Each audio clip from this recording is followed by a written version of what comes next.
Chapter 501 Meeting. When a micro-wormhole opened next to the command desk of the Mist Bridge, Scorpio, who followed Wang Yi, jumped up from his seat without waiting for her response. How did this happen? Was this spaceship breached by a drone? After the micro-wormhole impact tactic was proposed, all military agencies of the Star Alliance are studying the application of this tactic, and are also actively improving the anti-micro-wormhole impact tactic. Now the opening of micro-wormholes is very dependent on the positioning of drones. Basically, as long as the drones can be effectively intercepted, the enemy can be prevented from using micro-wormholes to infiltrate.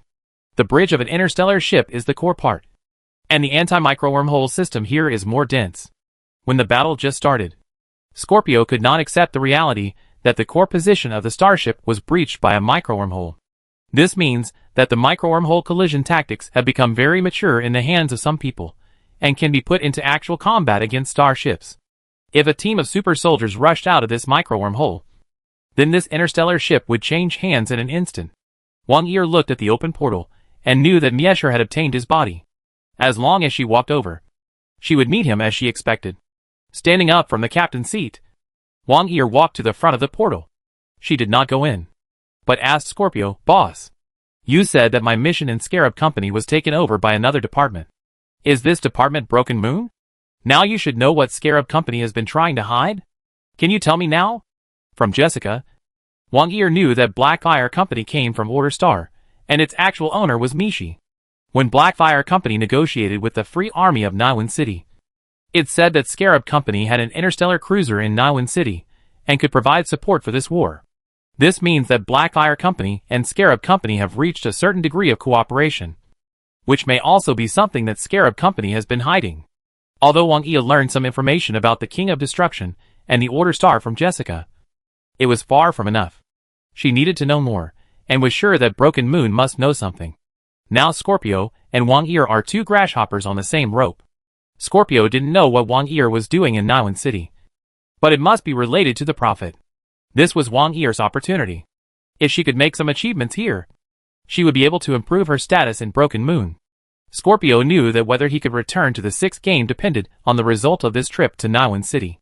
Scorpio walked to Wang Yi's side, looked at the portal and said, "I believe you have also guessed that the things concealed by the Scarab Company are indeed related to the Prophet. The Prophet came from the hero world that broke through the boundaries of the universe 2,000 years ago, and the initial star was once a part of the hero world. Not only the Prophet, but also the founding company has heroes from the hero world still existing today, which is why the founding company has remained standing. The Scarab Company discovered another planet from the hero world during a cosmic exploration more than 30 years ago, named Order Star. For the past 30 years, the Scarab Company has been concealing the existence of Order Star and wanted to develop Order Star alone. Order Star is different from Initial Star. There are survivors of the hero world and the magic heritage of the hero world on that planet. If the Scarab Company really took over the Order Star, it would probably grow into the same existence as the founding company.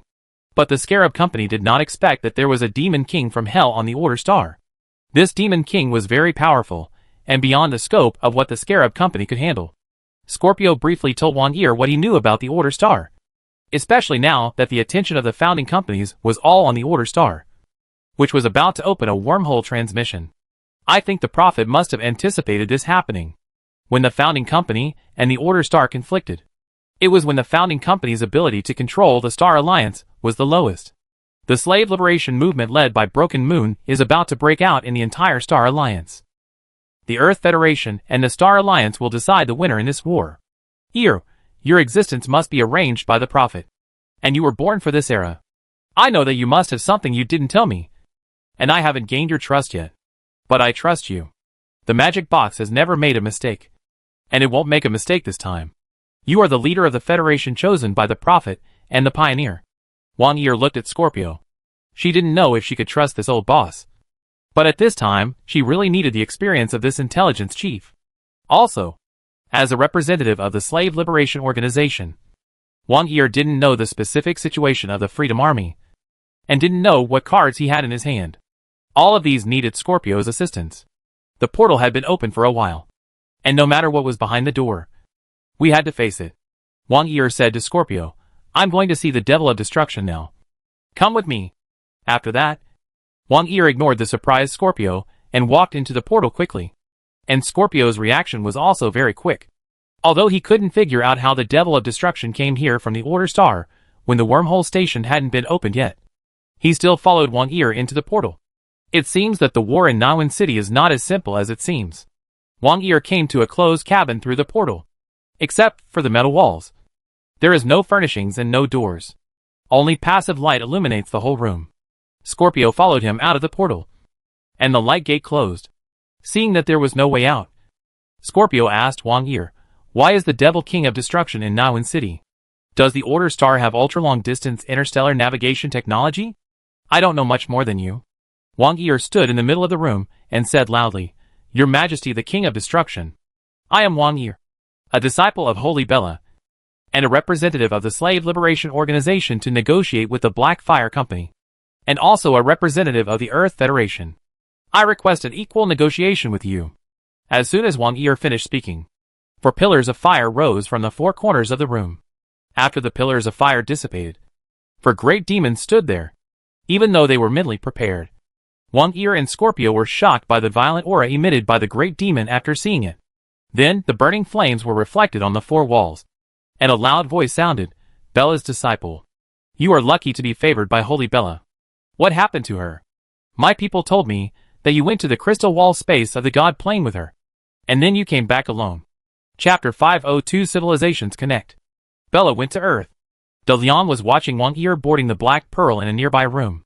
The main heroes of the Great Tomb also accompanied him, waiting to hear about Bella and the crystal wall space of the God plane. Wang Yi's answer really scared De Leon and the heroes. Earth is in the narrow universe. How could Bella enter the narrow universe from the broad universe? Scorpio was even more shocked when he heard the news. He didn't know who the Holy Bella was, but she must be a very powerful hero to attract the attention of the world-destroying Demon King.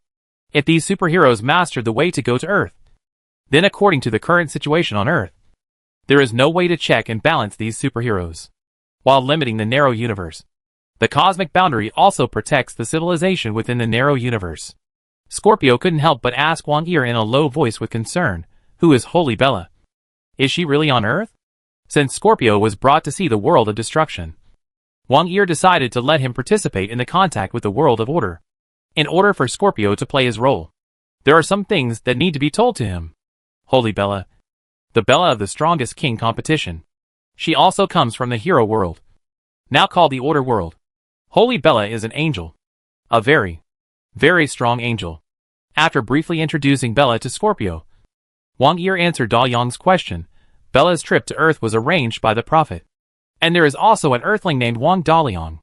Wang Daliang has made outstanding contributions to Earth civilization, and has the title of a pioneer. The King of Destruction should be very familiar with him. At this time, Daliang was no longer shocked but confused. What's going on? Isn't he here? He traveled into the game world, and came to the Order Star 2,000 years later with the Great Tomb. How come there is another Wang Daliang on Earth? Could it be? Daliang quickly figured out the relationship. The God plane was opened, and the virtual order world entered the general universe, and became a real existence. It is very likely that he was split into 2 by some force at that moment. One of him successfully left the game and returned to Earth, and the other was left in the game and entered the general universe. In this way, many things can be explained clearly. Why is there a Judgment Group and Judgment Wang in the Star Alliance? Why does the Prophet serve the Star Alliance and help them research medicine? And why did Bella go to Earth? Whether the Earth enters the broad universe is a matter for the Earthlings, and has nothing to do with Bella. The Prophet has no ability to convince Bella. De Leon said in a very steady tone, "Familiar? More familiar than any one of you. I didn't expect him to become a pioneer of Earth civilization. So, I can't be too much of a drag. I must do something for the Order civilization." Does Bella's trip to Earth have anything to do with opening the crystal wall of the God plane? As far as I know, the crystal wall of the God plane cannot be opened from the outside, and the pioneers must bring the Earth out of the narrow universe. Wang Yi didn't expect that Mishi would be so calm. She wanted to explain the existence of the pioneers, but now it seems unnecessary. She answered Daliang, "Yes. You opened the God's plane wall of the Order world, and brought a virtual world created by an Earthling into the general universe. The pioneers followed your method and found the crystal wall of the God's plane of the Earth. With your power, They spent more than 2,000 years to cut a gap in the crystal wall. Bella will complete the rest of the work. And the Earth has entered the countdown to its integration into the general universe. Although I don't know the exact time yet, the Earth civilization will become a true interstellar civilization. Enjoy the benefits brought to us by the interstellar, but also bear inestimable risks. Order civilization originated from Earth civilization. During the time Bella and I lived together, we found that there were not many conflicts between our two civilizations. We were originally a family. Therefore, I think our two civilizations can join hands to face the crisis from the unknown universe together. Scorpio, who was listening, felt that he was about to faint. As a veteran intelligence officer, he had already developed a big heart. But when he heard that the Earth was already in the second half of entering the broad universe, his blood pressure rose, and he almost fainted. Entering the broad universe is the dream of many generations of Earthlings. But no one has found a way to leave the narrow universe. Now telling him that this day is not far away is really hard for people to accept. Is this a scam arranged by Wang Yi? No. Moreover, the Order world entered the generalized universe, which was actually accomplished by the world-destroying Demon King. How powerful is this person? Thinking of an angel busy opening the universe restrictions on the Earth side, Scorpio felt that his brain wanted to shut down. The Earth is now completely unprepared to accept the impact of entering the generalized universe. At this time, Scorpio had 10,000 questions to ask Wang Yi, but he knew that now was not the time for him to speak. He listened carefully to see if there was any explosive news revealed by the two of them. Dalian said, "If you know the relationship between me and the pioneers, you should know the relationship between me and the Earth. I have never thought of being an enemy of Earth civilization. And I also admit that Earth civilization is the father civilization of Order civilization. There is no cultural conflict between the Order world and Earth. We are originally your myths and legends. It's just, the right to speak of Earth civilization in the universe is not in your hands. Some heroes from the Order world firmly control the Star Alliance by controlling the founding company. The Order Star is under threat from the founding company, and they are waiting for the opening of the wormhole station outside the gate of the Order Star. I am about to face a war to resist the invasion, and the Earth Federation seems to want to use this war to do something. The Freedom Army was formed by the Federation. Right? The Slave Liberation Movement will be launched throughout the Star Alliance after the outbreak of the Order Star War. Right? I am very much looking forward to all-round cooperation with the Earth Alliance in this war against the Star Alliance." When Wang Yi was about to answer, Scorpio, who had woken up from his confusion, suddenly said, Wait a minute. I have a very important question now. That is, when the crystal wall of the God plane is opened, where will the Earth appear in the broad universe after leaving the narrow universe? We all know how big the general universe is. If the location of the Earth is far away from the current Star Alliance control area, then the war we are about to launch will be meaningless. All our industries will be inherited by the interstellar natives, as well as the orderly civilization led by the King of Destruction. The benefits brought by Scorpio are reflected, which is exactly what Wang Yi ignored. According to the current technology on the Earth side, even if the upper limit of technology is unlocked, it will take a long time of accumulation and development to enter the space age. If we lose contact with the Star Alliance after entering the general universe, then the things here will belong to others. Is it necessary to fight for life and death now? De Liang smiled and said, What if the location of the Earth entering the general universe is within the Star Alliance? The probability is small, but it exists. Now is the best time for the Alliance to retake the Star Alliance. And it is also the least costly. After the Earth enters the general universe, there will be no chance of death again. Chapter 503 No Way Out. De Liang's words left Scorpio with no room for rebuttal. There is no theory to prove whether the Earth will appear within or outside the control of the Star Alliance after entering the general universe. If it appears outside the control of the Star Alliance, there is no need to fight this war against the founding company, because after the Earth enters the general universe, it will lose contact with the guardians of the founding families, and the Federation can completely deal with the founding company steadily on Earth. And if the Earth appears within the control of the Star Alliance, then, as the King of Destruction said, this is the last chance for the Federation to take back control of Earth civilization. The boundaries of the universe restrict the Earth and also protect it. No matter how strong the founding family is, they cannot threaten the Federation of Earth. But when the Earth is exposed to their military force, the Federation has no capital to fight with the Star Alliance, and the Earth civilization may be enslaved forever. No matter how small the chance is, The Federation cannot afford to gamble. This battle must be fought and must be won.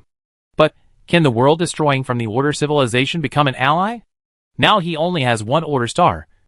And he came to the Star Alliance to seek allies in the face of the threat of the founding company. But how will he treat the relationship with the Earth civilization after he grows up? The world destroying is the devil of hell. And hell likes to spread killing and chaos. Scorpio found that he could not bear the responsibility of deciding the fate of the Earth civilization.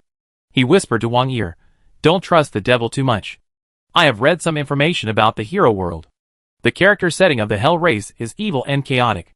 They are keen to start wars and create death. They are an important part of the evil camp. The family guardian of the Black Tulip group, the Psy Monarch, is an undead and belongs to the evil camp with the devil." Wang Yi didn't know what to do at this time. From Bella's point of view, the world can be trusted. But Bella is a hero of the Order civilization after all. And the world represents the Order world. Now Wang Yi represents the Earth civilization and must consider many things. Even though she knows that Mishi is not a hell race, but a fire element creature, and is essentially a human from Earth. Who knows what he will do in the future? Wang Yi did not directly respond to the Liang's request for an alliance, but asked, "Your Majesty, you came to Naiwan City at the invitation of Scarab Company. May I know, have you reached any agreement with Scarab Company?" According to our intelligence, Scarab Company has been very close to the founding company Judgment Group recently. And there is news that Mr. Murphy of Scarab Company and Ms. Wang Ran of Judgment Group have confirmed their relationship as lovers. How can you guarantee that Scarab Company is trustworthy? No one is trustworthy, De Leon said. This is different from personal relationships. When too many interests are mixed together, we can only choose the option that is most beneficial to us. Murphy of Scarab Company is ambitious and does not want his family to be annexed by the Judgment Wang family. So he must resist. And I have no way out. Order Star is the land I protect. And I will do my best to protect it. You hold the future of Earth civilization in your hands. If you want to avoid being controlled for generations to come, you must fight to the death. At this time, you should not consider whether it is trustworthy or not, but whether you need me. Only I can deal with the heroes protected by the founding family. You have no choice. If Scarab Company wants to go further, it can only cooperate with me in all aspects. Of course, if you think that cooperating with the hell of the ordered world is too risky, then I will change my style. After Daliang finished speaking, the fire that originally filled the room went out instantly. And then the white sacred energy filled in. The big demons on the four corners also disappeared as the evil aura dissipated. For archangels appeared at the position where the big demons left.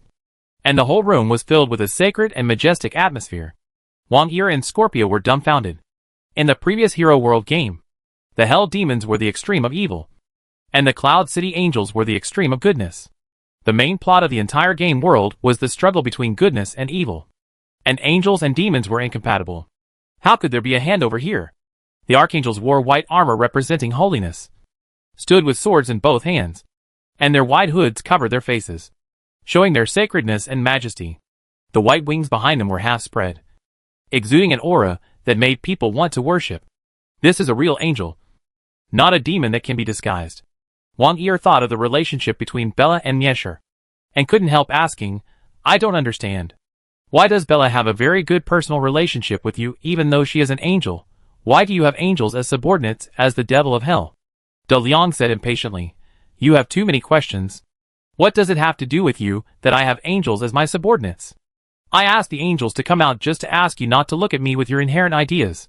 If necessary, I can also let the undead, elves, and dragons come out to meet you. Don't use the labels of good and evil to define the races of the order world. We have long stopped playing these. Think about cooperation carefully. The heroes of the founding company and I are not in a life and death relationship. Nor is the Scarab Company. But you are? Mishi's words hit the Federation's sore spot. Mishi and the guardians of the founding family came from the same world.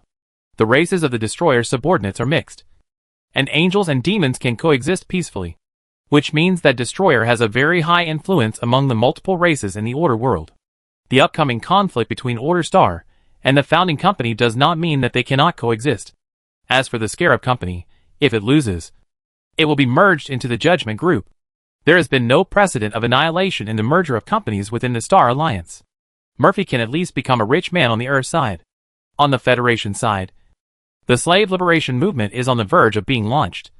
And it is really a battle of life and death. Wang Yi and Scorpio found that they really didn't have many trump cards in front of the King of Destroyer. They need heroes from the Order Star to contain the founding family and protect them. The Order Star war cannot end too early. Otherwise the Federation will not be able to contend with the concentrated strength of the Star Alliance. Wang Yi looked at the silent Scorpio and knew that he had no other suggestions. So he said, I am the Special Foreign Affairs Director of the Earth Federation stationed in the Niwen Star region. On behalf of the Earth Alliance, I am willing to reach an intention to conduct in-depth cooperation with the World Destroyer of the Order Civilization. But the specific cooperation matters are not up to me. I will urge the Federation to send a formal negotiation delegation to Niwen City as soon as possible to have formal cooperation discussions with His Majesty, the World Destroyer. Getting a verbal promise is also a major breakthrough. After all, it is impossible for two people to make a decision casually about the union of two civilizations. The Federation is willing to talk, which is a gain. De Liang said, the Federation delegation does not need to come to Niwen City. I will not stay here for too long. After the wormhole station is opened, you can find the Scarab Company. Mr. Murphy will arrange for you to go to the Order Star through a dedicated channel. And we will talk on the Order Star. Now let's start the first cooperation of Niwen City. Wang Yi stays. I have some personal things about Bella to ask you. Chapter 504 Jessica's Battlefield. After sending Scorpio back to the mist, De Liang began to ask Wang Yi about Bella's experience on the initial star, especially the whereabouts of the God of Light. Bella was sealed with the God of Light at the beginning. Bella appeared on the initial star. Where did the God of Light go? There are also things about the prophets and pioneers. De Liang wants to know more about them. Jessica walked on the surface of the city of Niwen City, followed by her support robot, which imitated the human body structure and carried a large equipment box. Sinclair was beside her. The two of them had the job of supplementing the firepower and assisting the four-legged attack robot. The heavy tank mecha followed the team 100 meters behind. The particle cannon on it was an important offensive weapon for the entire team. The landing of the BN-46 team was relatively smooth. As the first landing force, they landed at the gate opened by the Free Army before the defense system of Niwen City was fully operational. The assault landing craft returned to pick up other soldiers, and the BN-46 team immediately started the Starship surface combat to destroy the nearby Niwen City defense firepower point. Fighters shuttled in the airspace above, and various energy beams were organized into a dense grid. And there were also guided weapons, with long-tail flames chasing the target behind them. Further away, 5 transport ships were almost drowned by the flashes of continuous explosions. It can be seen that at least one starship has lost control, and the personnel on board are evacuating through lifeboats. Their target is Niwen City, but the lifeboats cannot reach the performance of assault landing craft after all, and many of them were blown up by Niwen City's automatic defense system halfway. The situation of the other 4 transport ships is also very bad. The order to destroy Niwen City's defensive firepower point as soon as possible was issued again, and the BN-46 team, which had just destroyed a firepower point with artillery, immediately moved towards the next target. But the scout in charge of the left wing was killed by a stray bullet during the battle, and the combat team leader asked Jessica to fill the position on the left wing. At this time, the Niwen City Defense Force also boarded the city surface to block these volunteers, who were attacking the city's air defense system. The front had already opened fire, and Jessica patted Sinclair on the shoulder, reassuring him, and quickly replenished the left wing. According to the advice of the combat system, Jessica found a protrusion as a shelter. This is the base left after the Starship radar was dismantled. The structure is very solid, and the curved wall can provide multi-directional cover. This is 50 meters away from the rear attack robot. The fan-shaped firepower network of the attack robot can supplement the places that Jessica can't take care of. Half squatting behind the shelter, Jessica opened the periscope to watch the situation in front. And then she found that several Niwen City soldiers approached under the cover of the protrusions on the hull. Without waiting for Jessica to warn, the team data link automatically sent the enemy's position to everyone's combat platform, and the attack robot fired a round of projectile shells to carry out a covering attack on the enemy. The voice of the tactical team leader also rang in Jessica's ears. Don't expose yourself easily. You just need to actively find the enemy, and the strike mission is left to the heavy firepower.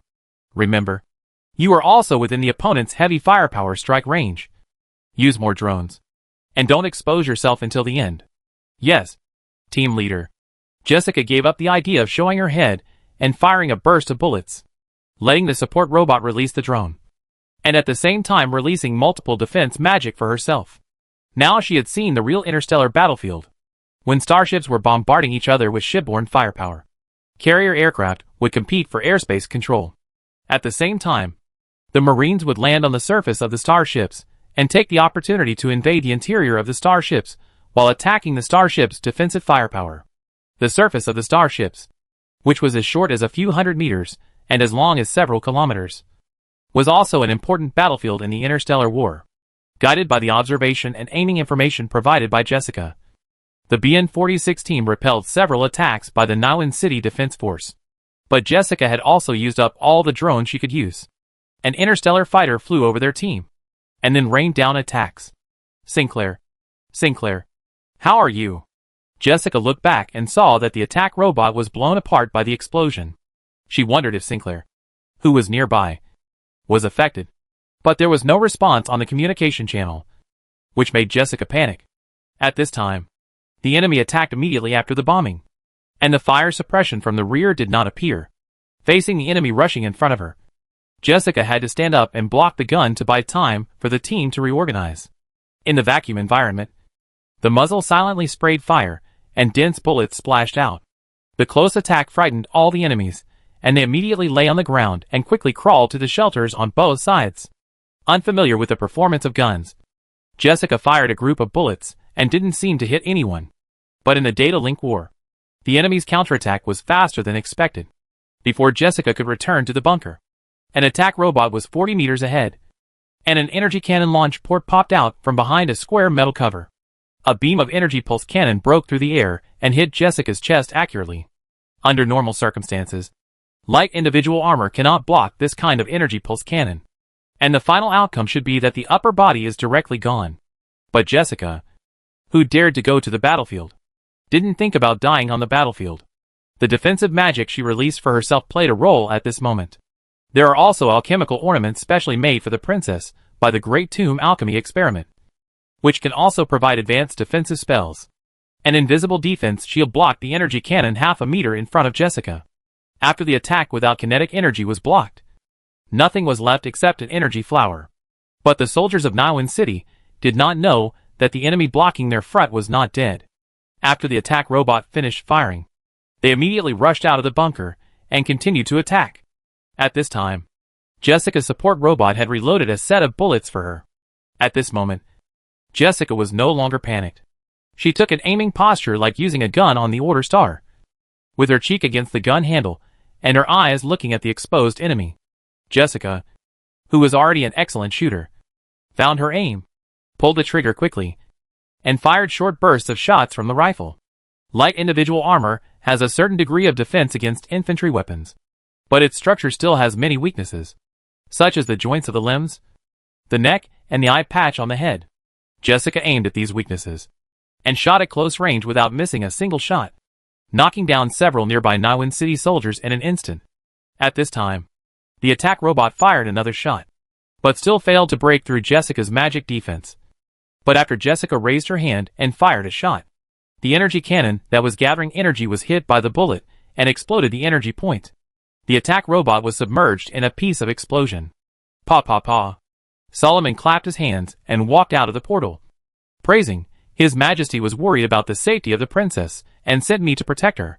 It seems that he and I are overthinking. Chapter 505 Microwormhole Support. Solomon was wearing a makeshift light mecha. There was nothing suspicious about his appearance. Even if the volunteers and the Niwen City Defense Force saw him, they would not think that someone could survive directly in the universe. Jessica simply greeted Solomon and kept calling on the communication channel. The bombing just now destroyed the team's tactical system and interrupted everyone's data signal. Soon, the new tactical system took over the data link of the BN-46 team, and the team's personnel status appeared on Jessica's warrior platform. The voice of the team leader also sounded, "The whole team defends on the spot, and those who are alive report their respective situations to me." Jessica did a good job just now, destroying 5 enemy soldiers and 7 robots, including an attack robot. Now the enemy has been scared back. We have to use this gap to move. At this time, the team's transformable tank mechas are combined into an air defense form. using intensive firepower to prevent the enemy bombers from approaching again. But only one mecha can't last too long, and must be moved to a safer position as soon as possible. The surviving team members leaned against the bunker tightly, and reported their situation to the captain in turn. What reassured Jessica was that Sinclair was fine. His support robot saved his life, and repaired the damage to the individual mecha in time. However, the situation of the entire team is not very good. 3 people died in this wave of attacks, and 1 was injured and could not continue to fight. 1 attack-armed robot was destroyed, and the other was able to operate after self-repair. A full-strength team of 10 people now has only half of the personnel left, which is an extremely serious loss for the BN46 team. Moreover, as volunteers who successfully landed in Naiwan City, there are still many battles waiting for them. Their combat effectiveness should not be consumed in this high-risk battlefield. We have done what we have to do. Fighting further will not help future battles. Everyone, let your support robots cover the rear and move closer to the tank mecha. We will retreat. After the captain gave the order to retreat, Jessica said on the squad communication channel, Captain, I have a micro-wormhole positioning personnel sent by Blackfire Company. If we use the micro-wormhole impact tactic, we can completely bypass the surrounding enemy forces by surprise, and continue to attack the Naiwan City defense system. The squad leader scolded, what a joke. How can a micro-wormhole combat system be equipped for a landing squad like ours? You were able to kill so many enemies just now. All by luck. But luck will run out sooner or later. Come back quickly. Let's go back. But before the squad leader finished speaking, a portal opened in front of him and Jessica rushed out from it. She said to the captain, Captain, I didn't lie. There are still many volunteers outside who haven't landed yet. If we destroy one more air defense system, more people will be able to rush in alive. The Blackfire Company's micro-wormhole system has come to support, and it will be available at any time. The other team members also retreated one by one at this time.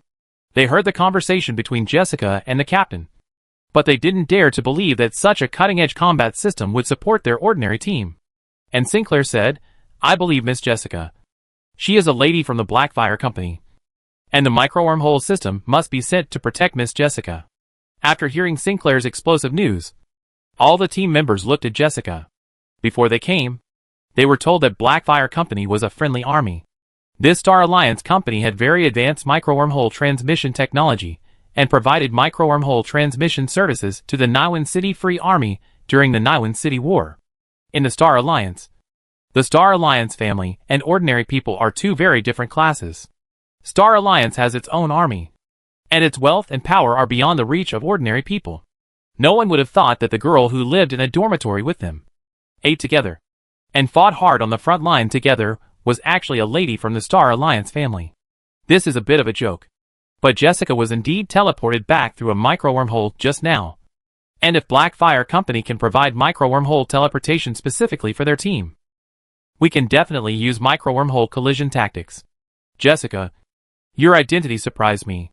The team leader quickly made a decision. It is my honor to fight side by side with you. I never thought that I would be able to fight using micro-wormholes one day. If I retreat at this time, I will not forgive myself. Now let's streamline the team. Tank mechas are not conducive to concealed and rapid attacks. We should bring as many high explosives as possible to manually detonate the defense system of Naiwan City. Let's get ready quickly. We can't stay here too long. Let the wounded evacuate on their own. And the 5 people replenish their ammunition from the tank mecha. At this time, the Naiwan City Defense Army organized another attack, and 3 interstellar fighters formed a product-type formation and rushed over at low altitude. Solomon. Jessica knew some space magic, but she was far less proficient than the 15th level evil angel Solomon. She calculated the transmission coordinates through space magic theory, and then told Solomon the coordinates. Solomon opened 5 portals at the same time, teleported the 5 combatants to the location, and opened 5 more portals to teleport their respective support robots. Except for Jessica, no one in the team had ever experienced micro-wormhole teleportation. When they walked into the micro-wormhole, they only felt a flash in front of their eyes, and they arrived at another place, without waiting for the team members to come back to their senses. Jessica shot and blew up the robot guarding here, and then shouted to her teammates to place the bomb. After one explosion, a defense system was pulled out, and the team continued to move to the next target.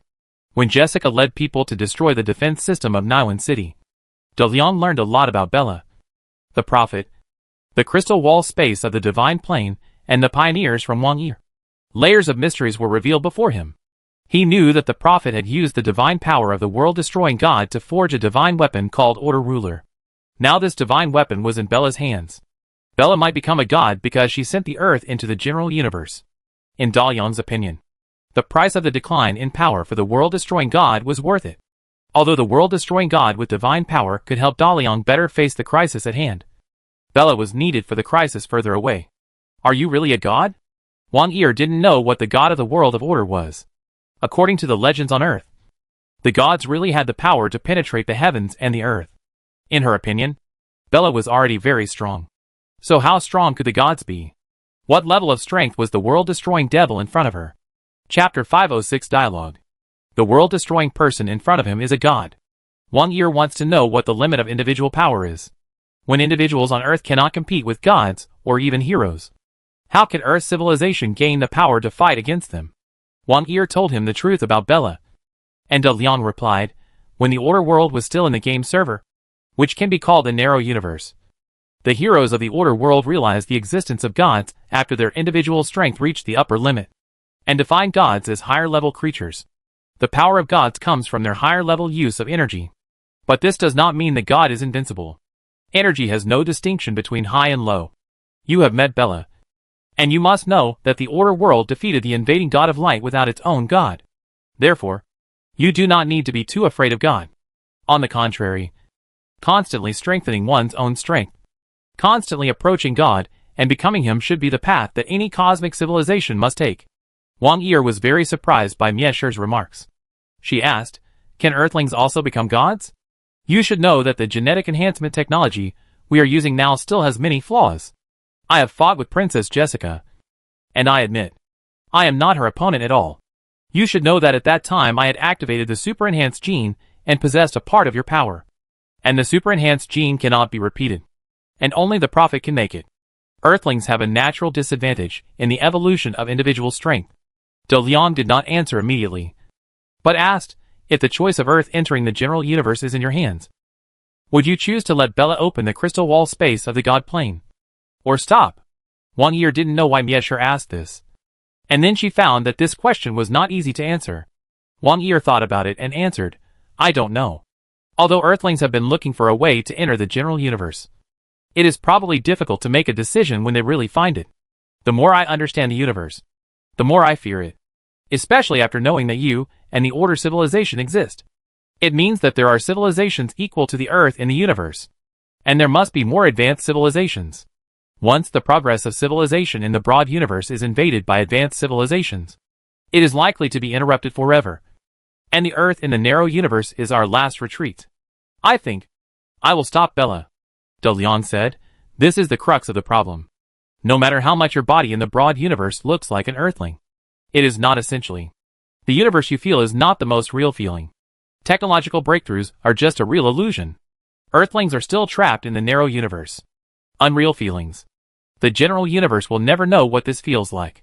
You don't know what power is in your body on Earth. So you want to get power comparable to that of God in the star world?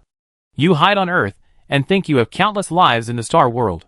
How can you experience the test of life and death and achieve a breakthrough in your own power? I'm telling you, when the boundaries of the universe are opened, it is an indescribable feeling for the life in the narrow universe. From the body to the soul, you can feel this extremely vast space.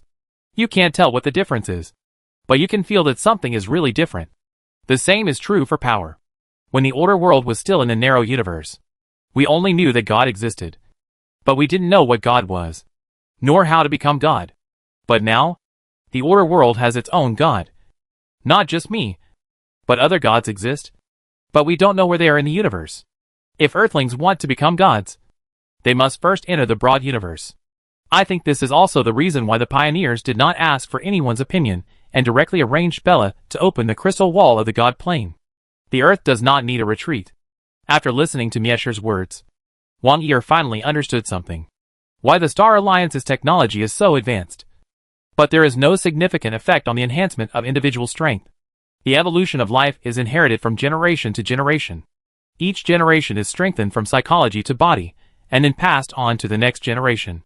The changes of one generation may not be obvious, but after 10 or 100 generations, the quality is different. But now the body obtained by the earthlings from the initial star is constant. No matter how much it is strengthened, the next generation starts from the same place. Moreover, how many earthlings can really master the power obtained by strengthening genes in the star world? Just like 1 year. Although she obtained the fire magic energy of the world through super strengthening genes. As Jessica said to her, she has passed the best age to learn magic. If she wants to fully exert her potential, she must devote several times more energy to learn and understand magic. There is also a limit on the lifespan of earthlings. No matter how advanced the current biotechnology of the Star Alliance is, there is no way to extend the life of people on Earth. Wang Yi could not help but nod inside. Yes, Earth does not need a retreat. If it wants to achieve a new overall evolution, it must truly participate in the cosmic competition. Your Majesty, thank you for answering my question. I have one last personal question that I want to get the answer to. You are from Earth, but you belong to the Order World.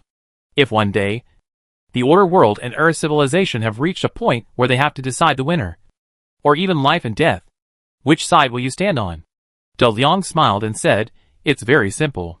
In a fight that needs to decide the winner, I stand on the side of the Order World, because I am the Order World's destroyer, the god who protects the Order World, and the Order World's position is my position. But as long as I exist, I will never allow the two civilizations to reach the point where they need to be separated by life and death. Because part of me comes from the Earth, and the Order World I lead will coexist and perish with the Earth. Wang Yi said in disbelief. Can you do it? I can do it. De Liang's tone was extremely confident, which made Wang Yi smile with relief. Although I still have some reservations about your promise, I can be sure that you still care about the Earth. I will do my best to help the Federation and Order Star complete this alliance. And I also hope to study magic on Order Star one day. Princess Jessica told me that she is studying at the Holy Magic Dragon Academy founded by you, and I hope to be her classmate. Of course, we have to solve the war in front of us first. Now the volunteers who came from the initial star to support are estimated to have completed the landing operation. Originally, we planned to join the Naiwan City Free Army and continue to deal with the Naiwan City Defense Army in the Dark Cabin area. However, you seem to have your own opinion on the Naiwan City War, and an interstellar cruiser belonging to the Scarab Company can indeed play a huge role in this war. Speaking of the war outside, De Liangbian took out his own plan. The Naiwan City War has become the first joint operation of Order Star, Scarab Company, Slave Liberation Free Army and Earth Alliance. Therefore, we can no longer limit our combat objectives to defense. We also cannot allow slave traders to continue to control the transmission of wormhole stations, the use of airports and communications, and many other rights. We must bring slave traders to the negotiation table, and the Slave Liberation Organization in Naiwan City must come out from underground, forcing Naiwan City to stand in an absolutely neutral position. Only in this way can we ensure that the free army of the entire star field has a convenient channel for the input of materials and personnel, which will help us to quickly turn this star field into a rear base against the founding company. Chapter 507 Peace Talks. While De Liang was telling Wang Yi about his strategy for Naiwan City, Scarab Company announced through interstellar broadcast that it would intervene in the unrest in Naiwan City as a mediator. The internal fighting in Naiwan City has seriously affected the normal trade order of the Star Alliance. In Naiwan City, some merchants, for their own personal grudges, disregarded the interests of other Star Alliance companies, violated the free passage rights of the wormhole station without authorization, and blocked normal interstellar transmission and communication beyond their authority. It was precisely because of the illegal behavior of some merchants in Naiwan City that an interstellar cruiser of our company was stranded at the Naiwan City airport, causing immeasurable damage and reputation damage to our company, and even made our important personnel under the threat of war at all times. Our company has lodged the most severe protest and condemnation against some merchants in Naiwan City, and demands that the Naiwan City Defense Force immediately stop this war that has offended the public and open interstellar routes in the shortest possible time, in order to urge all parties in Naiwan City to cease fire as soon as possible. Our Scarab Company will intervene in the Naiwan City dispute as a mediator. We hope that all parties will exercise restraint, immediately withdraw to the original control areas of all parties, and send representatives to the Rafale interstellar cruiser for peace talks. Now the Rafale has entered a wartime state, and we will not let anyone who has a problem with free trade go. When the Scarab Company sent an interstellar broadcast, the Rafale interstellar cruiser forcibly left the airport, and all interstellar weapons were directed at Niwan City. At the same time, a large number of interstellar fighters and landing craft sailed out from all parts of the warships, encircling the war zone outside the city. While protecting the remaining transport ships, the volunteer soldiers were rescued. Niwan City was stunned by the sudden interstellar broadcast from the Scarab Company. Although there were many voices of opposition within the Star Alliance to Niwan City's closure of the wormhole station, no one expected that the Scarab Company would announce military intervention without any warning. Moreover, Niwan City did not restrict the navigation of the Scarab Company, and the slave traders did not dare to prevent large Star Alliance companies from entering and leaving Niwan City. Any Star Alliance company with a little background could get the transmission code from Niwan City. How could the Rafale interstellar cruiser be trapped here? We have long wanted to let your interstellar cruiser leave, but you didn't leave. But no matter what, the Scarab Company has put military intervention into action. After the Rafale interstellar cruiser entered the war zone, the Niwan City Defense Force immediately stopped attacking the volunteers without receiving an attack order, fearing accidental injuries. In a short period of time, the remaining volunteers who were intercepted rushed into Niwan City in an instant, and the last two transport ships that could still move, including the mist-fast assault ship, docked with the Rafale. Then the Scarab landing force, after rescuing the surviving volunteers, also entered the dark cabin area through the open gate.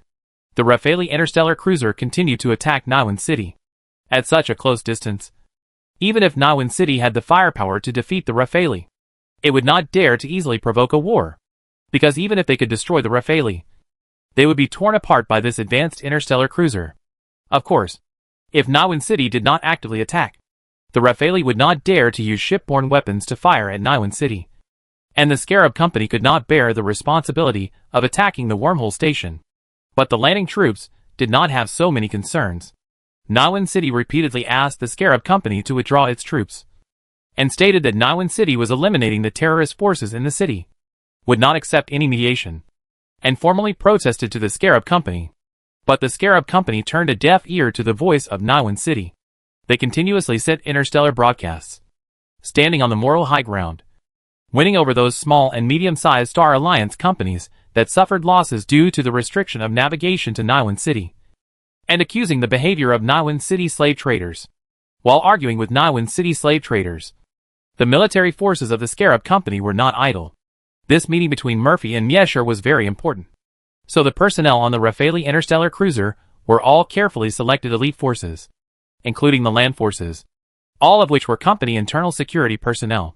The personnel were of high quality, and the equipment could only be described as luxurious. However, after the Scarab Company's Marines entered the dark cabin area, they did not actively attack the Niwan City Defense Force. Instead, they waited for the Free Army to seize an important stronghold using micro-wormholes, and then entered in the name of peacekeeping to block those who were trying to counterattack the city defense force. Sometimes the Scarab soldiers also drove mechas to collide with the city defense force, causing accidental injuries. Without the order of the city council, the Niwan City Defense Force dared not open fire on the Scarab Company's army, and could only keep giving up many important areas and retreating. Now, the Niwan City slave traders have seen that the Scarab Company and the Niwan City Free Army are in the same boat. But the Scarab Company does not actively attack, and has been trying to win over small and medium-sized Star Alliance companies to create public opinion, so that the Niwan City Council dare not expand the war. The Scarab Company is stirring up trouble in Niwan City. The slave traders in Niwan City dare not risk spreading the war to other districts and attack the Scarab Company. In order not to lose more occupied areas, the Niwan City Defense Force announced a ceasefire and sent negotiators to board the Rafale interstellar cruiser. The goal was achieved, and the Niwan City Freedom Army immediately ceased fire to show its sincerity in negotiations, and also sent representatives to board the Rafale interstellar cruiser. As the mediator, Murphy sent Nicole and Miesher sent Jessica. The two convened the warring parties for peace talks in the name of the Scarab Company. De Leon was behind the scenes directing the representatives of the Scarab Company, and Murphy entrusted the entire negotiation to Miesher. Wang Ear and Scorpio remotely controlled the representatives of the Niwan City Free Army. Niwan City sent a delegation of city councilors. In the negotiation hall, Jessica sat in the main seat. and the representatives of the Niwan City Free Army and the Niwan City Council sat in the seats on both sides. Jessica had never presided over such a large meeting, so she was a little nervous. Master Vincent whispered behind her, "Please rest assured, Your Highness, with His Majesty here, you can play freely at this negotiation meeting. Believe me, this is just a small scene. In this venue, no one's status can be compared with yours. It is their honor to have you sitting here. What qualifications do they have to not obey your judgment? Think about it. Our power in Niwan City can easily throw all of them into the universe. And you will not be nervous." Jessica found that Master Vincent was telling the truth. Here is the highest level military force of the Order Star. After witnessing the interstellar war, she is sure Solomon, a sinful angel alone, can destroy all the military forces here. There is really nothing to be nervous about. Chapter 508, Using War to Promote Peace. The peace talks in Niwan City officially began. The representatives of the Niwan City Council could not wait to shout, "We have autonomy in Niwan City. Our council was elected by the citizens of Niwan City and recognized by the Star Alliance." The Scarab Company openly helped the rebels in the name of mediation, which constituted an invasion of Niwan City. On behalf of the Niwan City Council and all the citizens of Niwan City, I demand that the Scarab Company immediately withdraw all military units from Niwan City and promise not to provide any more assistance to the rebels. Faced with the shouting of the Niwan City Council, Jessica was about to answer when the voice of the World Destroying came over. "Let Nicole handle this kind of small matter. Low-level verbal disputes will damage your status." Jessica thought about it. That's right. Anyway, she wasn't good at street swearing, so she let Nicole go first with a learning attitude. Jessica signaled Nicole beside her to deal with the provocation of the representatives of the Niwan City Council. Nicole had built a monopoly-type Scarab company from scratch on the Order Star, so he had a lot of experience in dealing with such situations. He said to the representatives of the Niwan City Council very calmly, "I admit that the Star Alliance allows Niwan City to be autonomous, and the Niwan City Council is also the legal government of Niwan City. But the Wormhole Station and the Niwan Airport City are two different things. Everyone knows. The Wormhole Station came first, and then the Airport City was formed around the Wormhole Station. Excuse me, does the Niwan City Council have the power to control the operation of the Wormhole Station? After the Star Alliance entrusted the Wormhole Station to Niwan City for management, did you really regard the Wormhole Station as your own? Open it as you want. Close it as you want. Give it to whoever you want to use it. Who gave you the power?" The Scarab Company's Rafale interstellar cruiser witnessed the entire process of the Niwan City Council treating the Wormhole Station as its own private property, causing countless innocent Star Alliance companies to suffer serious damage. Someone must stand up to stop the Niwan City Council's malicious interference with free navigation. As a veteran Star Alliance company, the Scarab Company has the obligation to lead all damaged Star Alliance companies to recover losses from Niwan City. But before that, Niwan City must cease fire. The Wormhole Station must be opened as soon as possible, and the right of the Star Alliance to free navigation must not be violated. Nicole did not answer the accusations of the Niwan City Council at all. He did not admit or deny that he helped the Niwan City Free Army, so he would not fall into the other party's trap and could reserve a certain amount of flexibility for his subsequent negotiations. He directed the conflicting direction of the negotiations to the use of free navigation and wormhole stations. The Niwan City Council was naturally at fault in this regard and could not argue at all. The wormhole station was built by the Star Alliance in order to achieve convenient interstellar travel. The airport city was gradually formed and expanded based on the wormhole station, and it is two different units from the wormhole station. After the airport city has formed a certain scale, the Star Alliance will generally hand over the wormhole station to the airport city for management. This time, Niwan City restricted the use of the wormhole station in order to eliminate the free army in the city, which was indeed an overstepping of authority. The representative of the Niwan City Council knew that he was in the wrong and did not dare to take the blame. He emphasized again, "I am talking about the Scarab Company helping the rebels to threaten the safety of Niwan City." After receiving the Liang's reminder, Jessica immediately said to the representative of Niwan City sternly, "This negotiation is to discuss how to achieve peace in Niwan City as soon as possible and restore free navigation as soon as possible. Representatives of the Niwan City Council, please do not change the theme of this meeting without authorization. If you open the wormhole station now, then we can discuss other issues." Open the wormhole station now? The Niwan City Council doesn't have the courage to do so. Even when the wormhole station is closed, 5 transport ships have sneaked in to support the Niwen City Free Army.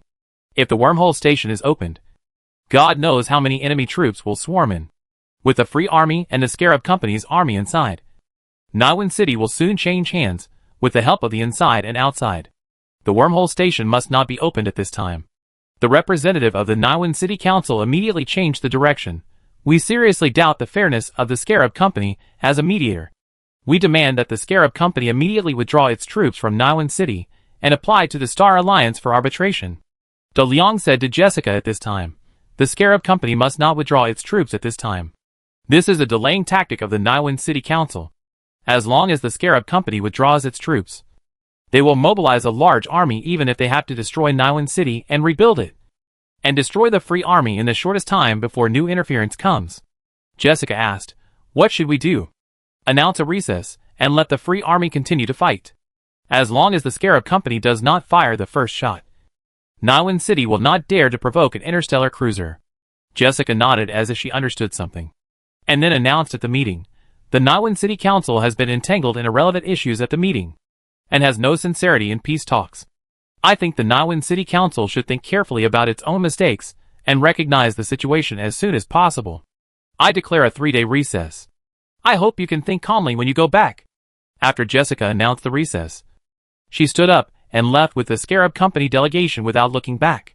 The Niwen City Freedom Army representative, who had not said a word from the beginning to the end, also stood up and left. Only the Niwen City Council representative was left sitting there, a little overwhelmed. Is this going to continue the fight? The judgment of the Niwen City Council representative was very correct.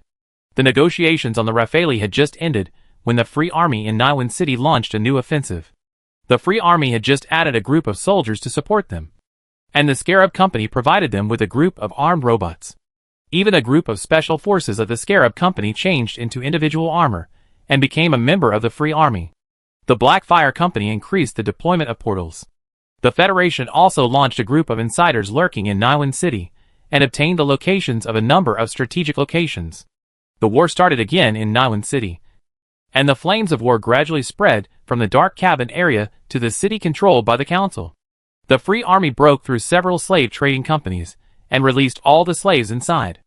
In addition to releasing slaves, the Free Army also distributed weapons to the indigenous free people in the city in large numbers, with a tendency to capture Niwen City in one fell swoop. Through the micro-wormhole, the ubiquitous Free Army beat the Niwen City Defense Army to a pulp.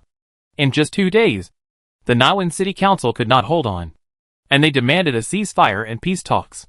But the Scarab Company replied, if you say it will be adjourned for 3 days, then it will be adjourned for 3 days. Don't you doubt the fairness of the Scarab Company as a mediator? We must prove with facts that we will not favor any party. Hold on for another day. Chapter 509 New Dialogue. Why don't we just occupy Niwen City? The Niwen City peace talks continued after 3 days of recess. Representatives of the Niwen City Council and the Niwen City Free Army entered the Rafale interstellar cruiser again. Everyone sat there in silence, but their expressions were very different.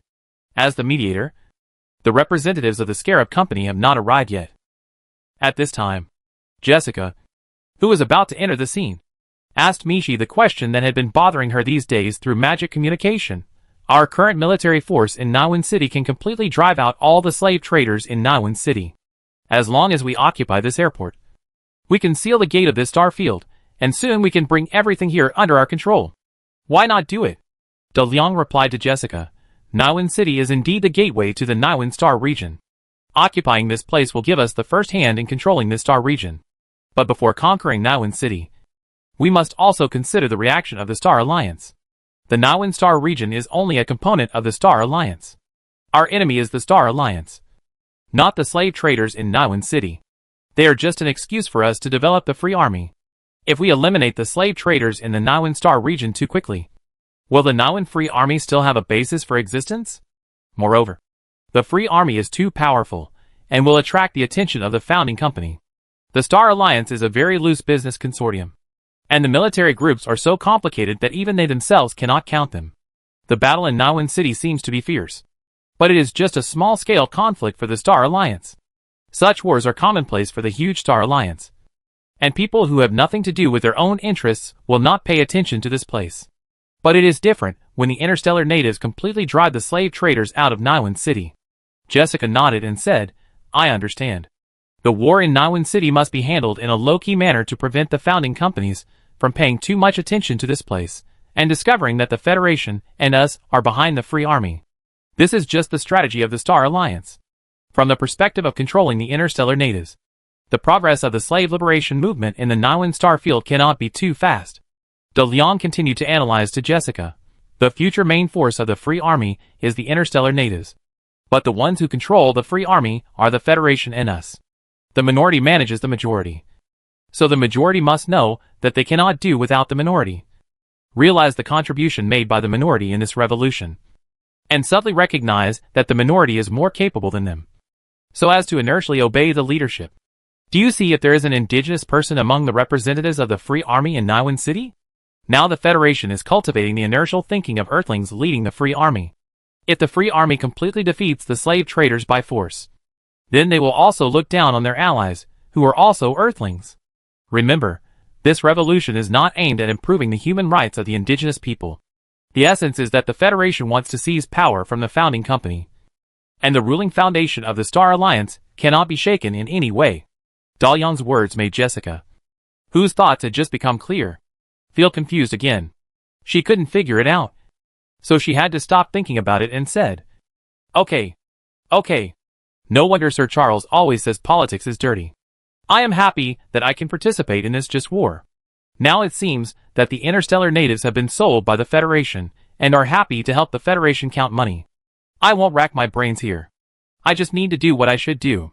Realizing that Jessica's enthusiasm was low, Dalian said, the purpose of the initiator of the war does not affect the justice of the war. If the Federation wins this time, the status of the interstellar natives in the Star Alliance will definitely be greatly improved. Therefore, don't worry about what the Federation wants to do or what I want to do. Just ask yourself what you want to do. As a princess of the Order World, you can use your influence to uphold the justice you want to uphold. Jessica, in you, I see the chivalry of the ancient magic age, and you will become an excellent leader. The words of the world-destroying Jessica, who had lost her fighting spirit, were re-energized and even more motivated. She encouraged herself and said, I know what I should do. Thank you, Your Majesty. Time has been delayed for a long time, and I will host the peace talks, waiting for your instructions at any time. Jessica arrived late with the mediation team of Scarab Company, and neither side of the negotiation made any complaints. The delegation of the Niwen City Parliament dared not. God knows what they have experienced in these 3 days. The endless attacks have made it impossible for them to get a good rest. Now there is no safe place in the entire Niwen City. The Free Army can attack wherever it wants with the advantage of more advanced micro-wormhole transmission, and the City Defense Army can only run around. If it were not for the absolute advantage of the City Defense Army, it is estimated that Niwen City would have changed hands. The slave traders are eager to end this war, because as long as the reinforcements of the Free Army arrive, they may really be driven out. The Parliament needs more micro-wormhole generators to counter the micro-wormhole collision tactics of the Free Army, and needs to transfer more troops from all over the star field. The force and scale of the Free Army are much stronger than they imagined, and the dark cabin area is more complicated than they know. The Niwen City Parliament needs to take a breath and accumulate strength. The Niwen City Free Army is in awe and gratitude to the Scarab Company and the Blackfire Company that has not been made public. The assistance provided by the Scarab Company is really great. An interstellar cruiser is in front of Niwen City, and the Niwen City Defense Force dare not touch the Scarab Company soldiers at all.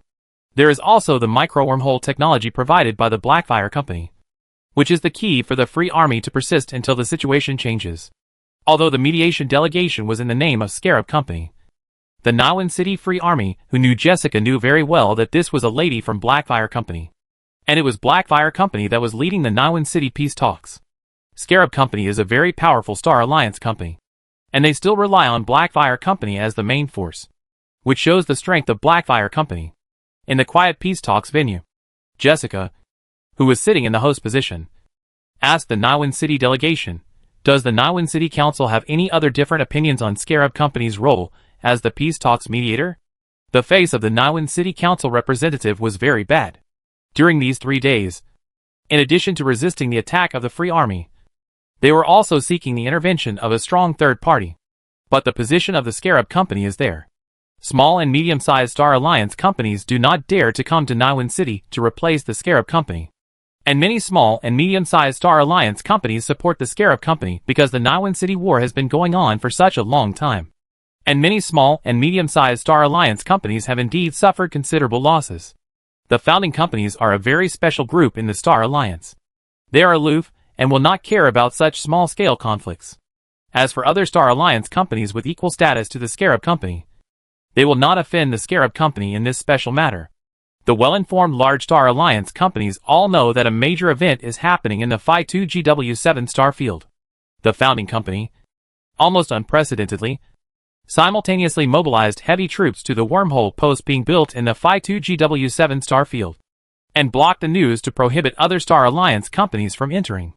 The Scarab Company is the only Star Alliance company with a fleet in the Phi 2 GW7 star field. Several large Star Alliance companies that intended to interfere in the peace talks in Naiwan City temporarily retreated after feeling the tough attitude of the Scarab Company. The Naiwan City Council recognized the position of the Scarab Company in the Star Alliance, and also saw the strength of the Scarab Company. The other party has taken advantage of them. And no matter how much they protest, it is useless. They can only try their best to fight for their own interests at the negotiation table, so that they can eliminate the Naiwan Freedom Army when they are more fully prepared next time. The representative of the Naiwan City Council said, after consideration by the council, we recognize that the Scarab Company will mediate the Naiwan City peace talks. However, the peace talks must be based on the laws of the Naiwan City, and make decisions on the violent conflicts in Naiwan City. The Naiwan City Freedom Army is an illegal armed force, and the Naiwan City Slave Liberation Organization has degenerated into a terrorist organization. They attack legitimate merchants, plunder their property, and threaten their lives. It seriously reduces the city security of Naiwan City, and causes great indignation among the citizens.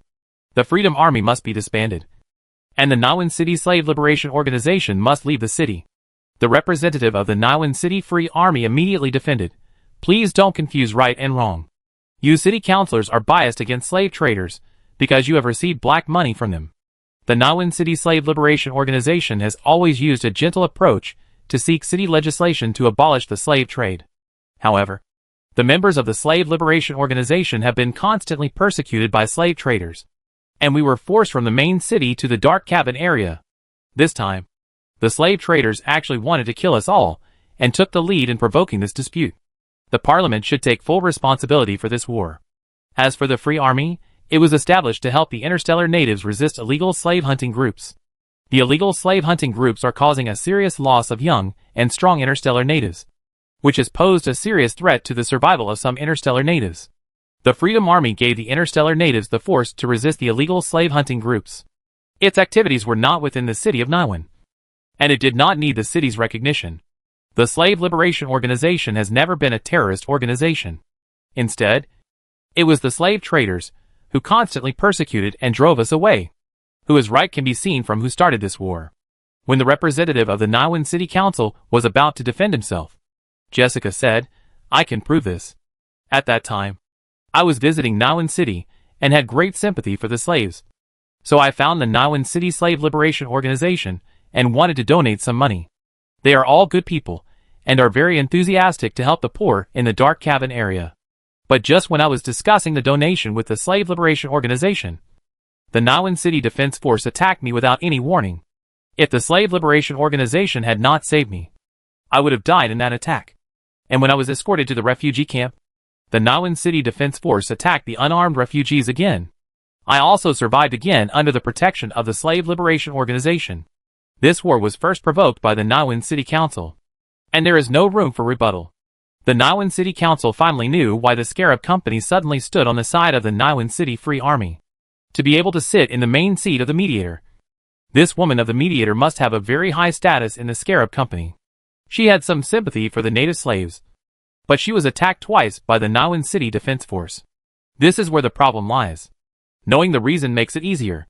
The representative of the Naiwan City Council said to Jessica, Dear Mediator, on behalf of Naiwan City, I sincerely apologize for your experience, and am willing to compensate you for your losses. But the contradictions within Niwan City are not as simple as you think. And the Niwan City Slave Liberation Organization is not as pitiful as you think. They are trying to win your sympathy. Please think about what terrible results would happen if the interstellar natives enter the leadership of the Star Alliance. The Star Alliance will never allow this to happen. The Slave Liberation Organization represents an extreme idea and a very dangerous idea. Scarab Company should consider its position carefully and not let itself become the opposite of Star Alliance. Apologize again for your experience. If there is no Slave Liberation Organization in this city, similar incidents will never happen again. I will consider your suggestion carefully and calculate the subsequent claims carefully. Jessica's answer almost made the parliamentary representative choke. And then Jessica's next words made him furious. Scarab Company is not going to take sides in the conflict in Niwan City. This will help us deal with this incident fairly and restore order in Niwan City as soon as possible. You should all be unwilling to fight anymore. And you should not fight anymore. Dialogue is a better way to solve problems than war. The Niwan City Council should not be controlled by slave traders. This is not conducive to the exchange of different political views, and will also make the Wormhole Station a private property of a certain group of people. I suggest that Niwan City be divided into two parts, with the main city managed by the council, and the dark cabin area managed by the Slave Liberation Organization. Then the Parliament will give a few seats to the Slave Liberation Organization to supervise the Parliament's governance.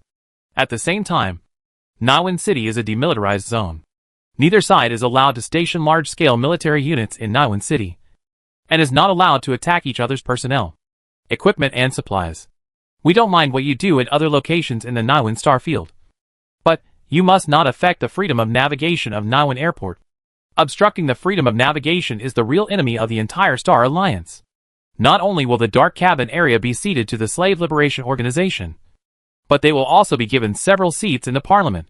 This is undoubtedly an acknowledgement that the Slave Liberation Organization and the slave traders are on an equal footing in Niwan City, becoming two major armed forces with equal status. If the Parliament agrees to this clause, the Niwan Freedom Army will take root in Niwan City and obtain the important interstellar transportation route of Niwan Airport. In the future, slave traders will completely lose control of the Niwan Star Field, watching the supplies of the Freedom Army being transported under their noses, and then forming combat power to beat themselves in return. Slave traders will fall into an endless war, and all the money they earn will be invested in this bottomless pit.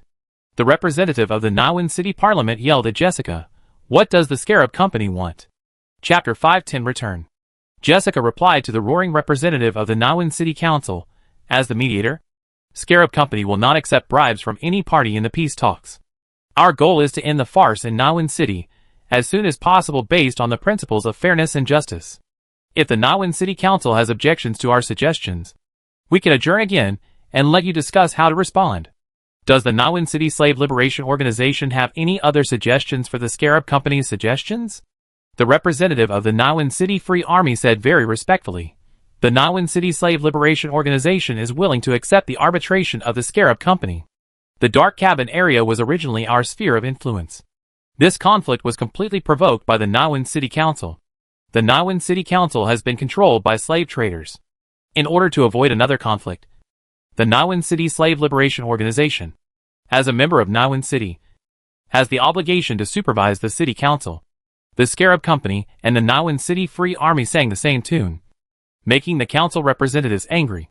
But they dared not slam the table and leave, and even could not let the peace talks adjourn again. The main city area of Niwan City can't stand the tossing, and the council wants to stop the war more quickly than the Free Army. But if they accept the arbitration of the Scarab Company, it will undoubtedly be chronic suicide. After an urgent discussion, the Niwan City Council decided to accept this result reluctantly. The current situation of the Niwan City peace talks does not allow the Niwan City Council to raise any objections. Rather than being humiliated here, it is better to cease fire and send the Scarab Company away. As for the future, it depends on how the war between the two sides in the Niwan Star region ends.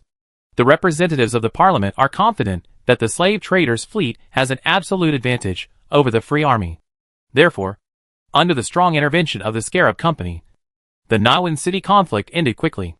After the warring parties signed the Niwan City Armistice Agreement and withdrew their troops, the Niwan City Airport was finally fully opened. The starships that had been waiting for the transit filled the star field around the airport in an instant. The traces left by the war were still being cleared, and the city had already resumed its prosperity.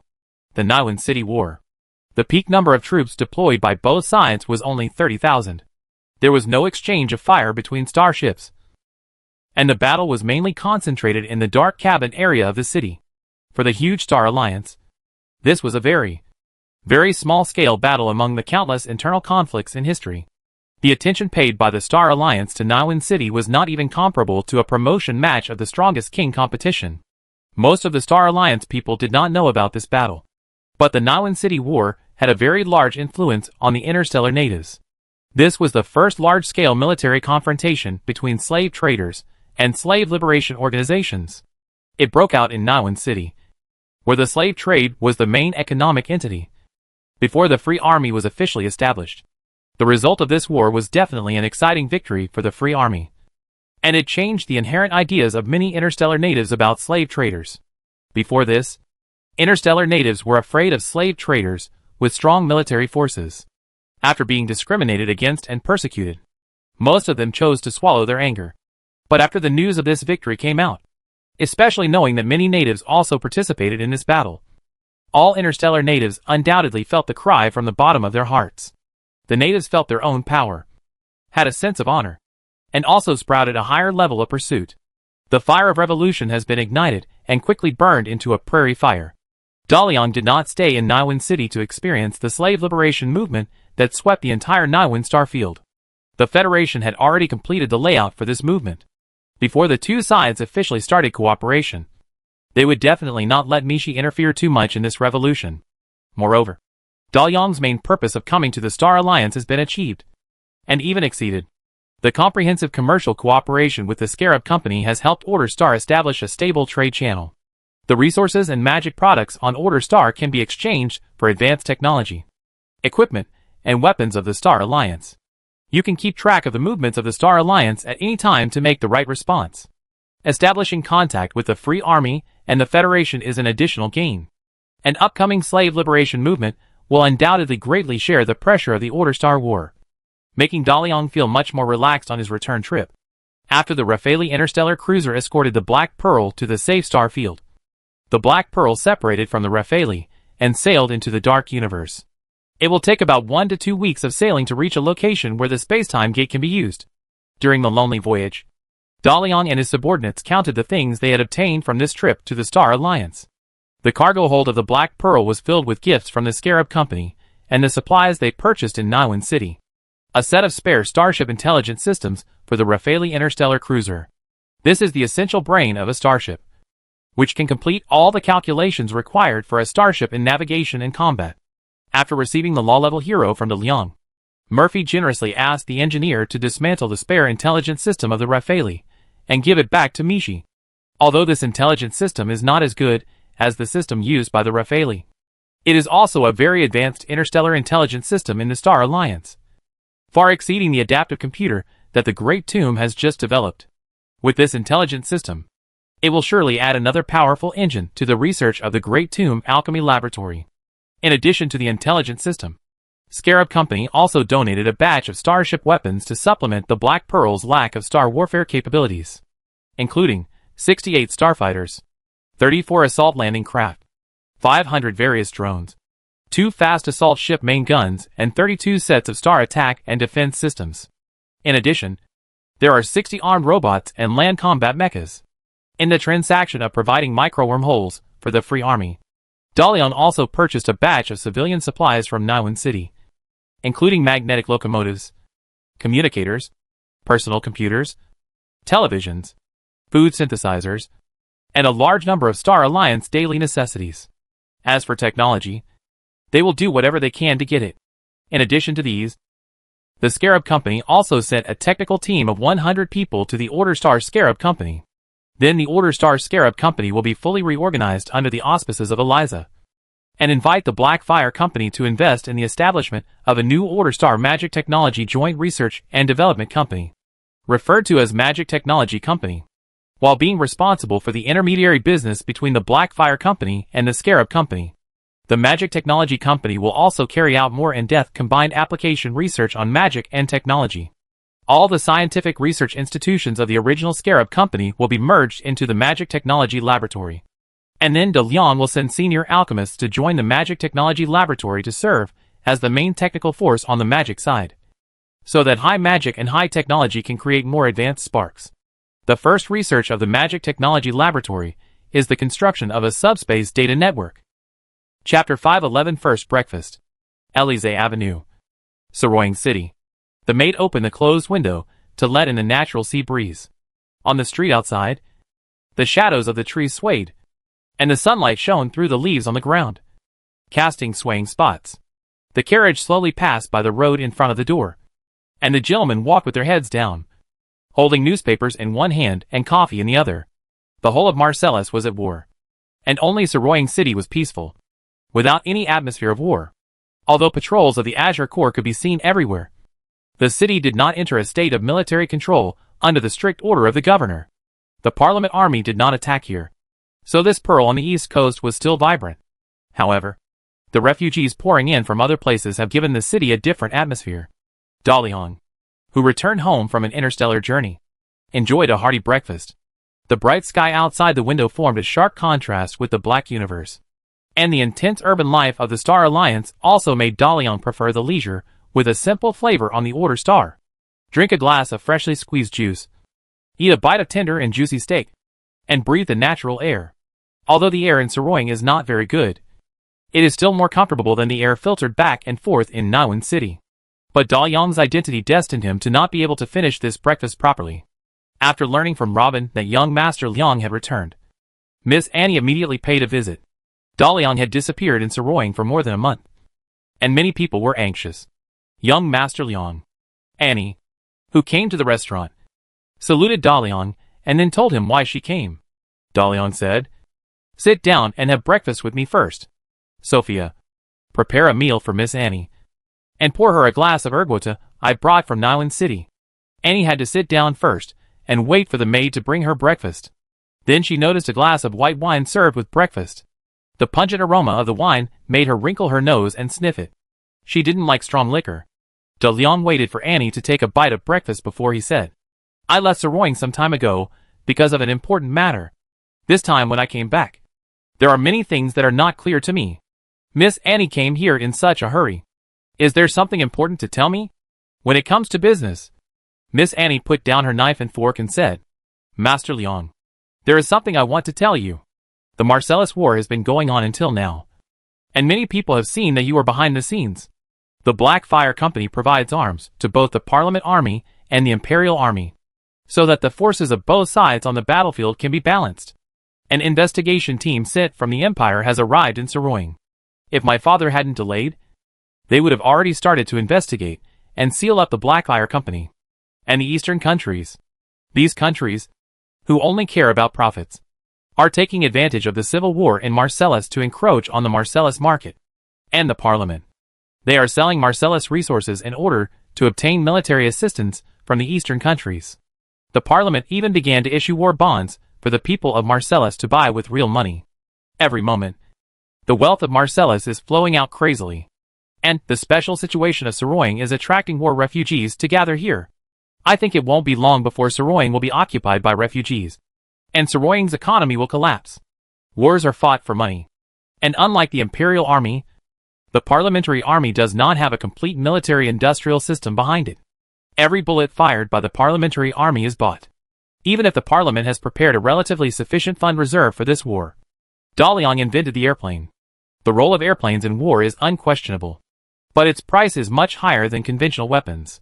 Then De Leon sold radars to the Imperial Army, causing the Parliamentary Army's airplanes to continue to drop. At the same time, he launched stronger models generation after generation, forcing the Parliamentary Army to tighten its belt to buy. The Eastern countries had no good intentions in encouraging the Parliament to fight the Marcellus Civil War. After seeing that the Black Fire Company desperately made money from the Parliament with airplanes, they also took the opportunity to increase the price of arms for 3 consecutive times. The Parliament was so angry that it could only curse, and it also saw the true face of the capitalists in the Eastern countries. But the war had already started, and the Parliament could not bargain. The Parliament's originally rich family assets were quickly emptied. and it had to use resources as collateral, and at the same time issued war bonds to squeeze money from ordinary people. Now the Vlaaming Empire has not yet implemented currency reform, and the parliamentary army uses real gold and silver to buy arms, and a large amount of wealth is flowing out rapidly. Moreover, the war has caused a devastating impact on the economy of Marseilles, and the shutdown of factories has caused a shortage of market materials. The goods of the eastern countries took advantage of the opportunity to enter, and once again invaded the wealth of Marseilles from another perspective. There are also a large number of refugees caused by the war. They lost all their wealth and fled to places without war. The eastern countries refused to allow Marseilles refugees to enter, and the west was a deadly desert. So the refugees could only flee to the Soroing area that was not affected by the war. The refugees that appeared in Soroing city now are just the vanguard of the refugee tide. In a few days, the streets of Soroing will be full of refugees. So many mouths need to be fed. In addition, refugees will also cause many social problems such as public security and disease. Once the refugees riot, Soroing, the last place without war, will also fall. The Marseilles people finally realized what the war had brought them. The war had only lasted for nearly a year, and a newspaper full of nationalism advocating the independence of Marseilles was now not as good as a piece of hard bread. Democracy or dictatorship. It didn't matter to the Marseilles people. What they were thinking about now was how to get their next meal. So far, the Marseilles war had reached the result that Daliang wanted. Before, the Marseilles people were bewitched by the Marseilles nationalism advocated by politicians, and they were thinking about the good life after independence. And they fantasized about achieving personal spiritual sublimation through a romantic war. But a real war completely shattered the Marseilles people's dream. The tug-of-war between the parliamentary army and the imperial army made the Marseilles people see no hope of the end of the war. The suffering brought by the war punctured all their fantasies about the future. They finally understood how happy their previous life was, and nothing could be better than stability. Now most of the Marseilles people are no longer fanatical national fighters, but countless poor people who hope to be redeemed. Daliang said to Anne, "The Marseilles war should be over now. Fighting further will only make people completely lose hope and dignity for a stable life. And we will lose a generation or even 2 generations. This is not conducive to the recovery of Marseilles after the war. Nor is it conducive to the implementation of my longer-term plan. I want to meet with Marquis Whitehead. You can arrange it." Chapter 512. Everything is ready. After breakfast, Anne left the Avenue de Champs-Élysées and headed for the governor's mansion. The situation in Marseilles has developed to this point, and she has understood many things. Also, since the beginning of the war, Marquis Whitehead has transferred family members from the empire to Marseilles for various reasons and placed them in the imperial army. At the same time, the Marquis is also secretly transferring the family industry, allowing the entire Whitehead family to shift its focus to the eastern coast. If a thorough investigation of the Whitehead family is conducted, it will be found that this important family in the empire is only a shell left in the empire, with only a part of the servants and distant clansmen managing the family estates and industries. My father is really going to rebel. Even knowing this, and could only sigh and could not change anything, because she knew that it was Master Liang who wanted Marseilles, and the Whitehead family was just a puppet he launched. Without my father, he would have supported someone else. After losing Marseilles, my father would have died after returning to the empire, and the whole family would have been implicated. This is no longer a question of loyalty, but a question of family survival. At this time, Marquis Whitehead was also waiting for news from Master Liang. The Blackfire Company was too blatant in reselling arms to both sides of the war. While they were upgrading the aircraft of the Parliament Army, they were also selling new anti-aircraft weapons to the Imperial Army, from radars to anti-aircraft guns, from wireless fused shells to missiles. On the battlefield, whoever gains the advantage will immediately have the corresponding weapons delivered to the opponent. The Vlaaming Empire is not a fool. A special investigation team targeting the Blackfire Company has come to Soroing. Although the Marquis did not allow the investigation team to seal up the Blackfire Company in his capacity as Governor Marseilles, the investigation team had the order of the Emperor of the Empire, and the Marquis could not always stop them. Fortunately, Daliang came back in time, and Annie also sent the news that Master Liang had an appointment. After patiently waiting until the day passed, Marquis Whitehead came to the Avenue de Champs-Élysées in a very low-key carriage without any signs. At this time, Daliang was still dealing with the backlog of things he had accumulated during his absence. When Marquis Whitehead arrived, De Leon was listening to the butler Mike's report on the development of Black Fire Company during this period. In order to cooperate with De Liang's plan to embezzle Marcellus, Black Fire Company has always focused its business on the Marcellus area. Black Fire Airlines has built airports in major cities in Marcellus and opened passenger airlines. At the same time, Black Fire Company used the money earned from the arms business to open the Black Fire Bank, and then acquired bankrupt companies on a large scale along the air transportation network. In addition, with the funding of Black Fire Company, the Brotherhood established a complete intelligence network in Marcellus in a short period of time, and cooperated with Black Fire Company in the name of recruiting workers to conduct a comprehensive census of technical workers in Marcellus. Many technicians who lost their jobs due to the war received invitations from Black Fire. This war allowed Black Fire to complete the acquisition of the Marcellus industrial system at a very low cost. In the future, the former Scarab Company, now the Magic Company, will also move important industries to Marcellus. Soon, Marcellus will be built into a window for the connection between Order Star and Star Alliance. And magic and technology will far exceed other places in Order Star. Therefore, the Marcellus War should be stopped. When Sophia brought in Marquis Whitehead, De Leon asked Mike to finish the report, and asked the maid to pour a glass of wine for the Marquis, and turned on the holographic TV on the table. The light in the room dimmed, and a dazzling starry sky appeared in front of De Leon and the Marquis. The Marquis thought it was some new magic, and was not too curious about it. For him, nothing was more important than the current situation in Marcellus. The Whitehead family was finally going to take this last step, and the Marquis was both looking forward to success and worried about failure. A very beautiful invention. Marquis Whitehead casually praised the wonders in the room, and then said to De Leon, "The Empire's investigation team lives in the governor's mansion, and the head of the team is Marquis Barek, who is also an important official of the Empire. He has asked me many times to order troops to seal up the Black Fire Company's industry, but I refused with various excuses. He will not give up, and will most likely order the Royal Musketeer Cavalry Regiment to seal up the Black Fire Company through the Imperial capital. If you want to do anything, you must do it as soon as possible." De Leon asked the Marquis, "How many troops can you control?" The Marquis said, "The Azure Corps will help me control Saroying, and the Imperial Army protecting the Dosan Railway will be my people.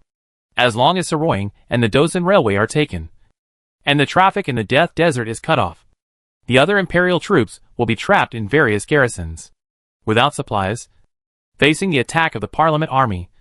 The remaining Imperial Army can only surrender to me, but then I will face the counterattack of the Parliament Army and the Empire at the same time. There are not many troops that I can use with confidence, and there is also the problem of supply.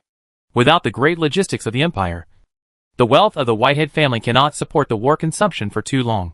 How much support can the Black Fire Company give me? The Dosan Railway is the main artery that runs through the east and west of Marcellus. In order to protect this place, the Empire has deployed heavy troops along the railway and built many large logistics supply warehouses.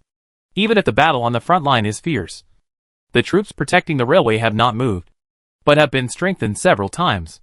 Now this garrison has been controlled by the children and confidants of the Whitehead family, and is an army loyal to the Marquis. The Azure Corps had gone through a major officer purge, and all the officers who were replaced were outstanding military academy graduates selected by Marquis Whitehead, and they had completely escaped the control of the Parliament. As for the Empire, when Marquis Whitehead served as a cabinet minister in the Empire, he was a representative of the reformists. He advocated the use of young people with advanced ideas to keep the Empire up to date with the ever-changing world. He opposed the old aristocratic bureaucracy, and liked to use bold and energetic young officials. Although the Marquis had no idea of rebellion when he selected officers for the Azure Corps, in order to make the new officers adapt to the particularity of the Azure Corps, he selected young officers with certain liberal ideas. After the Marquis's many meetings and encouragements, he can guarantee that if special circumstances arise, the Azure Corps will not obey the Empire's orders, and even some of them will join the Marquis. Marquis Whitehead is ready, and it depends on what kind of support the Black Fire Company can provide." De Leon said, "The Marcellus War will not last too long. When you revolt, I will persuade the Parliament Army to negotiate with you. If you can't cross the Death Desert, the Vlaminck Empire will also negotiate if it doesn't want to be trapped inland. I asked you to come here not for the Marcellus War, but to talk to you about another war." Chapter 513 Another War. Another war? During this period, Marquis Whitehead worked hard to separate Marcellus from the Empire, planning every detail of the aftermath while eating and sleeping. After all, rebellion affects the entire family, so the Marquis cannot be careless. This time when he came to Élysée Avenue to meet de Liang, the Marquis had done his homework and was ready to discuss the future war situation of Marcellus with Master Liang. He asked for as much funding as possible, and also asked for as many advanced weapons from the Blackfire Company as possible. The Marquis had a small army, so he could only look for advantages in weapons. But unexpectedly, just when the Marquis was about to talk about it, Master Liang actually said the Marcellus war so lightly. Isn't this too much of a joke? If you say peace talks, will the Parliament negotiate? Will the Empire easily give up Marcellus? And what is the other war? Without waiting for Marquis Whitehead to ask, de Liang pointed to the star map in front of the two and said, "This is the Order Star domain map. Our Order Star is here." De Liang pointed at the position of the Order Star, then used his hand to adjust the range of the star map, and pointed at another point, and said to Marquis Whitehead, "A very powerful interstellar civilization called Star Alliance is building a wormhole station here. According to intelligence, this wormhole station will be repaired within a few months. Then, the Star Alliance fleet can make a hyperspace jump to Order through the wormhole station. Some Star Alliance people are very hostile to Order, and war is inevitable. In order to deal with this interstellar war, Blackfire has built a transportation track from the surface to the near-Earth universe, and will build 10 interstellar battleships with certain defensive capabilities when the war approaches. But these weapons are far from enough to fight an interstellar war, and Blackfire has no ability to support this war alone. To resist the invasion of the Star Alliance, the entire Order must be mobilized. Marcellus is the focal point of Order Star's response to interstellar war. Blackfire Company will do its best to help Marcellus improve the overall level of technology and magic, and then concentrate the human and material resources of the entire Order Star through Marcellus. Just like the focus of a convex lens, we will use the power of the entire planet to develop Marcellus. After all, facing the Star Alliance that is many times stronger than us, it is easier to protect a core area than to protect the entire planet. It is easier to develop a Marcellus than to develop the entire planet." Listening to de Liang's words, Marquis Whitehead was stunned. His head was in chaos. What is this? Why is it so much like those absurd novels that Annie likes to read? Aren't we discussing the Marcellus War? How did we get to the topic of space war? We don't even have the ability to escape the gravity of the planets. And you tell me we want to fight an interstellar war? Liang. Master Liang. Are you kidding me? De Liang spread his hands. The star map instantly enlarged, and said seriously, "Do you think I'm kidding? The projection shows the construction video of the Phi-2GW7 Starfield wormhole station provided by Scarab Company. A spherical wormhole station is already in the final stage of construction, with more than a dozen engineering spacecraft parked around it, and the surface is densely packed with construction robots. A little further away from the wormhole station, there is an interstellar fleet parked on standby. On these large starships, lights are shining, and airships and planes of unknown functions are shuttling back and forth." Marquis Whitehead was really dumbfounded. He didn't know what released these images, but he could see that these unimaginable buildings and starships were real. "Master Liang, I'm sorry. It's hard for me to accept these things for a while. Although some scientists have many speculations about alien civilizations, suddenly telling me that an alien civilization is about to invade really makes me lose my train of thought. I know how powerful a civilization is that can travel through time and space, which is definitely not something that the Order Star can resist. You know our technological level. I came here in a carriage, and the cavalry of the Vlaamic Empire is still active on the battlefield. If the invasion you said is true, then even if we concentrate the power of our entire planet, there is no way we can win. Just like a musketeer cavalry regiment facing a peasant army equipped only with pitchforks. Such a war is a foregone conclusion. Our best choice is to surrender. This is why de Liang has not made the Star Alliance invasion public. Even Marquis Whitehead chose to surrender to the Star Alliance. And others are probably not much better. A war that has no chance of winning cannot inspire resistance." Fortunately, de Liang was well prepared. He said to Marquis Whitehead, who was staring at the star map with a depressed look, "Governor, please ignore what I just said. In order to resist this invasion, Blackfire is urgently building interstellar battleships." As he spoke, de Liang adjusted the image to the orbit of Order, zoomed in on the near-orbit shipbuilding base, pointed to several starships that were being built at the same time and said, "It is expected that when the Star Alliance's wormhole station is built, Blackfire will be able to put 10 defensive starships into service. These starships can form a barrier to provide a certain degree of starry sky protection for Marcellus. After discovering that Order has a certain number of starships, the Star Alliance fleet will definitely not rush over directly. They will establish a forward base in the star field around Order and test Order's interstellar defense capabilities. As long as we can gain a certain advantage in the first confrontation, the Star Alliance will become more cautious. We will have time to quickly improve the strength of our space fleet." At this time, in front of Marquis Whitehead was a large starship construction site. In order to shock the invading Star Alliance fleet, De Liang's first requirement for the first batch of starships to be large enough. The size of each starship is equivalent to a cruiser compared to the Star Alliance's starships. No matter what is inside, the appearance is exaggerated enough. Anyway, in the eyes of the Star Alliance, the Order Star is a magical civilization. If I put a circle of horns on the outside of the ship, they can't figure out what these horns are for, but will guess what secret weapons they are. This extremely rough and wild starship also gave Marquis Whitehead a shot of adrenaline. He said excitedly, This is the space battleship built by Blackfire Company. You now have the technology for interstellar navigation. What should we do next?" As expected, weapons give you confidence. Marquis Whitehead is not a surrenderist. When he saw the starship that Blackfire Company was building, especially the starship with such a powerful shape, his mind immediately turned to how to fight this interstellar war. Chapter 514 Subspace Processor. On the day after the secret meeting between Marquis Whitehead and De Liang, a party called Marcellus Socialist Party was established in Soroyan with great fanfare. On the day of its establishment, the Socialist Party recruited more than 3,000 members. The next day, Governor Marcellus met with important members of the Socialist Party and highly praised the Socialist Party's proposal to establish a party constitution of freedom, independence and self-reliance. At the same time, Blackfire Company donated £200 million to the Socialist Party as a party development fund. With the support of the governor's office and sufficient funds, the Socialist Party quickly expanded its strength. When the refugee tide poured into Soroyan City, the Socialist Party immediately organized a relief operation for the refugees. They built refugee areas on the edge of the city, distributed food and daily necessities, helped refugees find jobs, and set up schools for school-age children to continue their education. If refugees are willing to join the Socialist Party, there are many benefits. So in just 10 days, the Socialist Party expanded to a size of 100,000 people. Although people joined the Socialist Party for the benefits it provided, it is undeniable that this emerging party is developing rapidly. Some officials and soldiers also joined the Socialist Party, making the Socialist Party's influence in Soroyan increasingly greater, and under the impetus of an invisible force, radiating to the entire Marseilles.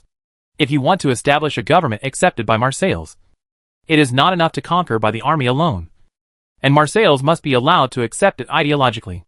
The Socialist Party was founded by Marquis Whitehead specifically for the ruling of Marcellus. It was not as close to the eastern countries as the Parliament, nor would it have the color of the empire. Marquis Whitehead was a veteran in playing politics. He knew what the Marcellus people needed. Therefore, after De Liang handed over the autonomy of Marcellus to the Marquis, he returned to the Great Tomb. The heroes of the Great Tomb gathered together again, and De Liang made a detailed statement about their trip to the Star Alliance. De Liang said, "Although the slave liberation movement led by the Earth Federation will share a lot of pressure for us, the situation we face is not optimistic. The founding company has assembled a large force at the gate of the Order Star, and its military strength far exceeds ours, especially in this conflict in Niwen City. We personally experienced an interstellar war of the Star Alliance, which was an eye-opener. The combat force of the Star Alliance is a whole, and every person and every weapon in it is a part of this war machine. When the enemy is found, a saturation attack can be given to the target in a few seconds or even shorter time.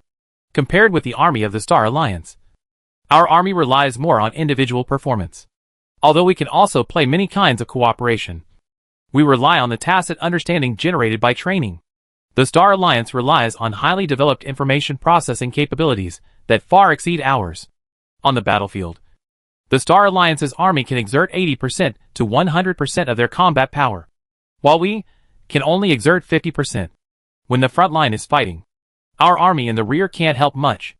Therefore, our top priority now is to complete the information construction of the Great Tomb Army as soon as possible. The magic company we established in cooperation with the Scarab Company will focus on the establishment of a subdimensional data network system. In Naiwan City, De Liang saw how powerful the information processing capabilities of the Star Alliance army were.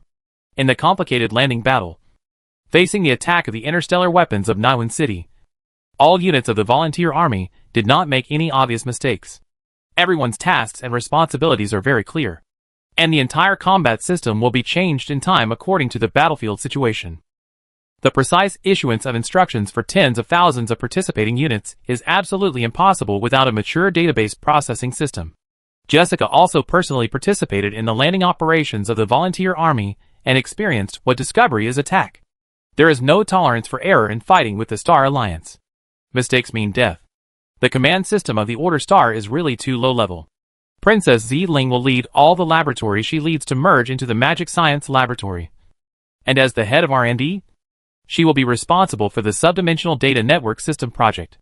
Subspace is a space gap adjacent to the main space, and the personal storage space of magic heroes is in the subspace.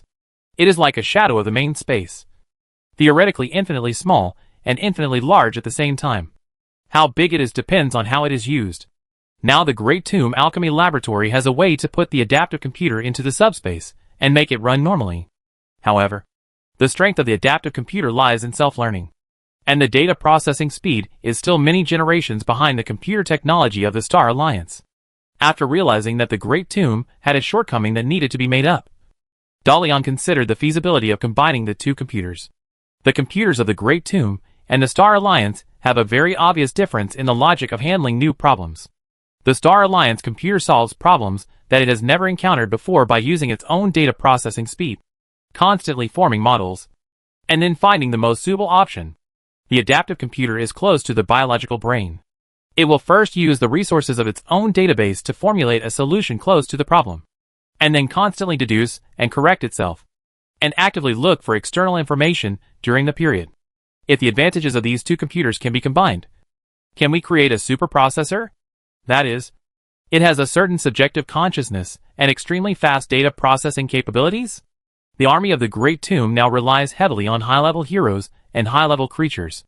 If each hero has a subspace superprocessor in his subspace, it is equivalent to carrying an auxiliary team with him, making the hero's role more clear. At the same time, with the continuous improvement of semi-energy technology, the subspace processor can also serve as an auxiliary hero, and some magic and skills can be released by the subspace processor. The subspace processor is only a prerequisite for the subspace data network system. In order to form a complete subspace information grid, it is necessary to connect the subspace processors in series, put all heroes on a data platform, and realize data sharing. With the current technology of the Great Tomb, it is very simple to open up a subspace and build an energy module to run the processor. The difficulty lies in how to achieve communication between subspaces. Pulling the wire is definitely impossible. The current magic communication transmission technology cannot mutate the barrier between subspaces, so the Magic Science Laboratory needs to study it by itself. If necessary, the Great Tomb Alchemy Laboratory can also provide assistance. Anyway, De Liang only needs to propose the idea, and the rest will be completed by professional personnel. Chapter 515 Strategic Transformation. At the meeting, De Liang not only asked the Great Tomb Army to make up for its shortcomings, but also asked it to play to its strengths. The future war model proposed by the Star Alliance, namely the micro-wormhole impact tactics, emphasizes the combat capability of individual soldiers supported by the big data chain. That is, a few extremely strong individual soldiers have the ability to turn the tide of the war. In the Naiwan City War, with the support of the Blackfire Company, the Naiwan Freedom Army demonstrated the practicality of the micro-wormhole impact tactics. The micro-wormhole impact carried out by the team led by the two-horned rhino Yuansha rushed into a Naiwan City Defense Army headquarters and killed all the officials inside. This was an important reason why the Naiwan City Council was forced to accept the armistice agreement. However, the ability to teleport in short and medium distances is an advantage of the Great Tomb, but it is not an absolute advantage, since teleportation magic is a high-level magic. Only a few high-level heroes can master it, and even fewer can master it. Just like Jessica, as a newly promoted 12th level magician. Although she learned teleportation magic under the training of the Holy Magic Dragon Academy, she has not yet been able to play the advantages of teleportation magic in actual combat. In addition, the guardian heroes of the founding company are all from the world of Order, and there are many 16th level low-level beings among them. If the high-level heroes of the Great Tomb use teleportation skills in front of them, they are likely to fall into the teleportation trap. Only by lowering the threshold for using teleportation magic and popularizing the micro-wormhole impact tactics on a large scale in the Great Tomb army can we use numbers to cover up the actions of a few senior heroes and make the guardian heroes of the founding company not know which one is a soldier and which one is a general in the numerous space energy fluctuations. We need a more convenient teleportation device that can carry out large-scale micro-wormhole impact tactics. Let the deterrent power of our army force the enemy to distance themselves from us. When Daliang introduced the strategic application of his micro-wormhole impact tactics, the Ogre Kukka couldn't help but ask at this time, "Your Majesty, according to my understanding of the characteristics of the Star Alliance war, the Star Alliance fleet has a very complete long-range attack capability, while close-range combat is our advantage. If we force the enemy to distance themselves from us, we will be in a passive position. And Black Pearl also told me that we don't even have the ability to detect the Star Alliance starship first. I think we should give priority to improving the speed and reconnaissance capabilities of our starships, and drag the enemy ships into close combat so that our advantages can be brought into play." Kukka is now the best war commander under Daliang. When Daliang and his party returned from the Star Alliance, he inquired about the military capabilities of the Star Alliance in many ways, and also had some personal insights on the future war against the Star Alliance invasion. Even the Black Pearl had no way to detect the Rafale interstellar cruiser in the universe first, which shows how blind the starships of the Great Tomb are. Reconnaissance technology is indeed the biggest shortcoming of the Great Tomb's interstellar combat capability, and it is also a problem that the Great Tomb Alchemy Laboratory and the Magic Science Laboratory need to solve in the future. However, Daliang has his own ideas and replied to Kukka, "The Black Pearl will go to the Star Alliance again in the near future, while providing data for optimizing our spacetime gate. It will also carry out interstellar trade activities with the Scarab Company. The Scarab Company will provide us with several Star Eye base stations to make up for our lack of reconnaissance capabilities. These Star Eye base stations can be arranged in the outer orbit of the Order Star to form a primary reconnaissance horizon. And with the true Eye technology we are improving, it can meet the defense needs of our army. In the early and middle stages of the war with the Star Alliance, we were not pursuing killing the enemy or winning, but to keep the Order Star under the attack of the Star Alliance, and only to save Marcellus when necessary. If the Star Alliance fleet dared not approach, they could only use energy weapons to attack us. Although we could not effectively counterattack, our magic was not weaker than that of the Star Alliance in terms of energy defense. The Crystal Dragon Egg in Master Nicole's hand could provide us with an almost unlimited source of energy. Therefore, we must be prepared to be beaten for a long time, rather than seeking a decisive battle. I estimate that this period may be 10 years, or even longer. But as long as we keep developing our technology, with Master Nicole's Alchemy Laboratory and Princess Xiling's Magic Laboratory, we can hold on under the long-range attack of the Star Alliance. And our army will one day rush out and fight an interstellar decisive battle with our enemies. The technological gap between Order and Star Alliance cannot be made up in a short time, and a small amount of magic advantage cannot reverse the overall disadvantage. If the Star Alliance is forced to fight an interstellar encounter, it is more difficult for the Great Tomb to replenish high-level heroes than for the Star Alliance to replenish a starship. Therefore, Daliang's strategy is to prepare for the attack in the early and middle stages, and use the trade channel established with the Scarab Company to actively improve its own technology and strength. Moreover, the war against the Star Alliance is not something that the Great Tomb can bear alone, which requires the overall strength of the entire Order. Even if the entire planet provides for Marcellus technical transformation, people's ideological transformation, interstellar talent training all need time. The magic departments at all levels of the Wharf Magic Academy have added cosmic knowledge education. After the Black Pearl collects more Star Alliance data, the Wharf Magic Academy will soon open a special cosmology course. Other magic academies and ordinary colleges under the jurisdiction of the University Alliance will also open more professional interstellar subjects after the Star Alliance's equipment arrives. According to Daliang's estimation, it will take about 10 to 20 years for the Order Star to truly walk out of the universe and push the troops into the Star Alliance. At that time, Daliang was just in his 20s, at the peak of his spirit and body. This trip to the Star Alliance made Daliang finally see what kind of opponent he was going to face. Although he was still so powerful, he was already powerful in his cognition, not just in his imagination. The faces of the heroes of the Great Tomb no longer showed confusion. Military meetings were no longer just empty talk, relying on belittling the opponent to cheer themselves up, but shifted to practical countermeasures. With the continuous opening and closing of various meetings, the Great Tomb actively changed its weaknesses. After just completing the transition from the cold weapon war mode to the hot weapon war mode, it embarked on the transition to the interstellar war mode. The Holy Magic Dragon Academy has begun to cultivate interstellar talents in the Great Tomb. Children of all races sit in large tiered classrooms to learn astronomy, recognize star maps, and become familiar with the customs of the discovered interstellar natives and various basic common sense in aerospace. Next to these children may be a giant dragon, an angel with folded wings, or a devil with a hideous face. By concentrating on listening to the class, the entire tomb has entered a learning state. Everyone has too much knowledge to supplement. Otherwise they will pay the tuition with their lives in the future interstellar voyage. Chapter 516 God-Making Project. Daliang, who returned to the Order Star from the Star Alliance, has been busy. He not only has to make up for the lessons of the Great Tomb, but also the courses of the Magic Academy. While paying attention to the situation in Marcellus, he also has to make plans for the future global support for the construction of Marcellus. Until one day, Daliang received an invitation from Master Nicole. After receiving the body of Miesher, Daliang did not merge with Miesher immediately. One reason is that he is not so thirsty for power. The other is that he is thinking about how to make the most of Miesher's power. Even if Miesher's divine power is made into the Lord of Order in Bella's hands, Miesher is still a law level, mastering the law level fire magic energy. Daliang himself is still in the stage of learning magic, and he has no say in how to best use the power of destruction. The most authoritative person in the entire Great Tomb on the use of energy is Master Nicole. Although Master Nicole has all kinds of quirks and likes to make all kinds of requests to Daliang, which makes Daliang feel painful every time he sees Nicole. He will do all the requests of Master Nicole happily.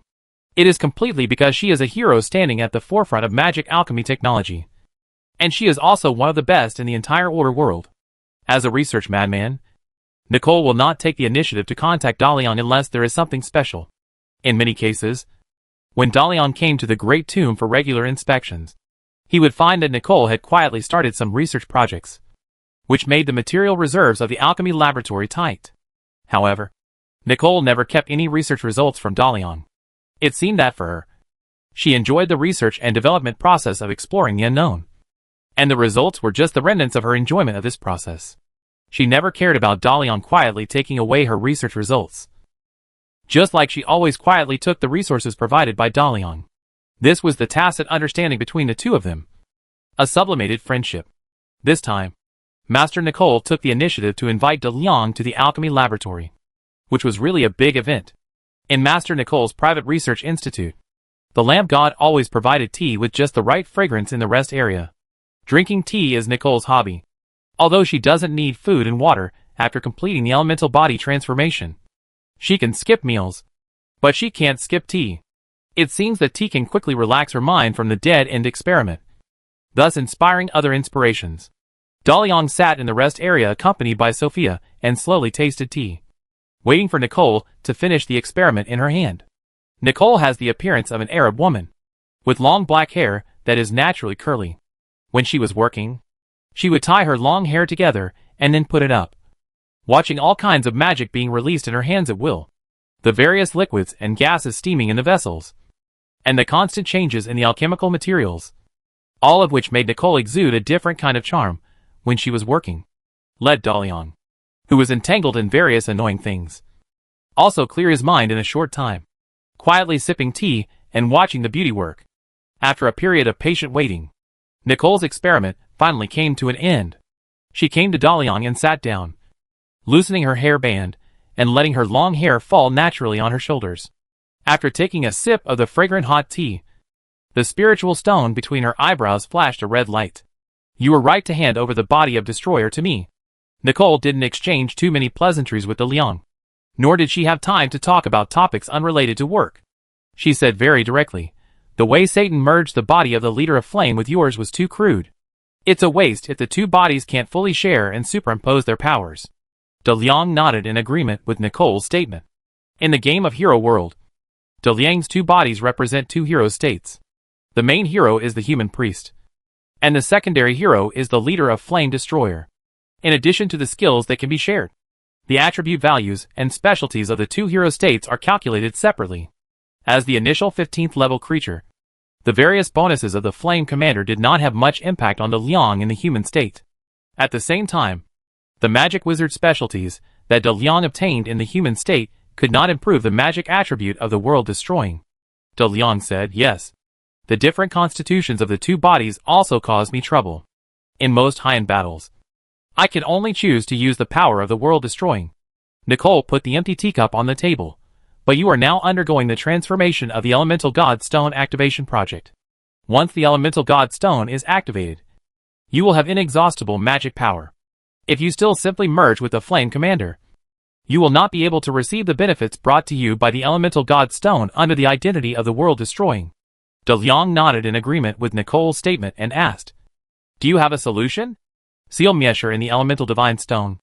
After Nicole said her solution, she explained to De Liang the reason why she made this suggestion. According to the law-level fire magic energy that Miesher now possesses, it is enough to reactivate the Elemental Divine Stone completely. But activating the Elemental Divine Stone now is not a good thing for you. Its energy is too strong, and you cannot control it now. According to my plan, when you really come of age, you will be able to accumulate the energy to activate the Elemental Divine Stone. At that time, you will have enough magic control, and your body will be able to adapt to the impact of the sharp increase in magic, and the activation of the Elemental Divine Stone will not have too many side effects. Now that we have the energy of world destruction, although we can activate the Elemental God Stone, you are not ready yet. Therefore, I am going to officially implement the God-making project on you. The God-making project is one of the several large-scale alchemy projects presided over by Master Nicole. Its theoretical basis is to realize the free conversion of energy and matter. Once this technology is realized, the damage to the limbs can be instantly reorganized using energy. In theory, even if the body is completely annihilated, as long as the energy is there, it can achieve self-rebirth. The law-level hero is just dissolved in a certain law, relying on the law to have an immortal body. But the law-level hero cannot escape the limitations of the law. His energy has limits, can be weakened, can be sealed, will age, and will die naturally. But God truly possesses an eternal body. Just like the God of Light and Bella, the law-level Bella cannot escape the seal. But the God of Light can disintegrate himself and reassemble his body somewhere in the universe. How God is created. De Liang only knows two ways. One is to bring a narrow universe into the broad universe to become a god. The other is to obtain the recognition of the initial energy crystal energy of the universe, and then obtain the qualification to become a god. The God-making project presided over by Nicole is the third type, creating heroes with similar godlike power through pure technical means. This kind of god does not have the ability to define divine power, does not have the so-called divine power, priesthood, and believers cannot obtain divine arts through worship. He uses the inherent energy of the universe, and has the same power as God. He is a real technological upgrade of the magic civilization of the Order world. Chapter 517 Trust. Although the God-making project sounds very inspiring, and De Liang was encouraged to invest heavily in this project, the current technology of the Great Tomb is only the first step in a long march to the implementation of the God-making project.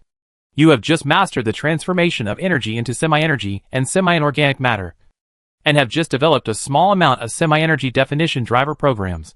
And you dare to conduct human experiments, or conduct experiments on me. This is too crazy. De Liang dare not give his small body to Nicole to complete her alchemical fantasy. No, no, no, no. De Liang refused very firmly. The technology of the God-making project is not yet mature, and it can't even handle semi-energy single-cell organisms. I dare not take such a big risk. Nicole said, but the Flame Commander is not a single-celled organism.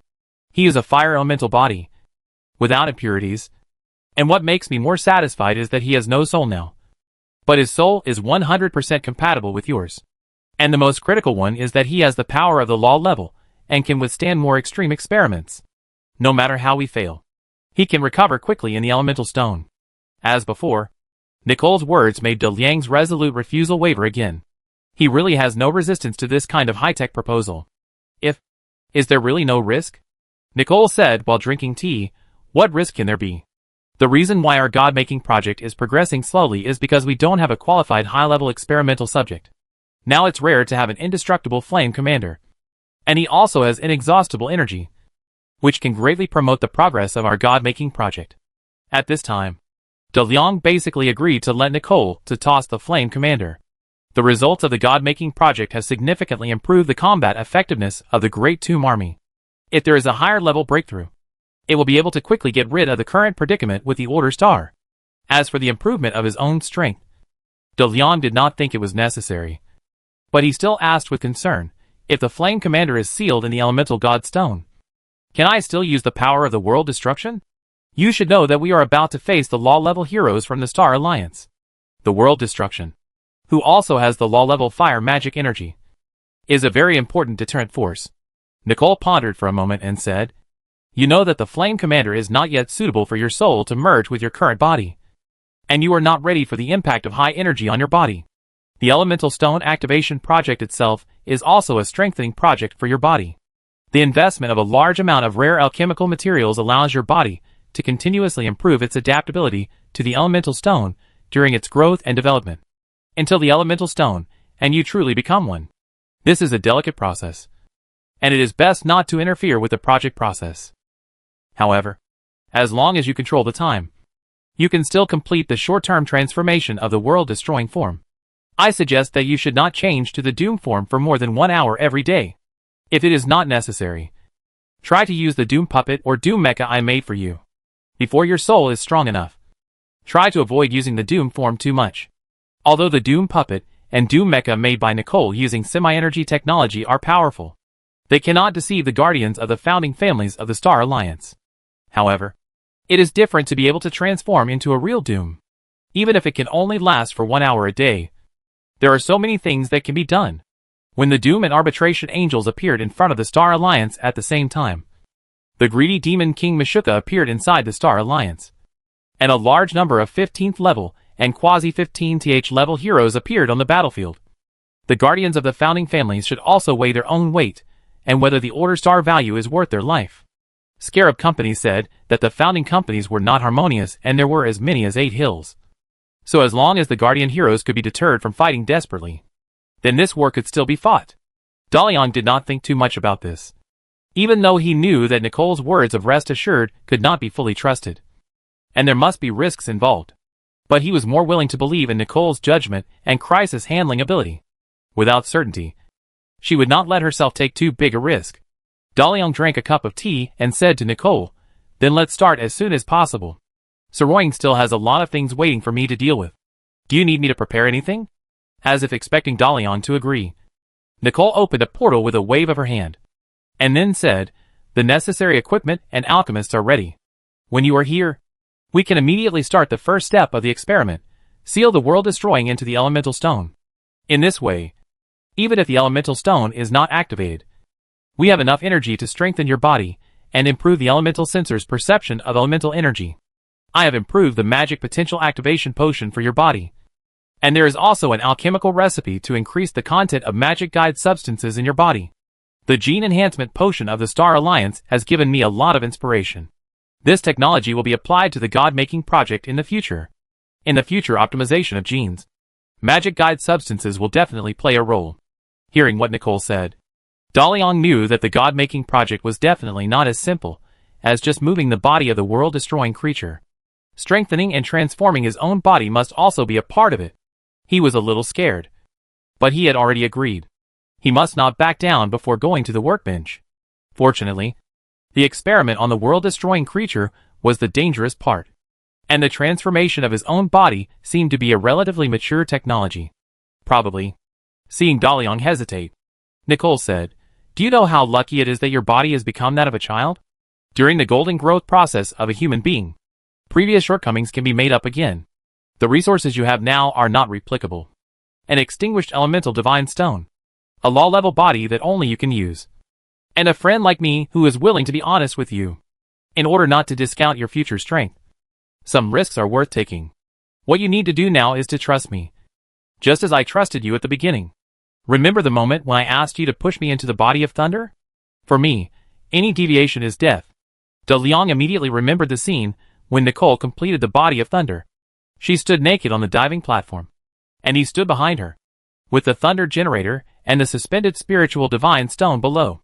If there is any deviation in the whole process, Nicole will disappear forever in the thunder. At that time, Nicole needed someone to push her from behind. She had many people to choose from, but she finally let De Liang complete this step. This is trust. Touching his lips and recalling that unexpected kiss, De Liang found that he really only needed trust to treat Nicole. Okay, let's go. De Liang stood up and walked into the portal. Chapter 518 Mutiny. As the saying goes, to gain powerful strength, the poor rely on mutation, and the rich rely on technology. The reason why De Liang's body is gone from having no magic talent to officially entering the god-making project is because he has a top alchemy technology team and a huge amount of capital investment.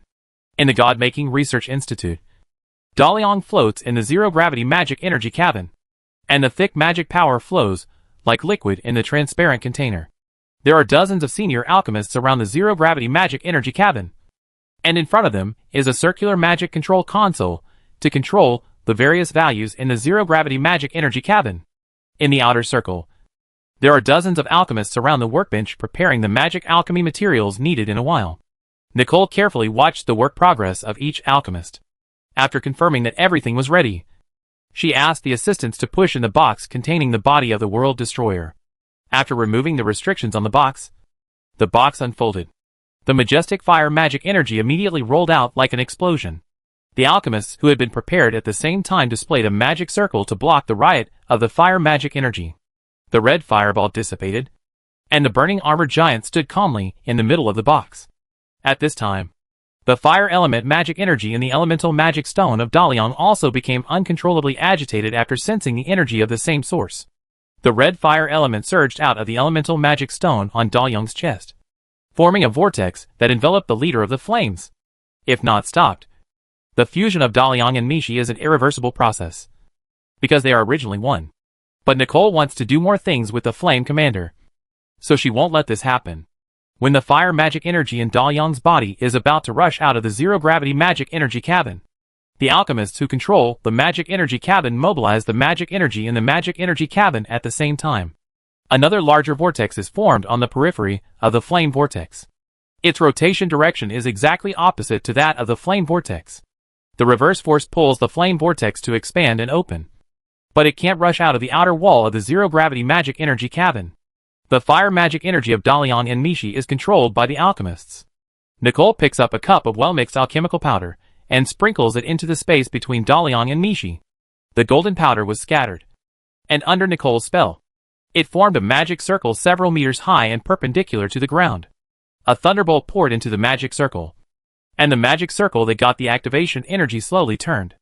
It is not a simple project to prevent the fusion of Miesher and De Liang, and to seal the Flame Commander into the Elemental God Stone. In addition, it is necessary to open up a space in the Elemental God Stone for the God-making project and establish a connection with the outside world so that the entire experimental process can be completed in the Elemental God Stone. The work is complicated, and De Liang has to stay in the big tomb for several days to complete the sealing of the Flame Commander. Outside, the whole of Marcellus seemed to have changed overnight. The officials sent by the Empire to investigate the Blackfire Company have not yet sealed off the company because of Marquis Whitehead's failure to comply. The governor of Marcellus is the highest military commander of the entire province. Without his order, no one can mobilize the Imperial Army in the province. The head of the investigation team, Marquis Barek, has repeatedly warned Marquis Whitehead of the Imperial Emperor's order and demanded that the Blackfire Company be sealed off immediately. But the governor always evaded the question by saying that the war in the front of Marcellus was intense and the rear could not be unstable. Looking at the fighter jets flying out in batches over the Blackfire Airlines, Marquis Barek knew that the farce in Saroyan must be ended as soon as possible. After reporting Marquis Whitehead's non-cooperation to the Emperor of the Empire again, Marquis Barek finally got the temporary command of the 1st Division of the Royal Musketeers, and immediately broke into the station of the 1st Division of the Royal Musketeers with the Emperor's order. As the personal soldiers of the Emperor of the Empire, The 1st Division of the Royal Musketeers accompanied Marquis Whitehead to Soroyan to stabilize the situation, but did not return to the imperial capital. Instead, as an army directly under the Emperor of the Empire, it continued to be stationed in Soroyan. And its purpose was of course to help the Emperor watch over the provincial governor. If necessary, the Royal Musketeers will also be responsible for escorting the governor back to the Empire for questioning. This is an army that Governor Marcellus cannot influence in this land. They are only loyal to the Emperor of the Empire. Under normal circumstances, the Emperor will not issue orders to the Royal Musketeer Cavalry Regiment. But once the cavalry regiment is directly mobilized, it means that the Emperor has no trust in Governor Marcellus. After entering the garrison of the 1st Division of the Royal Musketeer Cavalry Regiment, Marquis Barec was in high spirits with the Emperor's order in hand. Originally, because of the outbreak of the Marcellus War, the Emperor did not dare to move Marquis Whitehead easily. It is very risky to question the highest officer when the war is unclear. Therefore, although Marquis Barec had long applied to call the Royal Musketeers to seal up the Blackfire Company, the Imperial Emperor had not agreed. This time, the blame lies with Marquis Whitehead for not meeting with the Socialist Party and allowing the Socialist Party to develop rapidly in Marseilles. What is the slogan of the Socialist Party of Marseilles?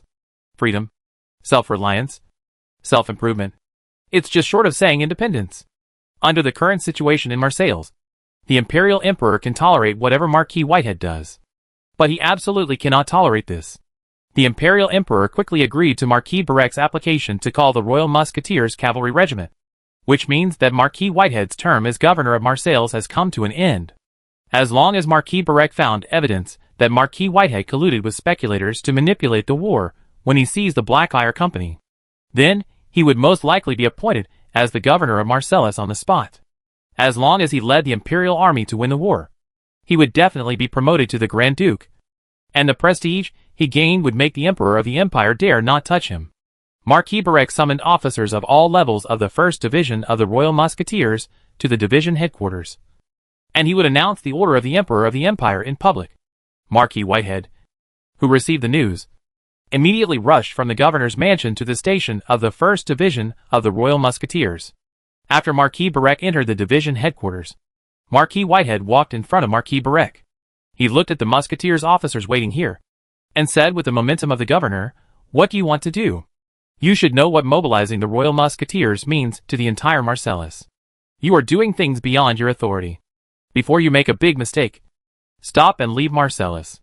With the order of the Emperor in hand, and in the Imperial Emperor's personal guard, Marquis Barec responded to Marquis Whitehead with confidence. "Governor, you know why I came to Soroyan. The Blackfire Company provides advanced weapons to the parliamentary army, which harms the interests of the Empire. As the governor of Marseilles, you not only do not punish this company that threatens the security of the Empire, but also block my investigation of them. His Majesty is very dissatisfied with you. Now you are even allowing the so-called Marseilles Socialist Party to propagate extreme speech and let it grow and develop under your rule.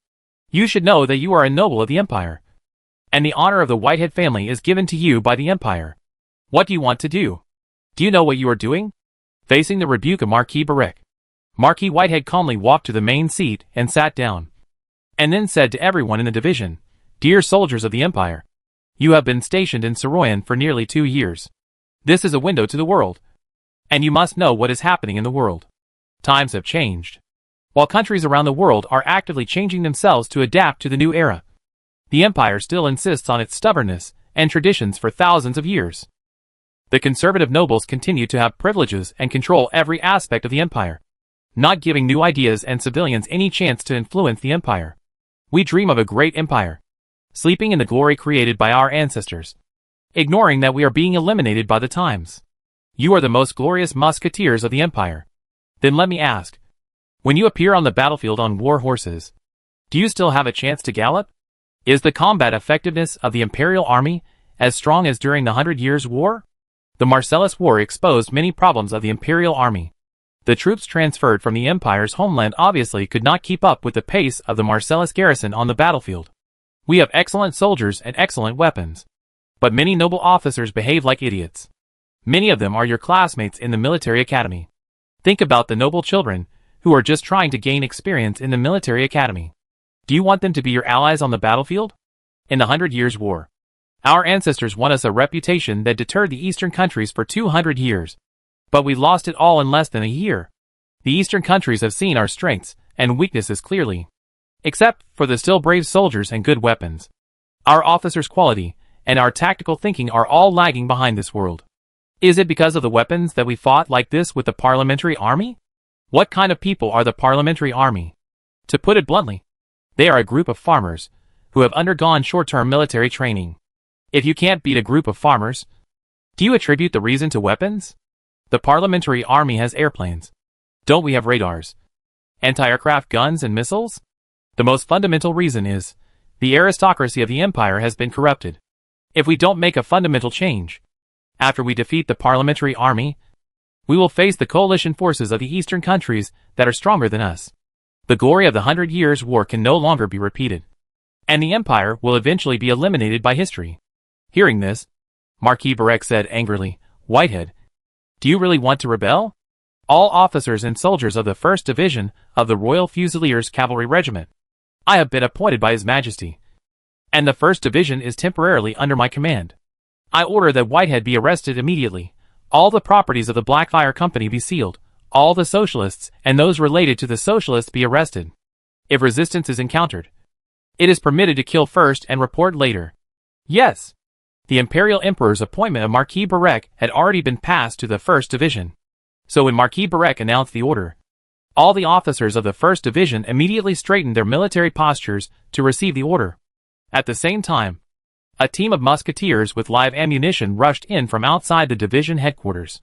Marquis Barek, who thought he was in control of the situation, smiled and patted Marquis Whitehead on the shoulder and said, "I admit that part of what you just said makes sense. And some of the imperial nobles are no longer useful. But this is the Royal Musketeer Cavalry Regiment, and all the officers here are sons of nobles. They are all beneficiaries of noble privileges, and they will never overthrow their own class. Whitehead, you will be taken back to the imperial capital for trial, and I will take over as governor of Marcellus. After I seal up the Blackfire Company, obtain its wealth and factories, and make fighter jets the exclusive weapon of the imperial army. No matter the parliamentary army or the Eastern countries, they will surrender under the iron hoof of the empire. I will push the territory of the empire to a new peak." Just as Marquis Barek mocked Marquis Whitehead, the commander of the 1st Division looked at the soldiers who rushed in and found something wrong. He scolded, "Which unit are you from? Who let you in? Get out! Guard company! Guard company!" The division commander shouted loudly to the division guard company. But no soldiers rushed in from outside the door. Seeing the direction of the guns of these soldiers, the atmosphere in the division headquarters suddenly became weird. After seeing the nameplates of these soldiers, the division commander shouted again, "Captain Reed James, what do you want to do? Do you want to mutiny? Remember the oath you swore. The Royal Musketeers are only loyal to the Emperor of the Empire." Reed stood up. He walked behind the Marquis Whitehead and said, "I am loyal to the Emperor of the Empire. But if your Majesty does something wrong, I will not follow blindly. In Soroyan, I saw many things that I could not see in the Empire. I believe that the governor is the cornerstone of the Empire. He will lead the Empire to catch up with the development of the new era and make the declining Empire glorious again. I believe the Marquis will not betray the Empire, will not betray His Majesty. Everything he did was to ensure that the glory of Vlaming would not end in the hands of the corrupt nobles. Sorry, Marquis Barek and colleagues. I am now in charge of the 1st Division of the Royal Musketeers." After Reed finished speaking, a group of soldiers from the 3rd Regiment rushed forward, arrested Marquis Barek and all the officers, and escorted them to the governor's palace. Reed stayed in the 1st Division to accept the command of the army, and Marquis Whitehead quickly returned to the governor's palace in Marseilles. On the same day, the governor's palace in Marseilles reported news that shocked the world. Marquis Whitehead announced that all imperial nobles in Marcellus no longer enjoyed any noble privileges, and only enjoyed citizenship like ordinary Marcellus people. Then Marquis Whitehead asked people from all walks of life in Marcellus to establish the Marcellus Provisional Parliament, and declared that he would resign after the establishment of the new parliament, and would also transfer all administrative and military powers of Marcellus to the parliament, and he would not hold any position in the new government. At the same time, Marquis Whitehead called on the parliamentary army to cease fire, and promised that after the ceasefire, Marcellus would immediately start democratic elections and establish the Principality of Marcellus. Marcellus only needs to admit that it is part of the Vlamic Empire, and Marcellus will be completely governed by the Marcellus people. Marcellus will achieve true freedom, independence, and self-reliance. Chapter 519 Marcellus Peace Talks. The news from the governor's office in Marcellus immediately caused an uproar in the whole world. Just when all countries were caught off guard by this news, Marquis Whitehead announced that all the imperial garrisons in Marcellus would be reorganized into the Marcellus Defense Army, and controlled the Dosan Railway to prevent the Vlamic Empire from transferring troops to Marcellus. At the same time, the Azure Corps entered Soroyan, and while controlling this important city, it surrounded the Imperial Fleet naval port. Marquis Whitehead's army controlled the railway line that ran through Marcellus from east to west, leaving the Imperial Army, who did not know what was going on, wondering whether to fight the Parliament Army or turn around and attack the lifeline that was being strangled. The Parliamentary Army also stopped all military operations at this time.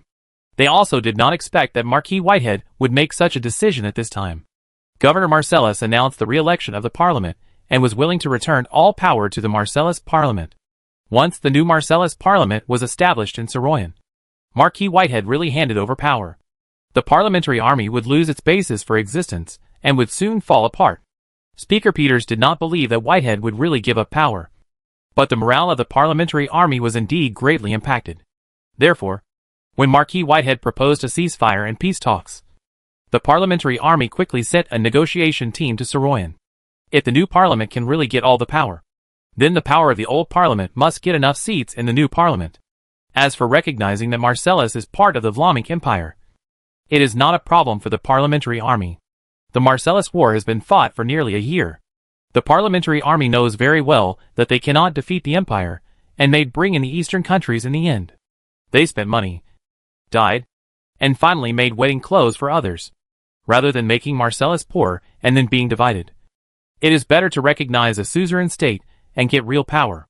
The Empire really didn't expect that Marquis Whitehead would play such a trick. Now, the Death Desert has been cut off by the Marcellus Defense Army, and all the troops still loyal to the Empire are trapped between the Parliament Army and the Defense Army, and the supplies are still in the hands of the Defense Army. What the Emperor of the Empire could not have imagined was that the 1st Division of the Royal Musketeer Cavalry Regiment was also instigated by Marquis Whitehead. Reed Jennings controlled the Emperor's personal soldiers, and together with the Azure Corps, surrounded the land camp of the Imperial Navy Fleet.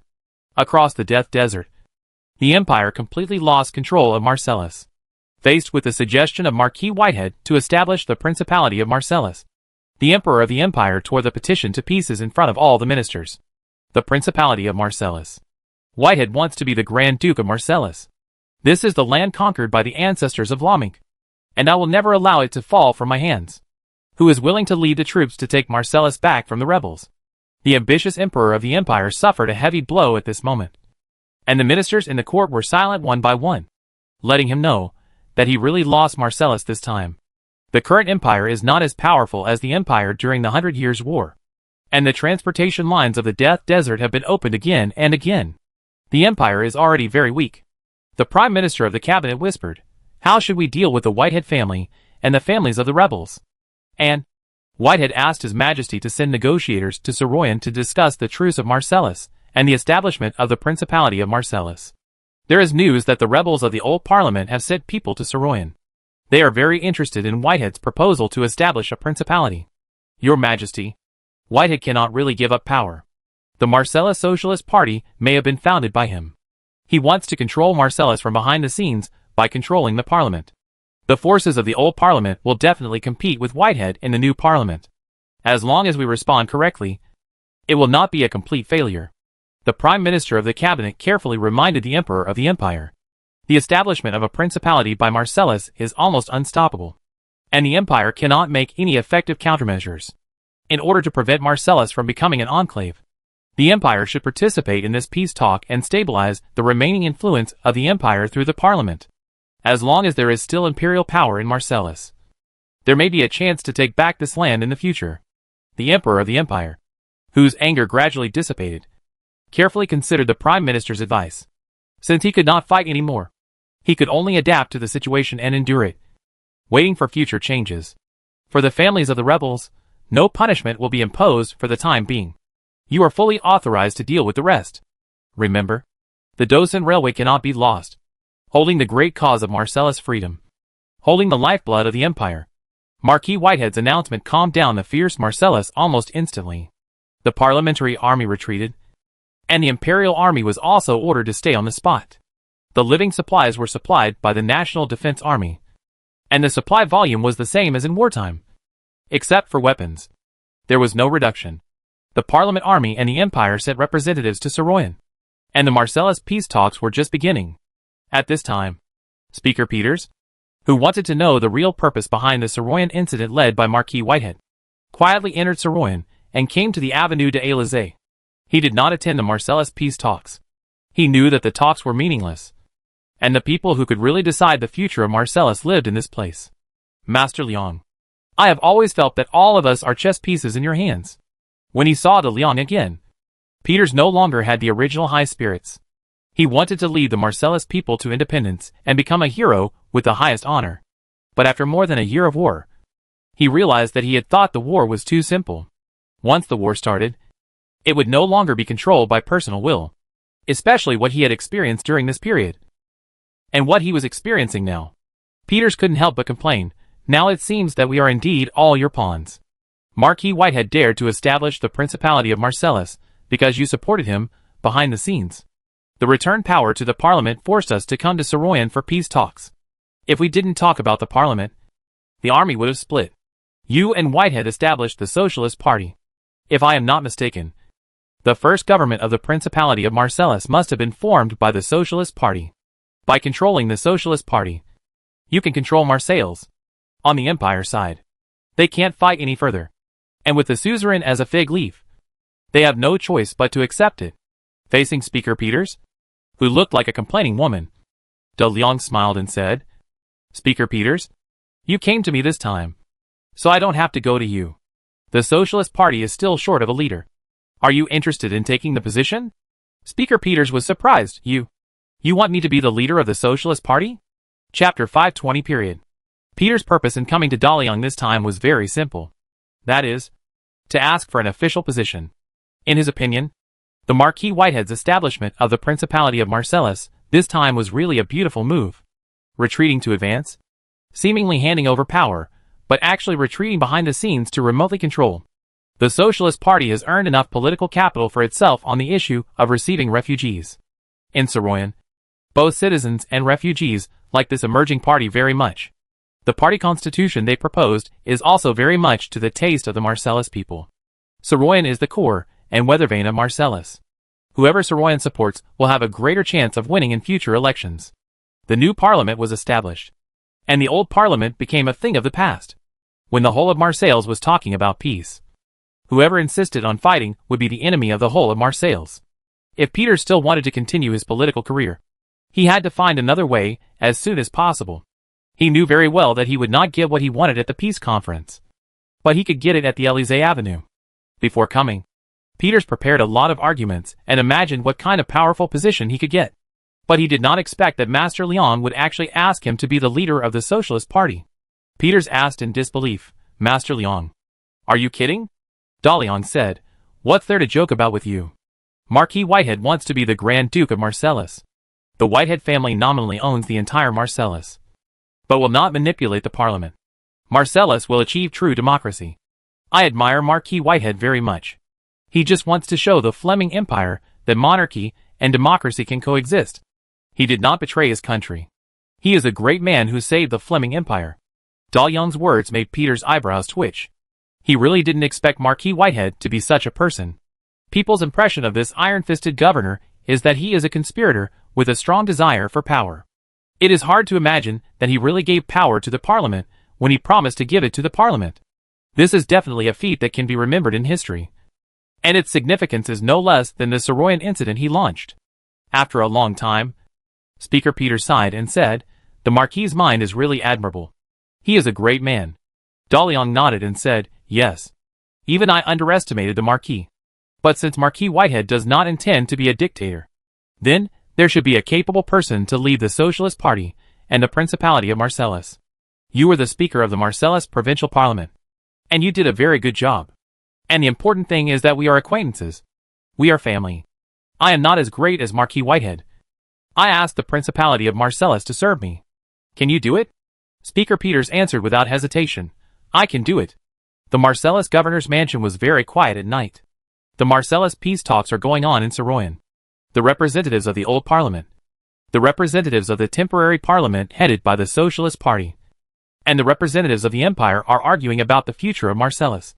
And the meeting process is moving towards the establishment of the Principality of Marcellus. However, the military power of the National Defense Force is still in the hands of Marquis Whitehead. Almost everyone believes that Marquis Whitehead will not really hand over power, and he will become the behind-the-scenes dictator of Marcellus. Therefore, many people have come to visit the future master of Marcellus these days, but they have all been refused by the governor. The officials and staff of the governor's office are gradually being laid off and transferred, and most of the documents are being sorted and sealed, ready to be handed over to the parliament. Marquis Whitehead sat in his study, with no lights on in the room. He was used to looking out the window in the dark, watching the various people coming and going outside the governor's office, analyzing what they wanted from him. Only this time, he was looking at the bright starry sky outside. The door opened and Anne walked in from outside. She turned on the light in the room, walked gently to her father's side, and whispered, I heard some of your decisions from Reed and saw what you were doing. Your style of doing things is still beyond everyone's expectations. Even I didn't expect you to give up power. I always thought you liked power very much. Marquis Whitehead asked Anne to sit next to him and said in a rare kind tone, I really like power very much. That feeling is like an addiction, and people can't resist the temptation at all. But if you want to gain power, you must make sacrifices. In order to protect my family, I must ignore feelings. In order to protect the family, I must let my beloved daughter undergo the most brutal training. Everything is to gain a higher status and more power. I used to think that as long as my power was strong enough, I could change the empire and free it from the quagmire of decay. But it's too difficult. How can the nobles, who are still intoxicated by the sunset of the empire, see that the graves under their feet have been dug? The Principality of Marcellus is the last thing I did for the empire. When the empire reached its last step, it at least had another way to choose. The Whitehead family still maintained its loyalty for 1,000 years, and we guarded this outlet for your majesty, and couldn't help but respect the words of the Marquis. When her father announced that he would establish the Principality of Marcellus, she thought he really betrayed the empire. But now she realized that she had wronged him. Betrayal is a stain that the nobility can never erase, and has not had a good time these days. She said sincerely, Father, thank you. The Marquis said, Don't think that the Whitehead family can enjoy themselves just because they are no longer involved in politics. You can't go back to the Imperial Navy, then report to Master Leong. It is really childish to fight with a group of low-level politicians in Marcellus, just like a child playing house. In the future, the Whitehead family's journey is the interstellar sea. It was not only his noble sentiments that made the Marquis Whitehead willing to give up power. When he learned from Daliang that the Star Alliance existed, and that the control range of the Star Alliance was so large that it needed to be calculated in tens of thousands of light years, the thing he fought for in Marcellus suddenly became boring. So what if he could become the emperor of the empire?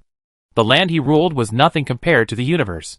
Marquis Whitehead finally understood why Master Leong had a feeling of being out of the world, and he felt that what he had done before was just childish tricks. After returning from the Avenue de Champs-Élysées, Marquis Whitehead had a new motivation to look up at the sky. He ended his duties to the empire with a period and began to think about how to carve the name of the Whitehead family on the starry sky. Chapter 521 Goodbye Bella. On the Order Star, De Leon officially began to take over the Marcellus region, and asked the Black Fire Company and the Magic Technology Company to help the post-war Marcellus restore order and productivity as soon as possible. At this time, Wang Yi, who was far away on the Star Alliance initial star, suddenly saw an unexpected visitor. Miss Bella? Bella? Wang Yi didn't expect to see Bella here after returning to Tika City. She looked around, and after confirming that there was no one else, she whispered to Bella, Didn't you go to Earth? Have you opened the crystal wall of the God Plane, and we entered the general universe? Bella was still the same. She sat in the chair in the captain's room of the mist and said to Wang Yi, who looked puzzled, No. The work of opening the crystal wall of the God Plane is more difficult than I thought. Although the destruction of the world has done a lot, it is not a short time to open the crystal wall of the God Plane. Every day I will concentrate all my strength to cut a sword. and I will accumulate strength again in the remaining time. So I got a device to land in the star domain world. I didn't expect that I would regain a human body on the initial star. Although this body is weak and pitiful, it is a very wonderful experience for me. It turns out that Bella entered the star domain world by logging into the game. To be honest, Wang Yi really didn't expect to meet Bella in this way. It was unexpected but reasonable. It's just that Bella's law level power was not brought. Normal login must abide by the rules. Bella, like the Earthlings who first entered the star domain world, obtained the initial body on the initial star. According to the rank division of the order world, Bella is now a zero-order creature, let alone entering the universe. It is difficult to survive on the initial star. However, there is no sign of weakness from Bella. Her temperament is still so arrogant, as if she is a god hiding in the clouds overlooking the world. After Wang Yi understood what happened to Bella, she said, I went to Naiwen City to see Mishi. Although I didn't meet him in person, we talked a lot. He is a great and powerful man. Like the pioneers, his existence is the luck of the earth. A lot of things happened during your absence. I know who I am and what kind of responsibilities I bear. That almost crushed me. It's really great to see you again. With you around, I'm not afraid of anything. Seeing Bella again, Wang Yi seemed to have found the most reassuring support. After returning from Naiwen City, she will officially be involved in this cosmic dispute. The revolution brewing in the Federation is erupting. Shattered Moon has broken free from the shackles on its body. Scarab Company wants to make a bold speculation in this revolution. The founding company is still strong enough to make people afraid. And the Guardians hidden inside the founding company. How could they hand over the Star Alliance that has ruled for more than 2,000 years? Will the natives become the host in this movement? Is the world of order really a friend rather than an enemy? What is even more frightening is the unknown god. An unprecedented civil war broke out among the Earthlings. Who will be the winner in the end?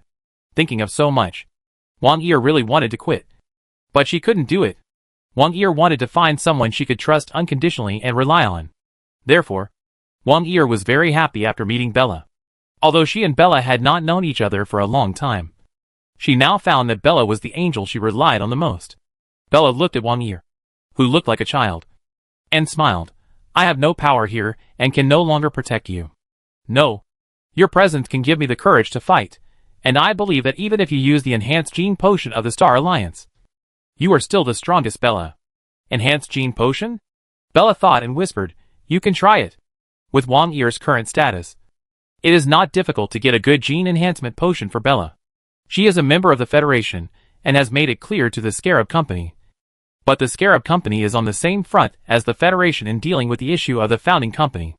Therefore, Wang Yi's position in the Scarab Company remains unchanged. And she still participates in the Strongest King competition for the Scarab Company. The Scarab Company and the Federation both hope that Wang Yi can win the Strongest King competition. In this way, as the first champion who is not a founding company, Wang Yi will definitely be able to gain unprecedented influence within the Star Alliance. At least enter the top 8 to break the monopoly of the founding company on the top 8. At that time, as long as Wang Yi's sympathy for the interstellar natives and opposition to racial discrimination were properly arranged, it would surely add fuel to the slave liberation movement and win more Star Alliance members to join the revolutionary team. But what was unexpected was that, as the top 32 players, Wang Yi and Bella were arranged together when the promotion match was drawn. In other words, the place for the top 16 would be decided between the two of them. The only people who knew Bella's identity were the greedy demon Meshuggah in the Scarab Company and Scorpio in the Federation. The news that Bella was opening the crystal wall of the God Plane on Earth was strictly kept secret by De Liang. This news, which can cause chaos on the entire Earth, should be kept secret for as long as possible. Bella is the dark horse of this year's Strongest King competition. She has won all the competitions by crushing her opponents. No matter how advanced the opponent's enhanced genes are or how rich the competition experience is, there is no chance for Bella to fight back. The winner is decided when they meet. Although Wang Yi is also a dark horse in the Strongest King competition, she has barely won the last few games.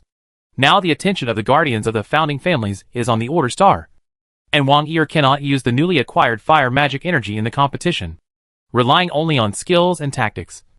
Even if the physical fitness has been greatly enhanced, it is unknown how much chance of winning against the impeccable Bella. After the Scarab Company and the Federation found out that Wang Yi and Bella had an unusual relationship, They thought about whether Bella could give up the game and let Wang Yi advance. At this time, Bella had just completed the physical enhancement of the A-level enhanced gene. This gene potion was originally prepared by the Scarab Company specifically for Wang Yi. But Wang Yi did not use it at the beginning and saved it again. This time Wang Yi wanted it back. The Scarab Company and the Federation were in the honeymoon period of cooperation.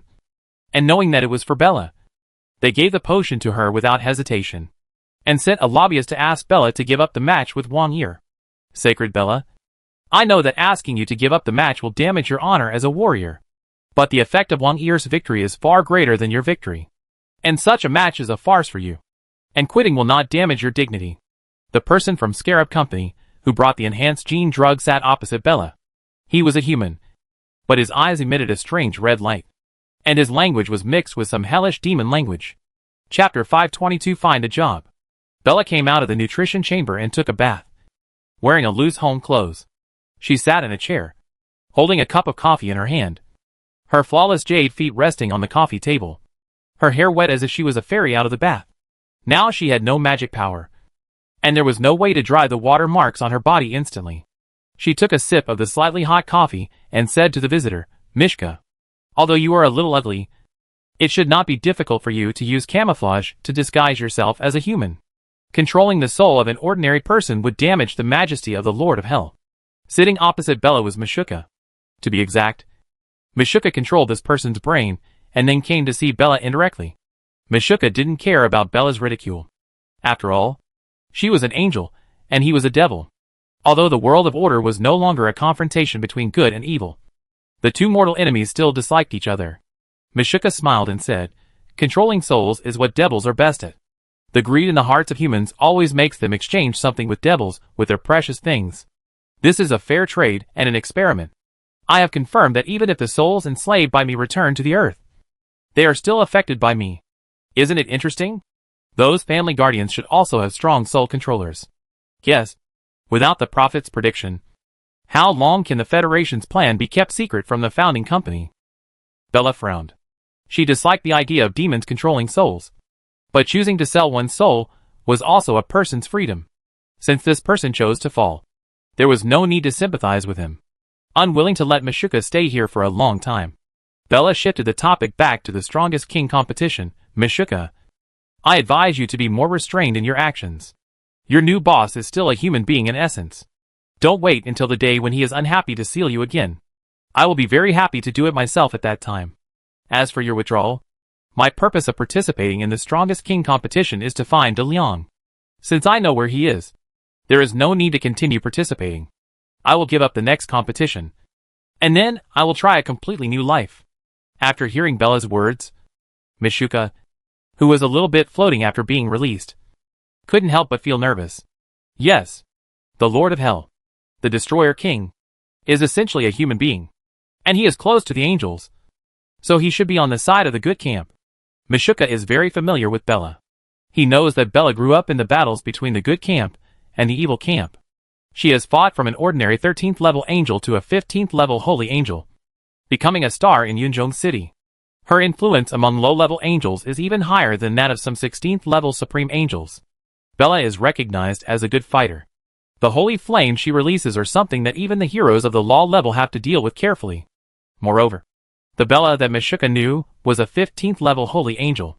During the time when he was sealed, Bella comprehended the law and became a 16th level supreme angel. How strong can a law level Bella be? Mishka can't predict it.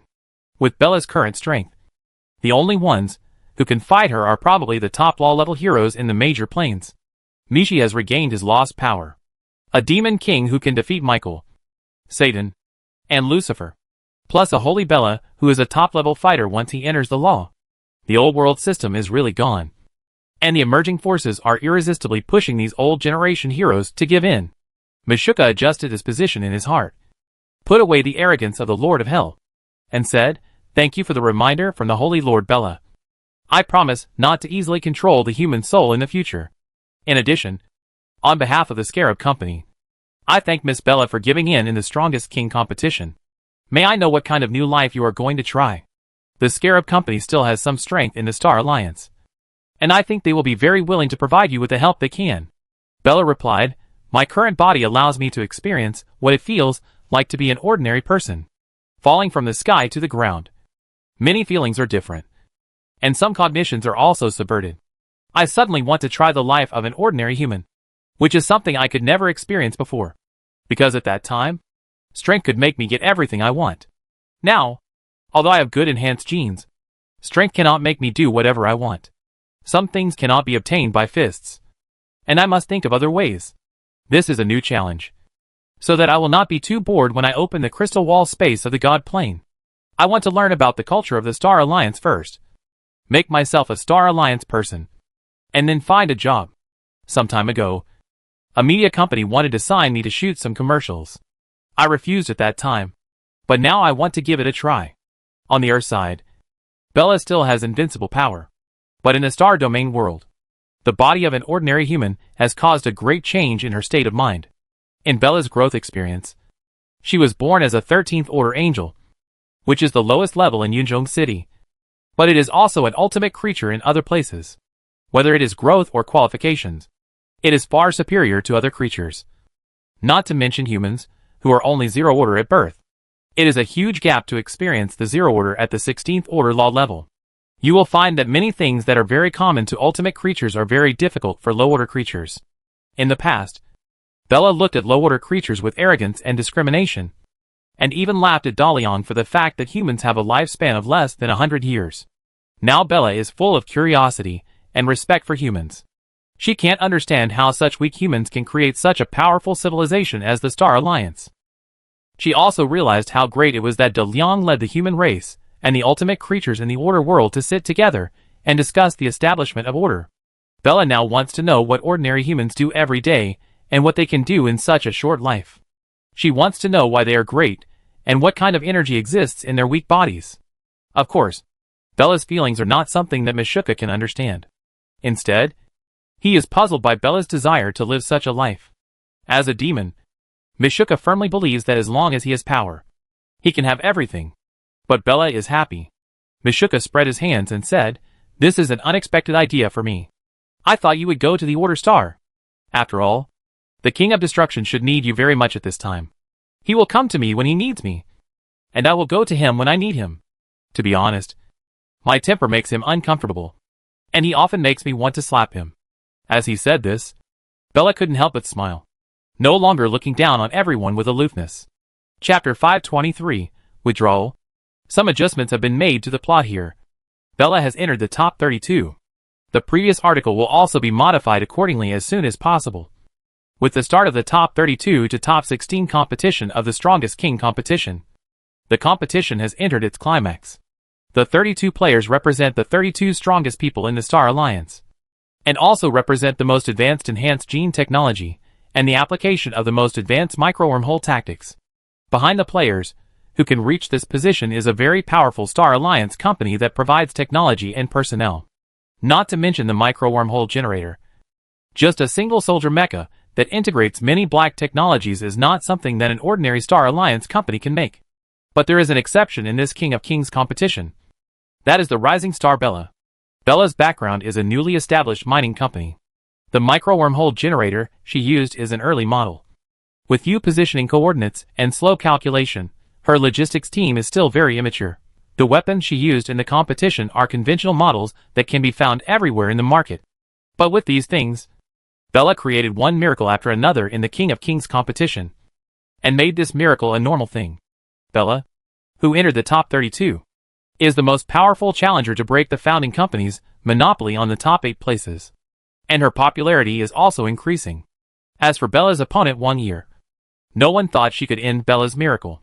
Although Wang Yi's performance was also very eye-catching, there was still a big gap between her and Bella.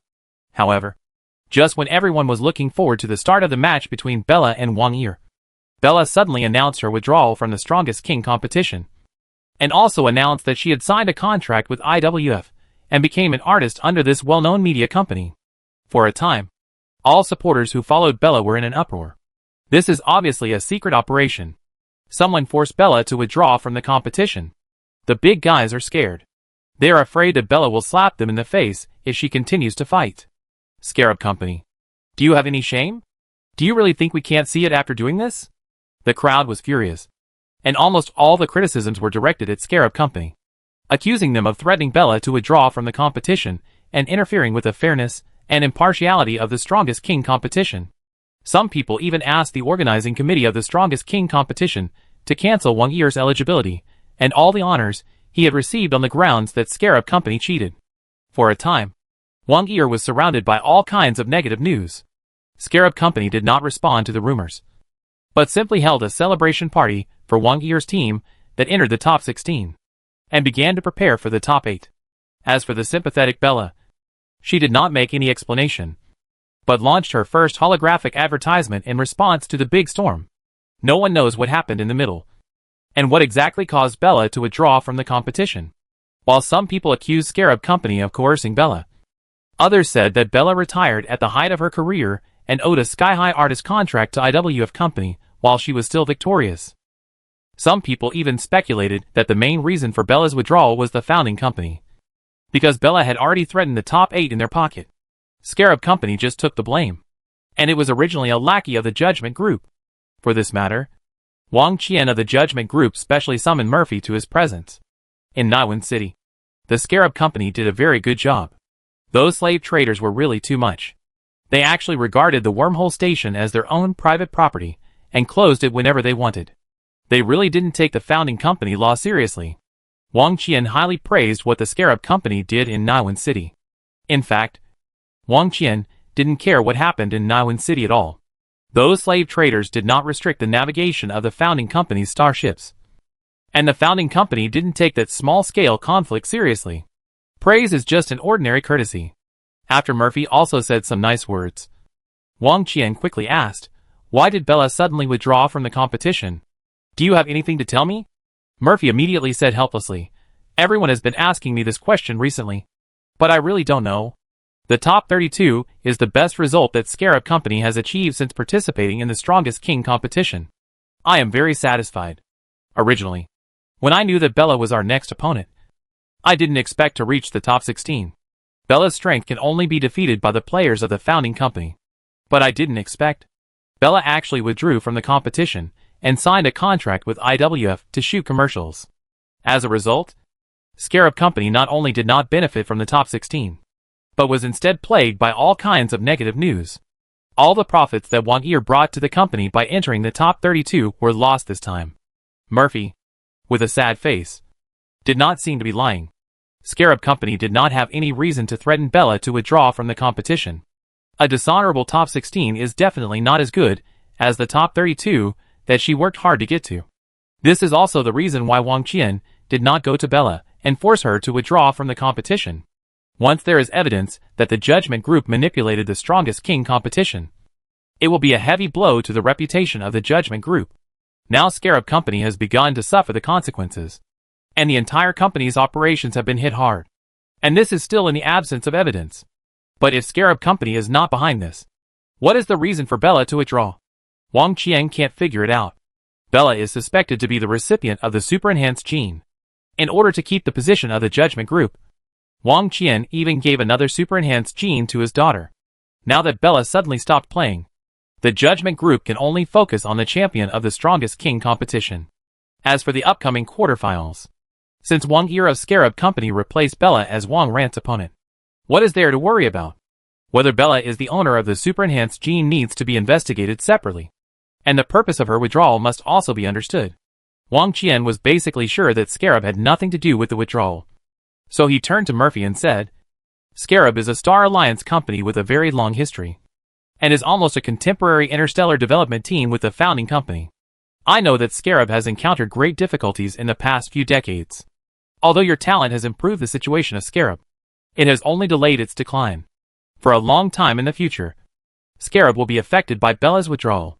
This is undoubtedly a double whammy for you. If there is no strong capital injection, Scarab will likely become a thing of the past in Star Alliance.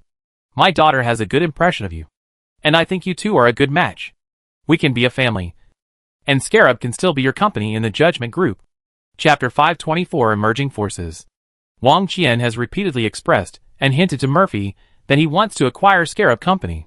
The Scarab Company's operation on Order Star for more than 30 years is very tempting to Wang Qian, and it can allow the Judgment Group to stand in a favorable position in the competition to divide Order Star.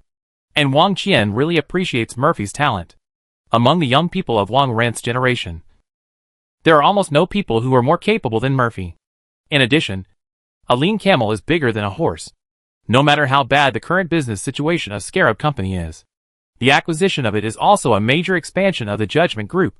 But Murphy has no intention of selling the company handed over to him by his family. Otherwise, he would not risk cooperating with the Destroyer Demon King in order to save the company. Murphy said very tactfully, "Uncle Wang, the difficulty of Scarab Company is just the tight cash flow caused by overinvestment. And there is no big problem in the operation of the whole company. Now I have found a way to return the funds. And I believe it won't take long for Scarab Company's predicament to be alleviated. And when we can set foot on the Order Star, Scarab Company will be able to rise from the ashes and regain its glory." The fundamental purpose of Wang Qian's acquisition of Scarab Company is for their operation on the Order Star. Now the wormhole station leading to the Order Star has entered the final stage of completion. If the power of Scarab Company on the Order Star is fed back, the Judgment Group will miss the best opportunity to acquire Scarab Company. In the competition for the interests of the Order Star, the Judgment Group may miss the opportunity due to the subtle attitude of the family guardian. It is necessary to complete the merger of the Scarab Company as soon as possible and get all the information about the Order Star in their hands. Wang Qian has no time to coerce and induce Murphy to slowly put pressure on him. After being rejected, Wang Qian, who was originally smiling, immediately became serious. He said to Murphy, "Murphy, in the Star Alliance, the founding company can make anyone disappear if it wants to. Even the Scarab Company, which is as old as the founding company, cannot escape this law. Don't think that the Judgment Group cannot do without you in the competition for the interests of the Order Star. Believe it or not, as long as I declare that I will no longer protect Scarab Company, you will be immediately divided up by other founding companies. You have no capital to refuse. If you merge into the Judgment Group, you can retain a portion of Scarab Company's shares and may even become my son-in-law. But if you are split up by other founding companies, you will get nothing. Think about it carefully." No need to think about it. With the exclusive business established with Order Star, the secret funding from the Earth Federation, and the protection of the greedy Demon King as the family, Murphy's confidence in refusing was very strong. He said with the same momentum as Wang Qian, "Uncle, Scarab Company will never become someone else's asset in my hands. My grandfather and father have been running the company for 30 years in order to wait for the opening of the Order Star route. They paid, and I finally reaped the rewards. I will never let them down. In order to win the favor of Miss Wang Ran, I can do anything. But I can't sell out the core interests of Scarab Company." Murphy's words made Wang Qian's face turn very ugly. There are really not many people in the entire Star Alliance who dare to talk to him like this. You should know the consequences. I believe that my uncle's vision is not so short-sighted. Scarab Company can only be useful to you when it is next to the Judgment Group. Being divided by its founding company can only make you vent your anger, but will make the Judgment Group lose its original advantages. There are still many things waiting for me to deal with in the company. So I'll take my leave first." Murphy left Wang Qian and left the administrative spaceship of the Judgment Group. In the quarterfinals of the Strongest King competition, Wang Yi's opponent is Wang Ran. In order to compete for the title of the Strongest King, Wang Yi will not hold back. The moment Wang Ran is eliminated is the time for Scarab Company to break with the Judgment Group and become independent. He no longer needs to be humble here to survive. After leaving the Judgment Group, Murphy did not think about what means Wang Qian would use to deal with Scarab Company. No matter what Wang Qian does, as long as Scarab Company has enough money, it will be invincible. The Order Star sent another batch of special magic alchemy products, and the Earth Federation naturally became the first customer of the Scarab Company's alchemy industry. In addition, Murphy used the future profits generated by this trade route as collateral to obtain a large loan from the Federation, solving the Scarab Company's funding problem at one time. At this time, the Scarab Company was quietly transforming to a wartime state. All the starships that were secretly built before were put into service, and more starships and Star War weapons entered the initial stage of construction. Once the war started, there was no need to worry about not being able to sell weapons. Blackfire Company had already ordered a batch of starships, and in the future the Federation would definitely talk to the Scarab Company about expanding the scale of weapons production. In addition, the mercenary industry will also flourish in the future. Scarab Company has launched a new mercenary recruitment plan to expand the company's security forces. When the Order Star develops the convenient teleportation magic generator, the mercenaries of Scarab Company will be the strongest micro-wormhole impact tactical force in the entire Star Alliance. Even in the last meeting in Naiwan City, Miesher and Murphy proposed the establishment of a joint combat force between Blackfire Company and Scarab Company. Blackfire Company provides magicians and magic alchemy props, and Scarab Company provides high-tech weapons and soldiers to verify the application of magic in high-tech warfare mode. What Murphy is most looking forward to about this joint force is that the King of Destruction is willing to allow 10 14th level demons and a group of high-level hell creatures to join in order to enhance the offensive capabilities of this force. The King of Destruction proposed that the greedy demon King Meshuggah be the commander of this joint combat force, and Murphy had no objection. In general, Murphy said that he was very busy and was not perfunctory to Wang Qian. The Scarab Company was like using a plug-in and was rushing up strongly. All kinds of emergencies brought about required Murphy to make decisions. He really didn't have time to waste on the Judgment Group. The Scarab Company was now thinking about how to make itself a new founding company. After Murphy left, Wang Qian called his daughter Wang Ran to his side. If they want to crush Scarab Company, the quarterfinals of the Strongest King competition is a good opportunity. The founding company does not have so many concerns when using super enhanced genes. As long as Wang Ran crushes Wang Yi with the power of family protection in the competition, people can see that the Judgment Group does not need to force Bella to withdraw from the competition. Then the Judgment Group can find a way to put the responsibility of Bella's withdrawal on Scarab Company. If they can deprive Wang Yi of all the honors she has won in the competition, and combine some economic strategies, Scarab Company will be skinned if it does not die this time. Murphy, you will come back and beg me again. After completing a starship transaction with Scarab Company, the Black Pearl returned to bring news about Bella to De Liang. Although she did not meet Bella due to her schedule, she had an interstellar call with Bella and brought the first holographic advertisement shot by Bella back to Soroyan. Black Pearl, who turned into a girl, showed off the holographic advertising device she had secretly disassembled to De Liang at the dining table. Captain, you must not know how scared I was when I saw the image of the Holy Bella all over the city of Naiwan. I thought that Lady Bella had occupied Naiwan City with mirror magic. Later I learned that this was an advertisement to promote the product. Lady Holy Bella is so beautiful. This dress suits her very well. After Black Pearl activated the holographic advertising generator, the light was reassembled by the light leaving the field, and a holographic image of Bella that was almost indistinguishable appeared in front of De Liang. Bella, as everyone knows, doesn't care much about her clothes and appearance. She wears angel armor most of the time, and her golden hair is simply tied into a ponytail for combat. In addition, her face that looks down on low-level creatures makes it easy for people not to focus on her appearance. In De Liang's impression, it seems that Bella has never worn too fancy clothes that reflect feminine beauty. Even in the palace banquet, Bella was dressed in armor. The Bella in front of me was wearing a white evening dress. Her shoulders were fair and healthy, with no color contrast caused by the color of the dress. Her long golden hair was on her shoulders, and her deep collarbone was sexy and charming. As the most beautiful creature in the world of order, an angel, Bella's temperament is difficult for any creature to imitate. She has a noble attribute that makes people have no blasphemous thoughts and enjoy the shocking beauty that hits the soul wholeheartedly. Especially her eyes, the same blue as the sky, as if they would absorb all a person's thoughts. If it weren't for the necklace on Bella's neck, which was too shiny after special effects, it would be easy to overlook what she was endorsing. De Liang, I feel relieved knowing that you are safe. Bella in the video suddenly said, I saw Black Pearl, and she has not changed at all in 2,000 years. She told me that you have become a human child, which is a surprising change. I can't imagine what happened to you. The time we experienced is just a moment for you. You disappeared in the kingdom of death and appeared on the Order Star, but we never stopped looking for you. I think everyone will be very happy to know that you are safe. You laid the foundation for the orderly world. Stable peace allows the orderly world to unite and deal with the invasion from advanced civilizations. Although I don't know where they are, I am sure they are all waiting for your return. And Her Majesty Joyce has been waiting for you. She is sleeping in the elemental plane to suspend her life. She is also waiting for you to return and wake her up.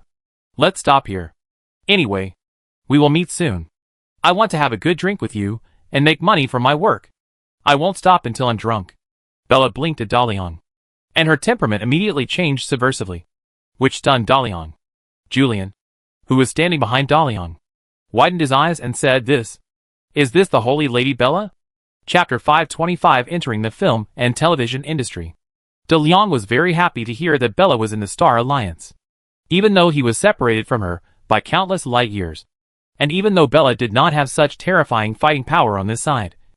As long as he knew that Bella was there, Daliang felt inexplicably at ease.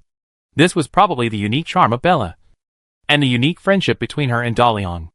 As a rising star in the Star Alliance media, Bella no longer had the inaccessible attitude she had before, and began to seriously experience the feeling of being an ordinary person. The emotions she gained from it were gradually changing her previous shortcomings as a fighting angel. Bella left the Cloud City and became the guardian angel of the first empire of the main world at the invitation of Daliang. Her initial purpose was to change her lifestyle. She was tired of being a warrior who existed only for fighting, and she wanted to try other lifestyles. But she soon found that she could do nothing but fight. Her fame that resounded throughout the world, and the deterrent power of the supreme angel of the law made her always worshipped in the first empire of the main world.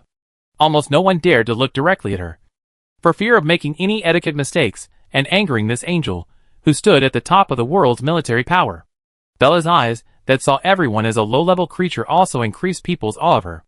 In the Star Alliance, no one knows who Holy Bella is. When Bella's power was isolated on the Earth side, a new way of life opened up in front of her, and her state of mind gradually changed.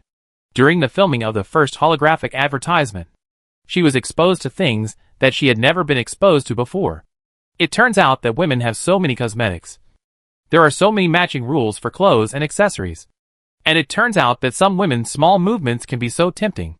And the people around you will not just want to kneel down just because you are the supreme angel. When you make mistakes frequently, they really dare to yell at you. Bella likes this colorful life very much. She doesn't have to think about who the next enemy will be. It's much more interesting than looking down on the low-level creatures outside from the palace tower. It's not Bella's fault that she looked down on everyone before. It's just because she stood too high. However, Bella performed too brilliantly in the Strongest King competition, and her sudden withdrawal created all kinds of mysteries. The withdrawal incident not only brought Bella a huge amount of attention, making her quickly popular after her debut, but also brought her a lot of trouble. Everyone wants to know why Bella withdrew from the game against the Scarab Company team, what kind of coercion she was subjected to, and who was challenging the fairness of the Strongest King competition, whether it was Scarab Company or a founding company. As long as Bella mentioned a name, it would be a scandal that shocked the entire Star Alliance. Therefore, Bella's agent Tiyaki had to refuse many interviews with reporters for Bella every day, and repeatedly told Bella not to say anything. Secrets are only secrets when no one knows about them. The more they want to know, the more attention you will get. Once you say it, Scarab Company and the founding company are not something you can mess with, and your future path in the entertainment industry will be completely blocked. At IWF, during the working meal, Agent Tiyaki told Bella about some taboos as an artist and how to deal with some sensitive matters. Finally, he asked again, "Where do you live on Earth? The company is very optimistic about your future development and has specially allocated a security team for your safety. There is also a huge market development space on the Earth side, and it would be best if we could meet. The bosses of several film and television companies also want to see you in person. If you have a meal with them, you can get a lot of resources, and it is not impossible to become the heroine of a movie. For new artists, this is a rare opportunity." Tiyaki is very optimistic about Bella's development in the entertainment industry. It is rare for a newcomer to have such a high level of attention when he debuts. If Bella could get a chance to act in a big-budget movie at this time, she would definitely become famous. Bella was eating a not-so-rich work meal. Regarding her agent's proposal, she said casually, "No one can threaten my safety on Earth, and I don't want anyone to disturb my normal work on Earth. You know I am a major shareholder of the Iron City Mining Company. I have a high-yield sewaging mine and a private fast assault ship. I am not interested in becoming famous or making money. I will do it if there is a job. If there is no job, I will go traveling around. You can tell the bosses of those film and television companies for me. Give me the role. Antica City Mining will invest. Your job is to help me choose the script." Well, I suddenly thought of a very good theme. A story of sword and magic. A war between various races. There are angels, demons, Dragons, there are undead. Humans. Elves, the hatred between the good camp and the evil camp and the establishment of order. There are countless heroes praised and wars remembered. Do you know a good screenwriter? I want to make this story. The agent was deeply shocked by Bella's words. Having a mind at home is different from working for them. While he was racking his brains to think about how to obtain resources, others could buy roles by spending money. While those newcomers had to accept some unspoken rules for opportunities, others already had plans to film with their own money. And Bella really has this ability. With the continuous increase in production of the Suwajing mine owned by the Iron City Mining Company, the newly established Star Alliance Company has developed rapidly. Recently, the Iron City Mining Company has discovered several important mineral resources in interstellar exploration and obtained long-term orders from several large military companies. No matter how much is produced and sold, no matter how the Iron City Mining Company expands its production scale, it does not have to worry about the backlog of minerals that cannot be sold. The rapid return of investment, coupled with mortgage loans, has allowed the Iron City Mining Company to have the money to acquire some mineral resources that it had never dared to think of before. Although the current Iron City Mining Company cannot compare with those mining giants, it can still easily invest money in making movies.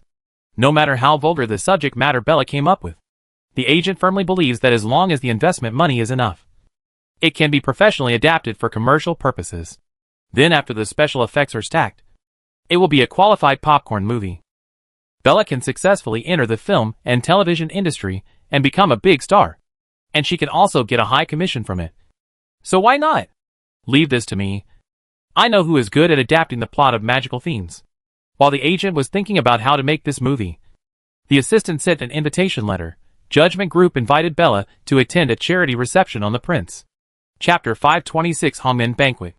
When Wang Qian learned from the family guardian Monica that the 9th super-enhanced gene potion contained the secret of sending the Earth into the general universe, he was determined to find the 9th super-enhanced gene potion so that the founding company could dominate the Star Alliance forever. By looking at the performance in the Strongest King competition, Bella, who won all the way, is very likely to be the winner of the 9th super-enhanced gene potion. Wang Qian's original plan was to let Wang Ren test Bella when he advanced to the quarterfinals, and then formulate a strategy based on the results. Now Bella has voluntarily withdrawn from the competition, which has stranded Wang Qian's plan. Whether to continue testing Bella or to pin the incident of Bella's withdrawal on Scarab Company, it is necessary to meet with this Bella. Wang Qian held a charity reception on the Prince Interstellar flagship, invited celebrities from the Star Alliance to attend, and also gave Bella an invitation.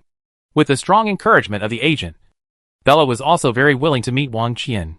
As scheduled, she took the mist and docked next to the Prince. Compared with the interstellar flagships that stretched for several kilometers, a 100-meter-long fast assault ship seemed particularly small. The city-like giant ship highlights the status of the Judgment Wang family in the entire Star Alliance. Those who can get the invitation letter from the Judgment Group are either rich or noble. Although Bella is also famous in the Star Alliance and has some assets, she is not qualified to attend this level of cocktail party. The agent Tiyaki who accompanied Bella was very nervous. Even though he had attended many celebrity gatherings, he couldn't help but become nervous here. In the cocktail hall, all the people who have great influence in the Star Alliance are very influential. It is an honor to be able to say a word to them. What Tiyaki didn't expect was that Bella didn't seem to feel awkward at the cocktail party. She wore a water blue dress, her golden hair tied into a bun, and she exuded an aura that was not inferior to anyone here. As if this was a very ordinary cocktail party that could not cause her any pressure. Miss Bella, I find that you are born for big scenes. Your calmness surprised me. Bella took 2 glasses of wine from the tray in the hands of the waiter passing by, gave one of them to her agent, and then said, I feel that this cocktail party is a little special, and some people are watching me with hostility. If there is a fight here, don't worry about me, and return to the mist immediately. Bella has very sensitive fighting nerves. After she walked into the cocktail party hall, she noticed that someone was locking onto her, and then she saw hidden micro-drones around her. It can be very certain that a powerful micro-wormhole impact tactical team is on standby, and as long as the order is given, the attack will be launched immediately. On the Prince, only Wang Qian could do these arrangements, which meant that Wang Qian invited him here with bad intentions. Did he find something? Agent Tiyaki was shocked when he heard Bella's warning. Would anyone dare to create chaos at a cocktail party of this level? He looked at the crowd around him and asked carefully, "What did you find?" When Bella wanted to explain, a voice came, "Ms. Bella, I didn't expect to see you here. I saw the advertisement you shot. It's very, very perfect. Can Scarab Company invite you to endorse our products?" The one who came over was Murphy from Scarab Company. He knew that Bella and Wang Yi had an extraordinary relationship, and could ask Wang Yi to help her get an A-level enhanced gene potion from the company. And she was willing to withdraw from the strongest king competition to help Wang Yi. Murphy knew that Wang Yi was not just a member of the Federation, and she had an unusual relationship with the Destroyer Demon King. So Murphy also made many guesses about Bella. This time Murphy was invited by Wang Qian to attend this charity reception. And when he saw Bella was also invited here, he sensed another conspiracy. With Bella's current status and influence in the Star Alliance, she was indeed not qualified to attend this level of reception. So Murphy came over and wanted to give some reminders. Seeing that the person coming was Murphy from Scarab Company, the agent Tiyaki immediately introduced Bella actively. "This is..." Bella had already extended her hand to Murphy and said politely, "Hello, Mr. Murphy. It's nice to see you here. And thank you for your gift. I am very willing to endorse your company's products. You can talk to my agent about the specific matters." Murphy shook hands with Bella, and then shook hands with Tiyaki, and then said, "The endorsement is settled. In addition, Scarab Company also has many mineral industries, and we are also willing to carry out in-depth cooperation with Tika City Mining Company. This cocktail party actually has no practical significance. It's just a show of power here. Why don't we leave here and go to Tika City to discuss cooperation?" Through the hint given by Murphy, Bella knew that he was reminding herself that there was something wrong with this cocktail party, and she should leave as soon as possible. But Bella would not give up the opportunity to meet Wang Qian. "Mr. Murphy, I never care about the operation of Tika City Mining Company. If you want to cooperate, you can send someone to Tika City to talk to Parker. Since the Judgment Group invited me, I have to see what their purpose is. Thank you for your reminder. I will not leave." Seeing that Bella knew that there was danger here and insisted on staying here, Murphy had to whisper directly, "Miss Bella, I know you are very important to here, and I have the responsibility to protect you. You received the invitation from the Judgment Group because of the economic conflict between Scarab and the Judgment Group. You are innocent and should not be involved in the conspiracy here. I am sure someone is filming our conversation, and someone will threaten you in a while, asking you to say that the withdrawal incident was forced by Scarab. Someone wants to destroy Scarab and you. At this time, someone is indeed filming the conversation between Murphy and Bella. Although this cannot prove that Bella's withdrawal incident is directly related to Scarab, it is also key evidence. Then get Bella's confession. Scarab will have no way to overturn the case." Wang Qian, who was behind the scenes, saw Murphy whispering to Bella on the monitor, and knew that he had noticed something, and was persuading Bella to leave. Bella must not leave. Wang Qian immediately sent someone to inform Bella that he wanted to see her, and at the same time asked the ambushed combat troops to prepare for the attack. He also said to Wang Ren beside him, "If Bella is really the owner of the super-enhanced gene, only you can defeat her here." Wang Ren, who had been injected with the super-enhanced gene, gained the power from Monica, the Drow Spider Mother. Powerful dark energy flowed in her body, and her sharp nails reflected the poisonous green. Chapter 527 Going to the Meeting. Murphy didn't expect Bella to be so stubborn. She wanted to stay here even though she knew there was a trap. He wanted to continue persuading her. But a waiter came to Bella and said that Mr. Wang Qian wanted to meet her. "Okay, I'll be there right away," Bella said politely to the waiter, and then said to the worried Murphy, "Don't worry. I've wanted to meet Mr. Wang Qian for a long time, and I won't talk about anything related to the strongest king competition. Say hello to Mishuka for me." Hearing Mishuka's name, Murphy was stunned. He didn't expect Bella to know that the greedy demon Mishuka was in the Scarab Company. Even Wang Yi didn't know this secret. Where did she get the news from? Moreover, Murphy respectfully addressed Mishuka as King Mishuka or His Majesty. But Bella didn't use any honorifics to call the Demon King by his name. What kind of person is she? How many powerful people are there in the Star Alliance? After Murphy made way and watched Bella leave the hall with the waiter, he immediately found a secluded place to contact Mishuka and told the Demon King what happened here and his concerns about Bella. Miss Bella seems to be an old friend of His Majesty. If she is in danger here, Should we prepare to rescue her immediately?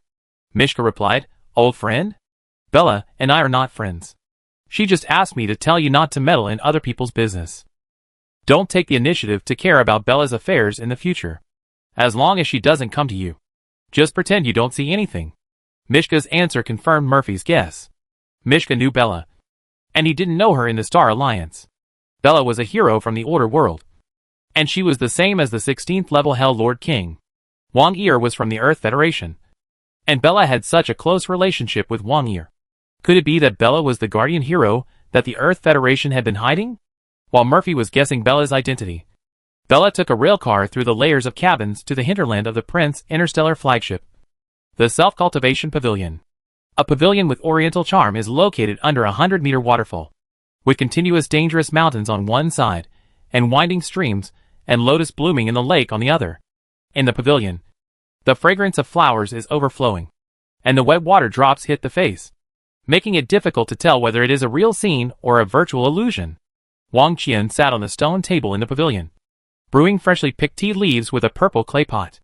After Bella walked into the pavilion, he invited Bella to sit opposite him and poured her a cup of fragrant green tea.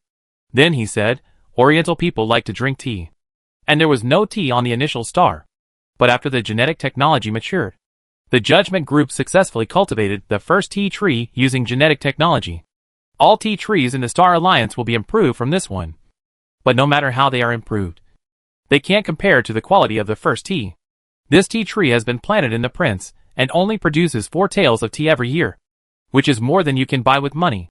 Miss Bella, please try it and see if it is different from other teas. Bella picked up the teacup, smelled it first, then drank the whole cup of tea in one gulp, put down the teacup and said, I know a friend who likes tea very much.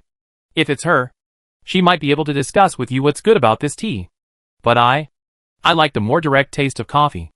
Mr. Wang Qian, you asked me to attend this kind of cocktail party, not just to drink tea. Right? If you have anything to say, please speak directly. I can't understand the meaning of your cup of tea. Facing Bella, Wang Qian suddenly felt an inexplicable pressure. This feeling only appeared when he met the family guardian. Since Bella said that she didn't know the meaning of this cup of tea, Wang Qian said, okay. Then I will be more direct. Like the tea cultivated by the Judgment Group, the enhanced gene medicine technology widely used by the Star Alliance was originally developed by the Judgment Group. In the process of developing enhanced gene medicines, a group of medicines that cannot be replicated and surpassed also appeared. That is, the super-enhanced gene medicine. However, the ancestors who founded the Judgment Group did not keep the enhanced gene technology privately, but made it public to all Star Alliance companies. The super-enhanced gene potion also fell into the hands of some of the founding companies. But as far as I know, another super-enhanced gene potion was lost. Miss Bella, do you know who has this super-enhanced gene potion? As he spoke, Wang Qian picked up the teapot and poured tea into the empty teacup in front of Bella. Of course I know. Bella's answer caught Wang Qian off guard. He had prepared many excuses and methods to force Bella to tell him the whereabouts of the super-enhanced gene. Moreover, there are many attack robots and combat troops hidden in this virtual landscape. Wang Qian believes that even if he can't knock Bella's mouth, these attack troops can force her out. However, Wang Qian never expected that Bella would admit it as soon as he asked. The tilted teapot was fixed in the air. He was so surprised that he didn't even notice that the tea in the cup was overflowing. Mr. Wang Qian, it's really a waste to spill such expensive tea. After Bella's reminder, Wang Qian hurriedly took back the teapot and put it on the table. He calmed down and asked, Ms. Bella, do you know the whereabouts of the super-enhanced gene potion? Did you use it? Your performance in the Strongest King competition is far beyond other players. Wang Qian's fingers tapped the table slowly, and all the hidden subordinates were ready to attack. As long as Bella admitted that she used the super-enhanced gene potion, the arrest would start immediately. Bella smiled and said, I don't know who has the super-enhanced gene potion for the time being. Can you tell me the origin of the super-enhanced gene potion in the hands of the Judgment Group? The smell of underground toxins is everywhere here. I smelled it when I just came in. Hearing Bella's words, Wang Qian immediately stopped his subordinates. Although the family guardian of the Judgment Wang family has never appeared in her true appearance, there are still clues to infer her origin. According to the information about the hero world in the hands of the Judgment Group, The family guardian of the Judgment Wong family should come from the underground city. Most of the heroes in the underground city are good at assassination and intelligence theft, and have a high talent for dark magic and poison magic. Wang Qian can make such a deduction after a long period of observation and comparison. And Bella told the origin of the family guardian in a short time from entering to sitting down. How did she do it? The so-called smell. It must be revealed by Wang Ran. As a killer against super-enhanced genes, she is also hidden near the pavilion. This Bella's identity is definitely not as simple as imagined. Chapter 528 Small Achievements. The pavilion fell into a brief silence, with only the rumbling of the waterfall next to it. Wang Qian felt the momentum coming from Bella and had a guess that frightened him. Curious about the identity of the family guardian and suspicious of Bella's identity, Wang Qian decided not to care about the super-enhanced gene for the time being. He changed his tone and asked Bella with a slightly humble tone, "Miss Bella, I don't know what you are talking about. What dungeon? What toxin?" Bella's eyes stared at the direction where Wang Ran was hiding like a sword, and said, "As far as I know, the raw materials of the super-enhanced gene potion come from the law-level heroes. The energy flowing out of the super-enhanced gene here belongs to the dungeon drow. There are a total of 4 law-level heroes in the drow, namely Abigail, Ingram, the Gemina and Monica. Among them, Abigail lost her mind and turned into a monster. Ingram and Gemina were sealed and imprisoned by Prince Fachin of the First Empire of the main world, and they are also sealed now. Only Monica." Speaking of Monica, Bella couldn't help but pause, and then continued, "Although Monica was also sealed, I don't know what happened to her later. I heard that there is a law-level hero behind the Judgment Group as a family guardian, excluding Abigail who lost her mind, and Ingram and Gemina who were still sealed. Only Monica was left. Where is she?" From Bella's words, Wang Qian could feel how familiar she was with the world of order, which also proved that she was also a hero from the world of order. The strength she showed in the strongest king competition was not from any super-enhanced gene, but she was so strong, far beyond the strength in the competition. What level of hero is she? Wang Qian regretted inviting Bella here. This is the hinterland of the prince. If the force here cannot control Bella, she will cause serious damage here. It is not impossible to even destroy the entire prince. Never underestimate the heroes from the order world, especially the high-ranking heroes. The founding company has been so glorious until now because of the existence of those family guardians." Wang Qian said carefully, "Lord Bella, it seems that you really know a lot of secrets about the founding company. You should have just escaped from the seal. And I don't know how many heroes from the order world are still sealed in the initial star. Monica, the mistress has been asking us to find those sealed heroes and let them regain their freedom. She knows that you will be very happy after you are freed. The mistress is on the prince now, but she has something very important to do. Why don't I send a fleet to send you back? And when she has time, we will arrange for you to meet." Wang Qian lied that Monica was on the prince. A law-level hero is here. No matter what level Bella's strength is, she dare not use force here easily. Wang Qian now just wants to send Bella away as soon as possible. He can feel that Wang Ran is not her opponent at all. Wang Ran still has the strongest king competition to fight. There is only one super-enhanced gene potion, and once it is lost here, it will be an immeasurable loss. Bella said, "Monica is here? What a joke. If she knew I was here, she would never let you receive me like this. And I have publicly fought so many strongest king competitions." But she didn't react at all. The place she is staying now is really remote. Bella didn't expect that the family guardian of the Judgment Group was Monica. At the beginning, Monica started a war to fight for the ownership of the Blackfire territory, and was eventually defeated. Bella participated in the decisive battle against the army of the Drow Elf Kingdom, and defeated Monica one-on-one, so that she was sealed without being able to resist. If Monica knew Bella was here, she would definitely not be so calm. As for where Monica is, Bella has guessed it. She is at the Phi 2 GW7 Starfield wormhole station, waiting for the route to the Order Star to open. But Bella can't guess what Monica's attitude is towards Daliang now. All of Monica's achievements were given by Daliang, and she was also saved by Daliang himself. When Daliang was still in the Order world, no one doubted Monica's loyalty to him. As the queen of the matriarchal society of the Drow, Monica willingly called Daliang her master. But after Daliang disappeared, Monica's desire for power broke out uncontrollably. She provoked the civil war in the Blackfire territory, and refused to recognize the inheritance rights of the direct descendants of Daliang. The nature of the Drow elves determined that she would not kneel to the first male. From Monica's perspective, she did nothing wrong. But she also knew that she challenged the order left by De Leon. The mistake she made would make her not know how to face the reappearing master. Monica was very, very dangerous at this time. If Monica was there, then Abigail must be there too. Two law-level spider mothers. Even Bella, who was at the law level, had to deal with them carefully. When Bella was considering how to deal with Monica, Wang Qian was also frightened by Bella's words and sweated profusely on his back. He was almost certain that Bella was definitely a law-level hero. Even stronger than Mistress Monica. He must not provoke this law-level hero. And he must report the situation here to the mistress as soon as possible. There was the Order Star in front. And the Destroyer Demon King appeared. There was another law-level hero who escaped from the seal on the initial star in the back. Who released Bella from the seal. Is Bella an enemy or a friend? Recalling Bella's sudden strike and her conversation with Murphy just now, the attitude of the Scarab Company changed so much without any warning.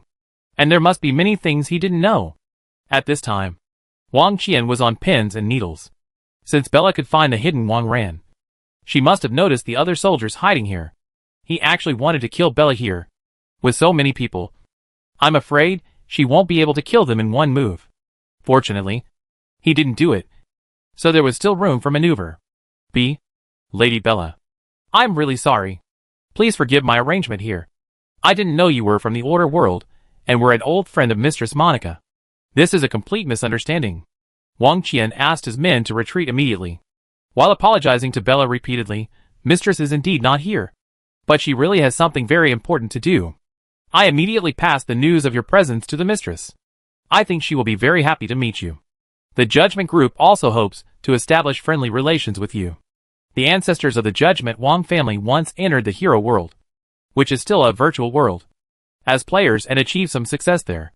The predecessor of the Judgment Group is the name of the territory owned by the ancestors in the hero world. Judgment Territory. I wonder if you have heard of it. Bella couldn't help laughing and said, a little success? Are you sure your ancestors in the hero world, that is, the Order world, have achieved a little success? Chapter 529, I don't want to see you. Listening to Bella's words and seeing her meaningful smile, Wang Qian was sure that this hero from the Order world knew his ancestors. She knew the Judgment Territory and what his ancestors had done in the past games. Wang Qian wanted to know about his ancestors' deeds, but the family's past lessons made him dare not ask deeply.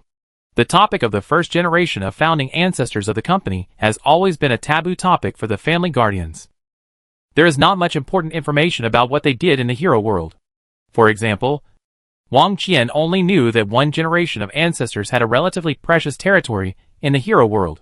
His name is Judgment Leader, and he has a relatively high influence in the player community. When he was developing the Star Domain world, he gathered many people and laid the foundation for the Judgment Group. As for what his ancestors did, he didn't know, not even his name. Suddenly a feeling of desolation came over him. Facing a hero who knew his ancestors, he didn't dare to ask anything. How ironic was it that the family's appearance became so glamorous? The glory of the Judgment Wang family for more than 2,000 years was paid at a heavy price. As long as the mistress is willing, she can change the head of the family at any time, and even directly control the Judgment Group. Not knowing how many mistress's eyes and ears there are on the prince, Wang Qian suppressed the terrible thought and said to Bella, for us, 2,000 years of history is really too far away. No matter what the ancestors did in the hero world, it has nothing to do with the current Judgment Wang family. The influence of the Judgment Group today is the result of the hard work of generations of ancestors. Lord Bella, I beg for your understanding again.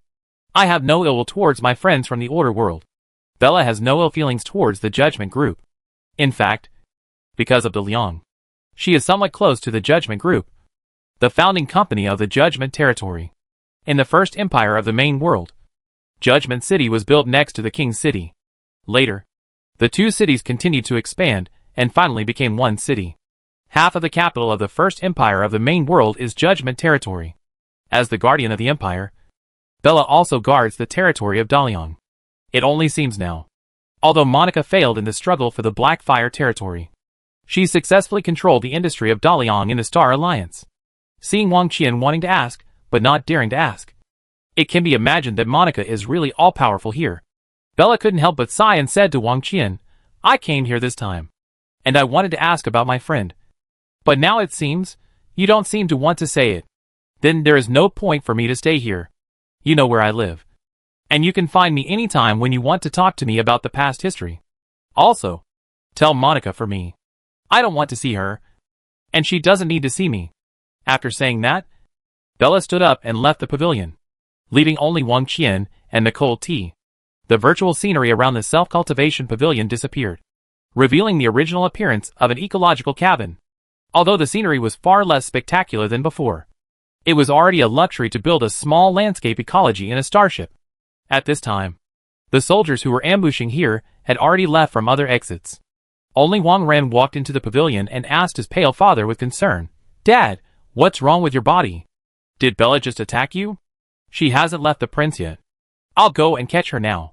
Wang Ren did not hear the conversation between Bella and Wang Qian, but she saw that her father had not sent out a signal to capture Bella and let Bella leave safely.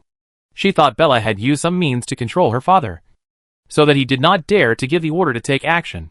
Wang Qian waved his hand and said, "I'm fine. Bella is not a user of super-enhanced genes. No one is allowed to provoke Bella without my order in the future. In addition, you go to the Tika City Mining Group in person to discuss mineral cooperation. Remember, it's an equal cooperation. Be polite. And it doesn't matter if you suffer a little loss." Wang Ren did not expect that his father's attitude would change so much after seeing Bella. It doesn't matter if a founding company talks about equal cooperation with a reptile-like mining company and suffers a little loss. What kind of identity is Bella? Worthy of her father's flattery. Wang Ren has always been unruly. How could she be willing to be humble to a small company? She was dissatisfied and said, "If I go to Tai-Kaching Mining Company to discuss cooperation, how will other founding companies view our judgment group? Dad, have you been deceived by Bella? What did she say to you that made you so scared?" Bang! Wang Qian slapped the table hard and scolded his daughter. "Do whatever I tell you to do. And don't ask what you shouldn't ask. I'm going to see the matriarch right now. You, just do what I ask you to do. And there can't be any more mistakes in the matter of the strongest king competition." Wang Ran was startled by Wang Qian's fury. When she heard her father was so anxious to find the matriarch, she realized the seriousness of the matter and hurriedly replied, I know. I will do everything well. Because of Bella." Wang Qian ignored the charity reception that was being held. And as the organizer, he didn't even show his face, and took a starship to the Phi-2GW7 Starfield wormhole station. Bella is on the initial star. When Monica heard the news from Wang Qian, her voice showed her shock and loss of composure. The Phi-2GW7 Starfield wormhole station has not been opened yet, and Bella cannot go from the order star to the initial star. Then Bella must have been sealed in the initial star, and was recently freed from the seal. Seeing Bella's figure participating in the strongest king competition in the video brought by Wang Qian, Monica couldn't help but recall Bella's once impressive fighting skills in the order world without Michael, Satan, and Lucifer, who is still qualified to defeat her. And how was she sealed? What did Bella tell you? Monica calmed down her surprise and asked Wang Qian. Hearing the tone of the mistress, Wang Qian was more certain that Bella was a law-level hero. He carefully reported the scene of his meeting with Bella to Monica, and finally said, "Mrs. Bella said that your name is Monica, and you are a law-level hero of the Drow race in the dungeon of the Order world." She also said. Wang Qian's hesitation at this time made Monica ask, "Tell me what she said. You did nothing wrong in this matter, and I won't blame you." Wang Qian immediately replied, "Mrs. Bella said she doesn't want to see you, and doesn't want you to see her." "Did she say that?" "That's what she said." Chapter 530, The Eve of Star Wars. Although Bella knew that the guardian hero behind the judgment group was Monica, she could not tell Daliang the news in time. At this time, Black Pearl had completed a material transaction with Scarab Company. At the time when the Star Alliance wormhole station was open at any time, as the only starship with attack capabilities in the entire Order Star, Black Pearl must undergo the last technical upgrade. And naturally it cannot be wasted on trade circulation. Named the upgraded version of the spacetime gate of the Stargate. After obtaining enough data, the Great Tomb began to build a commercial transport starship dedicated to interstellar trade. It can carry more cargo than the Black Pearl, allowing the Great Tomb to obtain more supplies. As the focus of the power of the Order Star established by Daliang, Marcellus completed the truce and the reconstruction of the new government almost without any obstacles. the Principality of Marcellus announced that it recognized the Fleming Empire as its sovereign. The Flemings enjoy equal citizenship in the Principality of Marcellus. There are no traffic barriers between the two countries, and the Dosen Railway is shared by the two countries, guarded by the Imperial Army and the Principality Defense Force, including the use of various ports in Soroing. There is no distinction between the Principality and the Empire.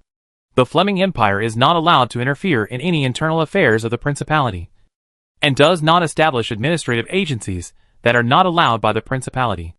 It recognizes the freedom and independence of the Principality. The Duchy of Marcellus is also not allowed to do anything that harms the interests of the Empire, and the Imperial fleet is allowed to use the current military camps and military ports indefinitely. In foreign wars, the Duchy's position is mainly based on the Empire. The two countries have signed a variety of conventions. It not only guarantees the independence of the Duchy of Marcellus, but also prevents it from being too far away from the Empire. Although the two countries do not interfere with each other in military, economic, and political terms, they are tied together. It allows the Empire to have this outlet to the sea, and Marcellus will not get too close to the eastern countries.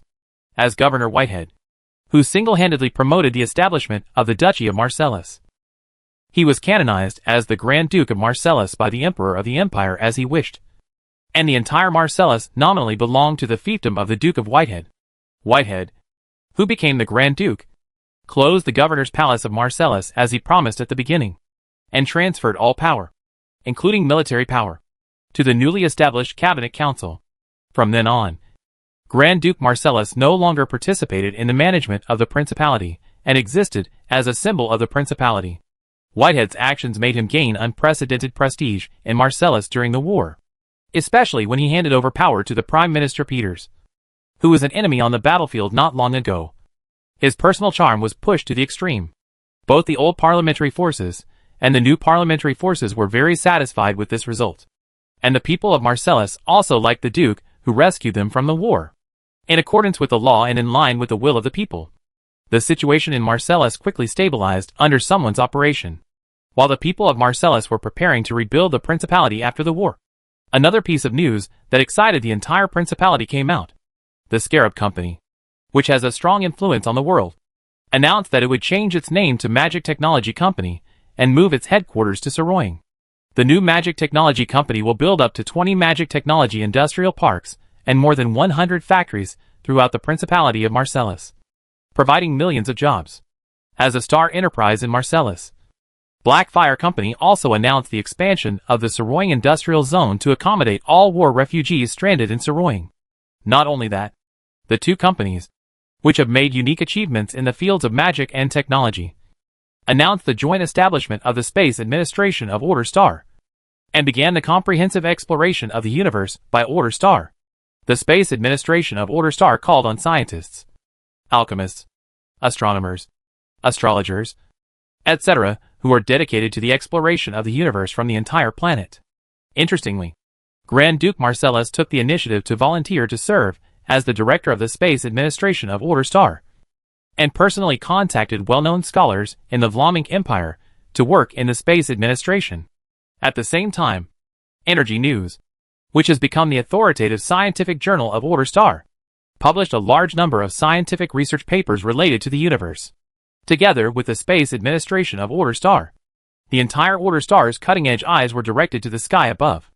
Then various black technologies broke out in the rebuilt Principality of Marcellus. Blackfire Company launched adaptive computer technology, whose computing speed can easily cope with the verification of celestial body movement, and took out magnetic field diversion technology to produce anti-gravity equipment. Magic Technology Company launched space resonance communication technology to solve the ultra-long-distance communication problem caused by interstellar navigation, and also took out elemental particle jet engines, which can be used as the driving force for interstellar navigation. Ancient alchemy technology and some super-advanced natural science and technology appeared in the Energy News, and boldly speculated on the existence of extraterrestrial life. The newly established Space Administration of Order Star actually produced a detailed map of the star field around Order Star, and even announced that the manned space program has begun to be implemented. What happened in the Principality of Marcellus made this region, which had just ended the war, seem to have become another world. They were not discussing how to clean up the ruins and rebuild the city as soon as possible. how to develop the economy and regain the lost market, and how to achieve democracy. But how to go to the sky?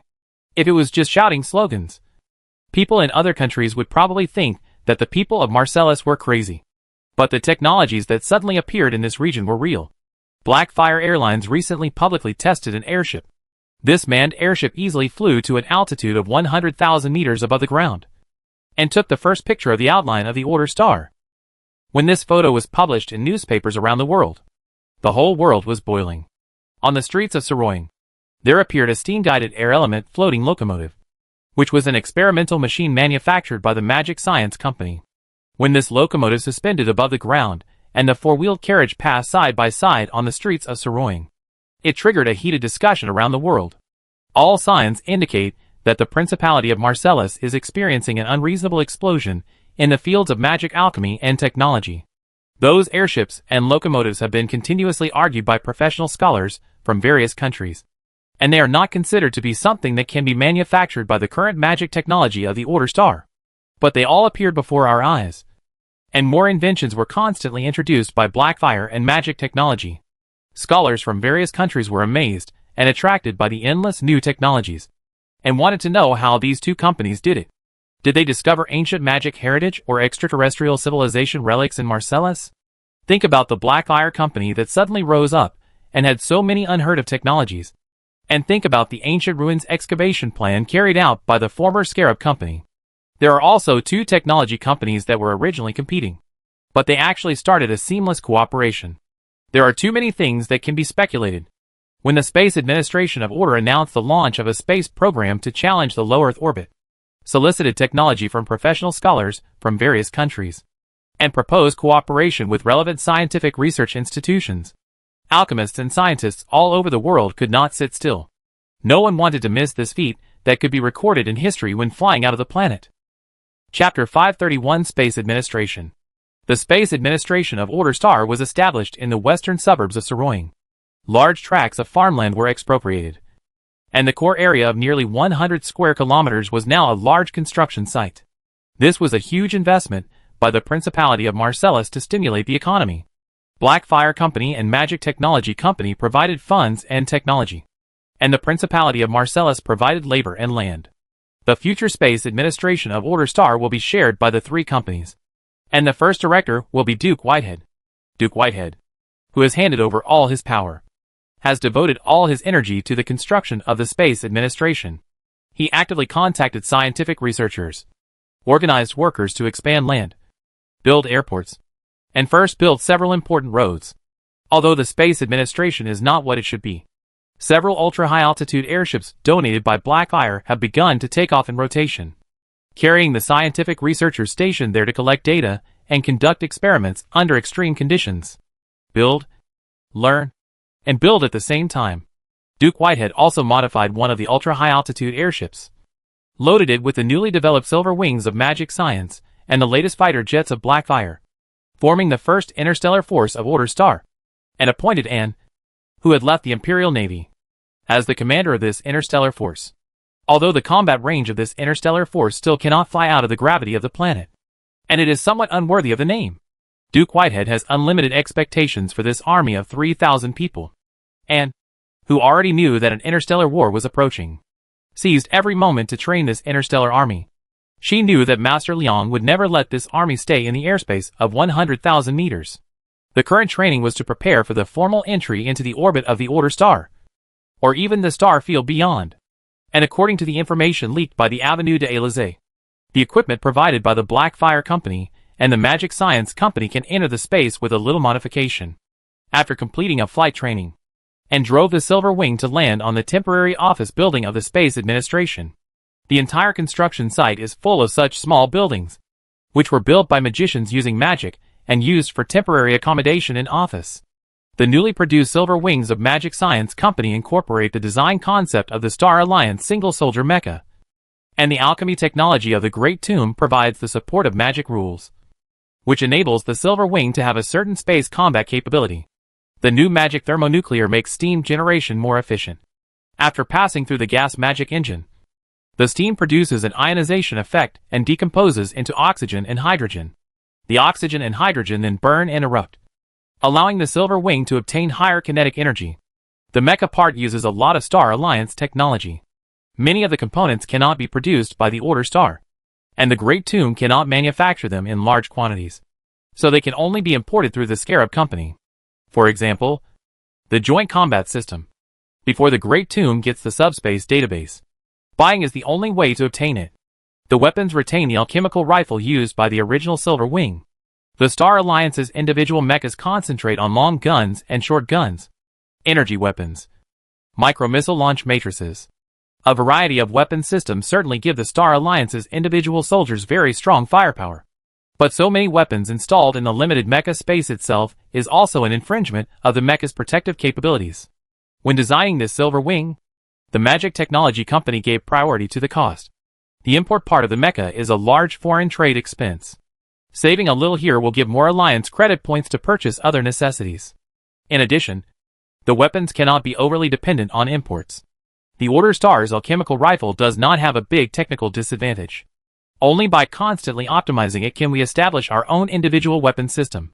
There is a complete alchemical rifle production line inside the Great Tomb. What Dalian needs to do is to let the alchemical laboratory design a set of alchemical formulas for the new alchemical rifle, so that one gun can play the role of the entire individual weapon system of the Star Alliance. When the alchemical laboratory had not yet come up with a usable formula, the dwarf craftsman in the Great Tomb took the lead in completing the design of the rune rifle. After the alchemical laboratory developed the matching formula, the rune alchemical rifle used by the Silver Wing mecha was produced. After experiments, the rune alchemical rifle can effectively penetrate the front armor of the Federation standard individual mecha under ordinary armor-piercing formulas, facing the enemy's heavy armored units. The corrosion formula can be used for penetration.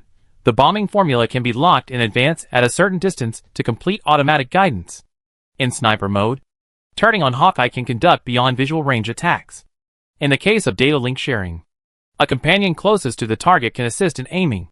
The improvement of the mecha's defense capability is an unexpected gain after solving the weapon problem. The freed up space can be used to install more protection modules for the mecha, especially the reinforcement of the power system, which greatly improves the mecha's survivability on the battlefield. The Silver Wing single soldier mecha, which takes into account offense, defense and high mobility, and is controlled by magicians, has shown actual combat effectiveness far beyond the conventional military units of the Star Alliance. However, considering the scarcity of magicians, the Silver Wing mecha cannot be used arbitrarily like conventional troops. Therefore, in order to cooperate with the Silver Wing mecha, Blackfire Company used the existing aviation technology to develop an interstellar fighter for air control operations. Magic Technology Company also developed a low-profile version of the single-soldier mecha, equipped with ordinary soldiers, for starship landing battles. In general, the Order Star is not much different from the Star Alliance in terms of single-soldier weapons. Some things that can be done by technology can also be done by the magic technology of the Great Tomb in a roundabout way, with the technical assistance of the Scarab Company in weapons, and the import of some parts. The Great Tomb has developed a set of relatively decent single-soldier weapons after absorbing the military characteristics of the Order Star. What De Leon saw as acceptable was undoubtedly like getting a divine weapon in Annie's eyes. The full wraparound style gives people a very safe feeling. In the past, flying maneuvers that had to be done carefully can now be tried more boldly. When the helmet is closed, numbers and images appear in the field of vision, allowing her to better grasp the changes in the outside world. Not only can she talk to teammates thousands of miles away, but she can also see what the teammates see through data sharing. The strong power took Annie a long time to adapt to this feeling of speeding, and the weapon in her hand shocked her even more. Just now, at an altitude of 100,000 meters, she turned on the sniper mode and shot through the beyond visual range eagle eye, with the supplement of the vision of the lurking teammates. The bullets shot bypassed the obstacles and accurately hit the target on the ground, shooting through a special armor plate. There was also a magic amplification device built into the mecha, which allowed her to throw a bursting fireball and blast a 2-meter deep pit on the ground. The Silver Wing mecha was completely different from the previous Silver Wing. While Annie was shocked by the alchemy technology in the ancient magic era, she was also wondering what kind of powerful enemy needed Master Liang to make such a powerful weapon.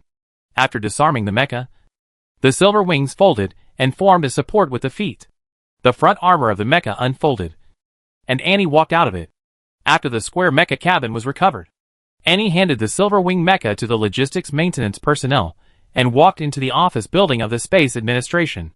At this time, Duke Whitehead was standing behind the window of his office, watching an ultra-high-altitude airship taking off, and high-speed fighters passing through the higher airspace. On the ground in front of the office building, the engineering team was driving an excavator to dig a circular pit with a diameter of hundreds of meters, in order to keep the Space Administration running even when attacked during an interstellar war. Most of the agencies of the administration will be set up underground, in order to speed up the construction progress. The Saroying University Alliance sent many magicians who specialized in earth magic. De Leon also secretly sent some craftsmen who participated in the construction of the Great Tomb to guide the layout of the underground engineering of the Space Administration. The power of the Great Tomb cannot cope with a long-term interstellar war, and De Leon will not invest his high-level combat power in a low-end war of attrition. De Leon has witnessed the wars in the hero world. When everyone has a certain number of top-level forces, they will be very cautious about the use of top-level forces. Only when the battle reaches a certain scale and forms a decisive battle will we see high-end forces fighting. Most of the time, even if the ultimate creatures appear on the battlefield, they are more likely to stay in the rear to form a deterrent, rather than taking the lead to risk the victory or defeat of an ordinary battle. In the strategic stalemate stage, 90% of the conflicts are not participated by the ultimate creatures, and they may not participate in the battle even on the battlefield. Both sides will try their best to preserve their own ultimate creatures in ordinary contact battles, and try to trap the enemy's ultimate creatures. Therefore, most of the time in a war is a contest of conventional military forces between the two sides. Good steel should be used on the blade. If De Leon wants to save his strongest military force for the end, he must support the interstellar army of Order Star. Duke Whitehead, who is proficient in the way of war, certainly knows the role of the Order Star Space Administration in this interstellar war. That is to continuously concentrate the materials of Order Star, train the interstellar army, send the most advantageous soldiers into space, and then use millions of lives to win strategic time and wait until the moment of the final decisive battle. This is very cruel, but the technological gap makes Order Star have no choice but to fight like this. Father, and knocked on the door of the office and walked in. The director's office is not as luxurious as the governor's mansion. Everything is just built, and only practical things are kept, and other decorations that show status are not used. And walked up to her father and said, "Our soldiers are adapting to the new weapons now. To be honest, they are too advanced and difficult to control for the first time." The Duke left the window and sat in his seat. He asked Anne to sit down and said, "No matter how difficult it is, we must adapt to these weapons as soon as possible. We don't have much time. We must train the first batch of troops that can participate in the war as soon as possible. The soldiers who join in later also need qualified instructors." At this time, Anne already knew the existence of the Star Alliance, and there was an anti-aggression war waiting for her to fight. As the Space Administration representing the local power of Order Star, it must provide a combat-ready army to fight with Master Liang, and replied, "Don't worry. I know what to do. The Aviation Administration will not miss the first battle with the Star Alliance." Next, and reported the progress of the Interstellar Force training to Duke Whitehead. After listening, the Duke did not interfere with Anne's training, but asked, "Annie, I know that you have established contact with Master Liang when he first came to Saroying. I want to investigate his identity, but you have been obstructing me. Now I know the reason why you stopped me from investigating Master Liang. He does have a very powerful background, and I still don't know his details. He knows that there are extraterrestrial civilizations, has been to the Star Alliance, and can build starships. Is he also from an extraterrestrial civilization? A civilization different from the Star Alliance. He helps us. But is he actually using us to attack the Star Alliance?" Duke Whitehead didn't know the origin of De Leon at this time. After seeing the methods of Master Liang and the technology they have that surpasses the Order Star, the Duke dared not investigate. Now the Order Star is going to fight a war that concerns the fate of civilization. The Duke has been thinking about whether Master Liang is an enemy or a friend. What is his purpose in helping the Order Star resist the invasion? In order to resolve the doubts in his heart, the Duke can only ask his daughter again. In the past, De Leon told Annie not to reveal his identity, but he and his father have cooperated to this extent, so it should be okay to let his father know who he is facing. Annie and the Duke no longer have the previous estrangement, and she has also seen her father's soft side. So Annie said, I met Master Liang on the way to Saroying's appointment. He is not from an extraterrestrial civilization, but from the ancient magic era, including his subordinates. They are all heroes of the ancient magic era. For some unknown reason, they slept under the Death Desert for 2,000 years, and then woke up 2 years ago. You basically know the rest. The ancient magic age had magic alchemy technology far beyond our time, which is why Blackfire Company easily produced magic potential activation potions. Special Steel, Hovercraft, and Silverwing Mecha all used a lot of ancient alchemy technology. Listening to Anne's words, Duke Whitehead widened his eyes. He has been speculating about Master Liang's origins these days. The most reasonable one is that he comes from an extraterrestrial civilization and has technology beyond the Order Star. But he never thought that Master Liang and his subordinates actually came from the ancient magic age and were ancestors 2,000 years ago. Are you sure? The Duke still couldn't believe it. This was too unbelievable. Annie said affirmatively, I am sure. And according to my estimation, Master Liang had a very high status in the ancient magic era. He has an angel beside him. Angel? This shocked the Duke even more than Master Liang came from the ancient magic era. This is the ultimate creature. The former guardian of the human race. Who is it? It's Lord Julian. Although her sister Lady Juliet is also an angel. It seems that Lord Julian is not an angel. They became paladins of the Holy See not because of the grace of the God of Light, but because they were originally angels. Also, Father, do you know the Hell Army and demons on the Ghost? There are 2 angels in this city, which makes the Duke a little confused. He nodded mechanically and answered, the demons of the Ghost Sea. A group of strange demons. They have never left the Exile Island since they appeared, and have not attacked anywhere. The tense world has almost forgotten them.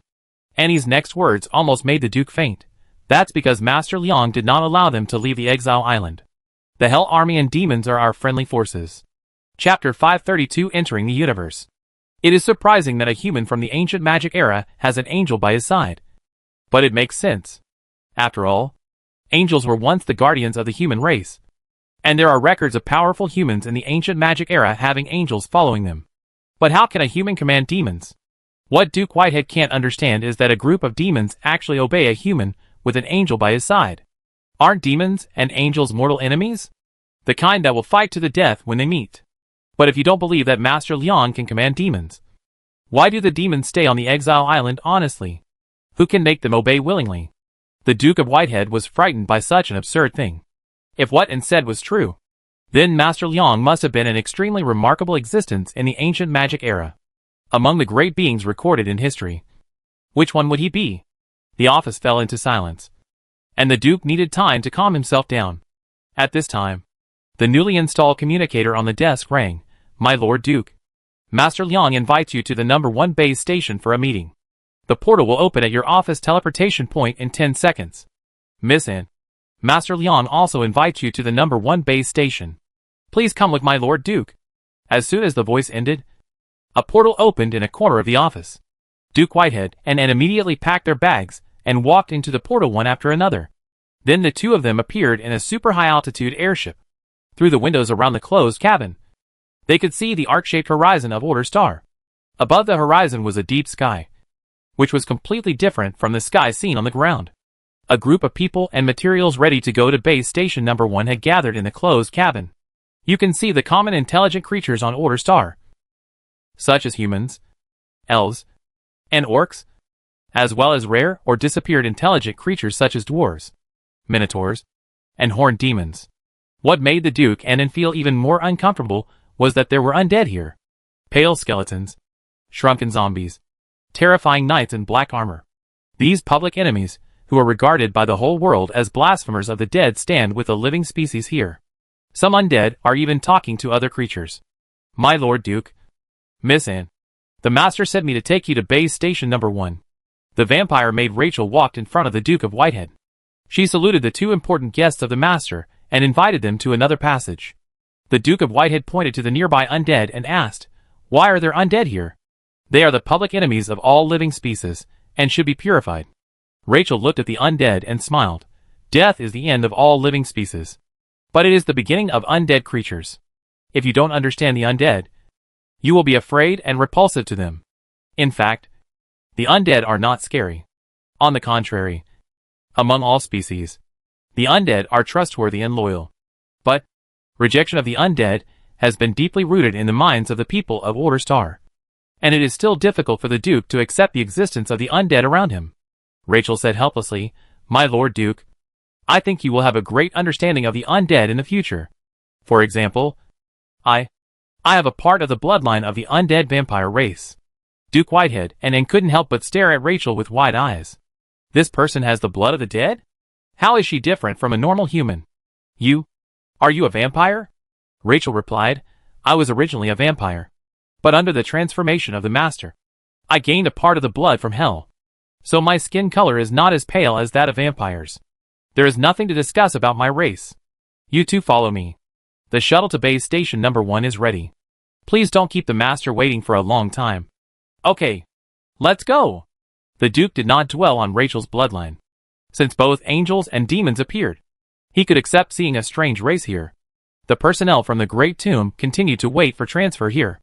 The entire planetary transportation system is being initially built under the policy of giving priority to the construction of starships.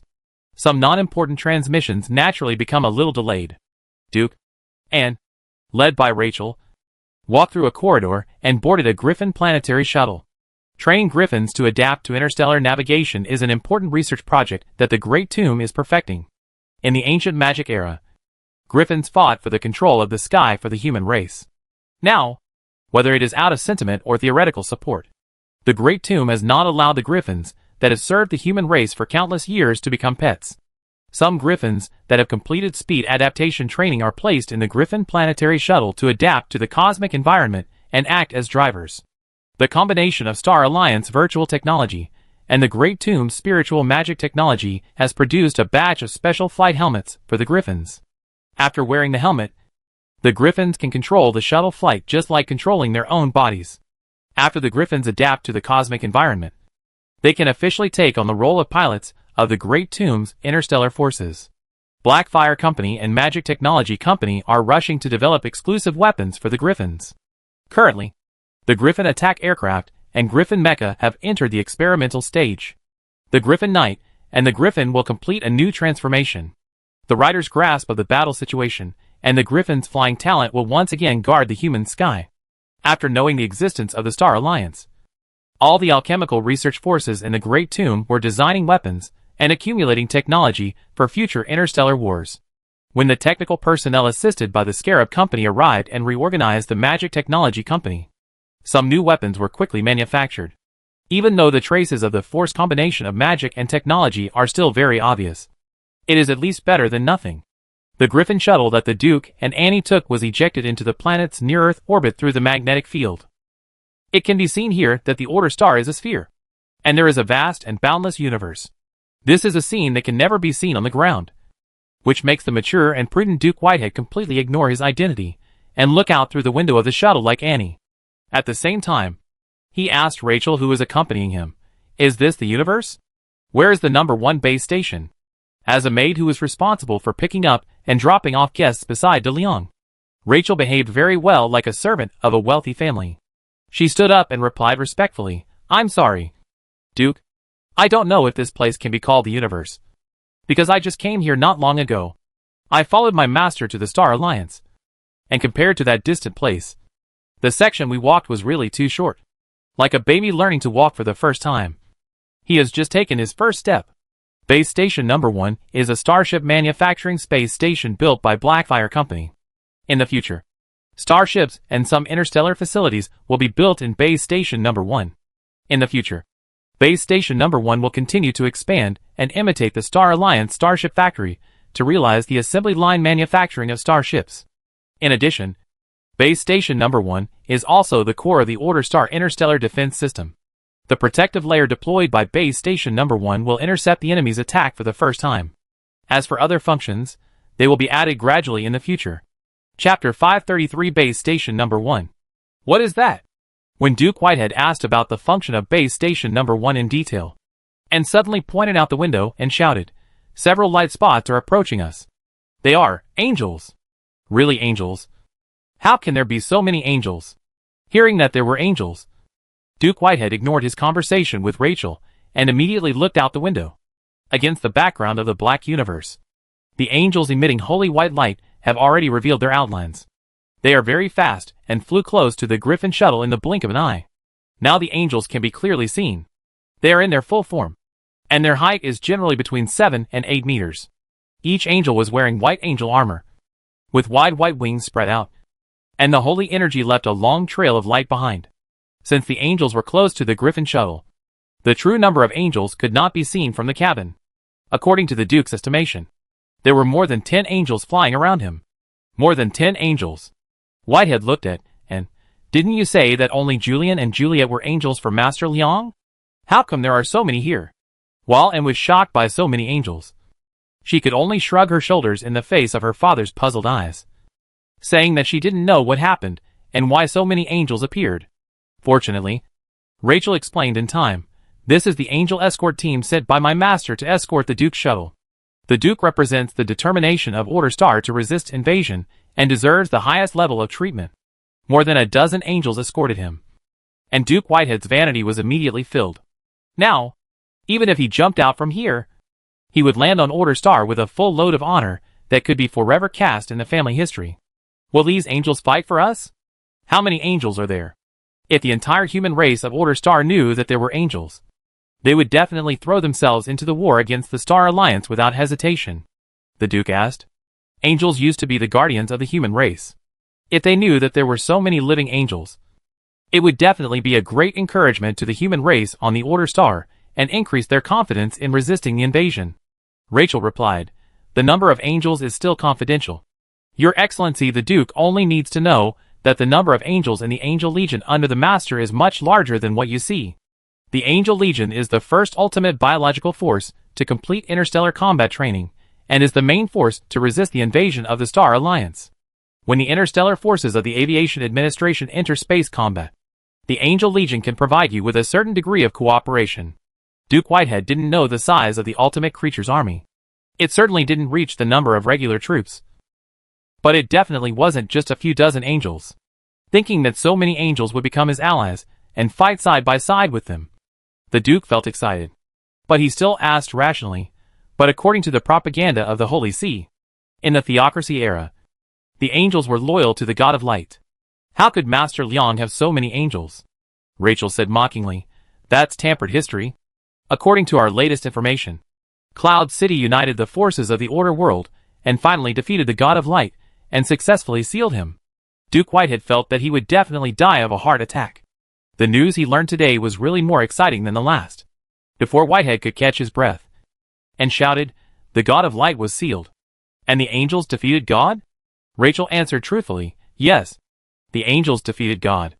But the God of Light eventually escaped from the seal. You should know that there is a Hell army on Exile Island." The Duke and Anne nodded at the same time, holding their breath and waiting for Rachel to reveal the news. Since some angels did defect to the God of Light, Cloud City gave the task of guarding and sealing the God of Light to Hell and the first empire of the main world. After 2,000 years, the human guards had exhausted their lifespans, leaving only the Hell army to stick to their duties. Exile Island is the place where the God of Light was sealed. But the God of Light had already escaped. In the minds of the Duke and Anne, it seemed as if they saw a picture of an epic war. The heroes of various races united to challenge the God, and finally defeated the immortal God. Although the God of Light finally escaped, it did not make this picture any less colorful. What story is more exciting than challenging God? The first empire of the main world is a country established by the human race.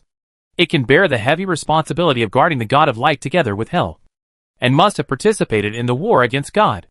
It can be imagined how powerful the human race was at that time. What a glorious history that has been buried. Did Master Liang also participate in the war against the God of Light?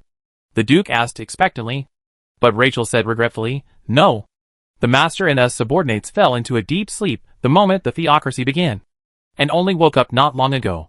We have missed more than 2,000 years of history, lost our former friends and land, but we will definitely find them." Duke Whitehead could not fully understand Rachel's words, but he could feel her sadness. Whitehead did not dare to neglect the maid Rachel.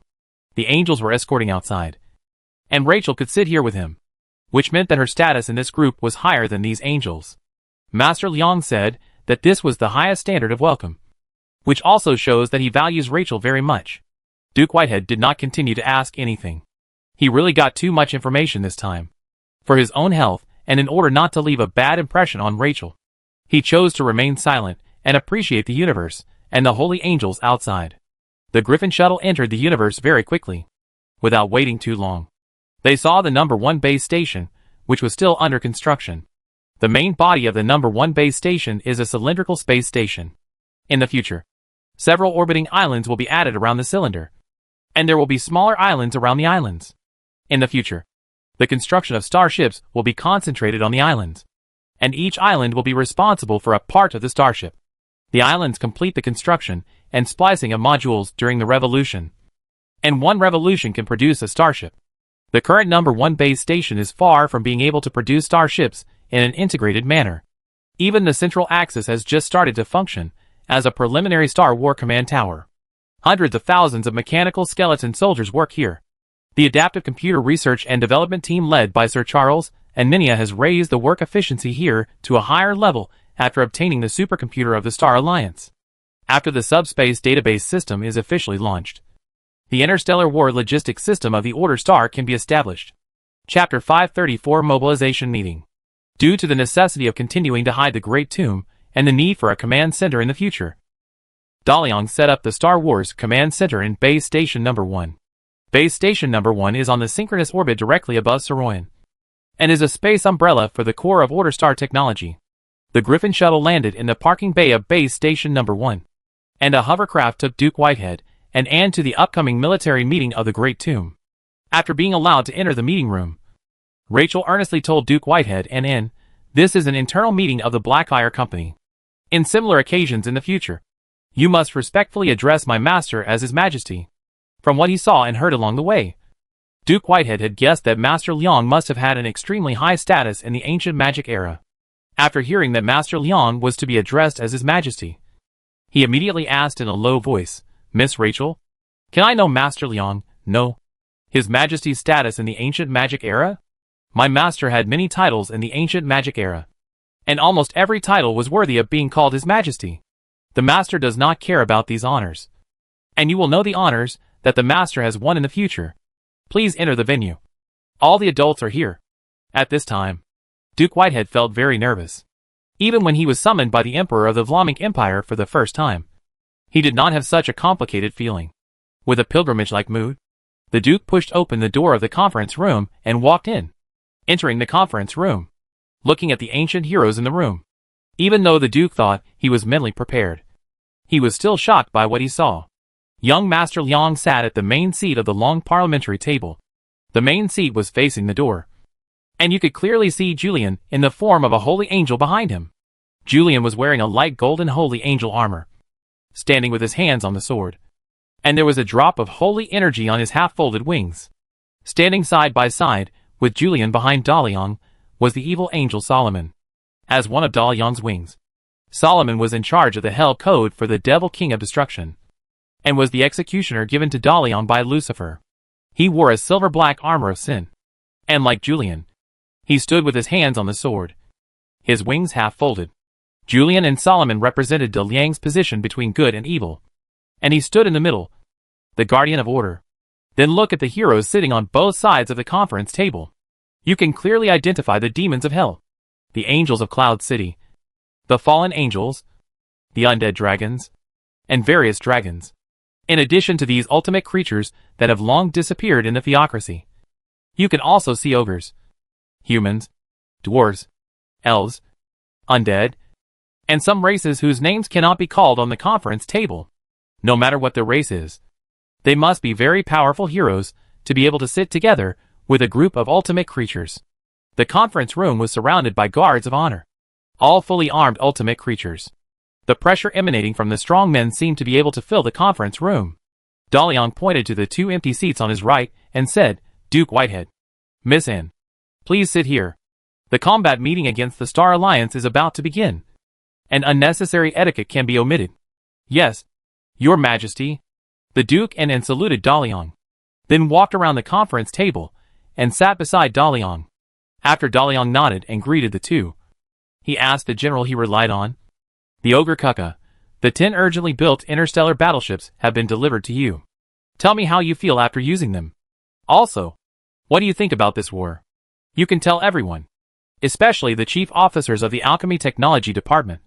What technology you can provide to our army will determine what kind of results our army can achieve. Kaka. It's time to start.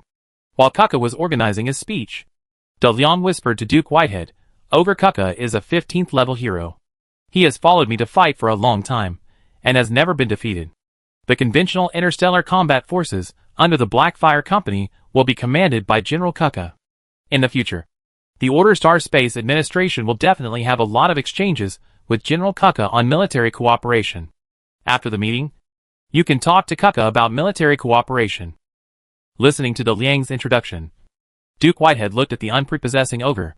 He didn't expect that he was a saint-level hero, and had such a high status in the hero group of this ancient magic era.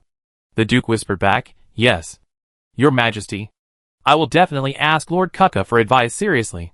Kaka sorted out the information he led, and then said, The newly established Blackfire Company's security force has received 10 newly built interstellar battleships. According to the new alliance's classification of starships by volume, these 10 starships are all heavy battleships. Of course, we can't use them as heavy battleships.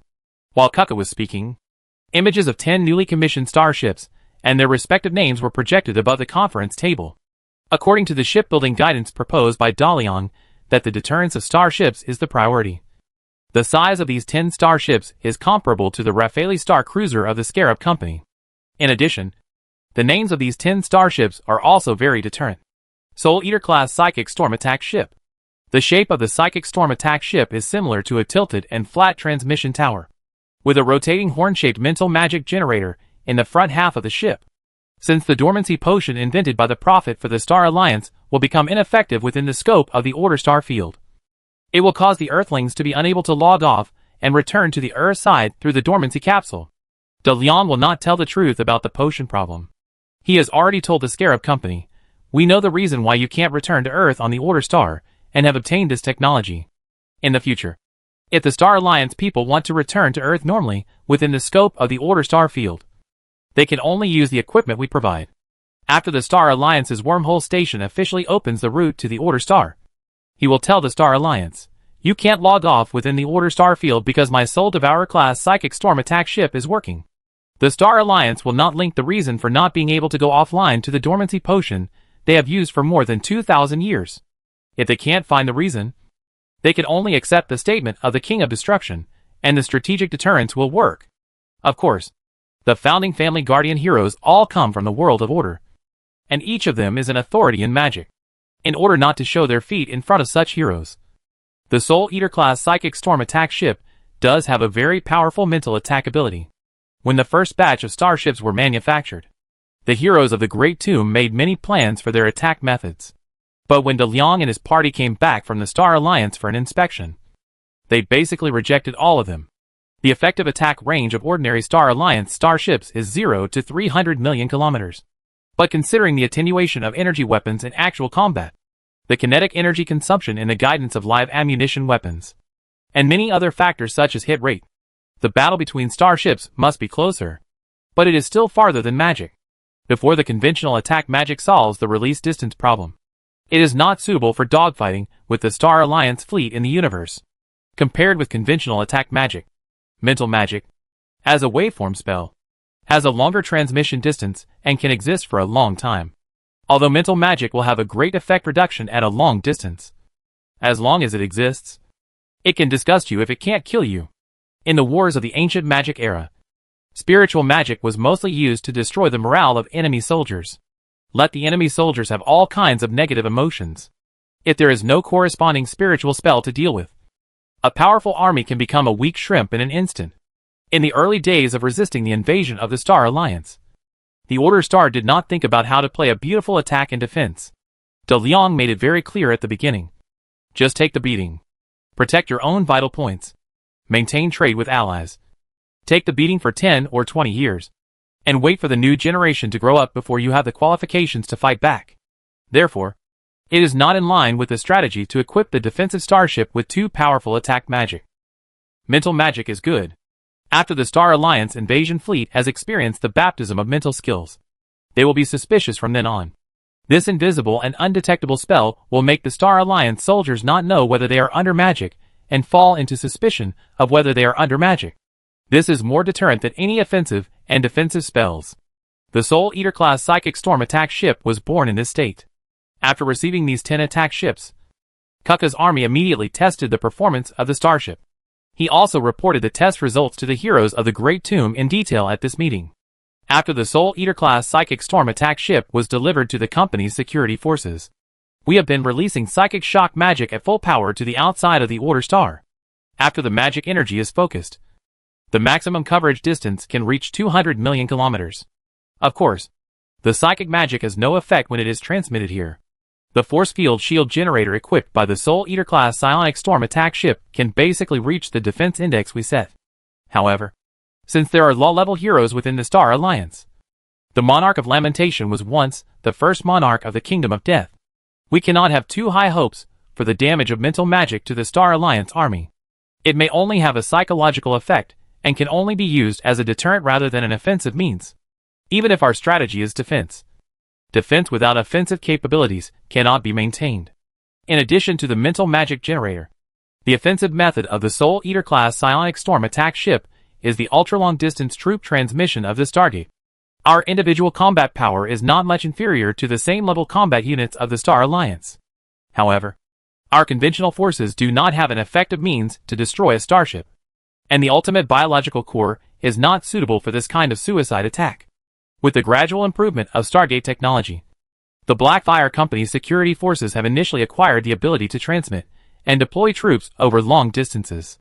If there is no corresponding starship to follow up, the ultra-long-range deployment of troops into the Star Alliance fleet is undoubtedly a suicide attack, and there will definitely be very few who can come back alive.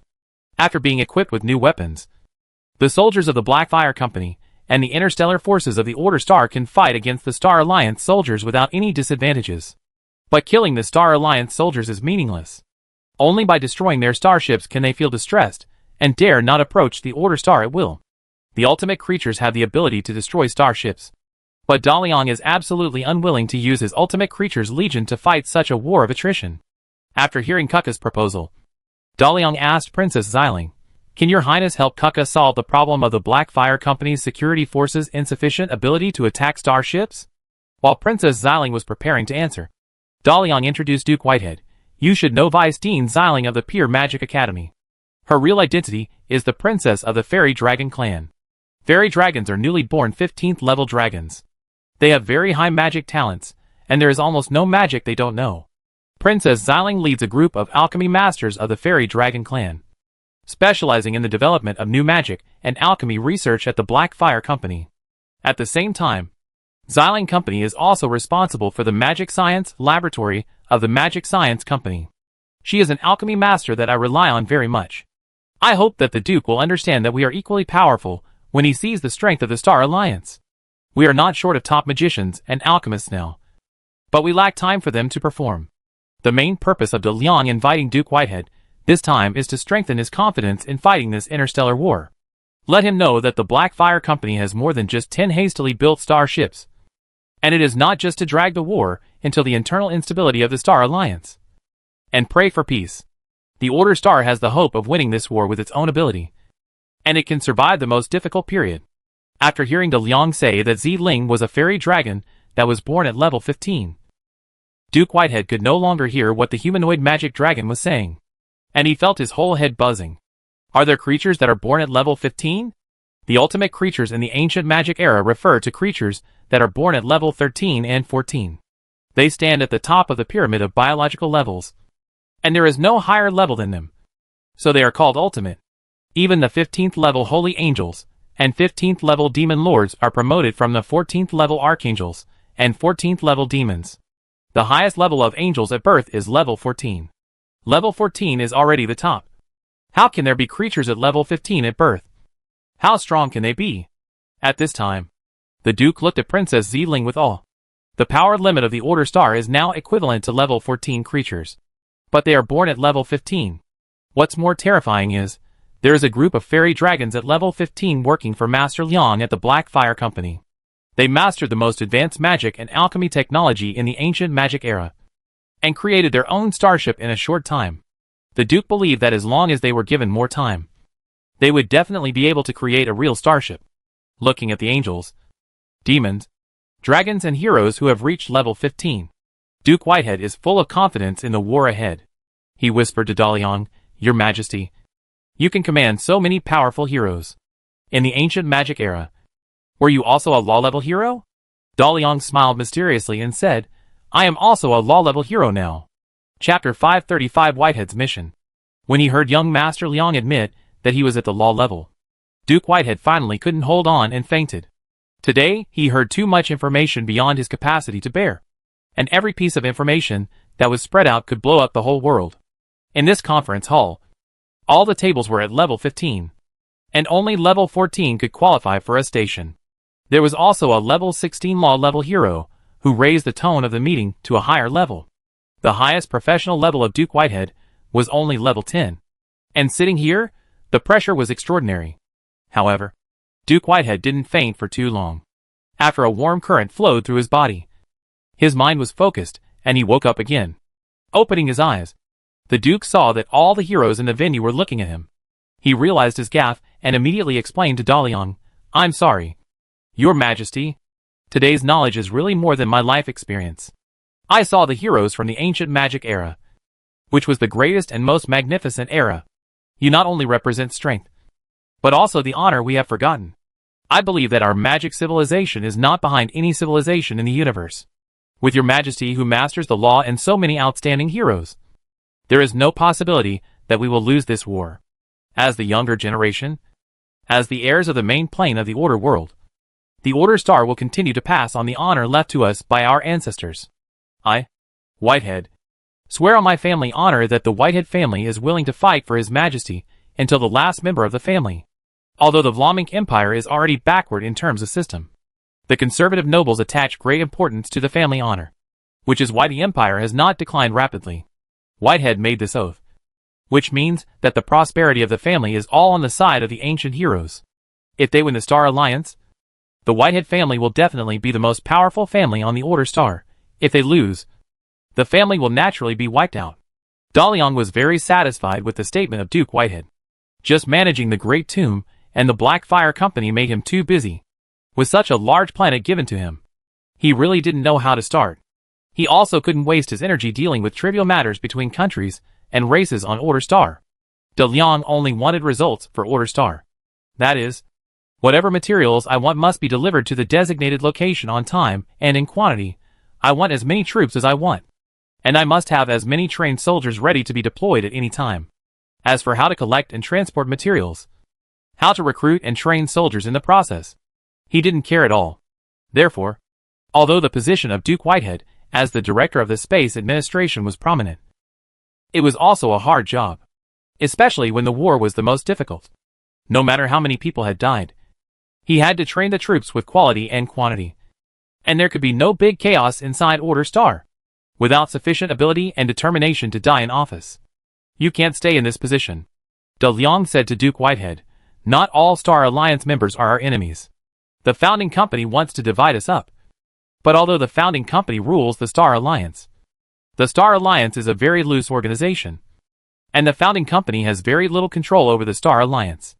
Therefore, some Star Alliance members want to cooperate with us, such as the Earth Federation and the Scarab Company. The vast majority of Star Alliance members stand in the middle. The founding company will not let them intervene in the fight for our Order Star, and will block the news from them, so they have no channels to understand us. We should win the support of this part of the middle faction of the Star Alliance. At least let them have a good impression of the magic civilization of Order Star. The pressure of public opinion will prevent the founding company from taking radical offensive actions against Order Star, and will use extinction weapons with caution. This requires the cooperation of the entire Order Star. The defense system currently manufactured by Black Fire Company can only defend against one Marcellus. The rest of Order Star is almost defenseless against extraterrestrial attacks. If the founding company attacks the civilians of Order Star and weakens the war potential of Order Star, then Order Star can only resist. The attack of conventional weapons has limited lethality, and can be resisted by paying some damage. What the Order Star fears is nuclear strikes or stronger planetary attack weapons. If the Order Star is turned into a dead star, the war will be meaningless. However, this kind of extinction weapon is also a banned weapon in the Star Alliance. Because in the vast universe, natural stars suitable for life are very rare. And rare means precious. Therefore, the Star Alliance explicitly prohibits the direct and indirect use of weapons above a certain energy level against natural stars. Of course, De Leon will not be naive to think that the founding company will not use extinction weapons against the Order Star. But the threshold for the founding company to use extinction weapons can be raised as much as possible. Extinction-level weapon countermeasures are a measure. Fairy Dragon alchemists are strengthening the power of forbidden spell-level magic and developing extinction-level magic. When Order Star completes the experiment of extinction-level magic, the counterattack capability will make the founding company more cautious in using such weapons. In addition, the pressure of public opinion will also make the founding company carefully consider the serious consequences of using extinction weapons at will. Duke Whitehead replied, "If there is anything that Order Star needs to do, please let your majesty know." De Leon said, "No matter how much we fight with the Star Alliance, Order Star will always keep the traffic channel with the Star Alliance open. We welcome Star Alliance people to do business, travel, and even settle in Order Star. We will not exclude them because of the war. Let the Star Alliance people who have no ill will towards us see the uniqueness of our civilization, like our unique culture, and even learn our magic." Hearing De Liang's proposal, Duke Whitehead said in embarrassment, "It is not easy to fight with the Star Alliance and live in harmony with them. Even if a few far-sighted people know the significance of doing so. Most people will only hate the Star Alliance because of the death of their families and the damage of their property. It is okay for a small number of Star Alliance people to come to Order Star to do business. But if they come on a large scale, I am afraid there will be trouble. De Leon only cares about the results and not the process." He said, "We must not look at the Star Alliance with our understanding of countries and races. This is a civilization, and it is composed of forces that are more complex than ours. What you need to do is to let the public truly understand the Star Alliance. Know how broad its scope is. Know who is our enemy and who is our friend. If the Order civilization wants to become a space-class civilization, it must first have a cosmic mind. We and the Star Alliance are not mortal enemies. In the future, we will become brothers, help each other, and explore the dangerous universe together. When the Star Alliance's wormhole station is opened, an official Star Alliance team will come to the Order Star for a formal diplomatic visit. Do a good job of publicity, and prepare for the arrival of more Star Alliance people." Chapter 536 Script. When Bella met Wang Qian, the current patriarch of the Judgment Group, she returned to the initial star to continue her acting training. Now she doesn't want to care about the things between Monica and Daliang for the time being. After all, Monica is Daliang's person, and how to treat Monica naturally depends on Daliang's attitude. Except for returning to Earth every day to chop her strongest sword against the crystal wall of the God Plane. She logs into the Star Domain world as an Earthling for the rest of the time and experiences a colorful life. Both Scarab Company and Judgment Group have given Bella the endorsement of their flagship products. No matter who endorsed them before, the two super companies would rather pay the penalty for breach of contract than replace Bella. This brought Bella super traffic, making her a hot model as soon as she debuted. And she became the hottest new star. After her fame spread, some film and television producers also showed their favor to Bella, wanting to take advantage of the opportunity to launch some big-budget movies.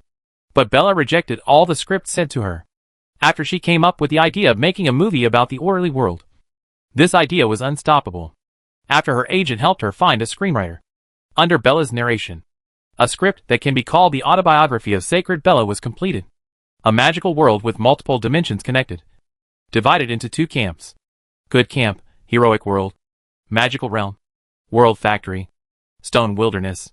Evil Camp, Hell, Kingdom of Death, Endless Maze, Swamp Wetland. The main plane is a mixture of multiple races, sandwiched between the Good Camp and the Evil Camp. These are 9 large planes, and there are more small planes connected to the 9 planes, collectively known as the Hero World. For a long time, the Hero World has been in a cycle of reincarnation.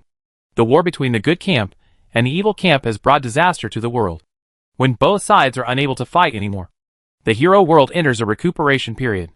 After the strength of both sides is restored, a new war of all planes will break out. The story begins in Cloud City, which is the main city of angels. It is located in the Heroic World, and is the only plane that can compete with Hell. In the Heroic World, A powerful human hero will lose all his memories and become a heroic world after his death.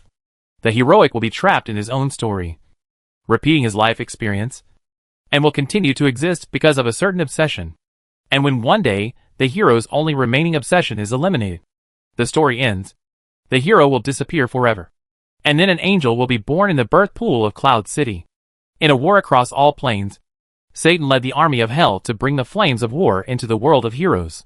Archangel Michael summoned the good camp and the evil camp to fight the final decisive battle. For a time, the whole plane was engulfed in the flames of war, and the angels no longer cared about their feathers. The whole tribe attacked to crush Satan's intention to attack Yinzhong City. In that battle, the angels really tried their best. Originally, the angels born from the birth pool had to undergo several years of training before they were qualified to fight the devil. But the angels would never allow the evil devils to defile the angels' home. All the newborn angels were issued weapons and pushed into the battlefield after they walked out of the birth pool and were baptized. An angel named Belania was born in the birth pool of Cloud City during that war. The position of the angels in the birth pool determines their talents and ranks. Those close to the center of the birth pool are archangels, who reached the 14th rank at birth. The closer to the center, the higher the archangel's talent and future growth potential. And they can be trained and promoted to become 15th rank holy angels. Those born in the outer circle of the birth pool are 13th rank angels. Angels close to the archangel's birth layer can grow into 14th rank archangels after training, and those angels who are slightly outside and do not have too high talents constitute the basic combat units of the Cloud City Angel Corps. In the war against the demon army of hell, the 13th level angels with insufficient talent and potential are used as cannon fodder. Few low-level angels can survive a full-dimensional war, especially in the decisive battlefield. Sending newborn angels into the battlefield is to protect other powerful angels from damage. Bella's story is to watch this cruel war from the perspective of the angel Belania, a 13th level cannon fodder angel who has just been baptized and has not formed a cognition of the world, was put on a set of angel armor, distributed a standard angel sword, and sent to the battlefield. Belania has never seen a demon, and has never seen any creatures except angels. She didn't know the hatred between good and evil, and she didn't even know what was good and what was evil. She didn't know what she was fighting for, but she knew that if she didn't do something, she would be killed before she could see the sky and the earth clearly. An angel who was born with her was surprised, and had her wings cut off by a demon without any resistance.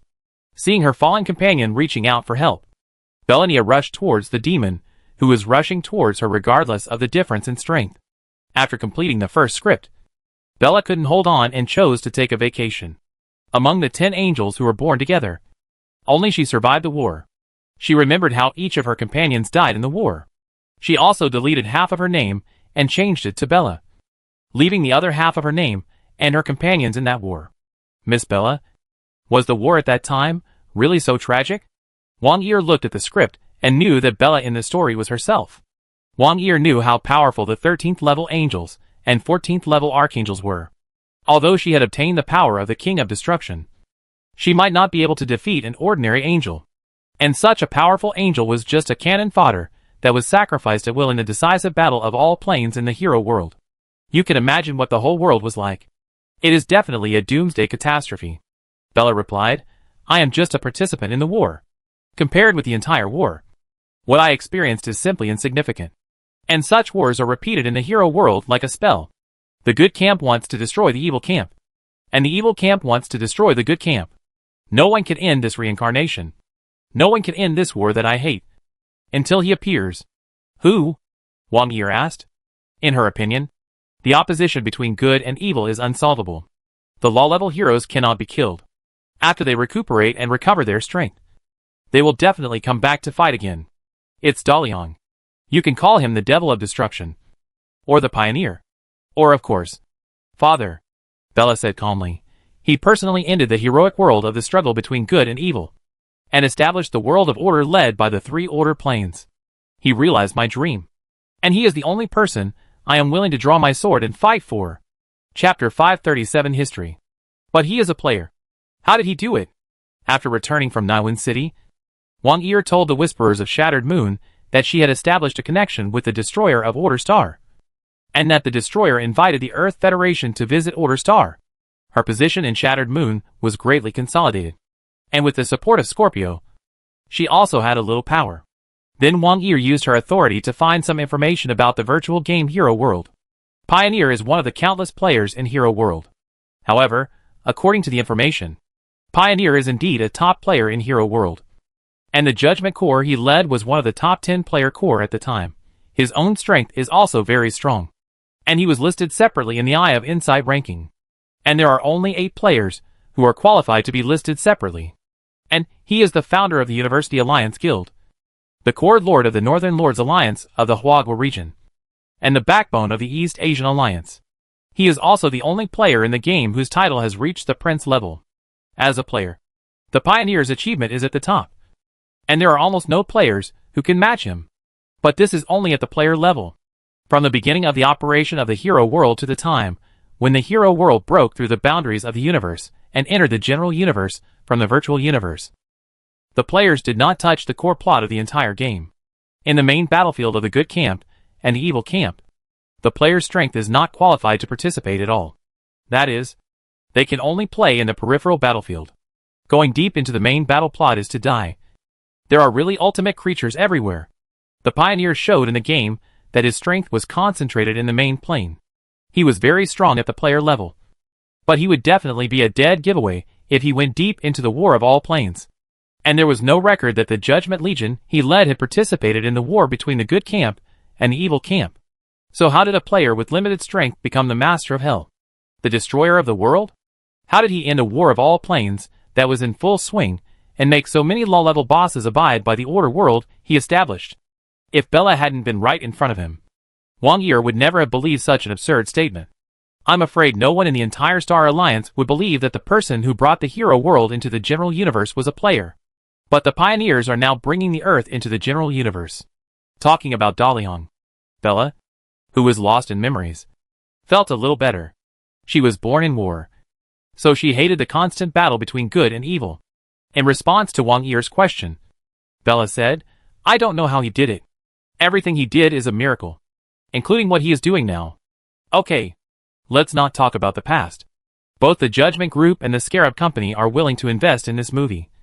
And there is so much money that I can spend it at will. What I have to do next is to select actors, finalize the characters, and improve the script. After the filming of the movie is finished, I will also prepare for the second and third parts. I will be very busy for a long time in the future. How are you preparing for the Strongest King competition? Your next opponent is Wang Ran from the Judgment Group. And I feel the dark energy of the law-level hero Monica Spider Mother from Wang Ran. She has already used another super-enhanced gene. And you don't seem to have much advantage. The revolution led by the Earth Federation is about to break out. At this time, breaking the monopoly of the founding company on the top 8 of the Strongest King competition, and even winning the championship will definitely add fuel to this movement. Wang Yi, who has super-enhanced genes and obtained the world-destroying fire magic energy, is very confident in winning the championship. But she didn't expect that Wang Ran also used super-enhanced genes. Hearing that Wang Ran's genes came from a law-level hero, Wang Yi couldn't help but ask worriedly, is the Spider Mother named Monica powerful? Is she the family guardian of the Wang family? Bella replied, Monica is a newly promoted law-level hero 2,000 years ago, and her own strength is not too strong. But the dark energy she is good at curses and poisons. So you must be careful when fighting with Wang Ran, and protect yourself first before attacking.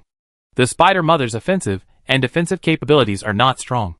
As long as you don't make mistakes, you still have a great chance of winning by using angel combat skills and the oppressive fire magic energy of the world destroying. But, Wang Yi asked, are there any other questions? Bella thought about the last meeting with Wang Qian, and said to Wang Yi, on the prince, Wang Qian once asked me, have you obtained a super-enhanced gene potion? He should have come to me to find this potion. Of course, Wang Qian ambushed many people at the place where we met, including Wang Ran. If they confirm that I am the recipient of the enhanced gene potion, I think they will definitely attack me. In other words, when you reveal the origin of the enhanced gene, you will definitely attract the pursuit of the Judgment Group and even all the founding companies. Wang Yi asked in confusion, why? Super-enhanced gene potion should not pose much threat to them. No. Bella thought a lot, and then said, the guardian hero of the Judgment Wang family is Monica, who is originally a capable subordinate of Daliang. She must have participated in the creation of the Judgment Group and studied Super Enhanced Gene Potion with the Prophet. And she knew about the God Plane opening project. So she naturally understood that the Prophet and the Pioneer found the God Plane crystal wall and hid the channel in your Super Enhanced gene. The founding company wanted to prevent the God Plane crystal wall from being opened and did not want the Earth to enter the general universe. So they are going to kill you. If you die, the Super Enhanced gene will disappear, and the crystal wall channel of the God Plane will be closed.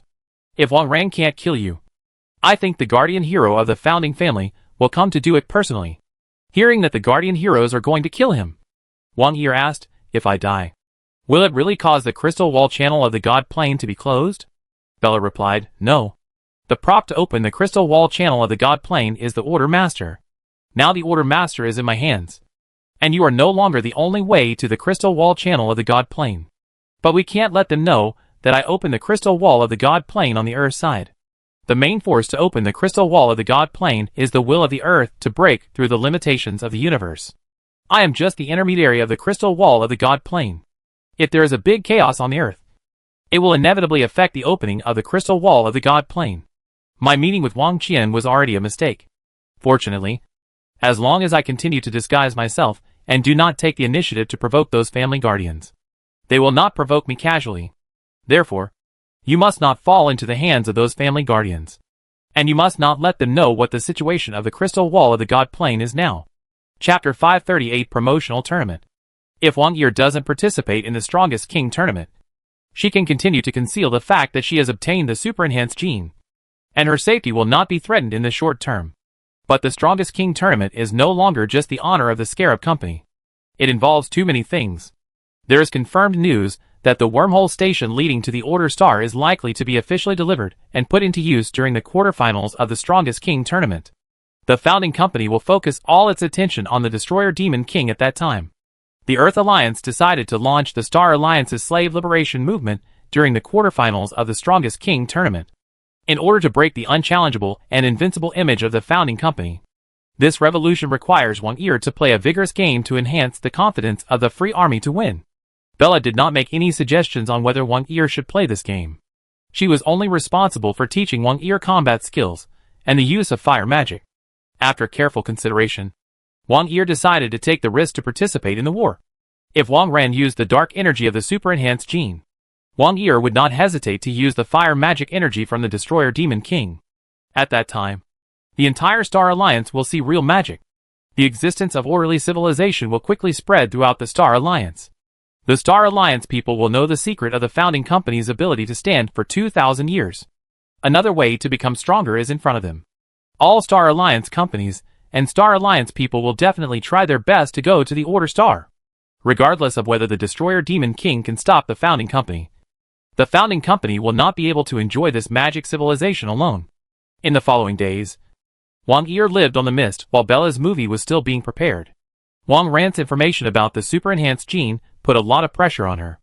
They are both from the law level power, and there is no difference between who is stronger and who is weaker. Whoever can control these external energies well will have a chance to win. Wang Yi was glad that Bella could still enter the Star World. Otherwise she would not know how to use the surging fire magic energy in her body. Time passed day by day, and Liang led the Great Tomb to actively prepare for the war on the Order Star. And the Star Alliance's Strongest King competition also entered the top 16 qualifying stage. A total of 8 games, 1 per day. The Scarab Company mobilized all its intelligence-gathering capabilities and paid close attention to the construction of the wormhole station. All construction workers have evacuated. The energy furnace is collecting nearby star energy, and the wormhole generator is starting layer by layer. The Earth Federation has completed the formation of the Free Army. A large number of weapons were distributed to the indigenous soldiers, and left-wing Star Alliance members, with a certain military foundation, were sent to take charge of the command of the Free Army at all levels. The slave liberation organizations in various slave trading cities suddenly became active. They organized demonstrations and marches, demanding the abolition of the indigenous slave trade and equal human rights for the indigenous people. The war in Nawan City was widely publicized by slave liberation organizations everywhere. This was not only a milestone victory, but also made all the Star Alliance members who sympathized with the indigenous slaves see the true face of the slave traders. The slave traders attacked the Slave Liberation Organization in Nawan City without declaring war. They used practical actions to tell everyone that it was a dream to want to obtain legislation peacefully. Those wavering left-wing Star Alliance members strengthened their determination for armed revolution and realized that without an army, they had no right to negotiate with slave traders. The contradictions between slave traders and slave liberation organizations continued to intensify, and small-scale violent conflicts frequently occurred. Just like a balloon filled with hydrogen, it only takes a spark to explode it. Scarab Company received confirmed news that the Order Star route would be opened on December 4th. The Earth Alliance decided to launch the Pan-Star Alliance Slave Liberation Movement on December 4th. This day was also the day when Wang Yi and Wang Ran competed for the quarterfinals. The quarterfinals battle was no longer of the same level as previous events. Even those who don't care much about the strongest king competition will pay attention to these late-stage finals. There are 16 contestants, of which 15 are from founding companies. Among the top 16, the only one who does not belong to a founding company is Wang Yi from Scarab Company. Originally, being able to squeeze out a founding company to enter the top 16 was enough to demonstrate the strength of Scarab. However, Wang Yi's victory in the match against Bella was not glorious, which instead caused a great negative image for Scarab Company. And with Bella's popularity in the entertainment industry, when the advertisements endorsed by her spread throughout the Star Alliance, Wang Yi also became famous. This match between her and Wang Ran has become the biggest favorite to advance to the quarterfinals. Many people are ready to comment on Wang Yi in the match, wanting to see her poor performance on the field, how she is bullied by Miss Wang Ran of the Judgment Group, and how she loses face. In the preparation room of the Scarab Company team, Wang Yi continued to stay in her lounge, thinking of the things behind this match. Wang Yi has never been so nervous. This battle is too crucial. Thinking about the recent practice, she is still worried and said to Bella, who accompanied her, "The Spider Mother's curse and poison attack are too weird. I don't know when she will launch it. And some attacks are invisible. I have never experienced such a battle. Although you taught me how to break the curse and poison, how can I know exactly if I am cursed and poisoned?" Bella is now a public figure and a rising star. Her stunning appearance and queen style have won her a large number of fanatical fans. In order not to cause chaos in the competition venue, she put on a baseball cap and a pair of big sunglasses, and quietly used a micro-wormhole to teleport in without an assistant. In response to Wang Yi's concerns, Bella looked at the competition island not far away through the glass window and said, "Dark magic is indeed very tricky. A skilled dark wizard can launch a fatal attack without the opponent knowing what is happening. There is no applicable technique to defend against dark magic. The only feasible way is to rely on your intuition to judge whether you are cursed or poisoned. Of course, there is no need to overestimate the power of dark magic. Among many types of magic energy, fire magic energy is the most destructive. The Flame Lord is a creature of the 15th level. Its fire has strong offensive power and very good defensive power. When facing dark magic, don't attack blindly to prevent the opponent's trap. First, focus on defense and make good use of the isolation of fire. Wang Ran will not have a good way to deal with you. Be patient. It is better to waste some energy than to take risks easily. As long as you can pull her into your battle rhythm, she will definitely not win." Before the game started, Bella urgently taught Wang Yi the fighting skills against dark spells. Then as the announcement of the player's entry came, Wang Yi left the lounge and entered the competition island through the micro-wormhole. Chapter 539 VIP Stand. In a VIP stand of the Strongest King competition, Wang Qian came to watch the game to cheer for his daughter. As Wang Ran's boyfriend, Murphy also accompanied Wang Qian to watch the game. Although the last time the Judgment Group wanted to acquire the Scarab Company, it ended in a bad mood. But the two companies are still in a cooperative relationship on the issue of Order Star. A fleet of the Scarab Company continued to stay in the Phi-2 GW7 Starfield wormhole station. Wang Qian needed the power that the Scarab Company had built on Order Star. The game has begun. The players on both sides have entered the island arena, and first chose to hide and wait for the drones released by the logistics personnel to perform preliminary reconnaissance. This is a process of competing the military reconnaissance and anti-reconnaissance capabilities of the two companies. And the scene is a bit boring. Wang Qian has no doubt that his daughter will win this game. The power of super-enhanced genes is not a joke. He passed some information to Murphy's personal computer and said, "The Phi-2 GW7 Starfield wormhole station can complete the calculation of the coordinates of the Order Star today. The star where the Order Star is located is named Phoenix Star. Phoenix is the ultimate creature in the elemental plane of the hero world. There are a total of 12 planets in the Phoenix galaxy, named Angel Star, Titan Star, Demon Star, Order Star, Ghost Dragon Star, Green Dragon Star, Black Dragon Star, Behemoth Star, Nine-Headed Dragon Star, Fairy Dragon Star, Poison Dragon Star, Crystal Dragon Star. Order Star is the 4th planet in the Phoenix galaxy, and the only natural star. All 12 planets except Order Star have been allocated. The Judgment Group has obtained the ownership of Black Dragon Star, which is in a moderate position from Order Star. Ghost Dragon Star and Demon Star are closest to Order Star. Ghost Dragon Star is occupied by Black Tulip Group, and Demon Star is occupied by Junlin Group. The family guardians behind them are Death Monarch Sai and Plague Demon King Alec, who represent the North American Business Alliance and Western European Business Alliance. Sai Monarch seems to have a personal grudge with the world-destroying Demon King. He has made it clear that the Black Tulip Group will attack the world-destroying Demon King's forces on Order Star, although the Junlin Group did not indicate that it would use force against the Order Star. The scale of the starships it mobilized was second only to the Black Tulip Group. It is obvious that the Plague Demon King wants the Sorrowful Monarch to take the lead, and then take advantage of the tense situation between the two sides to press into the battlefield and obtain the priority to divide the Order Star. This time, Wang Qian did not bring up the acquisition of the Scarab Company, and Murphy did not talk about topics that would affect the relationship between the two companies. He browsed the files on his personal computer and asked, "What is the attitude of other founding companies towards the world-destroying Demon King? Don't they have any idea of attacking the Order Star?" Wang Qian replied, "As for the other founding companies, they are in a wait-and-see state. The deterrent power of the Lord of Hell is really too great. The Destroyer is a law-level hero who has defeated Satan and Lucifer. No one knows how powerful he is, how many armies of hell he commands, and how many hell lords and kings he has around him.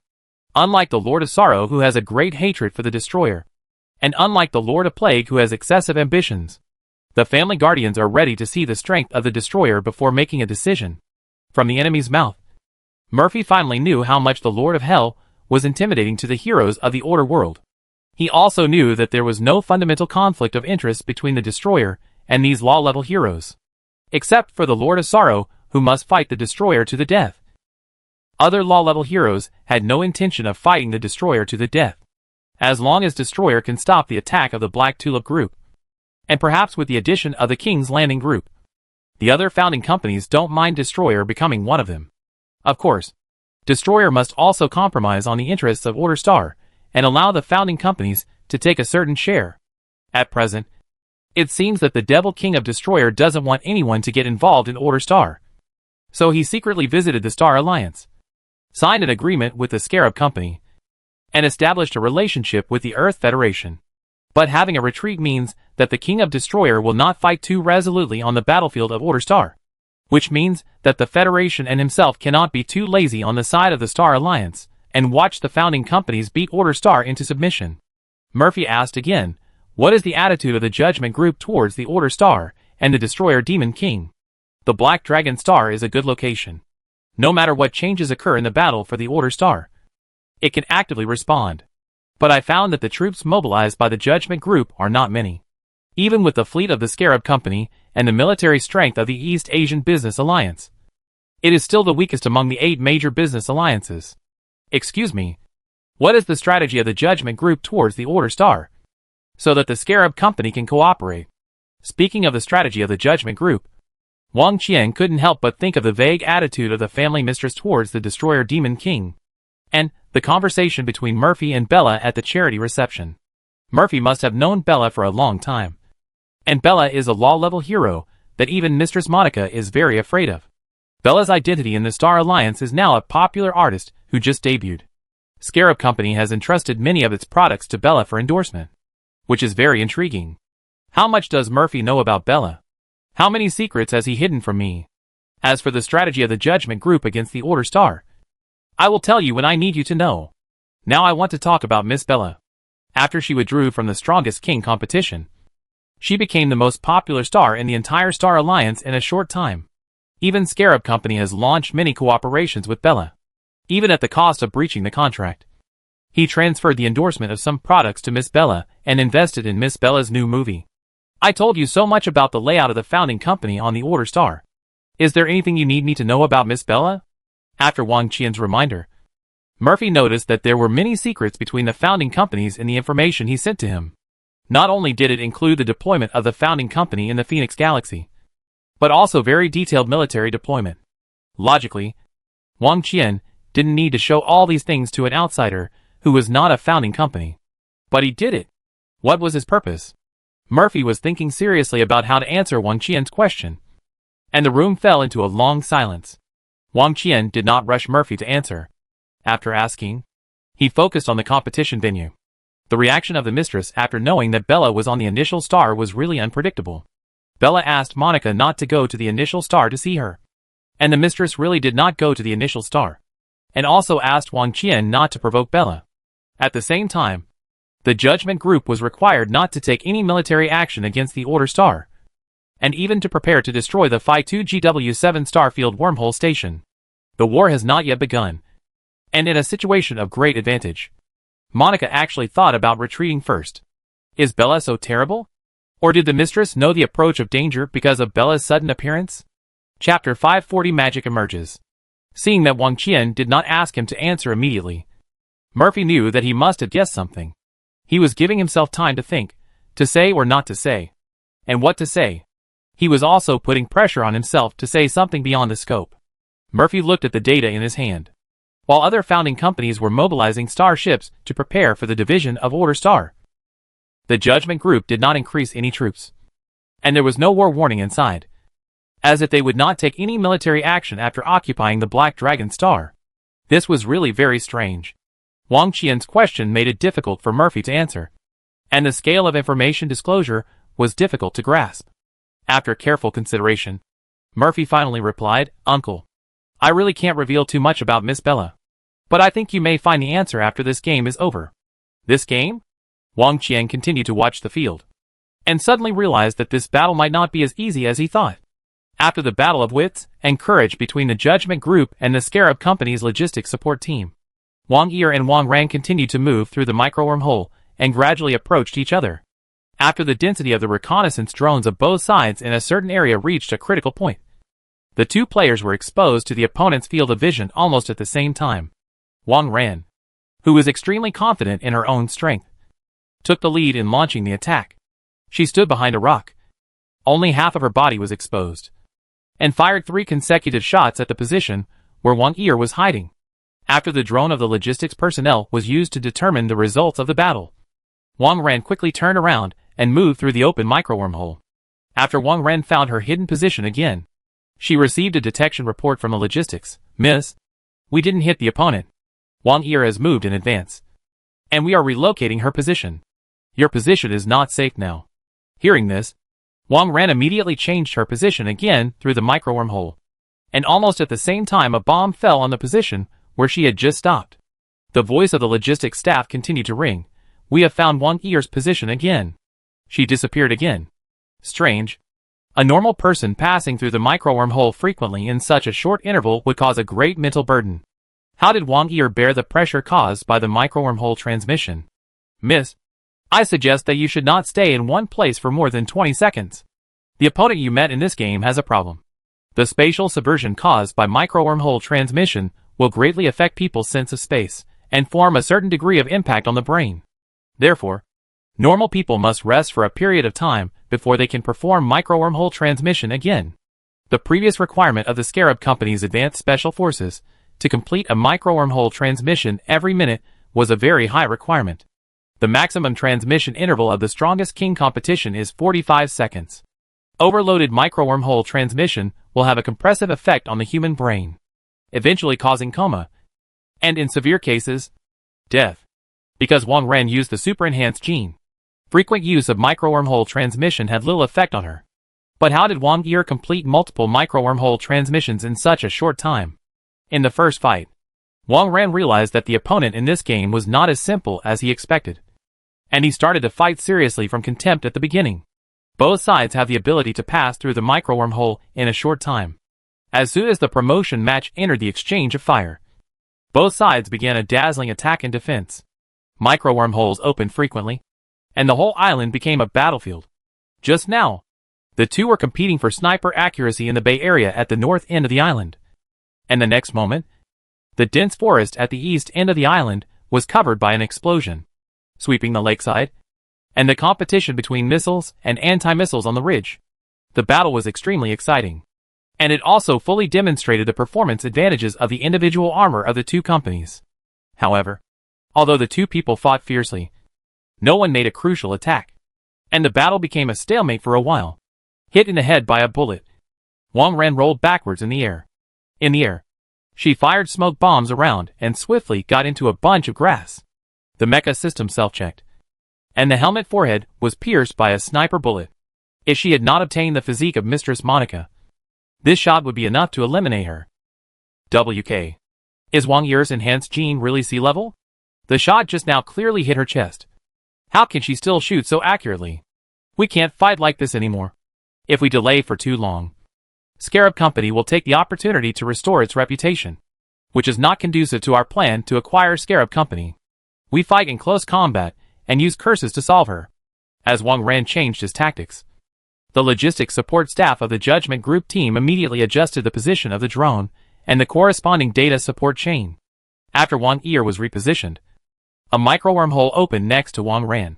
The opponent's position was determined, and Wang Ran completed the locking and release of magic the moment he came out of the micro-wormhole. Muscle atrophy. There are many kinds of curse magic, some targeting the mind, some targeting the body, and some advanced curse magic can even change a person's luck. When a person is hit by a curse magic, there will be no immediate obvious effect, so the concealment of curse magic is very high. The curse will be superimposed layer by layer, and the gradually aggravated symptoms will make people feel like they are sick. But no medical means can touch the curse, and the person who is finally cast will not know how he died. In battle, curses are also insidious and effective. Curse combos can control the person under the control of the curse in a short period of time. If the influence of the curse cannot be eliminated in time, he will become a lamb to be slaughtered. Muscle atrophy is the starting curse of a curse combo. Its atrophy effect is not obvious, and it will only cause slight muscle soreness. In a tense battle, this feeling can be easily ignored. The subsequent curse of muscle atrophy is muscle expansion, and the slight swelling pain caused is also easy to be ignored due to tension. Then, there are a series of curses such as tendon stretching, which are applied layer by layer to finally complete the control of the entire force-generating organization of the body. After the curse combo is fully released, the cursed person will still not feel it too obviously, but at this time, the caster can just snap his fingers and deform the whole body of the cursed person, and life and death will be in the hands of the caster. In a battle with high concentration, it is difficult for a person to distinguish whether the slight abnormality of his body and mind is caused by the battle or the curse. Therefore, when facing a dark magician, one must be highly alert, and sometimes it is necessary to waste magic power to expel possible curses. When Wang Yi noticed that Wang Ran was about to attack him at close range, he began to focus on defending against her dark magic. Seeing a ball of imperceptible black light pushing towards him, Wang Yi waved his hand without hesitation and cast a ball of fire to push back at Wang Ran. Chapter 541 Battle of Destiny. The dark magic energy caused a magic explosion after encountering the fire magic energy. The shockwave swept the ground, and after a whirlwind with dust and grass branches dispersed, Wang Yi and Wang Ran stood face to face 10 meters apart. The originally fierce battle stopped at this moment. On the sea surface next to it, the sea breeze blew the scales and ripples, and the startled birds fled to the distant sky. In the floating stands farther away, the audience looked at the two players standing on the coast excitedly. The battle just now was really exciting. Everyone thought that Wang Yi, who was more watery, would be defeated quickly. But now the result seems that the two are evenly matched. From the close-up pictures from the stands, it can be clearly seen that the mechas of both sides are already in tatters. Some modules are damaged. The built-in weapons are exhausted and the balance is released. And the originally bloated bodies have become much thinner. If it were other players, the winner would have been decided by this point. Looking at the obvious bullet holes on Wang Yi's chest and Wang Ran's forehead, everyone couldn't understand why the two were still so energetic. At this time, Wang Qian couldn't help but look at Murphy beside him. Now he knew where Murphy's confidence came from. Bella once admitted that she knew who had the 9 super enhanced gene potion, But because of Bella's identity, Wang Qian didn't dare to ask further. The game had reached this point, and without anyone telling him, Wang Qian knew where the 9th Super Gene Enhancement Potion was. Murphy, the Scarab Company is hiding very deeply. It seems that we can only be enemies in the future. Murphy smiled and replied, I don't agree with my uncle's point of view. The Scarab Company did not withdraw its fleet from the Phi-2 GW7 Starfield wormhole station. We are very optimistic about the future relationship between our two companies. The Scarab Company's expeditionary fleet will still follow the Judgment Group's fleet to Black Dragon Star. A new era will begin today. It is better not to identify our enemies too early. After listening to Murphy's pointed words, Wang Qian took a deep look at the young man whom he could not see through, and then said with a double meaning, although Wang Yi was lucky to get the super enhanced gene, my daughter has been trained most strictly since birth. She has noble blood and a very high fighting talent. This game will definitely be won by the Judgment Group. And Murphy also replied pointedly, I admit that Miss Wang Ran is very strong. But Wang Yi was born for this era. A hand that can control fate arranged everything for her, and made her the son of the era. Even a long bloodline cannot stop the wheel of fate. If you don't want to be crushed, you must follow the direction of fate. In this battle, I bet on Wang Yi to win. Wang Qian asked, what are you betting on? Murphy said, the entire Scarab Company. The news Murphy revealed to Wang Qian was already very clear. The Star Alliance is about to launch a revolution against the founding company. And the emerging forces are ready to challenge the ruling class that has existed for more than 2,000 years. The Scarab Company has already joined the camp of the emerging forces, and bet all its assets on this transformation of the new and old struggle. Murphy dared to hint that the transformation has begun or will begin soon. So there is no need to hide it. The Phi-2 GW7 Starfield wormhole station is in use today. All the founding companies are focusing on the Order Star, which is the time when the control over the Star Alliance is the weakest. A big mess is going to happen. Wang Qian immediately asked, who is involved? Just one Scarab Company. It doesn't have that much power. Murphy smiled and replied, is your question related to this game? I'm talking about the win or loss of this game. Look, magic will appear in front of all Star Alliance people for the first time. This will be a moment of epic-making significance. The history that has been buried for more than 2,000 years is finally going to be unveiled to the public by some people. Miss Wang Ran will not win today. But you can. When the room fell silent, Wang Ran also woke up from the surprise. The other party just released fire. Definitely not a flamethrower or other weapons. The physical fire cannot stop the magic curse released by oneself. If you want to break the curse, you must have the corresponding magic energy. That is to say, the fire just now is magic fire, which is fire magic energy. Have you obtained the super enhanced gene? Wang Ran asked Wang Yi. Wang Yi took off the single soldier mecha on his body and replied, don't you also have the super enhanced gene? Since everyone has the power of magic, why not remove these mechas that are not very useful and use magic to decide the winner? After a battle, most of the functions of the individual mechas were almost destroyed, and the remaining power assistants did not greatly improve their super enhanced gene combat effectiveness. Wang Yi quickly removed all the mecha modules, leaving only a set of eye communicators to communicate with the logistics personnel. Hearing Wang Yi's suggestion, Wang Ran also began to dismantle the mecha. Wang Ran, who showed his face, had short hair and his eyes turned completely black due to the mobilization of dark energy. Very good. I have been looking for the owner of the 9th super enhanced gene. We originally thought it was Bella, but later it was confirmed that it was not her. But I didn't expect it to be you. I'm sorry. You have to die here today. I won't hold back. Knowing that Wang Yi also possessed the super enhanced gene, Wang Ran no longer hid her strength. Her mission to obtain the super enhanced gene was to eliminate this hidden danger for the founding company. She didn't consider that this was a live broadcast facing the entire Star Alliance. Nor did she consider that there were so many spectators in the stands.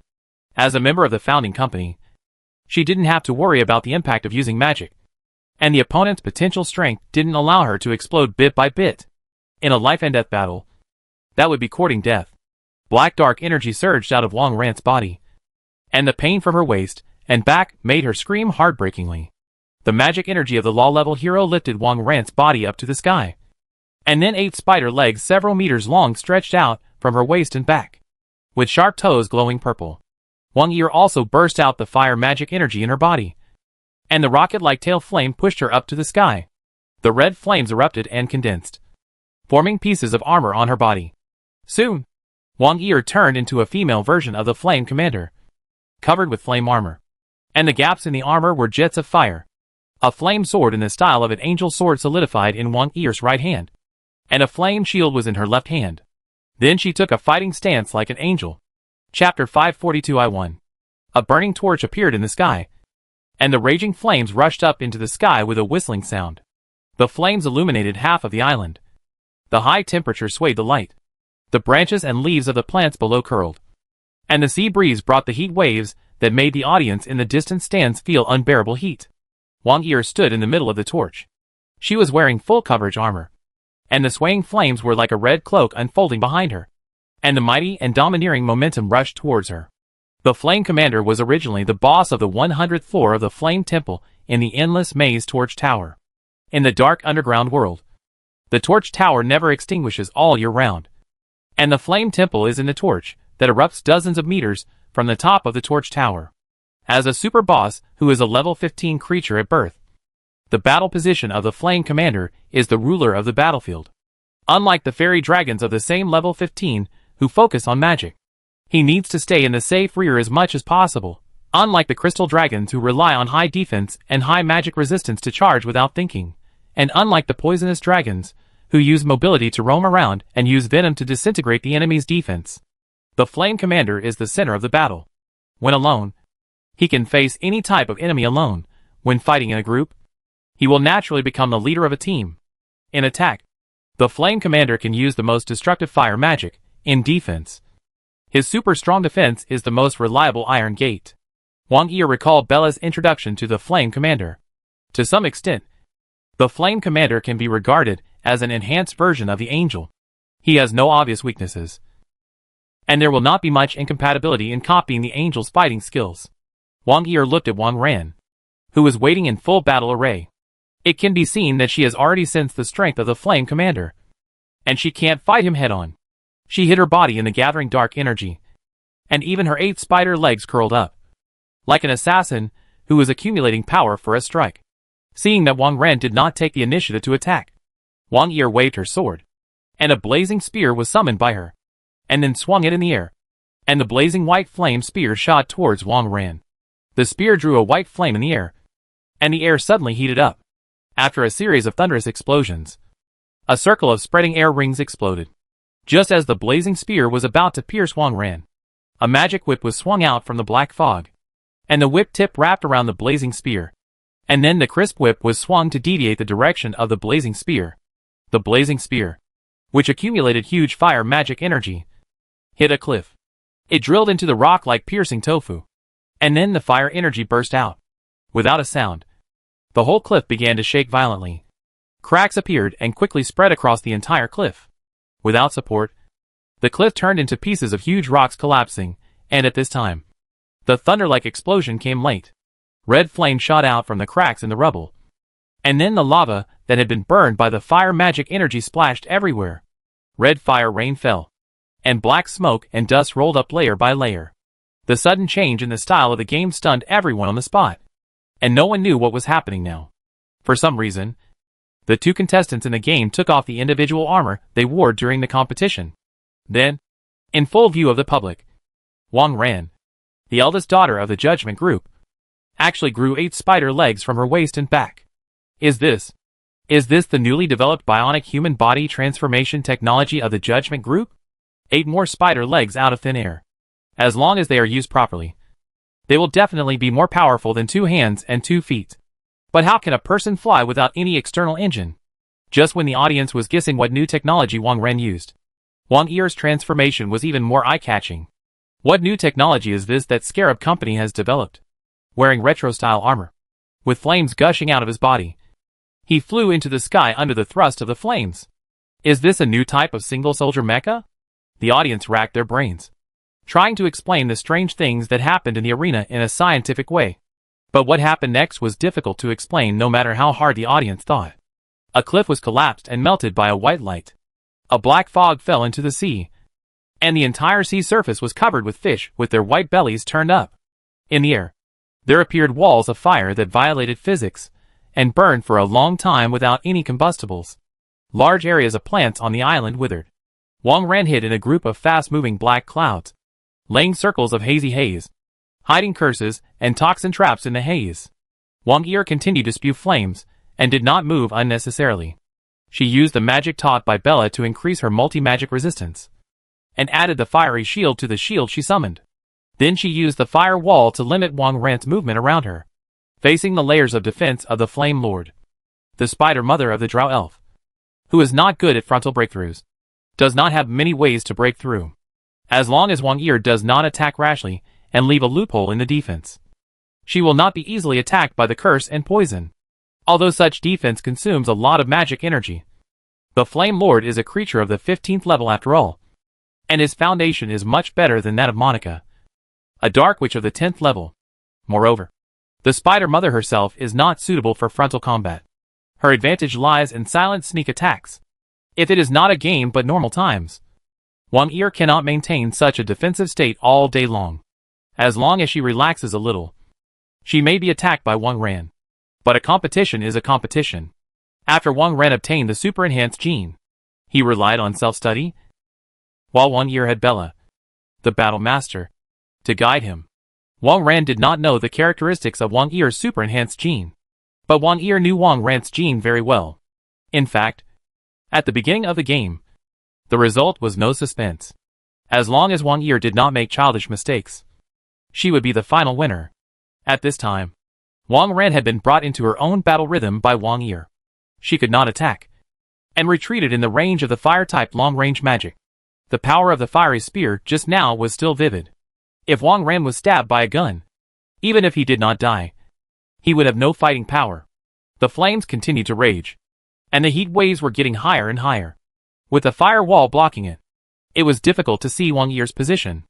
As for the drones of the Judgment Group, they had long been burned to ashes. On the island, the magma melted by the fire merged into a stream of magma flowing into the sea. The water was evaporated by the high temperature and turned into steam. And after being mixed with a lot of dust, a thick gray cloud formed above the island. At some point, the originally gray cloud seemed to be ignited and turned into a bright red. Like a real fire cloud, you can see the fireball rolling in the clouds. The clouds grew larger and thicker, and soon covered the entire island and the nearby sea area. The suspended stands in the stadium sounded a piercing alarm. Now all the stands were under this fire cloud. The scorching heat roasted all the spectators. The energy shield of the stands had detected that an energy attack beyond the protection level was about to form. The propulsion engine of the stands started at full speed, sending the spectators to a safe airspace at the fastest speed. The cool sea breeze finally swept away the scorching heat.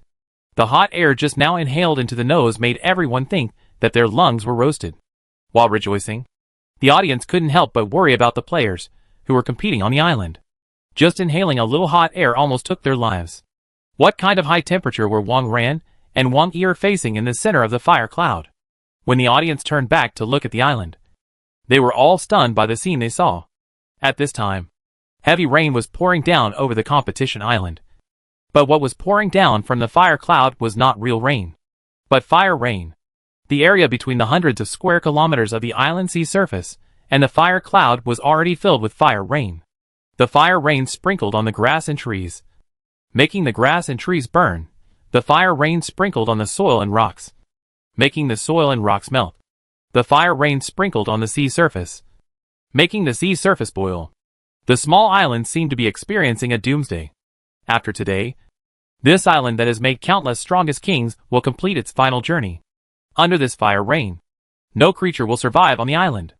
The original landform was completely destroyed, and the beach would become a whole piece of colored glaze.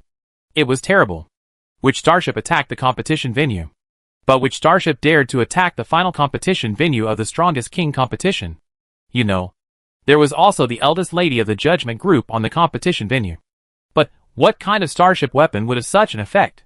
The fire rain continued to fall over the competition island, covering all corners, making it impossible for Wang Ran, who was in the center of the fire rain, to escape.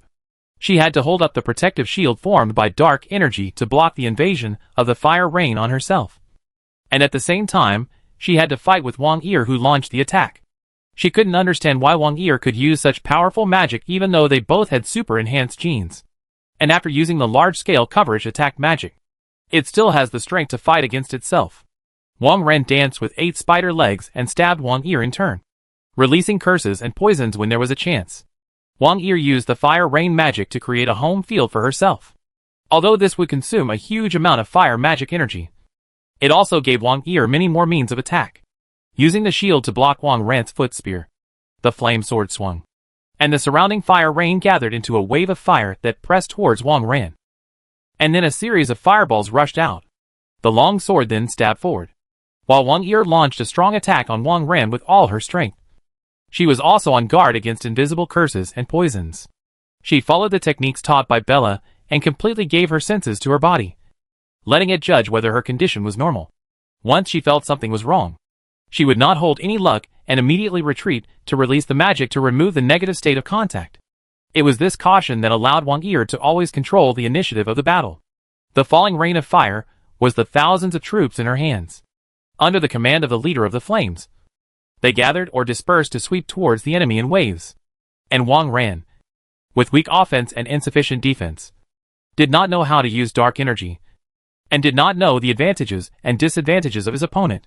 Trapped in the rain of fire, he was exposed to the opponent's attack from all directions. After being washed by a rain of fire, Wang Ran lost his opponent's position for a short time. Wang Yi, who had a keen combat instinct, seized the opportunity and gave Wang Ran a shield strike at close range, and then controlled the rain of fire to lift Wang Ran up high. Flames erupted under her feet, pushing Wang Yi to rush towards Wang Ran, who was facing away from her. And the target of the long sword was Wang Ran's back. Wang Ran, who loved fighting, also had a very high combat awareness. She turned her back to Wang Yi, and her 8 spider legs stabbed back in the opposite direction. 4 spider legs intercepted the long sword, and 4 spider legs threatened Wang Yi from the side. However, the perfect defensive counterattack was distracted by a falling fireball, causing a loophole in the blockade, and Wang Yi dodged the spider legs and rushed straight up through the clouds. When they passed by each other, Wang Yi broke Wang Ran's dark energy protection with a sword, and the fire rain instantly covered Wang Ran. He hurriedly put out the fire rain on his body and repaired the protective shield again. Then Wang Ran found that he had completely lost the trace of Wang Yi. There was a fire cloud above him, a sea of fire below him, and continuous fire rain all around him, and visibility was extremely low, and she felt a little shaky from being hit by the shield just now.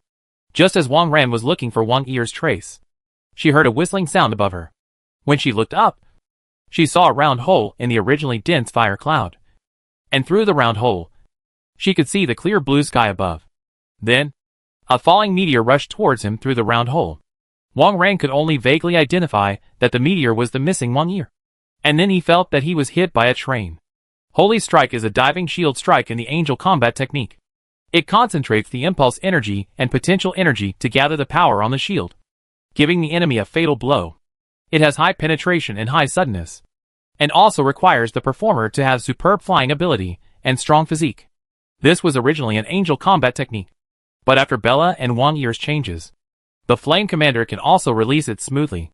The previous fight made Wang Yi know that Wang Ran was already at the end of his strength, and she decided to use Holy Strike to complete the final blow. Wang Yi dived down and pressed Wang Ran under her with a precise shield. She did not release the force, but continued to accelerate and hit Wang Ran to the ground. An explosion shook the entire island. The rain of fire gradually stopped.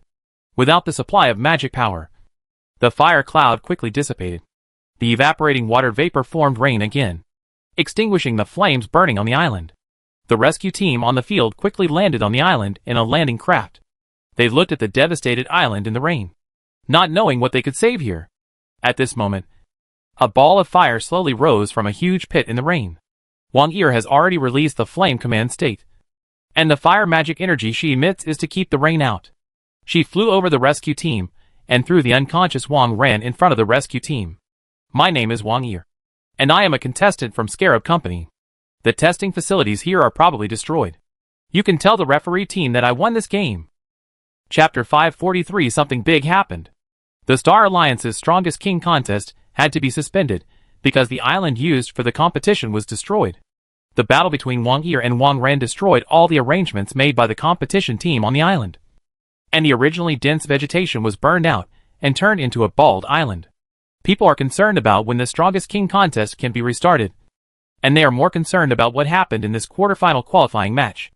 The other games were also very exciting, but there was no baptism of fire and rain, and the entire stadium was not destroyed. What exactly are Wang Yi and Wang Ran using to fight? Is it biotechnology? Is it mecha technology? Or some other high-tech thing? However, neither the Judgment Group nor the Scarab Company responded to the battle. The tournament organizers only announced that Wang Yi had defeated Wang Ran and advanced to the quarterfinals, and nothing more happened. Wormhole Station in the Phi 2 GW 7-star region. The starships gathered here are jumping in order through the open wormholes toward the Order Star, due to the existence of calculation errors, and in order to prevent the starships from jumping into the dangerous magnetic field area of the star. The Wormhole Station will only send the starships to an open and safe airspace. The rest of the journey requires the starship to use its own wormhole generator and warp engine to navigate, and after entering the star system, it needs to slow down and use conventional power. Therefore, even if the route to Order Star is opened, the starships of the founding companies will need to sail for at least a week to reach the vicinity of Order Star. The family guardians of the founding companies had their own plans, and most of them followed the fleet into the route to Order Star before the news of the Strongest King competition came out. Although they knew about Wang Yi and the 9th super-enhanced gene through interstellar broadcasts during the voyage, the destruction of the world was ahead, and they could not abandon the fleet and return alone for Wang Yi. Therefore, all the founding companies issued a bounty order for Wang Yi, and distributed the super-enhanced gene drugs in their hands. In the case that the family guardians are unable to spare any effort, only super-enhanced genes can deal with super-enhanced genes. The Judgment Group also issued a hunting order for Wang Yi, and the group's fleet also sailed to the Black Dragon Star in the Phoenix Galaxy. But the Mistress Monica did not go with the ship. She stayed at the Wormhole Station and waited for Wang Qian, who rushed from the initial star. Wang Ran lost. Monica looked at the game video and said very calmly, "I'm sorry, Mistress." Wang Qian bowed his head and admitted his mistake. He explained, after Wang Ran obtained the super-enhanced gene, he relied entirely on instinct and his own understanding to use your energy. And the fire rain released by Wang Yi is obviously a high-level magic. And there are heroes from the world of Order teaching her. Monica's tone became stern, and she asked back, "Are you blaming me for not teaching Wang Ran dark magic?" Wang Qian said respectfully, No. I dare not have any dissatisfaction. I just hope that the mistress can forgive me and Wang Ran's mistakes. I also hope that the mistress can teach Wang Ran how to use dark energy, so that we can defeat Wang Yi next time we meet her." Hearing Wang Qian's explanation, Monica's tone softened a little. She saw Wang Yi falling from the sky in the image and said, it was not someone else who taught Wang Yi, but Bella. The angel fighting skills were released by the Flame Commander without any unsmoothness. But Wang Yi obtained the super-enhanced gene hidden by the Prophet, and Bella appeared beside Wang Yi at this time and taught her angel fighting skills. This is definitely not a coincidence. Wang Qian also felt that some recent events were difficult to explain by chance. He said, "The relationship between Bella and Scarab Company is also very intriguing." Murphy knew that Miss Bella was a law-level hero, and they seemed to be planning some kind of big event. Scarab Company? Is it the Star Alliance company that first discovered the Order Star? Yes. The expeditionary fleet of the Scarab Company has already gone to the Black Dragon Star with the fleet of the Judgment Group. Scarab Company and Order Star may have other channels of contact. I suspect they have reached some agreement with the Destroyer Demon King. This fleet is an insider planted in the large fleet of the founding company. Madam, should we attack the Scarab Company now? No need. After thinking about it, Monica said, the Scarab Company cannot determine the outcome of the Order Star War. What we should worry about is what the Destroyer Demon King did in the Star Alliance. Do you know the Destroyer Demon King? Wang Qian didn't know why the madam asked this, and he replied, "Madam, the Destroyer Demon King and I only had one interstellar call, and I don't know him. But what can the Destroyer Demon King do in the Star Alliance? The route has just been opened." Monica answered as if talking to herself, "I know him. He would never sit at home and wait for the wailing to come to his door when the Order Star was at a great disadvantage. In the Kingdom of Death, in Hell, in the Cloud City, and the Endless Maze, in situations that everyone thought were impossible, he defeated opponents who were much stronger than him again and again.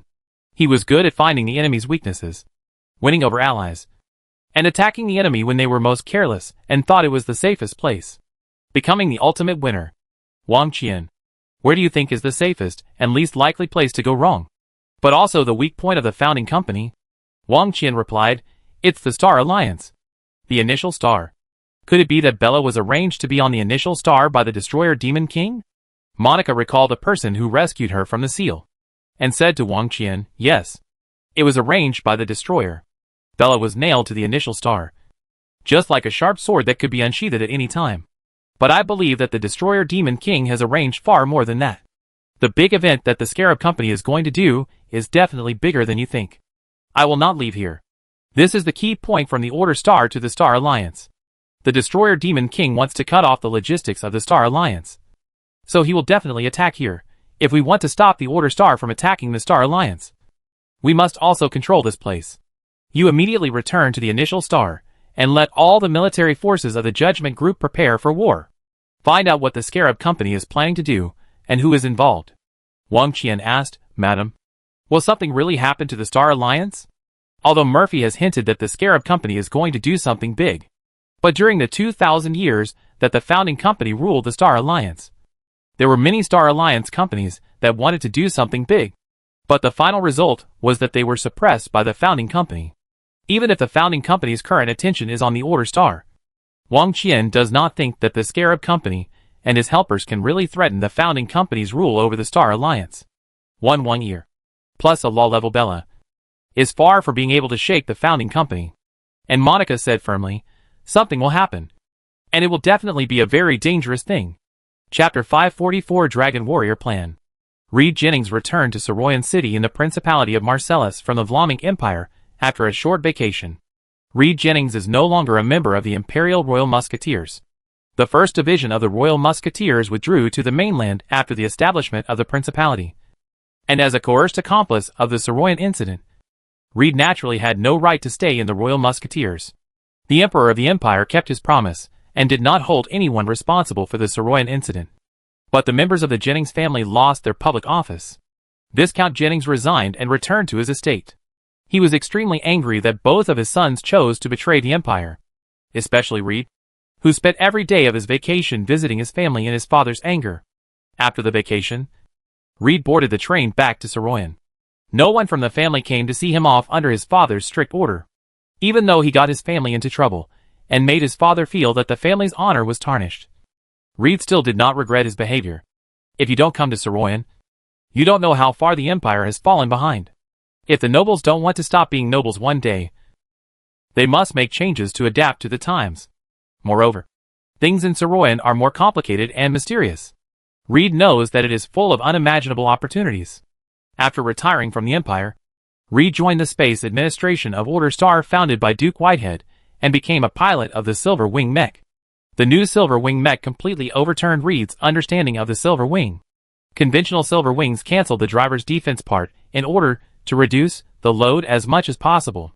Reed couldn't understand how the Silver Wing mech could fly so fast after adding full-wrapped armor to protect the driver. There are also various functions in the Silver Wing mech, all of which are concentrated in a thick booklet, requiring each mecha driver to memorize all of them and operate them skillfully. The mecha helmet does not have the closed feeling and limited vision of ordinary helmets. The thing called holographic image makes people feel like they are not wearing any helmet. Not to mention the data link combat system, which Reed had never heard of in all his years as a soldier. At the Space Administration, Reed saw too many things he had never heard of. It reminded him of the rumors about black fire and magic technology in the world. Did they really obtain the technology of advanced extraterrestrial civilizations? Reed had also asked his brother Brown Jennings. He is not only the Dean of the Pure Magic Academy, but also the Director General of the University Alliance, coordinating the entire Academy's scientific research circle. But his brother always said, "You will know soon." When is soon? Reed didn't know. He only knew that he was selected to join an important plan of the Space Administration. This vacation was to let these selected soldiers go home to see their families. It seemed that this plan was very dangerous. As for what the plan was, no one told him. Arriving in Saroyan, Reed Jennings, who had just stepped off the train, was taken to a military vehicle specially designed to pick up these soldiers, who were returning from vacation. These military vehicles were provided by the Magic Technology Company for the Space Administration. All of them can float and move at a height of 50 centimeters above the ground. And the speed is much faster than that of horse-drawn carriages. The military vehicles drove out of Saroyan City quickly and arrived at the Space Administration in the western suburbs. Several small motorcycles were used to divert the returning soldiers. Soon, Reed was taken to an underground research institute, where about a dozen soldiers who were selected like him gathered in a conference room. The soldiers sat in their respective positions and waited quietly. The strict military discipline made them curious about what mission was waiting for them. But no one spoke. Reed just took a simple look and knew that the most elite group of people from the Space Administration's garrison troops gathered here. All of them were Silverwing mech pilots. Their magician level was at least the level of an 8th level senior magician. And their Silverwing driving assessment was above the 10th level. They had very high magic levels and physical fitness. These people gathered here. What did Duke Whitehead want to do? When Reed couldn't help but make many guesses, Miss N in military uniform walked in from outside. But as the commander-in-chief of the Space Administration's garrison, Miss N didn't say anything after coming in, but went straight to the empty seat next to Reed and sat down. Even Miss N was a member of the mission, and the level of this mission was a bit high. But without letting the soldiers in the conference room wait any longer, a woman walked up to the podium in the conference room. It turned out to be Miss Jessica. Reed knew Jessica. As a world-renowned adventurer and rich lady, Jessica has a good popularity worldwide. What Reed couldn't understand was, this was the key military management area of the Space Administration. What was she doing here? At this time, Miss N shouted loudly, "Stand up! Welcome Instructor Jessica!"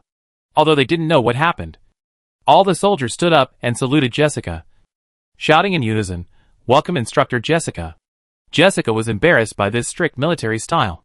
She pressed her hand and said awkwardly, "Everyone, please sit down." After all the soldiers sat back in their seats, Jessica said, "It is indeed very difficult for me to be your instructor. It's not because you are not excellent, but because you are too excellent. In front of any of you, I am a recruit who doesn't know what combat is. I came here just to tell you what I know, what I saw in the battles I participated in. As for how to fight, it is up to you experienced warriors to summarize and think of ways. But first, as the best group of soldiers in the Space Administration, you were summoned this time to participate in the Dragon Warrior program in cooperation between the Space Administration and the Black Fire Company.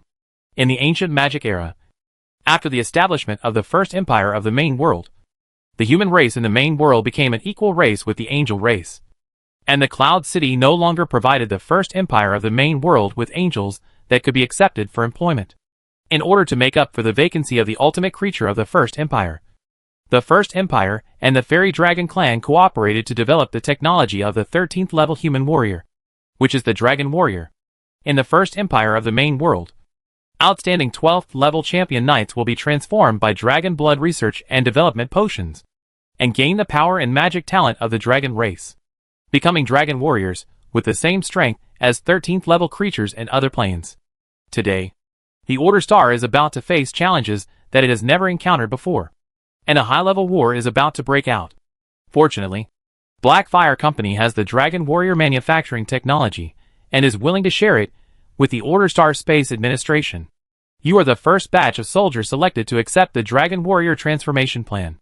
But most of your strength is not up to the level of accepting Dragon Blood promotion. Although Black Fire Company has made some adjustments to the new Dragon Warrior potion, the danger still exists, and the unknown risks are unknown. Well, those who do not want to accept the Dragon Warrior transformation plan can leave the venue and return to their respective barracks.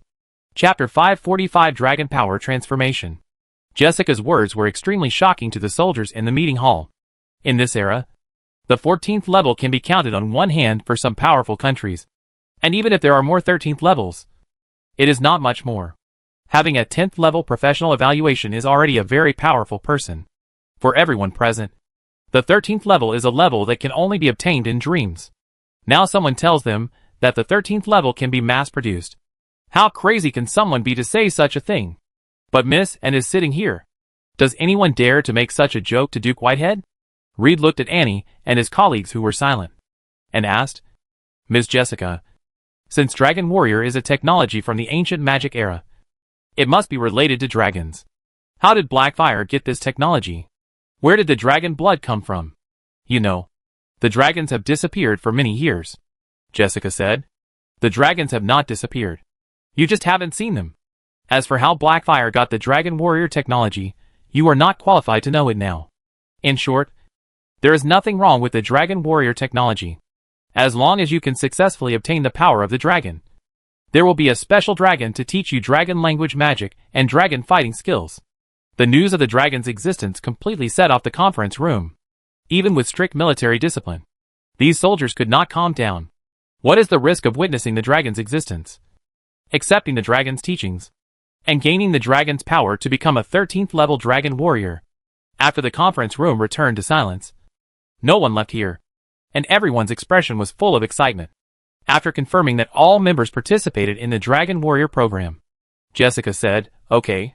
Since no one has withdrawn, the Dragon Warrior program is now open. The technicians of Blackfire Company will try their best to protect your safety.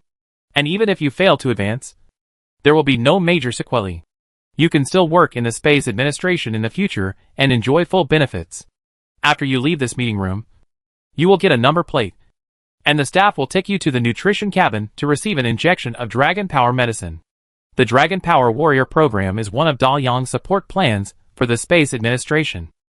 The 13th level Dragon Power Warrior was originally a fairy dragon clan, because the ultimate combat power of the First Empire in the main world was lacking. The technology to upgrade to the 12th level knight was developed, and this technology was naturally obtained by Dalyang. After docking with the genetic technology of the Magic Science Company, the Dragon Power Warrior technology has also lowered the threshold to a certain extent, and the upgraders do not need to reach the 12th level to use it. But as a first-generation product, the side effects of the new Dragon Force Warrior potion have yet to be tested. Time does not allow the Great Tomb to do too many experiments. Scarab Company has received news that the wormhole station has been built. The route of Order Star has been calculated, and a large number of founding company starships are heading here. It is expected that within a week, Order Star will be able to observe the starship group entering the Phoenix Galaxy. The Space Administration needs Dragon Force Warriors to serve as the backbone of the army. So the new Dragon Force Warrior potion can only be used while being developed. Theoretically, the stronger the strength of the soldiers, the higher the success rate of advancement. In order to obtain the most accurate data, the Space Administration has gathered the best soldiers of the garrison. Even people with backgrounds such as N and Reed did not have privileges, and all became candidates for the first batch of Dragon Force Warriors. Reed laid down in the nutrition cabin with mixed feelings. A cloud of mist sprayed out, and he felt drowsy. Before falling asleep, he saw green liquid pouring into the closed cabin, and more than 10 needles stretched out from different positions and pierced his body.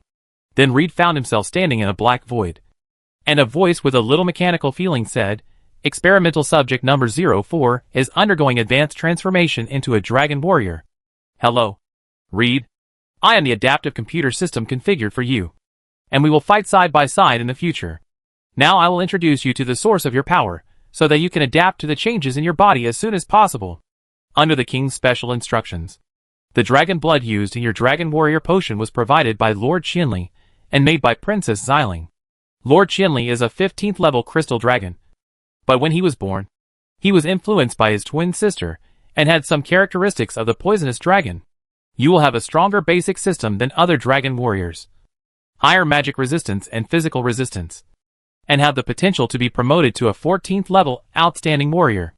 Hearing this, Reed knew that he was being treated specially, and the Dragon Warrior potion he got was an enhanced version. "Listen, 15th level crystal dragon blood."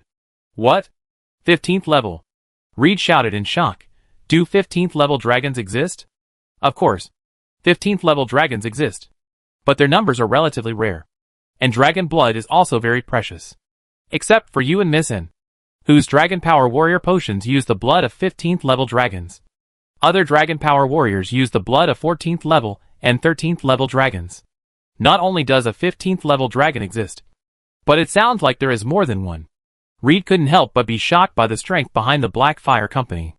It's one thing to have a relationship with a 15th level dragon, but it's another thing to make a 15th level dragon contribute its blood.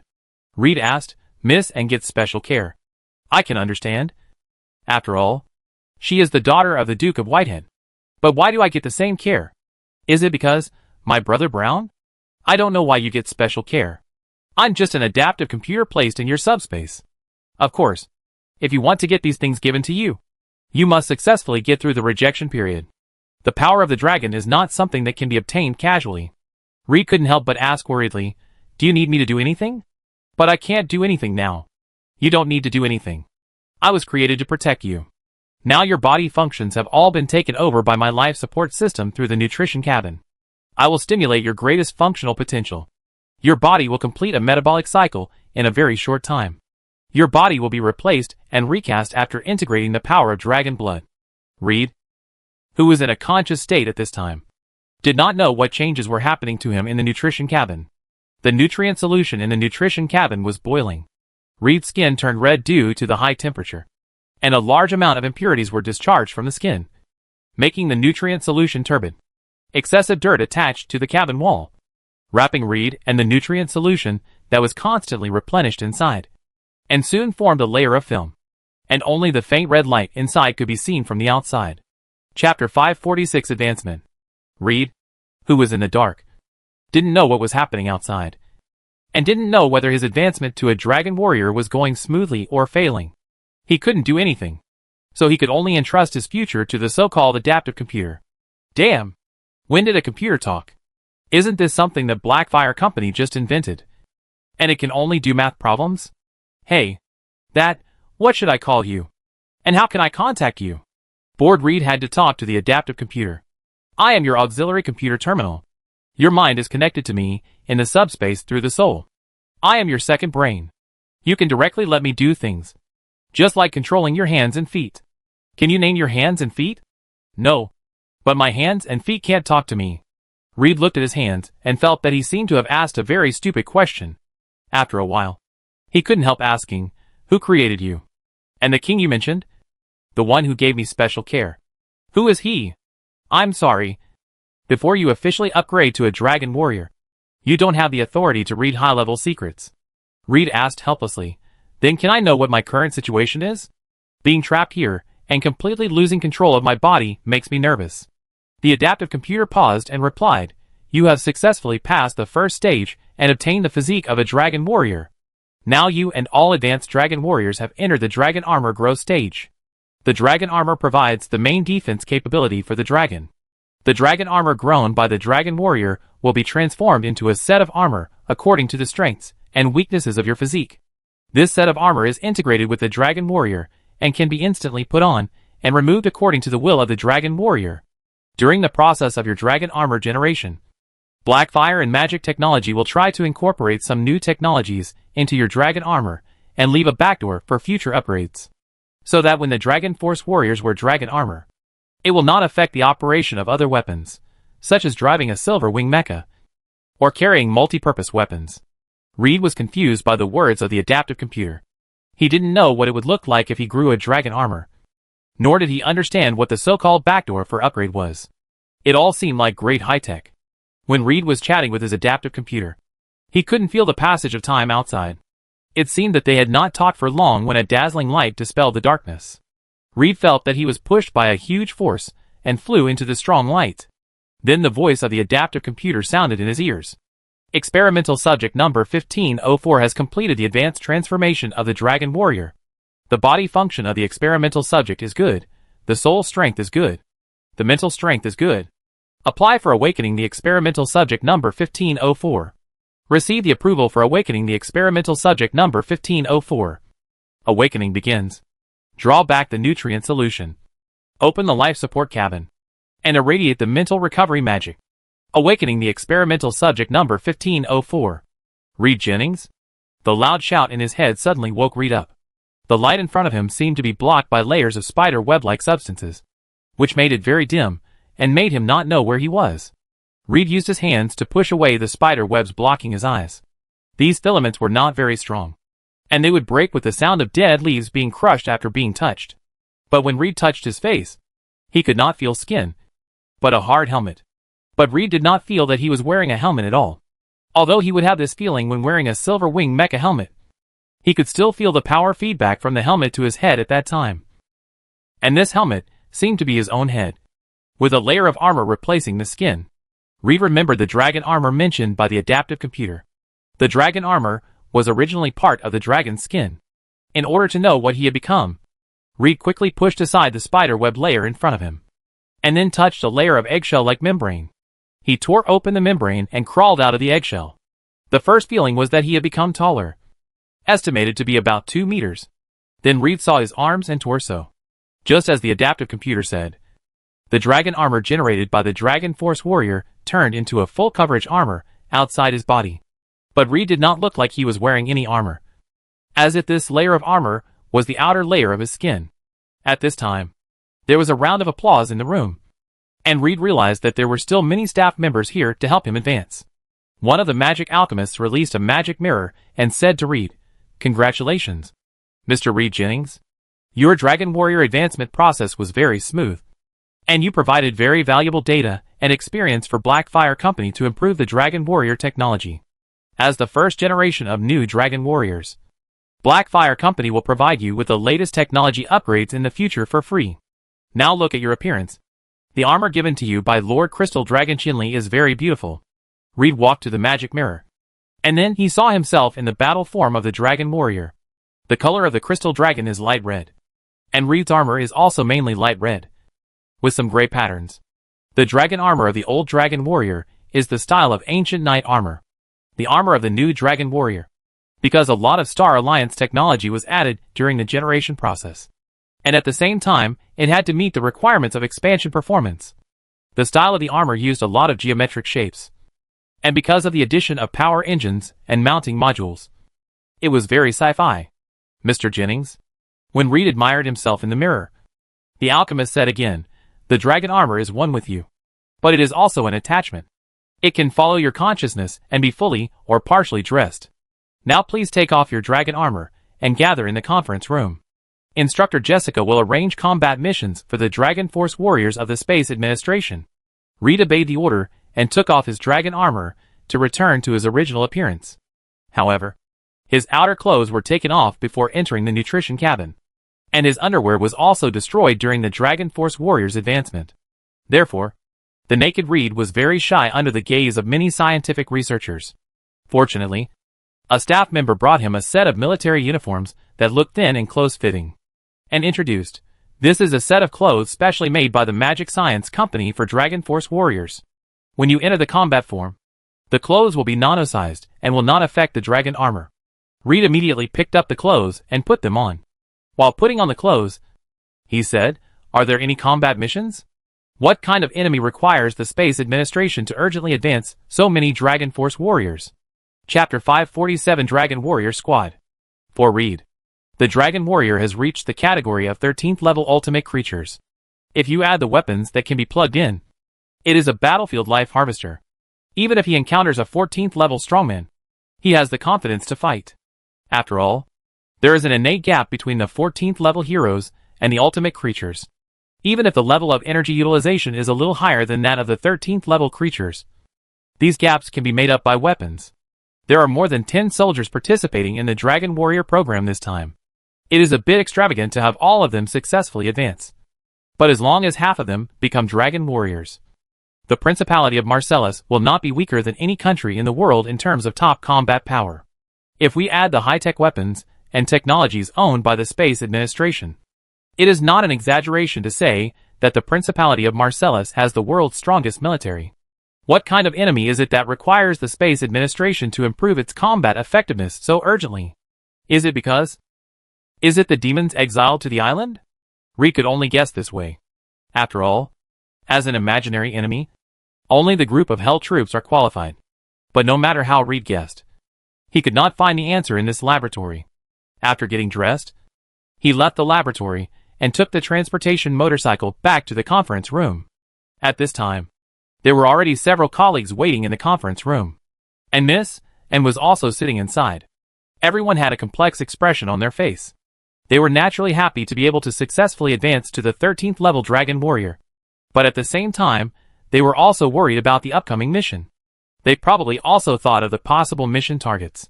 Reed sat down in the empty seat next to N. Without knowing when the meeting would start, he whispered to N, "Miss, congratulations on your advancement to a Dragon Warrior. You are more informed than I am. Do you know why the Duke wants to advance so many dragon warriors? Is it related to the Exile Island? Are there any unusual movements of the demons there? Annie was originally reminiscing about the acquisition of new power. When she heard Reed's question, she replied, "Congratulations to you too, Reed. Brown will definitely be proud of you.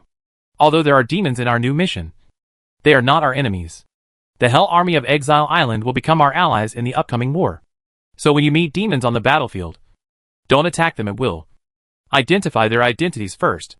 As long as you identify them as friendly forces, don't attack them no matter what you see. Even if you see undead?" "What? Undead?" Reed couldn't help but exclaimed, attracting the attention of others. He asked worriedly, "How can there be undead? There are not only demons in our allies, but also undead. I will never fight side by side with those guys who desecrate corpses. I'm afraid they will use undead magic to turn me into a skeleton behind my back." The world's prejudice against the undead made the soldiers at the meeting express their concerns when they heard that the undead appeared. Also, if you encounter a demon, you cannot attack it as long as you identify it as a friendly force. According to legend, demons are creatures that eat human souls. Normal people, who would associate with demons and undead. Annie also knows that it is very difficult to change the inherent prejudice and let the public accept the existence of demons and undead around them. In fact, she also feels that it is very awkward to become a friendly force with demons and undead, and cannot completely trust them. But this fact must be accepted. After all, the workers who build starships on the orbit of the Order Star are all undead. Seeing that the new dragon warriors in the meeting room were waiting for her answer, Annie said, "Soldiers, remember your identity. Your duty is to obey orders, not to decide who is the enemy and who is the friend based on your own senses. I can tell you very clearly that the Dragon Warrior program of the Space Administration has alchemists from the Hell Clan and the Undead Clan participating. When we lie in the nutrition cabin to receive the Dragon Warrior advancement, there are soul mages from Hell and necromancers from the Undead Clan outside to protect our souls and bodies. Don't look at soul spells and necromancy spells so superficially. They can not only kill people, but also save people.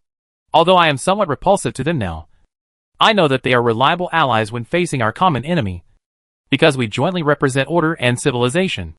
Everyone couldn't help asking at this moment, "Who is our common enemy?" Without waiting for Anne to give an answer, Jessica walked into the conference room from outside. Standing on the podium, looking at all the soldiers who quickly sat up, Jessica smiled and said, "You all look very energetic. As expected of sleeping for 3 days. Ah? Did we sleep in the nutrition cabin for 3 days?" However, no one asked about this question, and Jessica did not pause. She picked up a form and continued, "There are a total of 19 candidates participating in the Dragon Force Warrior program this time, and 13 Dragon Force Warriors have successfully advanced, which is a relatively ideal result. There is no death record for those who failed to advance. The most serious thing is the loss of magic power and some functional problems. However, after the later recuperation and treatment, they can recover to the physical fitness of ordinary people, and they can still get very generous treatment in the Space Administration. And I think this result may not be a bad thing for them. As a ground crew, they may live longer than you." Speaking of this, Jessica's words can't help but become heavy. Yes, as the first batch of Dragon Force Warriors, these 13 strongest soldiers of the Space Administration will definitely be used in the most dangerous battlefield in the universe. Powerful enemies are not the only danger. Any mistake may leave you forever in the unknown space of the universe. In the Nawin City landing battle, many volunteers were not killed in the battle, but were trapped due to various accidents and finally died without rescue. Once trapped in the universe, and without communication and power, even the strongest creatures can only wait for death. Sometimes, it is really a kind of solidity to have both feet on the ground. Jessica did not have too much emotion in this emotion. She quickly adjusted her state and said, "The first batch of Dragon Warriors of the Space Administration has a total of 13 people, excluding Commander N, the Commander-in-Chief of the Space Administration's garrison troops. The remaining 12 people are not part of the first Dragon Warrior team.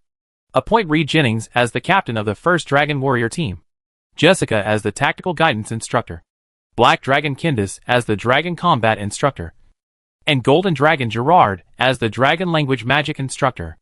The training location is in the number 1 base station in the synchronous orbit of the Order Star. You only have 1 week of training time. A week later, we will face the interstellar fleet from the Star Alliance. You heard it right. We are about to fight an interstellar war. Chapter 548 Preparation for War. What can be trained in a week? As the commander-in-chief of the invasion operation of Order Star, De Leon also knew that sending such new recruits to the battlefield would be like sending them to their deaths. But the founding company of the Star Alliance would not give him time. The Scarab Company has received news that the Star Alliance's invasion fleet is on the way to Order Star. They even named the star system where Order Star is located and clearly divided all the planets except Order Star. Before making these decisions, the founding company had no intention of asking the Destroyer Demon King. This also precisely shows the attitude of the family guardians of the founding company. The title of the Lord of Hell is not enough to scare them. If you want to gain their respect, you need to speak with your fists on the battlefield. The Lord of Sorrow has already led the Black Tulip group to rush to the Order Star. Even if there is no personal grudge, if he wants to maintain his position in the Star Alliance, he must defeat the World Destroyer to become the first monarch of the Star Alliance. There is no room for negotiation in this battle. Of course, there is good news from the Scarab Company. The first batch of special products sent by the Order Star to the Star Alliance has entered the Star Alliance market through some secret channels. Moreover, these products with magic alchemy technology were sold out almost instantly as soon as they appeared. Lenovo's entire market of the Star Alliance, including the Star Alliance people and the interstellar natives. This small amount of goods is like a drop of water in the desert for the huge demand. Scarab Company has sent a list of goods to be ordered, hoping that Blackfire Company can arrange an interstellar transport ship to deliver it to Naiwan City Airport as soon as possible, in order to show that he really needs these goods to provide blood transfusion for the company that is struggling to make ends meet. Murphy has already transported the produced alchemical minerals to the Naiwan Star region. At the same time, he not only actively paid the balance, but also paid a large deposit in advance to the account of Star Alliance Blackfire Company. Having money means that De Leon can purchase urgently needed weapons and equipment from Star Alliance again. This trade route that De Leon personally opened at great risk finally began to fulfill its duties, and became an important lifeline during the siege of Order Star. Another good news is that the delegation of the Earth Alliance to visit the Order Star has been confirmed. As long as the Order Star transport starship arrives in Naiwan City, they can take the transport ship to the Order Star. The slave liberation movement led by the Earth Federation has broken out in various slave trading natural stars. The Interstellar Native Freedom Army officially stated its position in the Star Alliance. While they are looking forward to negotiations, they will use force to expel the slave-catching teams and slave training institutions on the native natural stars, and will also use force to rescue the natives who have become slaves. As for the Naiwan Star region, because of the last Naiwan City War, the strength of the Freedom Army in this star region has exploded. The Slave Liberation Organization confronted the slave traders in Naiwan City. When the slave traders could not control the wormhole station, support from all parts of the Star Alliance entered the Naiwan Star region in large numbers. For a time, the entire Naiwan Star region was full of war. The Earth Federation has been preparing for this slave liberation movement for so long. Once it breaks out within the Star Alliance, it will not be easily extinguished by the founding company. The more intense the fight within the Star Alliance, the less pressure there will be on the Order Star. Now, everything that can be done has been done. With foreign aid and business opportunities, it depends on whether the Order Star can withstand the attack of the founding company. With a war imminent, the Star Wars forces of the Blackfire Company stationed 10 Soul Devourer-class psionic storm assault ships. 10 large starships deployed in formation. Countless alchemical props were scattered in the airspace between the starships, and the magic energy was connected in series to form a super magic array. The magic array established a magic energy circuit with the number 1 base station between the starship and the planet. The number 1 base station established a magic circuit with the magic array composed of the next level of ultra-high-altitude airships. The ultra-high-altitude airship magic array was integrated into the magnetic field of the Order Star, collecting the free magic energy of the planet and transmitting it to the upper magic array. The Order Star itself is a very special magic planet. After Eliza and the others came to the Order Star, they awakened a certain magic talent. But after they sent the magic cultivation method back to the Star Alliance, no one could sense the magic power. After working on the Order Star for a period of time, some of the technical engineers who came from the Scarab Company also had a sense of magic. After the genetic technology transformation accumulated by the Magic Technology Company, Some people can already use magic to perform some tricks. The magic power of the Order Star itself is very, very strong. Just collecting a few floating magic elements is enough to make the entire planetary defense system work. The garrison troops of the Order Star Space Administration also began to gradually inform the soldiers what kind of war they are about to participate in. This war is more meaningful than any war they have participated in before. It has nothing to do with politics, hatred, or ethnicity. The victory or defeat of this war will determine how the Order civilization will exist in the universe for countless years to come. Once they are enslaved when leaving the planet, it is unknown when civilization can turn over, or even disappear forever. The garrison of the Space Administration has assigned an interstellar combat force to the number 1 base station, giving them only 1 week to train to adapt to the interstellar environment. Our planet is behind us. We have no way out. De Liang wrote the Oath of Order Civilization Defense War. When preparing to inform the countries of Order Star of the existence of extraterrestrial civilization and the impending interstellar invasion of Order Star, the greedy demon King Meshuggah sent a message through the Scarab Company. Bella said that Monica was in the Judgment Group. One sentence solved all of De Liang's doubts about the family guardian of the Judgment Group. Monica. Hearing her name, De Liang couldn't help but smile. Only she knows him so well, and only she can do such a thing.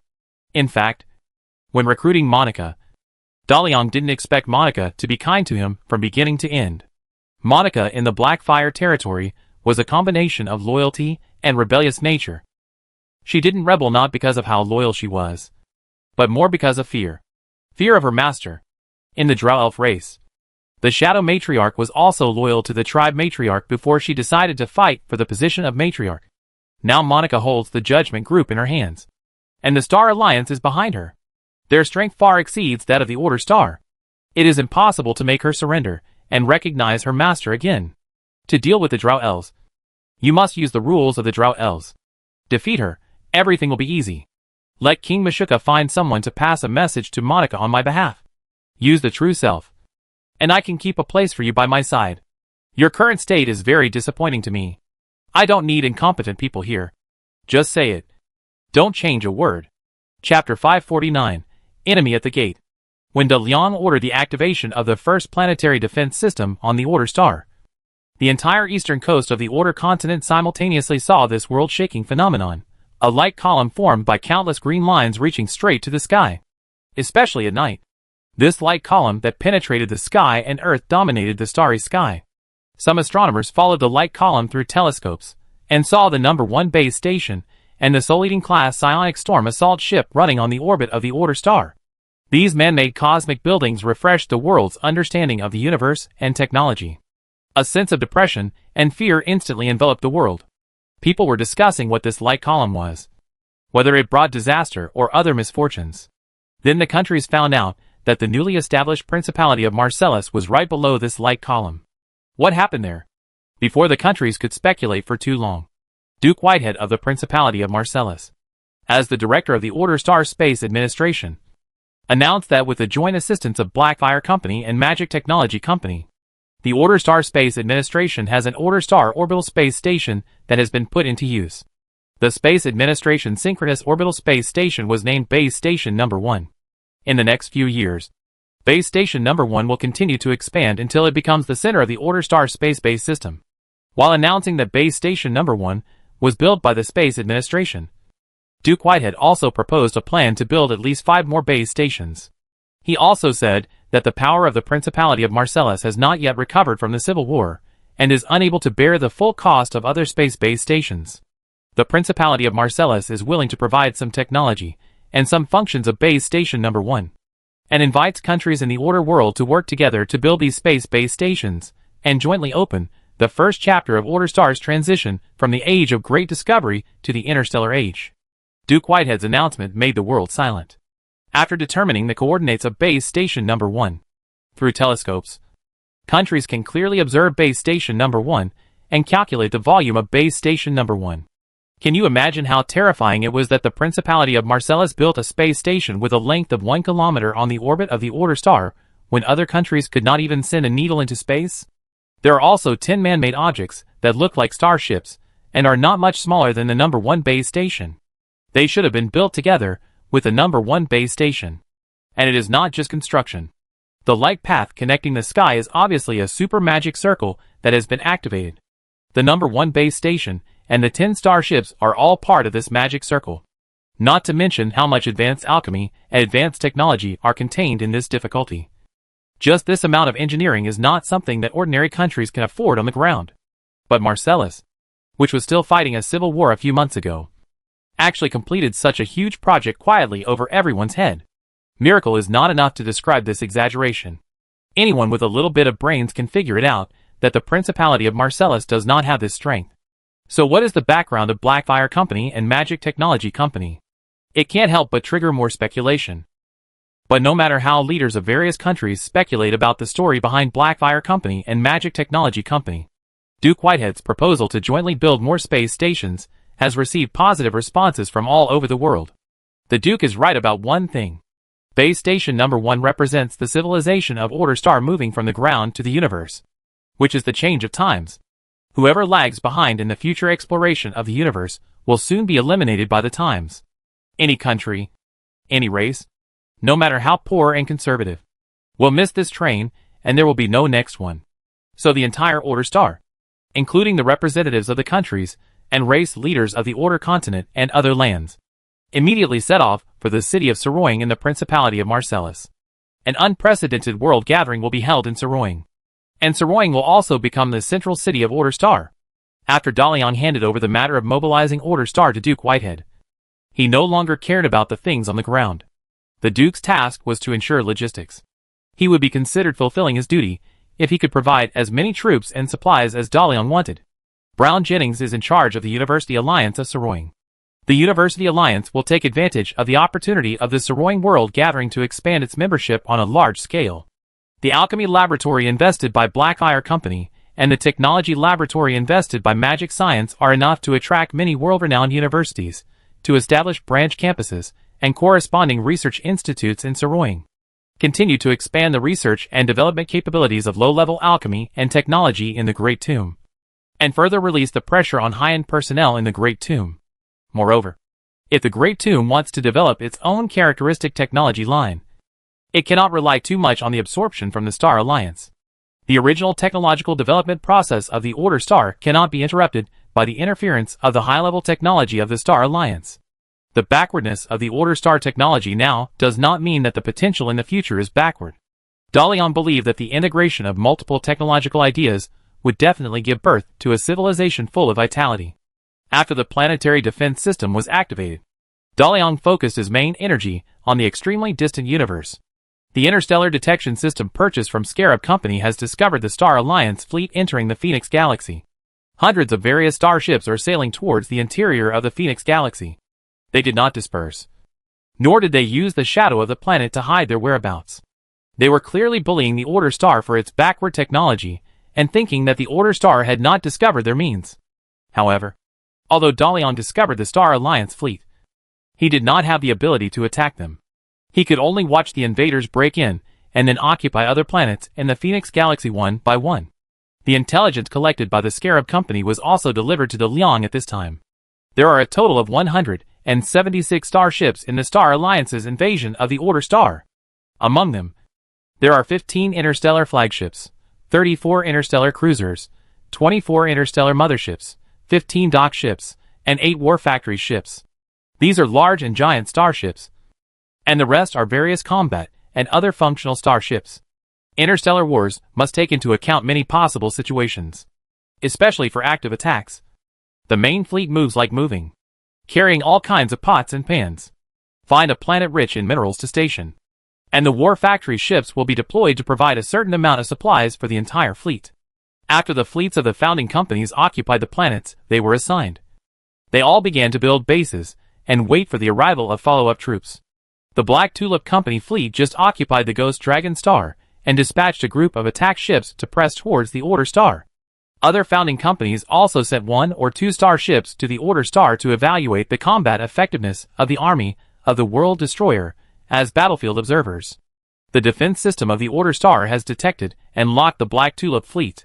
After seeing this fleet with an interstellar flagship, 2 interstellar cruisers, an interstellar mothership, 3 heavy firepower ships, and several small and medium-sized starships coming, The early warning personnel immediately reported the news of the impending attack to Daliang and requested to sound the Red War alarm. However, Daliang instructed, "Don't panic too much. Just raise the combat readiness to orange. They will retreat soon. And they can't fight this time." After connecting to the communication with the Black Tulip fleet, it was said that the World Destroyer wanted to meet with the Monarch of Sorrow before the war. Chapter 550 Spreading Wings. Base Station Number 1 and 10 Soul Devourer-class starships raised their combat readiness to orange, although it had not yet reached the red level for a war to break out. It also told all the soldiers in the base station and starship that the enemy fleet was approaching and the war was very close. Reed Jennings's Dragon Warrior Squadron received an order to assemble at the training base of Base Station Number 1. A thick metal wall separated them from the universe on the other side, and the order star a little further away. I'm afraid Reed will never forget the scene of himself traveling in the universe on a Griffin shuttle and looking back at the order star. All the changes were too sudden for him. It was like entering another world at Base Station Number 1.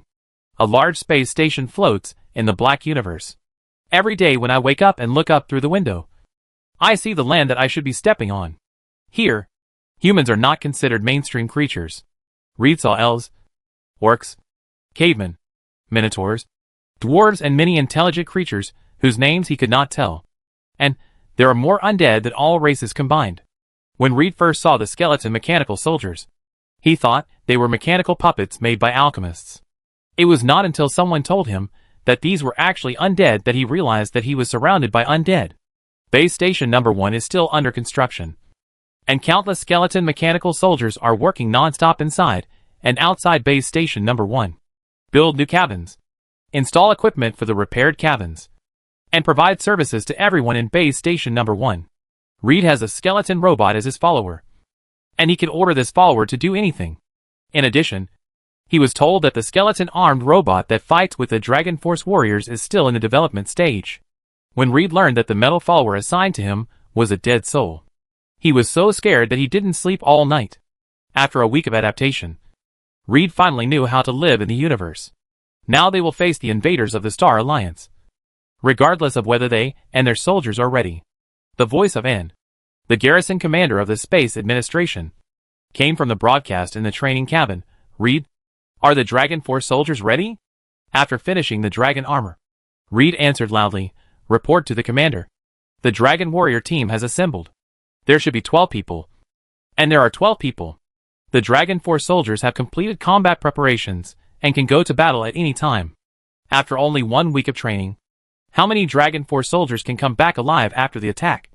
Reed didn't know, but the enemy hit the door, and there was no time to continue training. Even if it was a new recruit who had just touched the gun, he had to go when the attack order was issued. But instead, in a more relaxed voice, "Major Reed, relax a little. This is an attack, not a battle. If nothing unexpected happens, there will be no battle. His Majesty the Destroyer Demon King is going to meet the enemy's Monarch of Sorrow. The Black Fire Company's interstellar forces and our Space Administration's interstellar forces must send troops to cheer for the Destroyer King. The Space Administration is not as wealthy as the Black Fire Company, which can send angels, demons, and dragons at will. The only thing we can bring out to save face is your Dragon Warrior Squad. I order the Dragon Warrior Squad to attack. Show your strongest posture, and let our enemies see what kind of powerful warriors they are fighting against." "Yes, Commander Annie." Reed accepted the order and ordered the Dragon Warrior Squad of the Interstellar Guard Force of the Order Star Space Administration requests to attack. Allowed to attack. The attack order was confirmed, and the air in the training cabin was evacuated in a very short time, and the upper hatch opened to reveal the universe outside. All the Dragon Force warriors started their engines and ejected from the cabin, along with 13 disc-shaped aircraft. This type of disc-shaped aircraft has a diameter of about 3 meters and a maximum thickness of 1.3 meters. After being equipped with engines and weapons purchased from the Scarab Company, it becomes a single soldier aircraft for Dragon Force warriors. This aircraft can not only supplement the endurance of the Silver Wing mecha, but is also a fierce attack platform itself, and is also a convenient storage compartment for Dragon Force warriors' external components.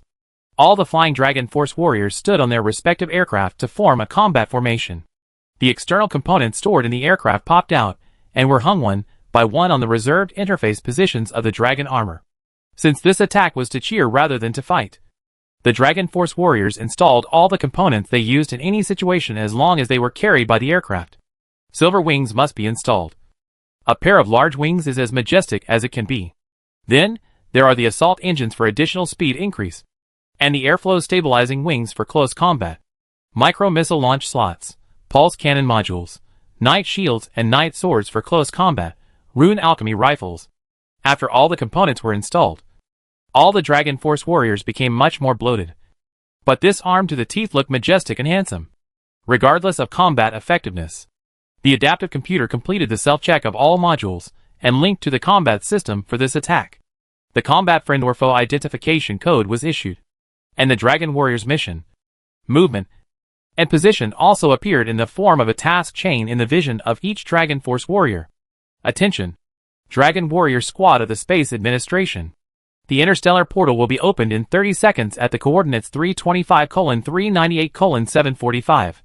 Please enable the aircraft's autopilot function and keep the data link stable. Your position is behind the Angel Array and is part of the Wings of Kindness. Your position is relatively close to His Majesty the King of Destruction.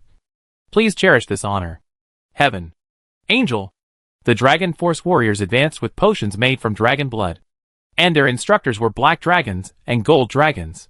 They also saw demons and some undead dragons at base station number 1. And they also knew that the super boss here was the Lord of Hell, the Destroyer. They came from the ancient magic era, and they were the confidence and capital for the Order Star to dare to fight the Star Alliance. But I didn't expect that there were angels on our side, and the angels would stand up and cheer for the big devil of hell. When did the angels and demons have such a good relationship? 30 seconds was enough for the Dragon Force warriors to think too much. The aircraft automatically drove in a straight line to the designated coordinates. At this time, the interstellar portal opened accurately, and the Dragon Force warriors entered one after another. When they came out, the Dragon warriors arrived at an unfamiliar star field. Looking back, they saw Phoenix Star and Order Star, which had become a star. A large number of ultimate creatures had gathered in the airspace ahead. Compared with the number here, the ultimate creatures that Reed and his team saw at base station number 1 can only be described as a small handful. There are not 1,000, at least 800. At this time, the ultimate creatures gathered here have formed 2 arrays, and there are really a large number of angels in them. The newly arrived Dragon Warriors slowly drove into the array under the guidance of the aircraft, and lined up behind the angels with another group of Dragon Warriors from the Black Fire Company. De Leon sat on the burning throne in the form of the Destroyer. Behind him on the left was the evil angel Solomon, holding the artifact Doomsday Blade. Behind him on the right was the holy angel Julian, holding the Angel Alliance. The 2 top artifacts of the Order world burst out with dazzling light, and merged with the flames on the Destroyer to form the most dazzling light in this dark universe. Behind the holy angel Julian is the Wings of Goodness array. The holy angels, fairy dragons, archangels, angels, golden dragons, green dragons, Great Tomb Dragon Warriors, and Space Administration Dragon Warriors from the Goodness Camp formed a flying wing with the Angel Alliance as the wing root. On the other side, behind the sinful angel Solomon is the Wings of Evil array. The Crystal Dragons, Demon Lords, Shadow Dragons, Archdemons, Demons, Fallen Angels, Frost Dragons, Destruction Knights, Black Dragons, and Red Dragons from the evil camp formed another flying wing with the Blade of Doom as the wing root. De Leon sat between these wings, waiting for the Star Alliance fleet to arrive. Chapter 551, Law-Level Confrontation. This time, the Great Tomb sent out all its elite troops to fight against the invading fleet of the founding company. Even the Shadow Dragon monsters that had been hiding all the time showed their dragon forms, and stood by the Wings of Evil. De Leon sat on his throne, waiting for the arrival of Lord Ayin. He was confident that the aggressive invading fleet would not dare to fight him, so he was not worried that his elite troops would be lost due to the sudden battle. The request to meet Lord Ayin in front of the battle has been spread throughout the Phoenix Galaxy through interstellar broadcasting. The Devil King of Destruction is here.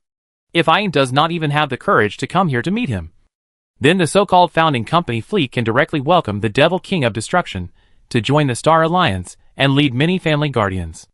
After receiving the meeting message from the Destroyer, all the Star Alliance starships heading to the Order Star stopped in place. They didn't expect that the destroyer had the ability to find them in the universe. Being found means that they may be in the opponent's attack range. All the starships of the founding companies increased their detection efforts on the Order Star. And then, they found the planetary defense system in operation, and saw the number 1 base station and 10 cruiser-sized starships. The Order Star actually has space power, which is completely different from the intelligence they have learned. If the Order Star is still in the first industrial revolution, how could they develop to the initial stage of the space age in such a short time? The guardians of each founding family ordered their forward starships to retreat beyond the theoretical attack range of the starships, and send a non-enemy signal to the Order Star. At the same time, they also ordered the starships on their occupied planets to enter the highest level of alert. If they misjudged the technological level of the Order Star, then rashly entering the Phoenix Galaxy would likely have entered the ambush circle of the world-destroying Demon King.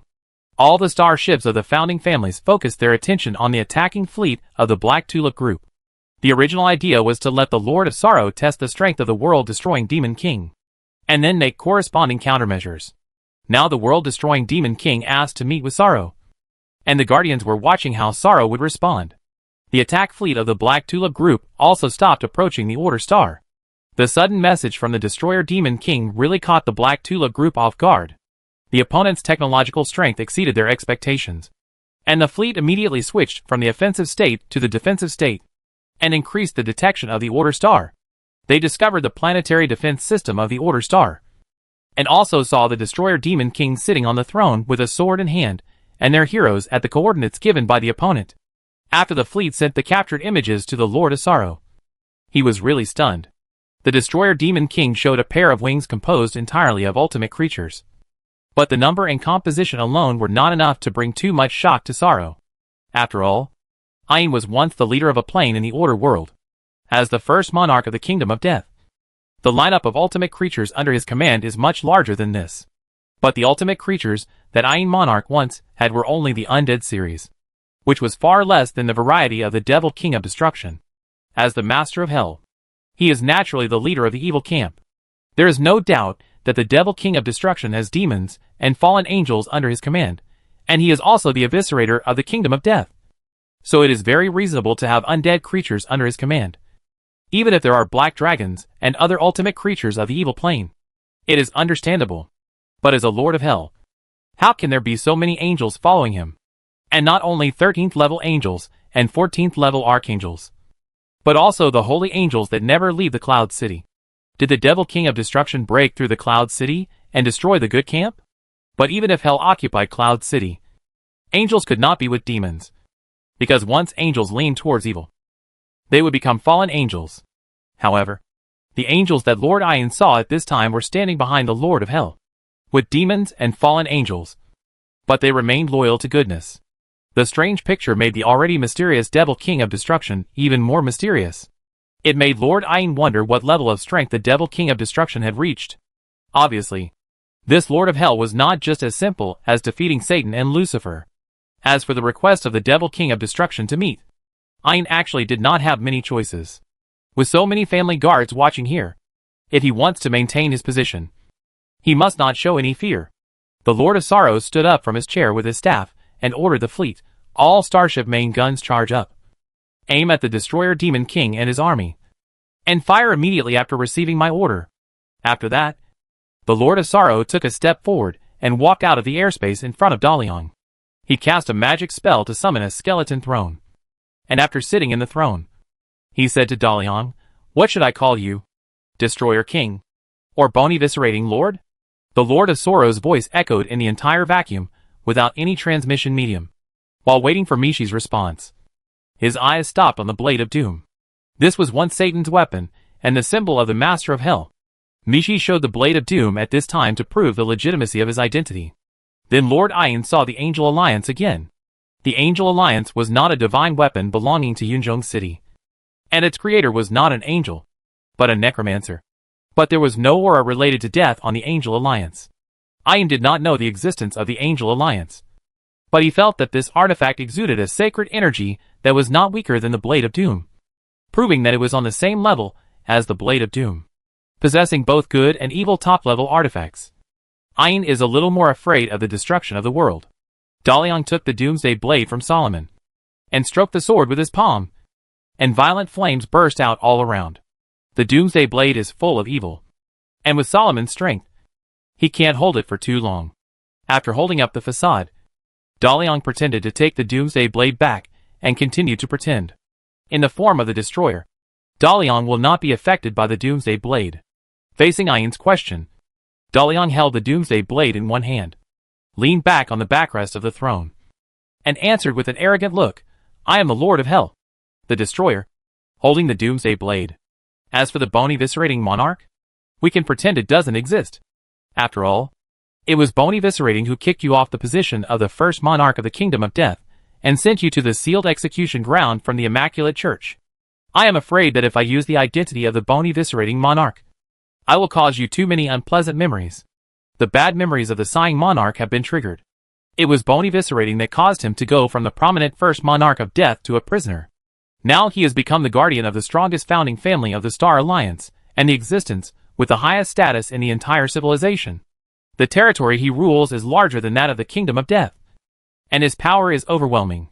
If the Destroyer Demon King joins the Star Alliance, it will definitely threaten his position. At the beginning, Ain would rather be sealed than bow to the Lord of Sorrow.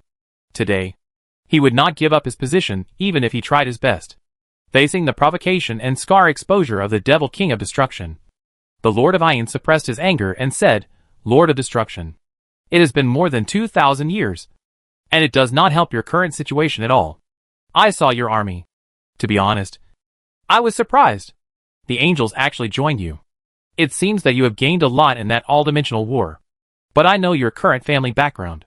The world of Order is somewhere unknown. You only have one Order star, and your military strength is very weak. Otherwise, you wouldn't let my starship get so close to the Order star. You are bluffing. You don't have the ability to fight across galaxies. Therefore, if you are my enemy, I will fight you. And you can't do anything to me. I have enough starships, people and wealth to accompany you here. You have no chance of winning. And the best result is to surrender to me. I give you the last chance. Hand over the Doomsday Blade and that artifact, and then swear allegiance to me. I can no longer pursue your offense against me. And you can also get a position second only to me in the Star Alliance." Daliang laughed and said, "Ain, will you believe the oath discovered by a Hell Lord King? Will I believe that you really don't pursue the hatred for Eviscerate? There is no trust between us. So don't say such childish words as surrender before the victory or defeat. I will not give up my position and my power over the Order Star. Therefore, I advise you to cherish your chance of freedom. Retreat from my territory, and then talk to me in another way." The sighing monarch threatened, "Destroy the world. My fleet has already aimed all its main guns here. I can block the space transmission here, and your army will be destroyed here." Daliang threatened back, "I dare to meet you here. Am I afraid of your starships? Tell me. Your starships have all been covered by the magic attack of our starships, including those watching the excitement around, and the starships stationed on the Angel Star, Titan Star, Ghost Dragon Star, and Demon Star, all of which are within the magic coverage of our starships. If you don't believe me, you can ask your people. Are those Star Alliance members unable to log off normally and must die to return to Earth?" Hearing the words of the world's destruction, the Lord of Sorrow immediately contacted the flagship of the Black Tulip Fleet and quickly received a reply. Star Alliance members really can't log off normally. When they return to Earth, their bodies will die in the star field. After logging in again, people are born blank on the initial star. Then contact the starships of other founding companies. They are within a certain range of the Order Star, and have also encountered this situation. The inability to return to Earth normally has caused panic in the starships. The Star Alliance soldiers who followed the fleet all knew that their opponent this time came from a magical civilization. So they naturally associated this strange phenomenon that they had never encountered before with magic. The fleet was suspected to be under magical attack from the Order Star, except for the starship of the Black Tulip. The starships of other founding companies were retreating at full speed, and even abandoned several planets covered by this magic. The Monarch of Sorrow, who received a positive answer, did not believe that the Order Star had such a large-scale magical attack capability. But it was fine in other places, and only encountered such a situation near the Order Star.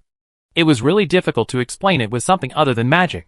"It seems that I really underestimated you," the Lord of Sorrow said calmly, "although I don't know how you did it.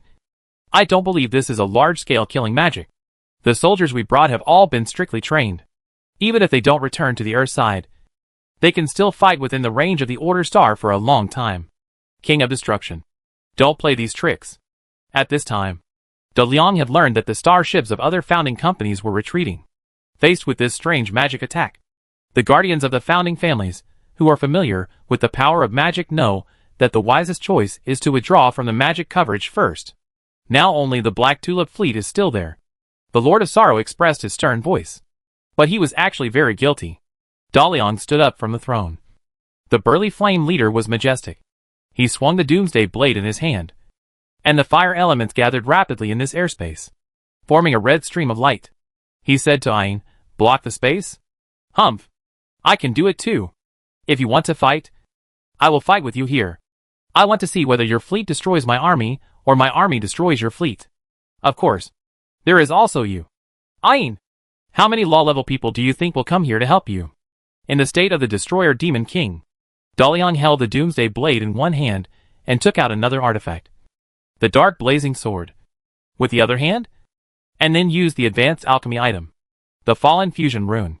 The Dark Blade is a divine weapon given to De Liang by Lucifer when he was named the Devil of Destruction.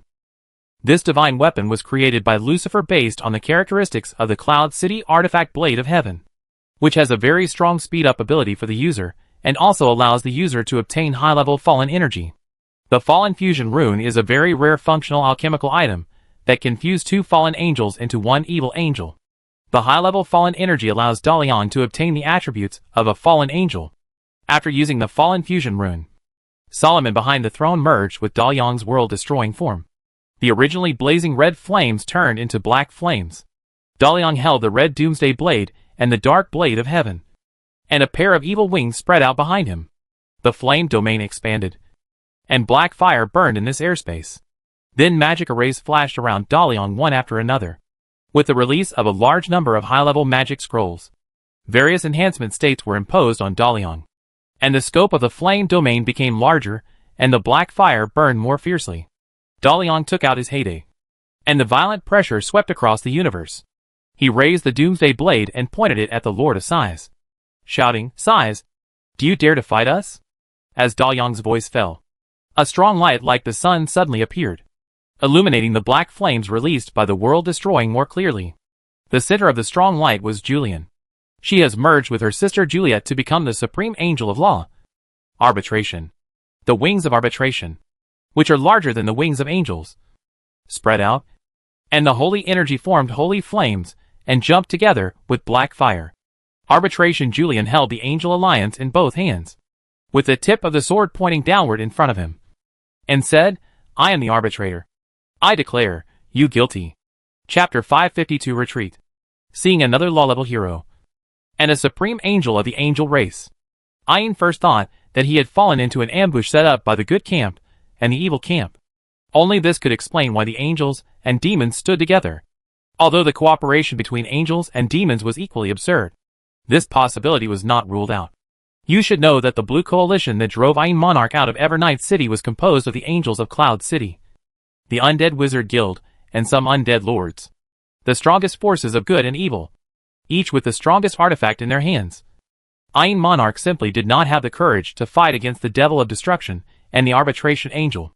Moreover, he didn't know if there were any low-level heroes hiding in the dark on the side of the world-destroying Demon King, and how many there were.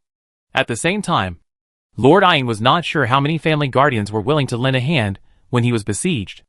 Realizing that the Arbitration Angel might use a big move, Ayin hurriedly stood up from the throne and said, "Wait a minute. I don't think it's time for a law-level decisive battle now." Seeing that Lord Ayin was finally timid, De Liang waved his hand to stop Julian, who was about to open the arbitration court.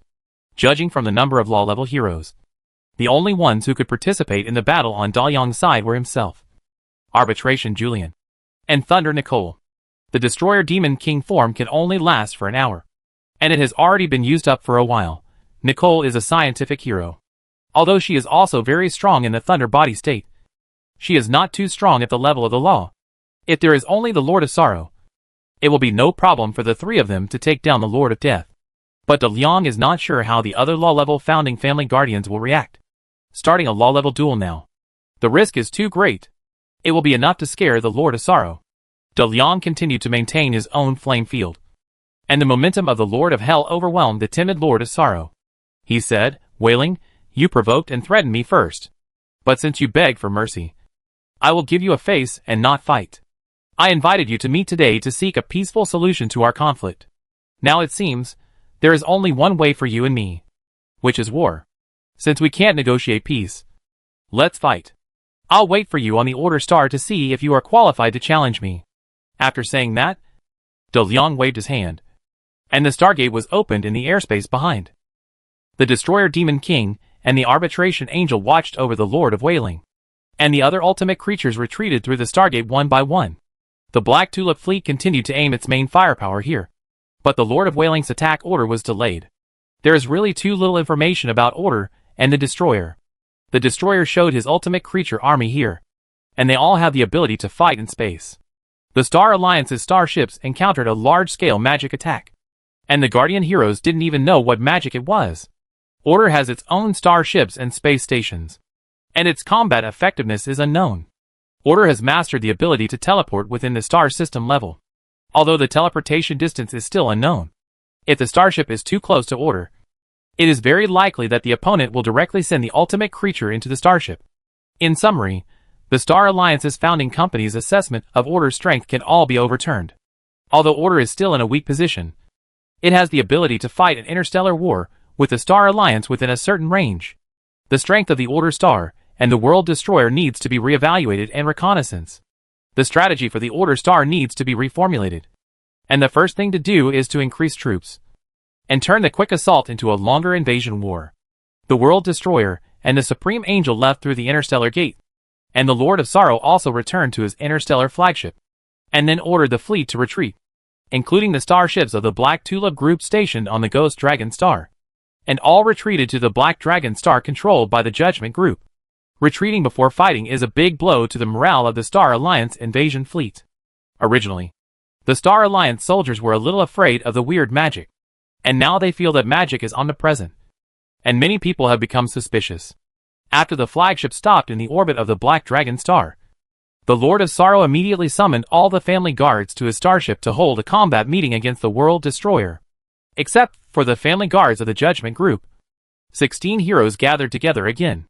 As the strongest hero, the Lord of Sorrow said angrily, "Having allies like you makes me very pessimistic about the future war situation on the Order Star. As the founding company of the Star Alliance, we should stand on the same front when facing foreign enemies. However, when I was threatened by the World Destroyer and even besieged by multiple law-level heroes, I didn't see any of you lend a hand to me. What on earth do you want to do?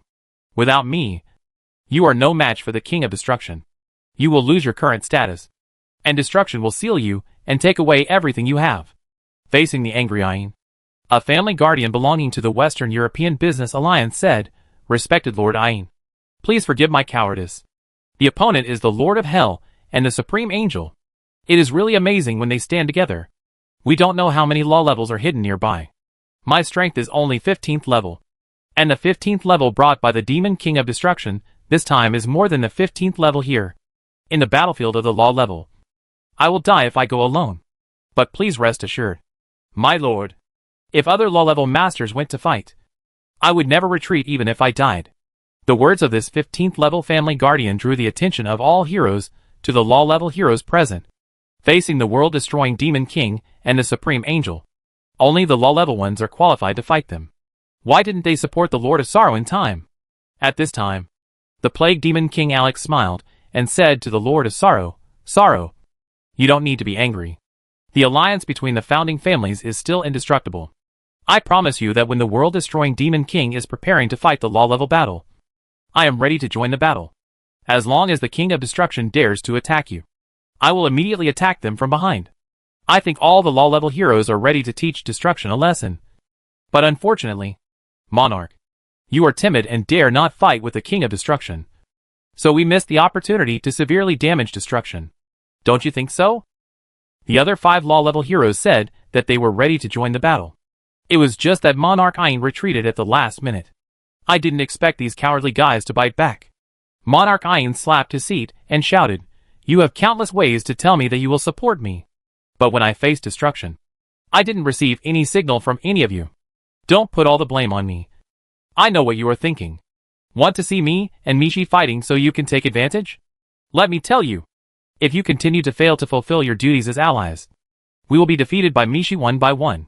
He has seen the discord between us. Who do you think he will kill first? I don't think it will be me. The words of the Lord of Sorrow finally made the Guardians realize the seriousness of the matter. The devil of Mishi is not so easy to bully. His strength is concentrated on attacking any founding company. As long as the support of other founding families is slightly delayed, he is likely to kill a Guardian. Especially the 15th level Guardians. It was too easy for the Destroyer to behead them. This time against the Order Star. The 17 founding companies fought separately. After encountering an unknown magic attack, the starships of other founding companies all abandoned the Black Tulip fleet and retreated, which exposed the scattered situation of the founding companies. The sense of self-danger finally ended the blame-shifting and verbal disputes at this meeting, and was able to proceed normally. Under the advice of the Lord of Sorrow, the founding company fleets will act in unison in the war against the Order Star, and requisition the Black Dragon Star of the Judgment Group as the main fleet base, serving as the starting point of the attack. Since the family guardians of the Judgment Group were not there, no one raised any objections to the requisition of the Black Dragon Star. Then the meeting decided to organize a full-scale offensive against the Order Star as soon as possible. Use a saturation attack to test the limits of the interstellar combat capabilities of the Order Star. As for what kind of magic the Destroyer used to prevent the Star Alliance from logging off normally near the Order Star, all the Guardians could not give an answer. This made the Guardians more wary of the Destroyer. So the Guardians decided that unless necessary, the Guardians would not enter the coverage of this strange magic alone. Even if they entered the coverage of this magic, the Guardians tried their best to hide their positions, and did not take the initiative to attack. Their main task was to kill the ultimate creatures when they appeared on the battlefield, and deter the law-level heroes of the Order Star. Try to avoid a decisive battle at the law level. The Destroyer will definitely have this tacit understanding with us. We have advantages in technology, quality and quantity of starships, and war resources. There is only one planet in the Order Star, and the consumption of resources in interstellar war is very large.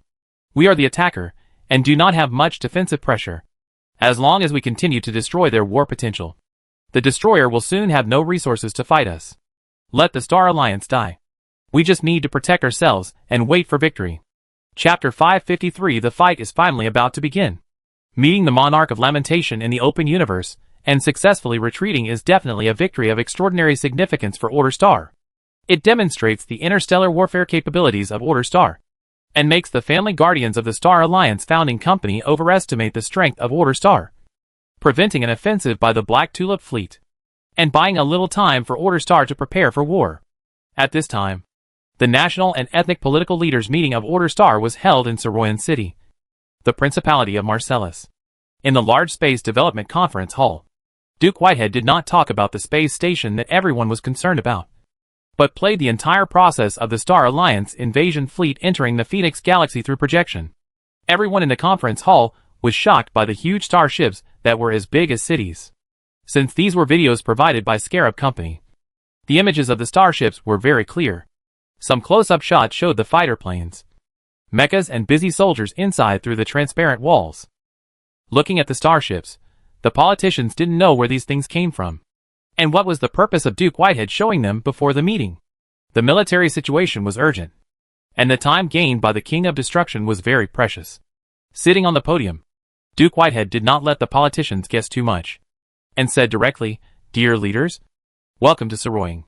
I know that you are here to participate in the construction of the space station and bring our world into the space age. But please forgive me for hiding some things from you. In fact, we have discovered the existence of extraterrestrial civilizations a long time ago. To be precise, it was the extraterrestrial civilizations that first discovered our Order Star. A stone stirs up 1,000 waves." And the words of the Duke of Whitehead immediately set off an uproar in the hall. After the technology of the Order Star developed to a certain level, astronomers proposed that there might be extraterrestrial civilizations in the universe. But this is more like a scientific fantasy. Many people believe that the universe is so big that extraterrestrial civilizations must exist, but the probability of encountering them is too low. But looking at the scene in front of them, and listening to the words of Duke Whitehead, No one expected that the extraterrestrial civilization would suddenly be so close to them. Politicians are thinking about what changes the emergence of extraterrestrial civilization will bring to their countries and races. The scientists who were invited to attend the meeting have become excited, looking at these large starships sailing in the universe. They know how advanced the technology of this extraterrestrial civilization is. If this extraterrestrial civilization is willing to help the Order Star, then the technology of the Order can quickly go out of its own planet.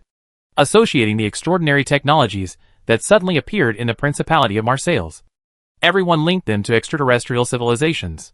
The Principality of Marseilles must have established a cooperative relationship with extraterrestrial civilizations first. It seems that this extraterrestrial civilization is quite friendly. Someone asked, "My Lord Duke, you established the Space Administration and were able to build Base Station Number 1 and several starships in such a short time. Is it because of the assistance given by this extraterrestrial civilization?" The Duke said, "We will talk about the Space Administration and Base Station Number 1 later. I believe that all the dignitaries know what you just saw." "That's right. These are the starships used by the Star Alliance civilization for space travel. The Star Alliance is a huge space civilization. They have been exploring the universe for more than 2,000 years. No matter technology, resources, or military strength, they are far superior to our Order Star. The location of these starships you see is in our galaxy, which is named Phoenix Galaxy by the Star Alliance. But they are not here for peace and to help low-level civilizations. Their purpose is war, invasion, enslavement, and to turn all of us into their slaves. The Interstellar War Mobilization Meeting of Order Star is being held in Saroy. No matter whether the politicians of various countries can accept the reality of being invaded by a powerful interstellar civilization, they must do something if they don't want to perish, and if they want to make countries firm up their determination to fight. A successful defensive war is more convincing than anything else. Inside Base Station Number 1, even though it had been several days since the meeting between the Destroyer and the Lord of Sorrow, Reed and his Dragon Knights were still immersed in the great shock and honor. The Lord of Hell, the Destroyer, the former Lord of Death, the Sorrow, the Supreme Angel Arbitration of Cloud City. Feeling the might of the three law-level heroes at such a close distance made the blood of the Dragon Warriors burn. As long as an order was given, no matter how powerful the enemy in front was, they would charge first. However, the imagined law-level war did not break out. The Dragon Warriors withdrew to the planetary defense system with the Ultimate Creature Army and immediately began a new training phase. As a tactical instructor, Jessica led the Dragon Warrior squad into a simulated interstellar battlefield through the virtual training system and completed a starship landing infiltration operation. After the virtual training, Jessica said to the Dragon Warriors, "When the Star Alliance army is fighting, the attack is very fast and the intensity is very fierce. On the battlefield, don't stay in one place for too long. If you feel that you have been discovered, you must strengthen the defensive magic as soon as possible and move as soon as possible. Don't have any fluke mentality. The enemy's combat system reacts very quickly and can attack from any angle. Also, the 13th level Dragon Knight is very strong. If you encounter a small number of enemy troops, you can almost crush them directly, but the enemy's weapons can still cause damage to you, and you will die if you are concentrated. In this war, every ultimate warrior is a valuable force. Please cherish your life and wait for the final battle." "Okay, this is probably my last tactical training class for you. I only participated in a landing combat, and I don't have much experience and suggestions. I can only tell you some of the things I know. In future battles, the situations you encounter will only be more complicated and thrilling. This virtual training system is provided by our allies in the Star Alliance. Practice it when you have time. It can help you live longer on the battlefield." When Jessica was about to finish her course, an alarm suddenly sounded in Base Station Number 1, and the highest level red warning flashed in all cabins. "Alert! Alert! A large number of Star Alliance starships are heading towards the Order Star. His Majesty the King of Destruction has issued a combat order. All combatants are requested to take up their positions. Repeat, this is not a drill. Our planet is about to be attacked from outside the star. His Majesty the King of Destruction has issued a combat order. All combatants are requested to take up their positions." All Dragon Force warriors looked at the alarm light together. It's finally time to fight. Chapter 554 Spacetime Assault Boat. Reed immediately took over the command of the Dragon Warrior squad. He opened the combat system terminal and after reading the assigned combat mission, he said to the team members, "Everyone enter the Red Raven space-time assault boat and wait for the next combat order." The military situation was urgent, and Reed briefly apologized to Jessica, and then quickly moved with the Dragon Force warriors. The Red Raven-class space-time assault boat is a squad-level assault weapon developed by the Great Tomb Alchemy Laboratory under the influence of the Star Alliance's micro-wormhole impact tactics. The portal opening device was installed on the space-time assault boat after being miniaturized. The time-space assault boat not only has the ability to teleport, but also has a certain ability to disrupt time. Controlling time is a more advanced magic application than controlling space. The application of space skills is to change the target's position in space, and time skills is to change the target's position in the time flow. The difficulty of changing time is far greater than changing space.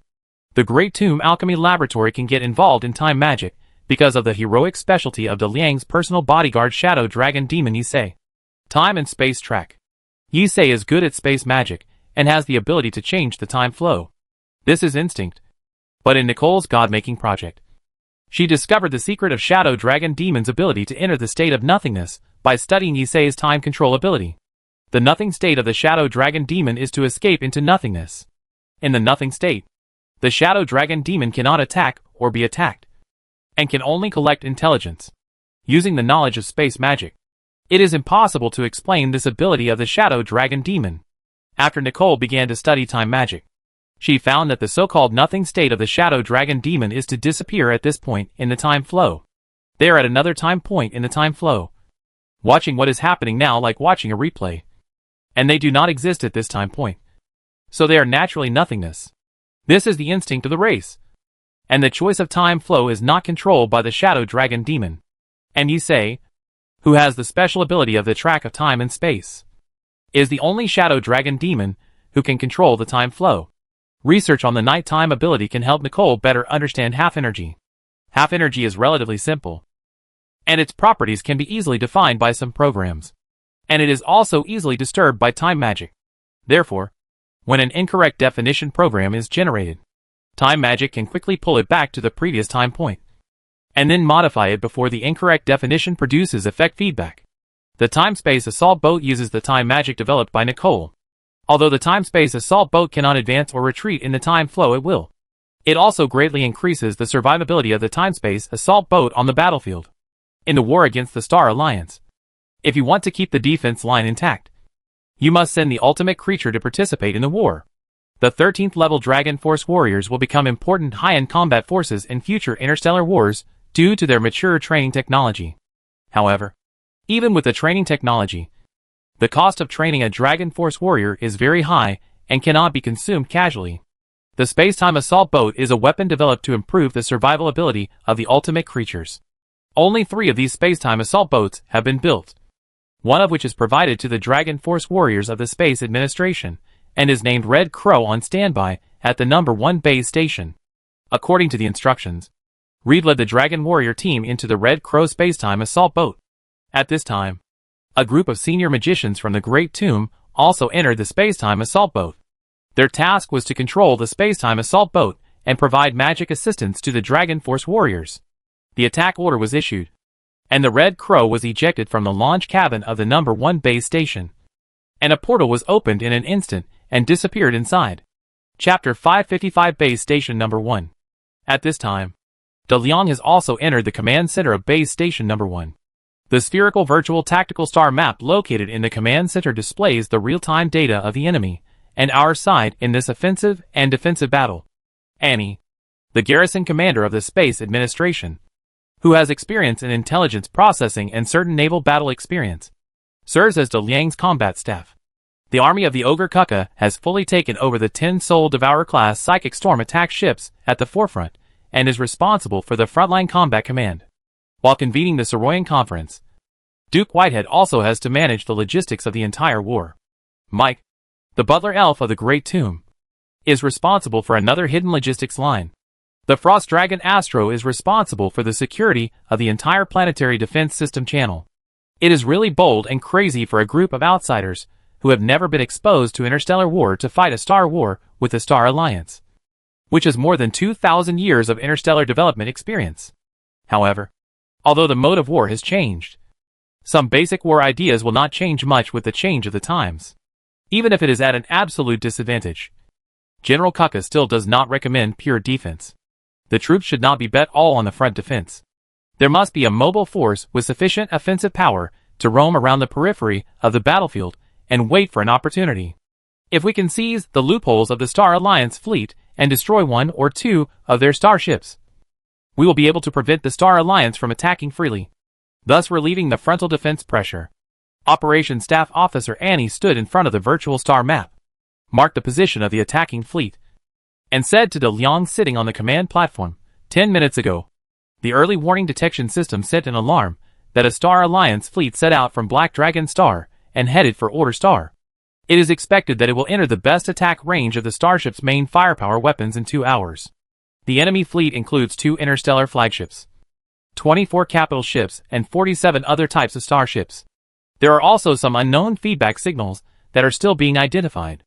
I believe that there are a large number of small starships that have turned on hiding and communication silence to avoid our reconnaissance methods. The enemy is coming aggressively and regards us as real Star War opponents.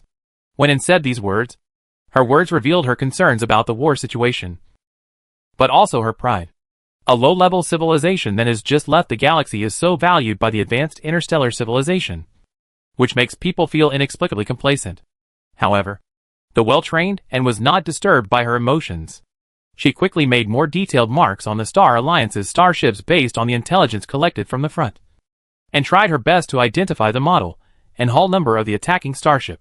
This time, the Star Alliance fleet did not march in a swaggering manner like before, but adopted a regular oppressive offensive tactic. The interstellar flagship and some of the main battleships are in the open to attract the attention of the Order Star.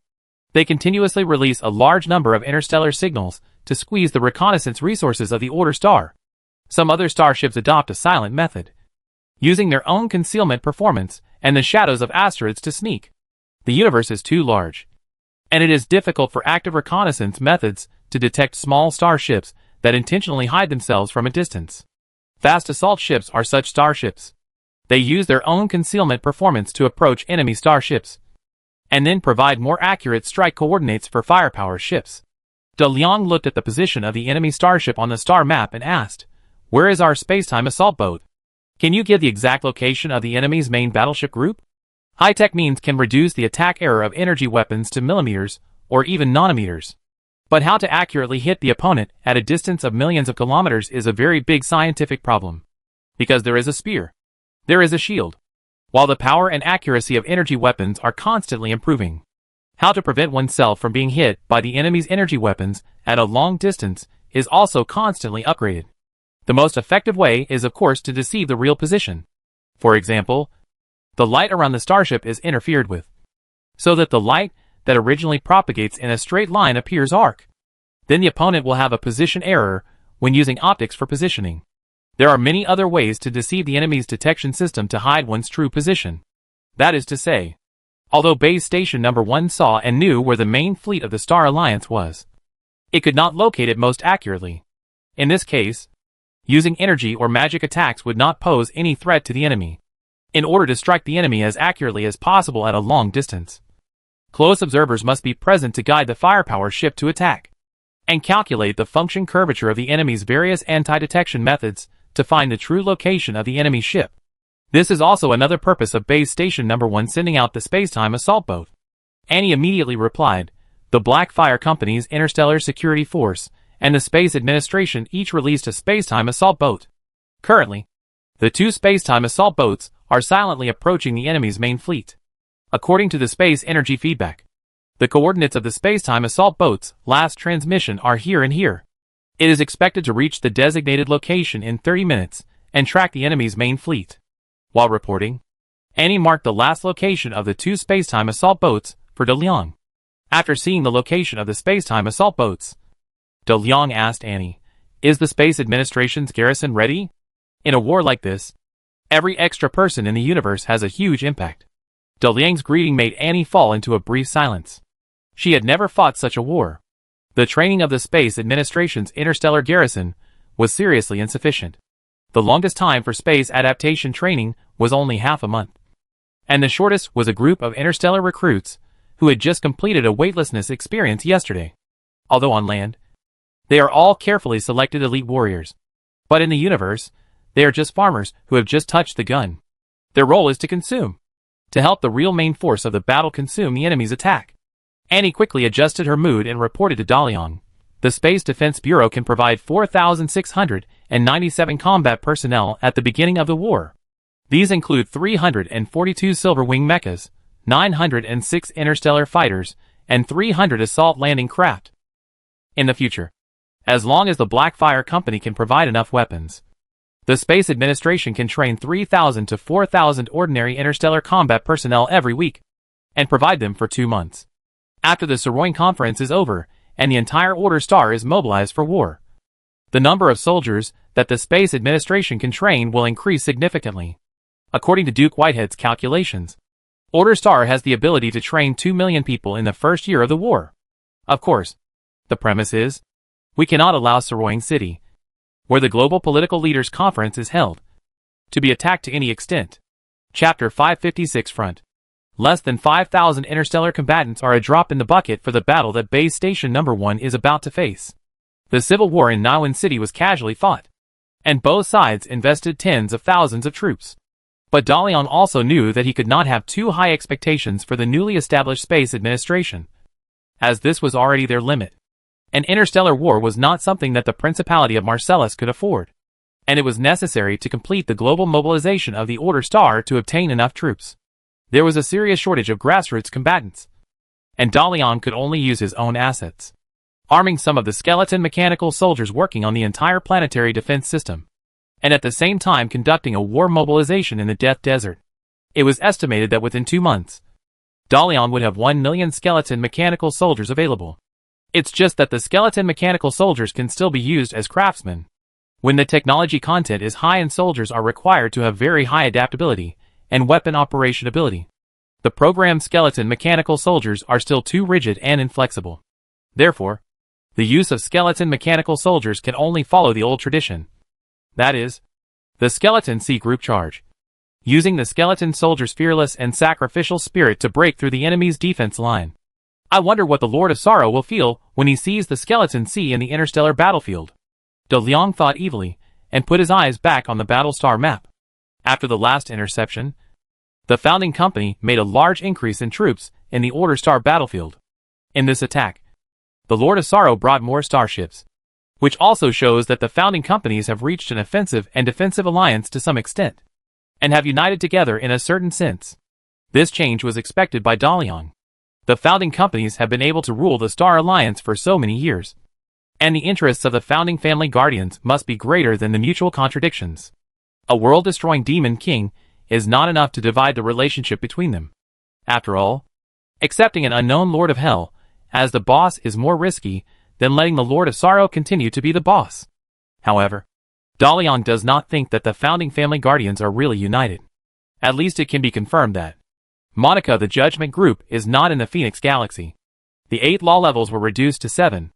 We have 3 law levels who can participate in the war, 2 top-level artifacts, and a large number of 15th, 14th and 13th level creatures. With the support of the Great Tomb, we can fight a top-level duel.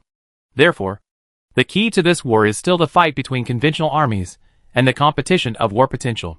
Now that the main fleet of the Star Alliance has been found, the 2 spacetime assault boats will be able to track it soon, while the attention of the No. 1 base station and the Soul Devourer class starships is mostly focused on the main enemy forces in front. De Liang is more worried about the enemy starships that are approaching quietly. Annie is right. If we want the Soroin Conference to reach a resolution on global resistance, we must show the strength of the Order Star Interstellar Army. At this time, the politicians from various countries who attended the Soroin Conference already knew that the Order Star was facing an invasion. In terms of how to deal with the Star Alliance civilization, there are also 2 clear factions. One side is the pro-war faction. They believe that since we have allies from the Star Alliance, we can get support from within the Star Alliance and can purchase Star Alliance technology and materials through transactions. Then the Order Star cannot surrender easily. As long as we persist in fighting, the Order Star can quickly become a mature interstellar civilization. The other side is the pro-peace faction. Or in other words, the Surrender faction. They believe that even with the support of some Star Alliance people, it is not enough to change the technological gap between the Order Star and the Star Alliance in the short term. The Order Star cannot defeat the Star Alliance fleet that has already attacked it. If the Aviation Administration angers the Star Alliance, it will bring disaster to the Order Star. They believe that the Star Alliance is a civilized society and will treat the same intelligent civilization in a civilized way. The reason why the Saroin Conference has not made any progress is that neither the Peace faction nor the War faction can convince each other. Therefore, the upcoming battle has become an opportunity to end the Saroin Conference. At this time, Saroin cannot be attacked in any way. And as the base of the planetary defense system, Saroin is precisely a point that is easily attacked. De Leon first contacted Julian, who was guarding the Azure Cathedral. You and Juliet protect Saroin, and let the Arbitration Angels fight when necessary. And do not let Saroin suffer any degree of attack. After Dalion completely controlled the Azure Cathedral, he began to carry out a comprehensive alchemical transformation of the 100-meter-high cathedral. Not only did he make the cathedral more sacred and increase the competitiveness of the phase center of the Holy See, but after learning of the Star Alliance invasion, he strengthened the cathedral into a central base station for the city's defense system. Black Fire Company installed defense systems supporting equipment in its own industries throughout the city, and gradually completed the city defense system of Saroin. After the space defense line was breached during the war, the city defense system would deploy a defense shield to protect the entire city. It's just that the time was too short, and the defense strength of the hastily established city defense system was limited. So it was still necessary to prevent Saroin from being attacked with too high a density. Julian and Juliet led a group of angels to be stationed in the Azure Cathedral as Knights of the Palace. As the ultimate force for the city's defense, Julian stood at the top of the Azure Cathedral, looking up at the direction of base station number 1, and replied to Dalion, Your Majesty, please rest assured. With us here, Saroin will not be in any danger. Saroin is in your hands. After ending the call with Julian, Dalion contacted Black Pearl again. Your mission is to protect the flank of base station number 1 and actively explore the approaching enemy starships. Unless necessary, active attacks are not allowed. Tell the location of the enemy ship to base station number 1 and hand it over to the Soul-Eating class Mindstorm attack ship to solve it. Remember, we only have your starship with offensive capabilities, but the first thing you need to do is to protect yourself. Black Pearl's slightly childish voice came. Yes, Captain. I will complete the task you assigned to me.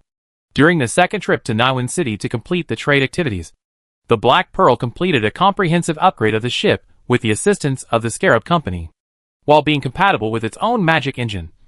It also installed conventional ion engines and warp engines, allowing the Black Pearl to control multiple speeds and better adapt to interstellar navigation at different distances.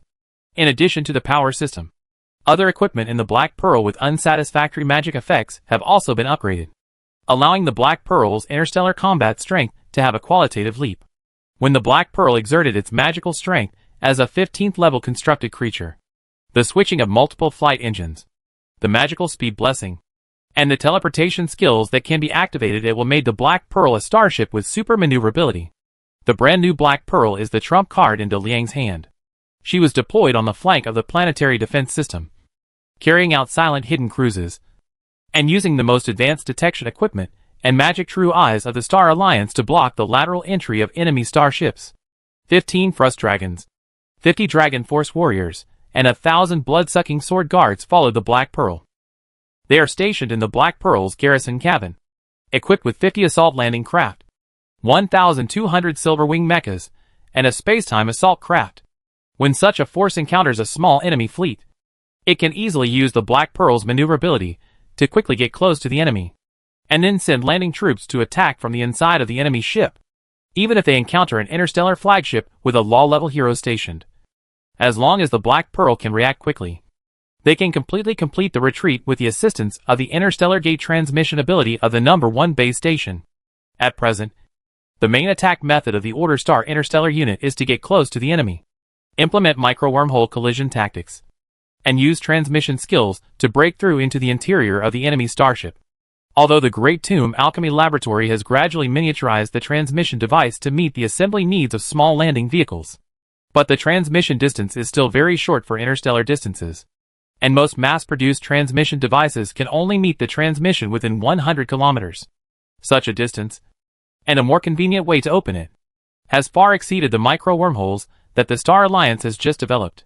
But when used in Star Wars, the landing troops need to take landing craft to shorten the distance with the enemy starship as much as possible. In addition, because the internal coordinates of the warship are complicated to solve, and it is also necessary to prevent the portal from opening incorrectly, the landing troops will first be transmitted to the surface of the starship, and then find an opportunity to break through into the interior of the starship. This process will definitely pay a heavy price. For high-level troops, the space teleportation devices they are equipped with are also more advanced, and they also need high-level magicians to operate. For example, the space-time assault boat is equipped with a teleportation device with a transmission distance of more than 500,000 kilometers. The teleportation device equipped on the landing craft inside the Black Pearl is also very advanced. Plus the Black Pearl's own capabilities.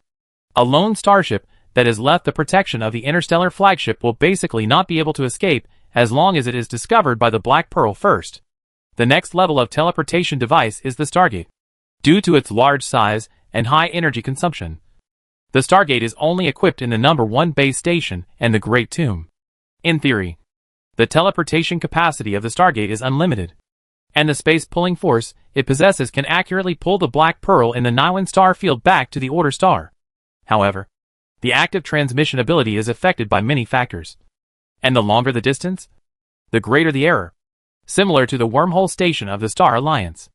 In the Phoenix Galaxy with many stars, the safe transmission distance of the Stargate is 400 million kilometers. The last time Daliang met with the Lord of Sorrow, he used the Stargate. In the case of insufficient offensive ability of the Order star, the main role of the Stargate at this stage is to bring back high-level heroes and creatures in danger in time. After letting the Black Pearl protect itself, Daliang turned his attention back to the main fleet of the Star Alliance in front. According to the information feedback from the space-time assault boat, they have successfully tracked this fleet. Daliang ordered, "Don't use space skills to move frequently. You will be discovered by the enemy's low-level heroes and start time shock. Your current task is to provide accurate attack coordinates for base station number 1. Chapter 557 The War Begins.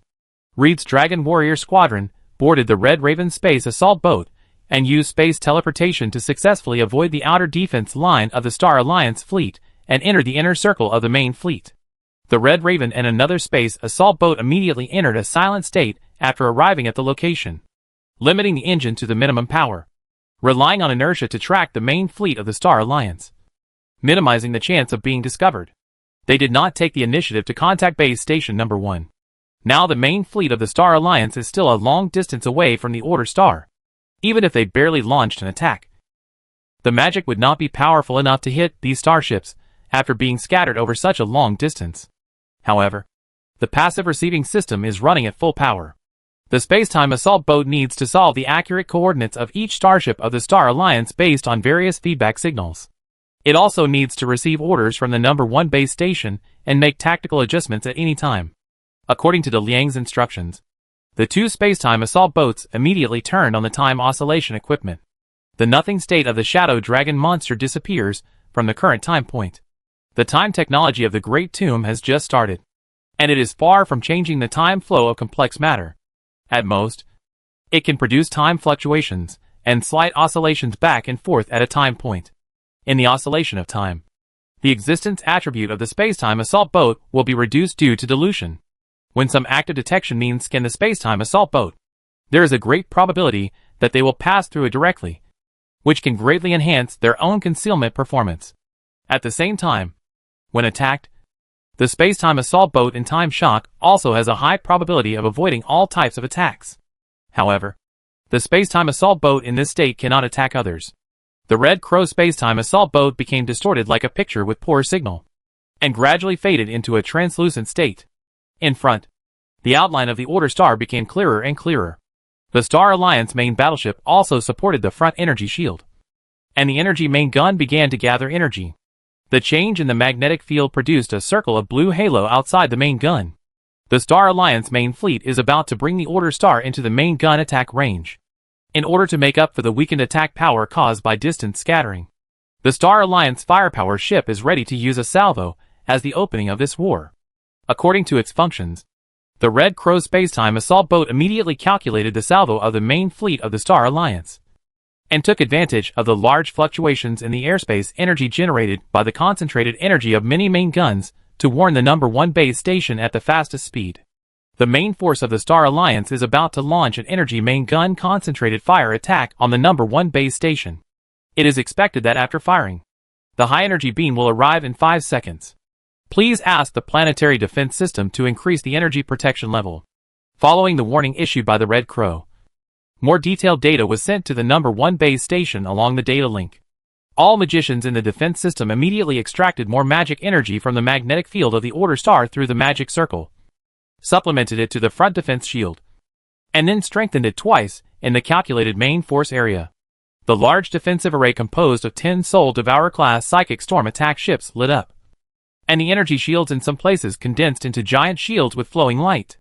The countdown for attack and impact was accurately calculated by the combat systems of both sides. As the attacker, the founding company found through preliminary reconnaissance that the entire Order Star was basically defenseless to them, and the only space force of Order Star was concentrated on a vertical line. This also means that as long as this Order Star interstellar fleet is defeated, victory can be established. The sorrowful monarch believed that without this tentacle that penetrated deep into space, the support of the natives of Order Star for this interstellar war could be cut off, and the destroyer demon king could only fight with his own ultimate creature. No matter how hard you fight, you will eventually fight to the death. The destroyer has only 2 endings: either admit defeat or flee to the unknown universe. Therefore, the Star Alliance fleet did not care about other places that were easy to attack but not of much value, but wanted to destroy the number 1 base station and all the starships of the Order Star in one fell swoop, and preserve the resources of the Order Star as intact as possible. As the winner, the Monarch of Sorrow will obtain the right to distribute the resources of the Order Star. All the firepower ships of the Star Alliance main fleet locked onto the number 1 base station and calculated the launch advance based on the rotation and revolution of the Order Star, facing a relatively fixed target with an unchanged trajectory and no information camouflage. For the soldiers of the Star Alliance, it is as simple as training shooting, and there is no need to even calibrate the shooting. The starship's main gun completed the energy gathering. With the order to fire, all the firepower ships opened fire at the same time without any order.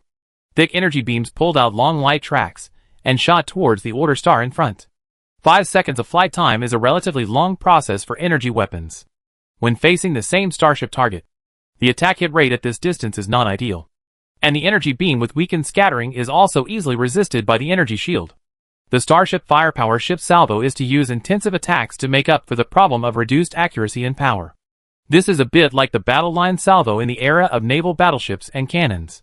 Technology is developing, and history is constantly circulating. As the defender, base station number 1 is a relatively fixed target. It cannot perform the maneuvers and coordinate deception of the starship, and can only use its own defense shield to resist. And because it has to protect Saroyan, it cannot allow any attack energy to invade from the front. This is the first time that base station number 1 has been attacked since the initial completion of the planetary defense system. The space-time assault boat has issued an attack warning, and the countdown to the arrival of the attack is broadcast on the entire defense system. The entire base station number 1 is silent, and all eyes are looking at the vast energy shield above them. At this time, the air raid alarm sounded in Saroyan City, and the whole city seemed to be frozen in time.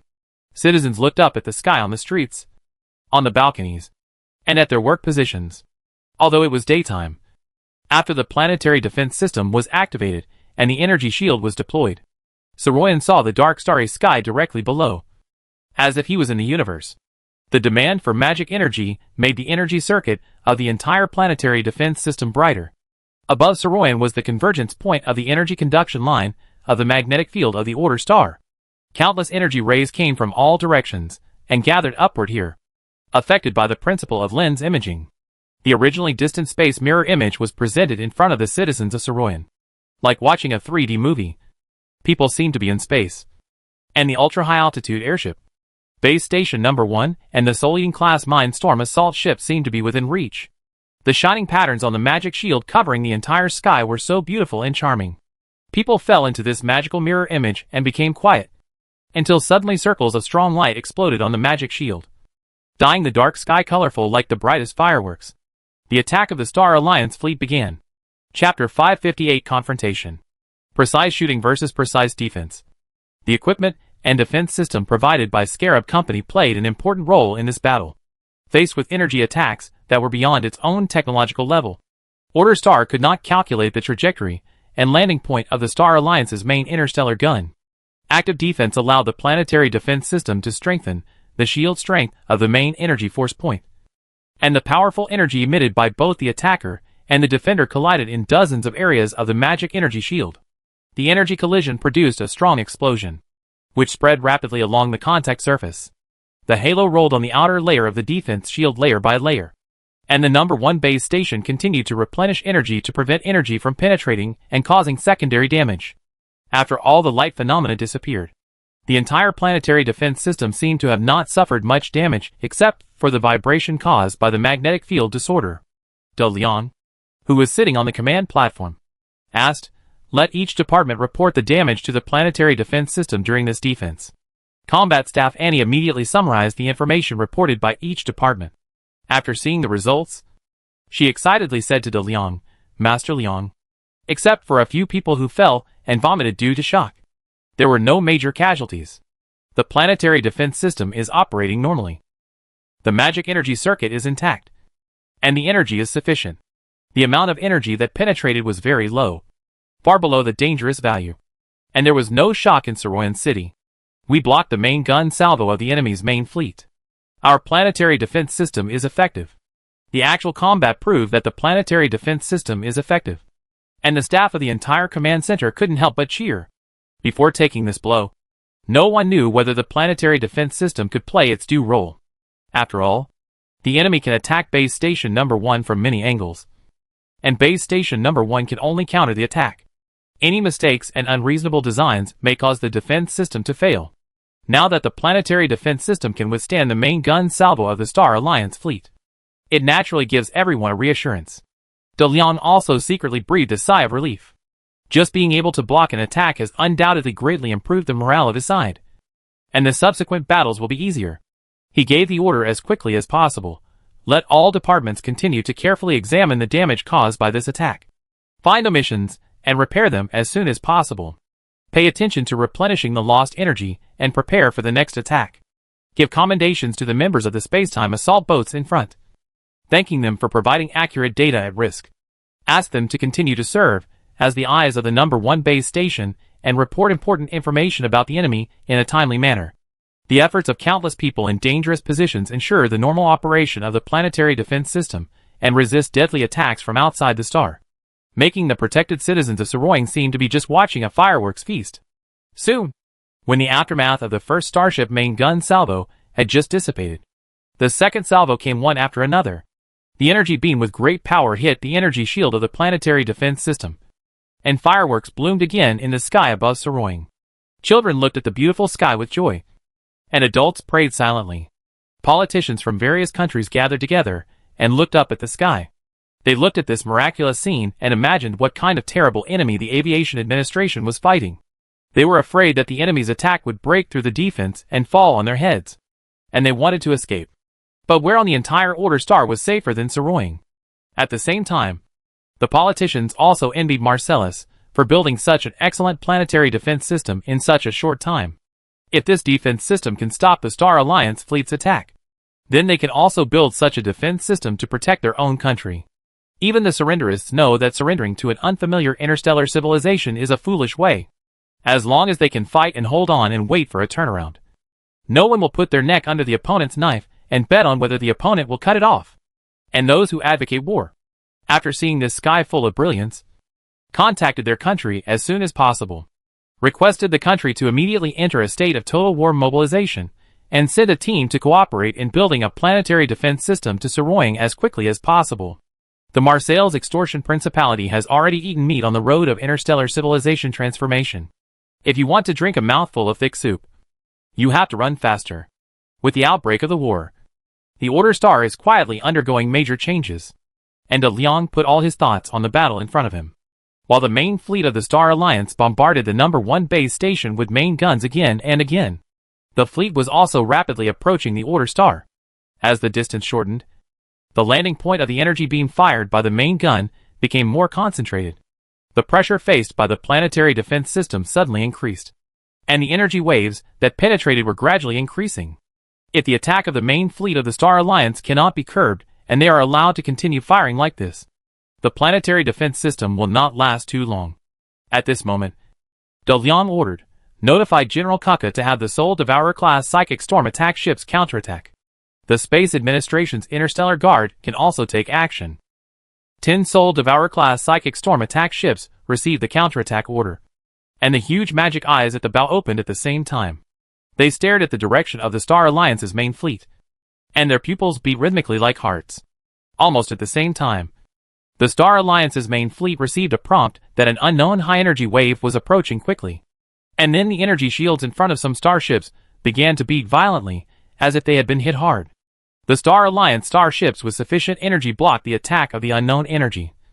But there was still a chilly wind blowing gently inside the starship. The Star Alliance crew members, who were swept by the wind, all felt a sense of inexplicable horror, and couldn't help but recall some of the scares they had experienced. At this time, the starship broadcast to the crew, "Everyone pay attention. We are under attack by the enemy's mental magic." Although our starship shield blocked most of the mental shock, a small amount of magic energy still invaded. All personnel are requested to undergo psychological evaluation. If you feel extremely uncomfortable, please leave your position immediately and receive treatment. Please don't panic. Crew members, our energy shield can effectively resist the enemy's magic, and the magic energy that can penetrate is minimal. As long as you are firm in your will, you will not be affected by any mental magic. Victory belongs to the Star Alliance. After discovering that the Order Star was using mental magic to attack his fleet, the Monarch of Lamentation immediately sent people to appease all the crew members. At the same time, he ordered, "The enemy's space station can implement the best defense against our salvos, and can accurately hit our starships. This means that the surroundings of our main fleet have been infiltrated by the enemy's observation ships. Find them and destroy them." Chapter 559 Close Combat.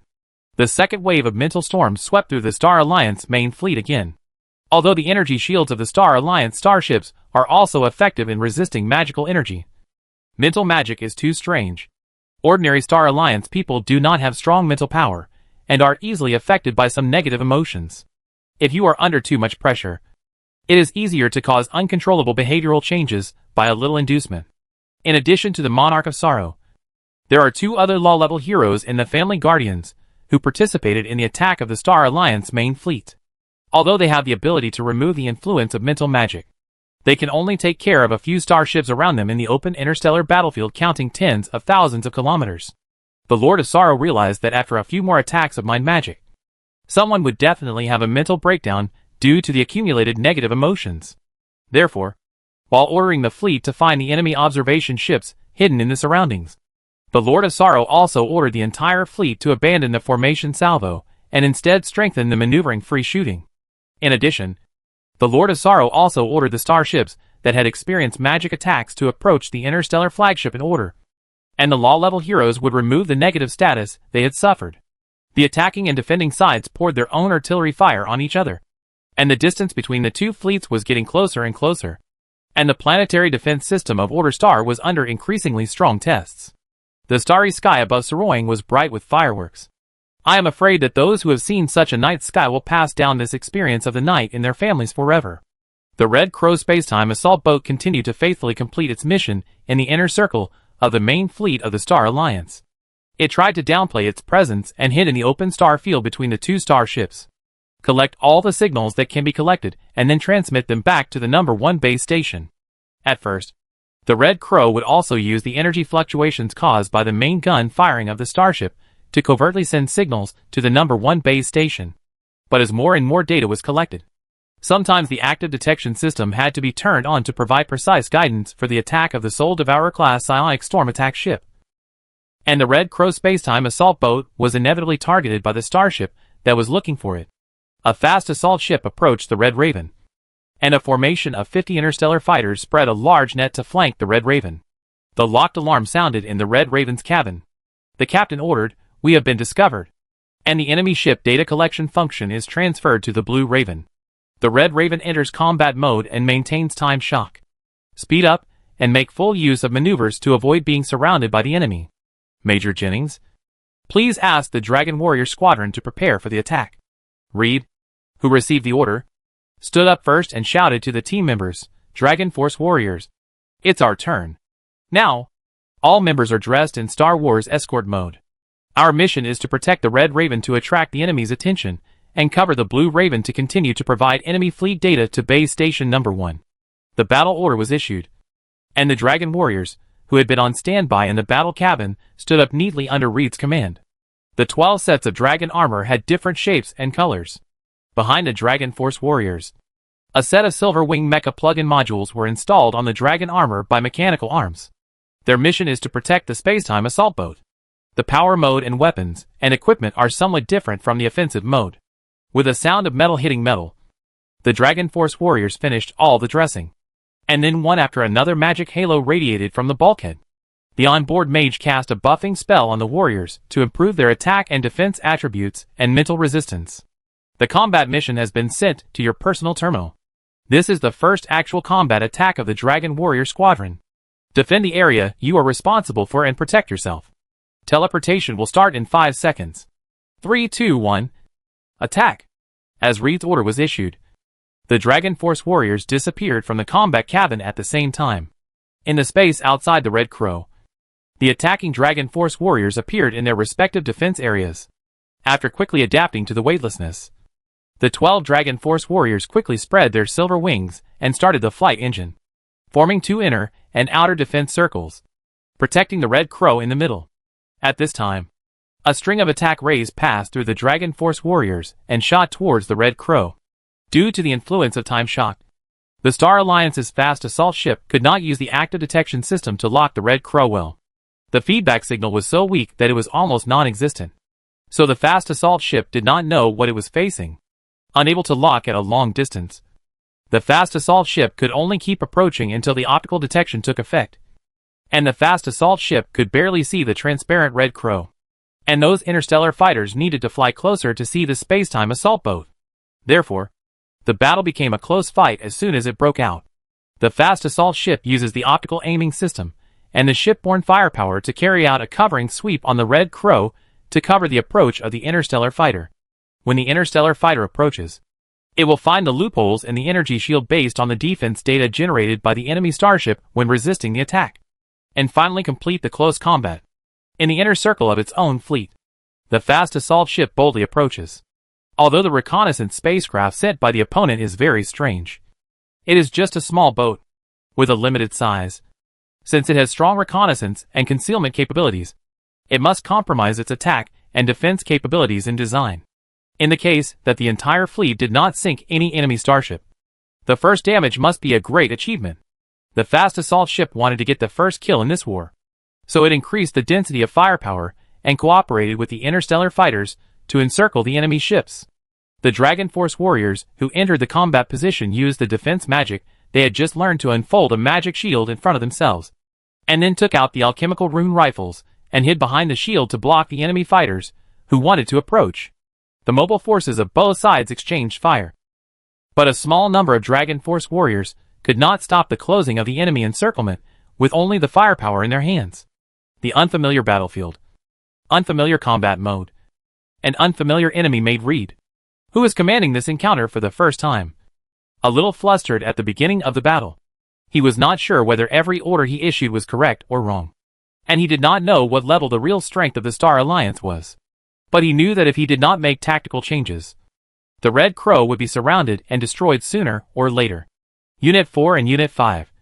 Follow me to attack the enemy starship. The rest of the personnel continue to hold their positions. Red Crow. Red Crow. The Dragon Warrior Squad is going to execute the space collision tactic. Requesting teleportation magic support. Teleport personnel. Unit 1. Unit 4. Unit 5. Target the surface of the enemy starship. The magician in the Red Crow immediately responded, teleport personnel. Unit 1. Unit 4. Unit 5. Target the surface of the enemy starship. Teleportation magic is being prepared, and the target coordinates are being calculated. Coordinates are calculated, and the teleportation begins. Chapter 560, Capturing the Starship. For Reed, The current battle situation was the first time he had encountered any situation. Even though he had experienced similar combat simulations in previous training, he found out that the difference between the two was really huge after the real guns and bullets were used, facing intensive and accurate attacks. Excellent frontline commanders must seize every opportunity to think and make decisions, whether they are right or wrong. In order to break the danger of being surrounded, Reed decided to use the space collision tactic and lead an offensive group to raid the enemy's fast assault ship. Following the countdown, the Dragon Force warriors participating in this attack quickly removed the redundant modules of the Dragon Armor plugin, and the combat auxiliary program was also switched to offensive mode. After the machine shrank a circle, the teleportation magic was activated, and the 3 Dragon Force warriors disappeared on the spot. The surrounding comrades immediately moved to fill the defense gap after they left. Almost at the same time, Reed and his attack team appeared near the outer wall of the fast assault ship. And then, they activated the magnetic absorber on their feet, and successfully landed on the surface of the assault ship. Machines 4 and 5 held up the alchemical rune rifles for alert. Reed detected a slightly weak place in the ship's armor, and began to install chemical dissolution bombs. The fast assault ship in combat status discovered the 3 invaders at the first time, and the automatic defense system dispatched more than a dozen armed robot assembly vehicles. These vehicles ran along the ship's wall, and at the same time, they launched the assembled armed robots towards the Dragon Force warriors. The armed robots in the air started their gliding engines, and nearly 100 robots formed a hemispherical firepower net around the Dragon Force warriors. The armed robots fired almost simultaneously, interweaving into a firepower net that poured down. Reed was not affected at all, and continued to install bombs according to the procedure. Units 4 and 5 guarded around him, and the 2 Dragon Force warriors used the Night Combination Combat Skill Guardian shield to form a shield wall to protect Reed, and used the alchemical rune rifle to suppress the surrounding armed robots. The Dragon Force warriors and the armed robots engaged in a fierce exchange of fire, and soon the robot assembly vehicles carrying heavy firepower also joined the battle. In the open area, the Dragon Force warriors, who were outnumbered, had obviously insufficient firepower, even though they could accurately shoot and destroy the armed robots with their strong defense. The opponent's intensive attacks also hit the shield in danger. Fortunately, Reed completed the installation of the bomb in time. After detonation, the bomb produced a strong melting and corrosive chemical change, and in a few seconds, a large hole with a diameter of 2 meters was melted on the outer wall of the starship.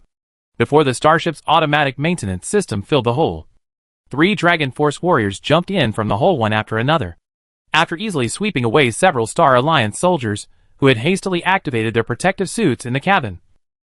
The Dragon Force warriors closed the hole behind them to block the pursuing robots, and then passed through the cabin to the interior of the starship. During this period, they encountered waves of Star Alliance soldiers and robots that blocked them, but none of them caused too much trouble to the Dragon Force warriors, leaving behind corpses in vain. The narrow starship environment prevented the Star Alliance from exerting its firepower advantage. And then the disadvantage of its own individual combat effectiveness was revealed in front of the Dragon Force warriors without omission. Ordinary Star Alliance people did not have the opportunity to come into contact with 2 advanced enhanced genes, and the sea-level enhanced genes could allow them to mix well in the Starfield world. The Star Alliance soldiers serving on non-main starships do not have strong individual combat power, and the function of the fast assault ship is not to fight starship landing battles. So there are not many professional individual combat personnel in this starship. After the 3 Dragon Force warriors entered the interstellar interior, they were like a tiger entering a flock of sheep. After several rounds of slaughter, after realizing that there was a huge rank difference between the enemy's individual soldiers and themselves, their attack became more bold.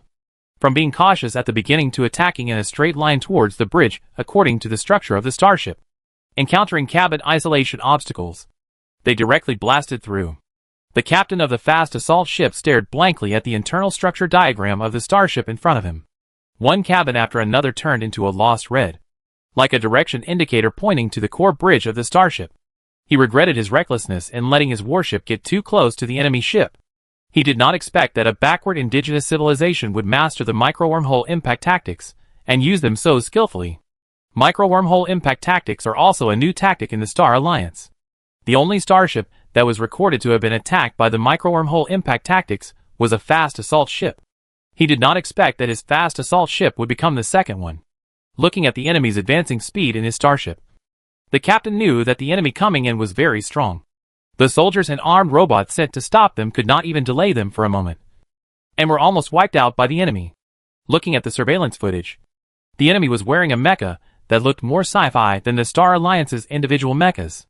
The captain finally realized that the interstellar natives they faced this time were very different from the other interstellar natives they had conquered at will.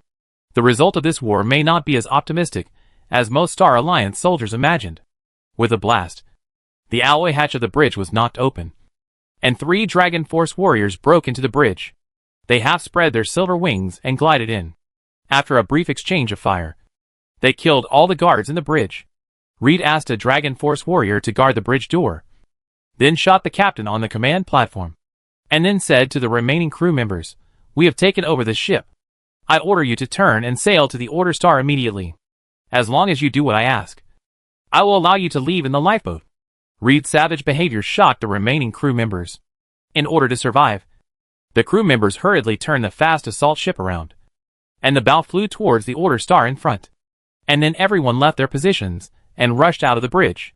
They could not change the fate of this fast assault ship, and could only try their best to save their lives.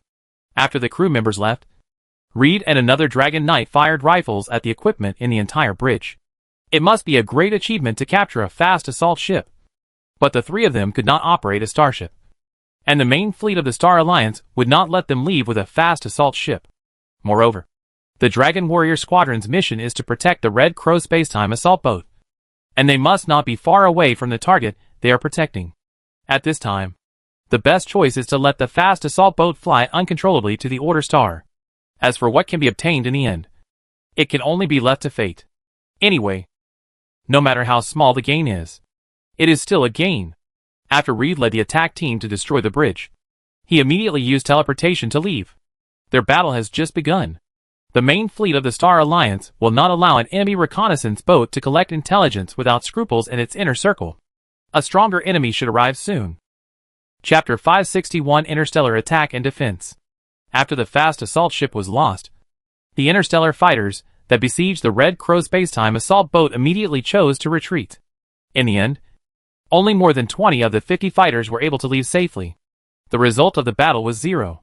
The heavy losses made the main fleet of the Star Alliance realize that the enemy reconnaissance boats, lurking inside their own attack fleet, had very high short-range combat capabilities. Just a micro-wormhole collision tactic made most starships dare not approach the enemy's reconnaissance boats. However, it is difficult to lock the enemy reconnaissance boats with long-range attacks. Conventional tactics are not applicable to this kind of battle. If you want to eliminate the opponent, you must use more advanced combat units. In the process of developing the micro-wormhole impact tactics, the establishment of special combat forces that can use the impact tactics to break through is also being continuously improved and formed. The strongest king competition was originally used by the founding companies to discover senior soldiers. In addition, the founding companies also have their own senior soldier training system. The technology department of the founding company will specially adjust the most optimized enhanced genes according to the selected soldiers. And the equipment is also high-tech in a confidential state. In terms of individual combat capability, it is definitely the top level of the entire Star Alliance. In terms of group combat capability, only the trained soldiers of the same level can be compared with them. The war had just begun. Using the law-level heroes to attack a group of scouts too early would not help the situation, but might fall into the trap of the world-destroying Demon King.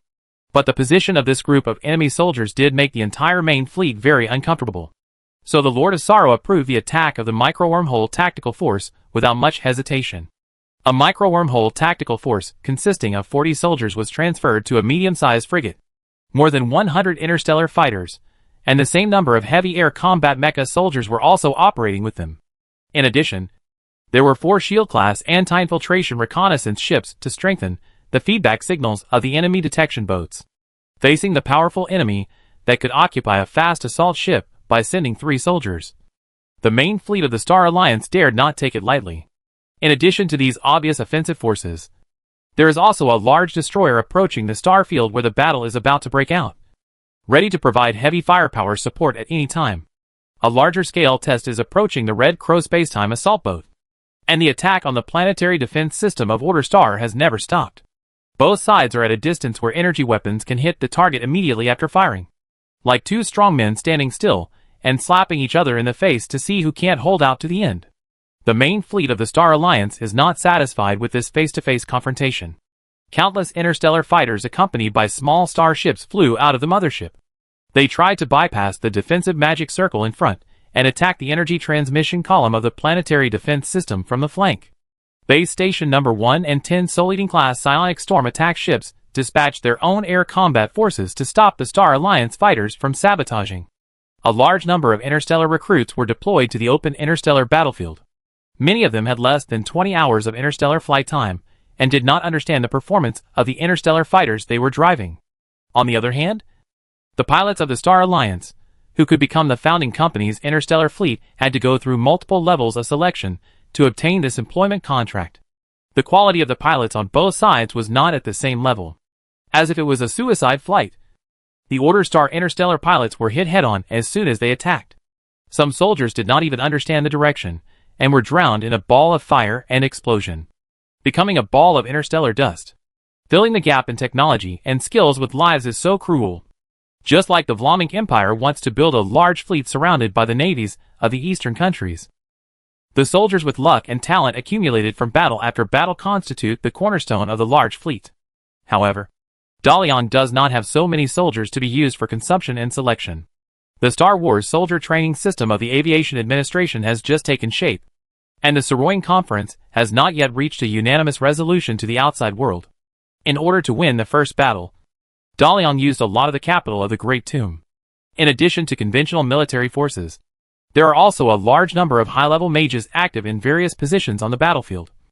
And the demon army also quietly participated in the blocking battle. It is precisely because of the existence of these advanced military units that the increasingly wide front line has no major loopholes. When the Star Alliance fighter was teasing the clumsy Order Star fighter, there might be a passive fire burning its engine.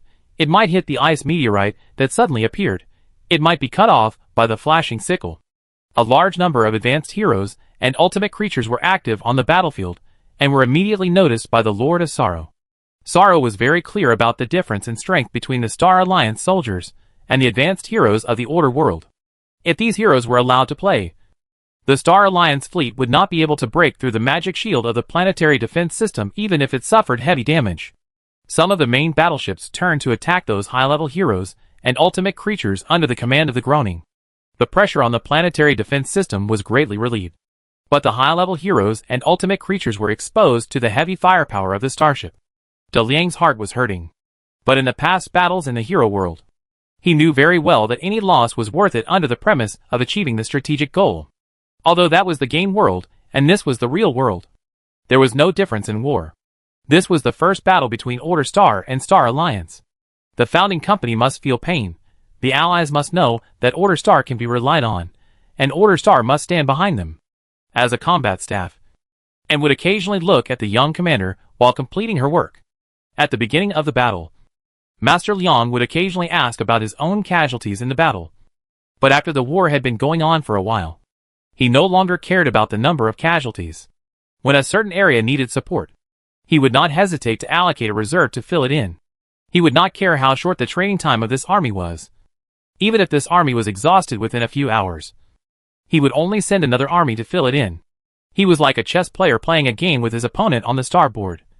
And the chess pieces in the game were all pieces that could be discarded at will for victory. Even if there is news of the death of demons and big demons, it will not affect him from issuing the attack order for another ultimate creature. When the sky was bright, Annie suddenly realized that the boy in front of her only had an appearance that was easy to confuse you. His true identity was the Master of Hell, the Devil of Destruction, being able to make all demons bow down and angels loyal as a human being, and having both good and evil wings.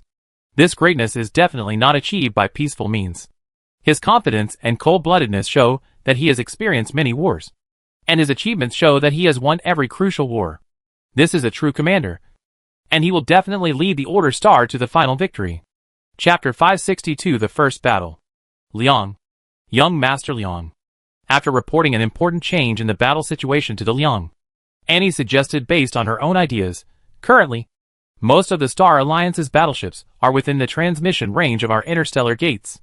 We can easily transmit high-explosive bombs to the enemy's battleships. We don't have to worry about the bombs getting stuck in the ship wall, because we don't know the internal structure of the enemy ship. Transmission magic is our advantage over the Star Alliance. If used well, we can completely destroy several enemy battleships unexpectedly, and effectively relieve the pressure on the planetary defense system.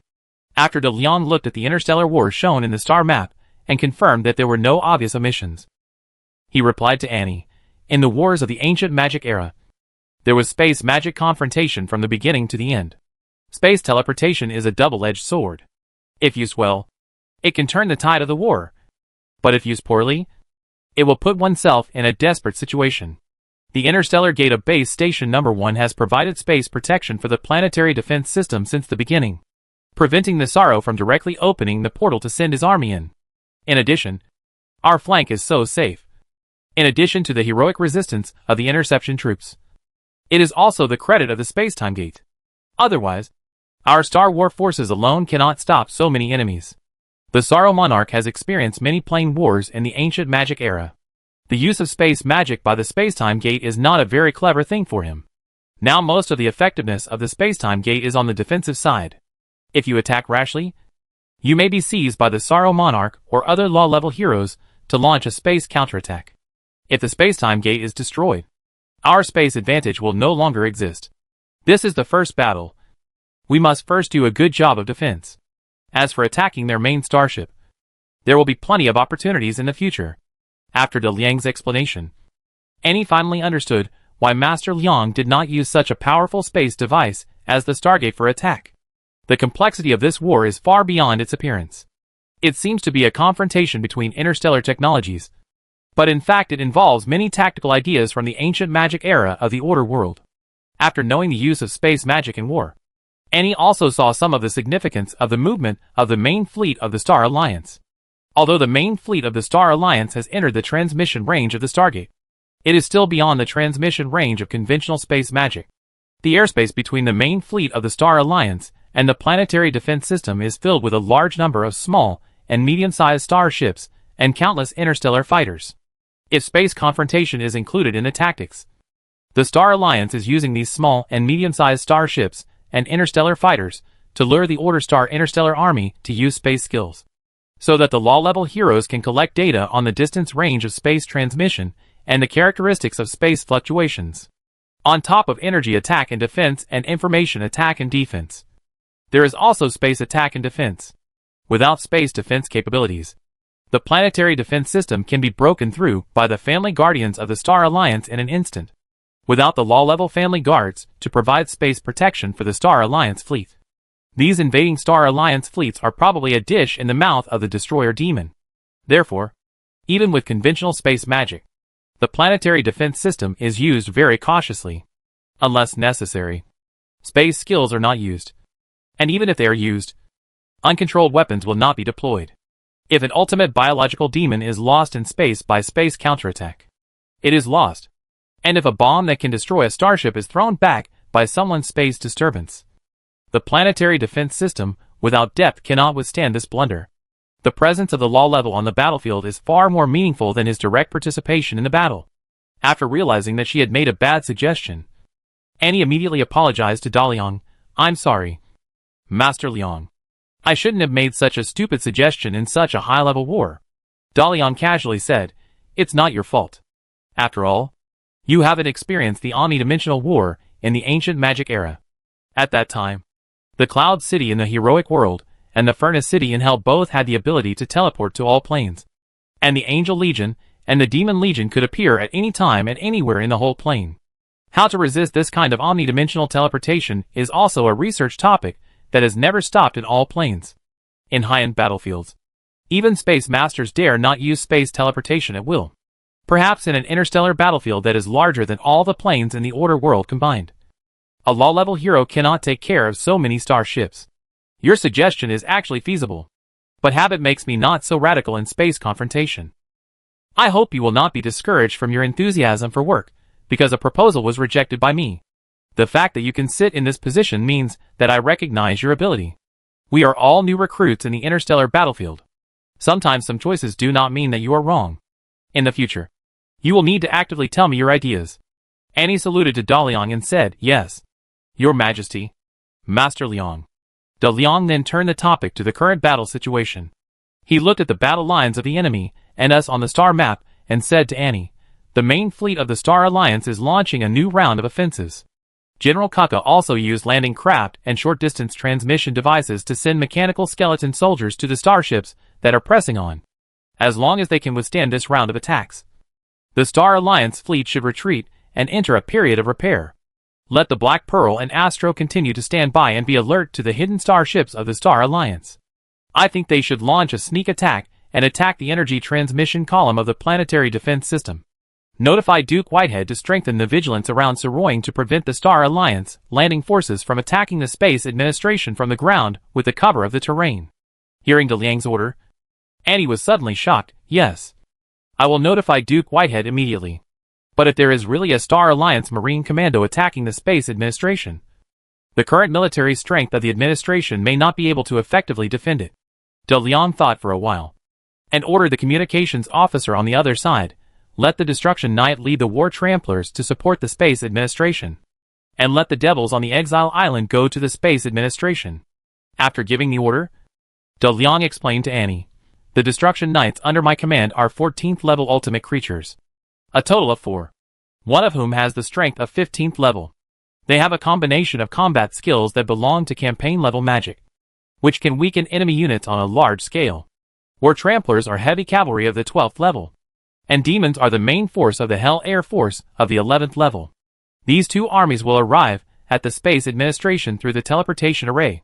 Please, Duke Whitehead, do not accidentally hurt friendly forces because of their weird appearance. With Da Liang's introduction, the data of the 3 support arms were also sent to Annie's operation database. The Destruction Knight is a heavy knight hero with a red helmet and red armor. They have the blood of both Hell and the undead. They are the ultimate creatures transformed by Da Liang, and are also a unique race of Da Liang. The Destruction Knight has the characteristic of ignoring gravity. They can gallop freely on the earth and in the sky, and have the talent of leading cavalry in battle. For Knights of Destruction appear on the battlefield at the same time. They can use the campaign skill Soul Coffin to comprehensively weaken the attributes of the enemy forces on the battlefield, making them entangled in various negative states, suitable for large-scale troop operations. War Tramplers are heavy cavalry units with black helmets and black armor, half human and half horse. They are transformed from the Dark Knights of the undead race with hell blood added. It is the top 12th level cavalry created by Da Liang, and it is also a unique unit of Da Liang. War Tramplers, Champion Knights, and Terror Knights are the 3 strongest cavalry units in the Order world. Among these 3 cavalry units, War Tramplers are more comprehensive, and some newly born 13th level creatures may not be his opponents in a one-on-one duel. The War Tramplers wearing special mechas have their combat effectiveness greatly enhanced, and continue to serve as the elite land forces of the Great Tomb. The Devil is a flying creature of the 11th level born in Hell. They have superb flying skills and excellent magic abilities, and are more than enough to serve as defensive air combat units. 3 elite troops of the Great Tomb arrived at the Space Administration one after another. Just as Da Liang expected, an interstellar marine force quietly landed in Marcellus at the beginning of the war, and then arrived at the Space Administration after a rapid march, and was discovered by the planetary defense system. The war around the Space Administration broke out instantly. The Star Alliance starships that had been lurking for a long time no longer hid and joined the group battle. The entire battlefield entered a new climax. At the same time, the Dragon Warrior Squadron protecting the Red Crow Spacetime Assault Boat also fell into a hard battle. A 13th level Dragon Warrior can easily win the championship in the Star Alliance's strongest king competition. One-on-one. None of the encirclement and suppression soldiers sent by the Star Alliance is a match for the Dragon Warrior. However, the Star Alliance's combat philosophy emphasizes joint operations within the data link. After the already powerful Special Forces formed a team, with the active support from the rear, they actually fought against the Dragon Warriors. Fortunately, the magicians in the Red Crow Spacetime Assault Boat can provide magic support for the Dragon Force Warriors. Once the Spacetime Assault Boat ventured out of the time shock, the magicians on board implemented space interference, crushing a small group of Star Alliance Special Forces soldiers who tried to use micro-wormholes to break through with space dislocation, so that the besieging enemies dared not continue to make a fool of themselves with their low-level space technology. However, in the case of 1 against many, the Dragon Force warriors also suffered casualties. The 13th level creatures do not have an invincible body. The Dragon Armor plus the Silver-Winged Mecha only gives the Dragon Force warriors a very high defense, which does not mean that they are indestructible. In order to protect the space-time assault boat, some attacks that the Dragon Force warriors cannot dodge can only be blocked on the attack route. On the cruel battlefield, Reed began to feel lucky that he was taken care of by his brother. His bloodline from the Crystal Dragon gave him a higher defense ability than other dragon warriors. The Silver-Winged Mecha became broken after being hit again and again, and the combat module had been replaced. The combat data terminal showed the enemies around him. The space-time assault boat was surrounded by dense enemy bright spots, and the signs of his comrades were almost invisible inside. There were only 7 left of the 12 dragon warriors at this time, and those who were still alive were not much better than Reed. They desperately maintained the last line of defense, using combat skills, dragon language magic, and weapons to repel the enemy's attacks again and again. When he first became a dragon warrior, Reed felt that his powerful strength and magic were infinite. But in this battle, he knew how small he was on such a battlefield. He didn't know how many enemies he killed, but he knew that every time he killed an enemy, more enemies would rush over. The magic shield he released would not last for a few seconds before being smashed by various attacks. He wanted to use the same trick again, and use the space collision tactic to knock down the nearby enemy starship. But he was told by the ship mage in the space-time assault boat that the surrounding space had been disturbed, and forcing space teleportation would likely fall into the space trap released by the law-level hero. He was targeted by a law-level hero. The enemy organized another strong attack, and energy weapons and guided weapons exploded next to Reed. The combat system showed that 2 more Dragon Force warriors were killed in the battle, and there was an irreparable gap in the defense line. Red Crow. Red Crow. I am Major Jennings, the number 1 machine of the Dragon Warrior Squadron. My team can no longer protect your safety. Please retreat immediately. Retreat immediately. My team members and I will protect you and leave. Only 3 space-time assault boats were built in total. This war will take a long time before new space-time assault boats are built. The damage of any space-time assault boat may have an immeasurable impact on the war situation. The Dragon Warrior squad can be wiped out, but the Red Crow space-time assault boat must not be destroyed here. Reed was already prepared to die here, in the heart of the enemy fleet. He had no extra magic power to leave here. He summoned the remaining dragon warriors and used his last strength to counterattack the enemy. The dragon roared, and the pressure from the dragon swept across the battle space. While the surrounding enemies were hit by mental combat skills, the dragon warriors opened fire. They fired all the micro-missiles they carried, and used the remaining magic power to set off a magic frenzy. The unreserved attack showed the power of the dragon warriors. Air magic creates huge air pressure in a vacuum, triggering a hurricane. All Star Alliance fighters and mechas designed for a vacuum environment were caught in the hurricane and lost their balance. Then lightning flashed and flames swept through. The Dragon Force warriors' final frenzy tore open the enemy's encirclement, and the Red Crow space assault boat took the opportunity to leave the battle group. At this time, the Space Gate intervened in the space confrontation here, and the Red Crow immediately activated its already powerful space transmission ability and left this star field under the cover of the Space Gate. The Red Crow successfully escaped. Reed and the remaining Dragon Force warriors were also exhausted, and finally unable to fight again, and were captured by the Star Alliance soldiers, who surrounded them again. So far, the first Dragon Force warrior unit established by the Space Administration of Order Star has only existed for 17 days from the formation of the squad to the complete destruction of the organization. There are many interstellar combat organizations like this in Order Star. These young lives are different from the Star Alliance. Their death is real death, and there is no chance to come again. It is precisely because of these meaningless warriors, who fought one after another to block the invaders, that the planetary defense system survived the most crazy attack of the Star Alliance fleet. Then everyone witnessed the retreat of the Star Alliance fleet. Chapter 563. After the war, when the last starship of the Star Alliance left the battlefield and retreated to the Black Dragon Star, the shining starry sky finally quieted down. The planetary defense system gradually reduced the energy demand and delivery, and the sky of Soroin gradually returned to normal. People on the ground did not know what the outcome of the war outside the star was. Was it the Space Administration that repelled the invading enemy? Or was it the enemy's starship that defeated the Space Administration? Will a huge starship appear above the city soon and destroy the city? Fortunately, Duke Whitehead did not let everyone worry too much. Alarm sounded in various parts of the city to lift the air raid. And the Duke also announced through the radio.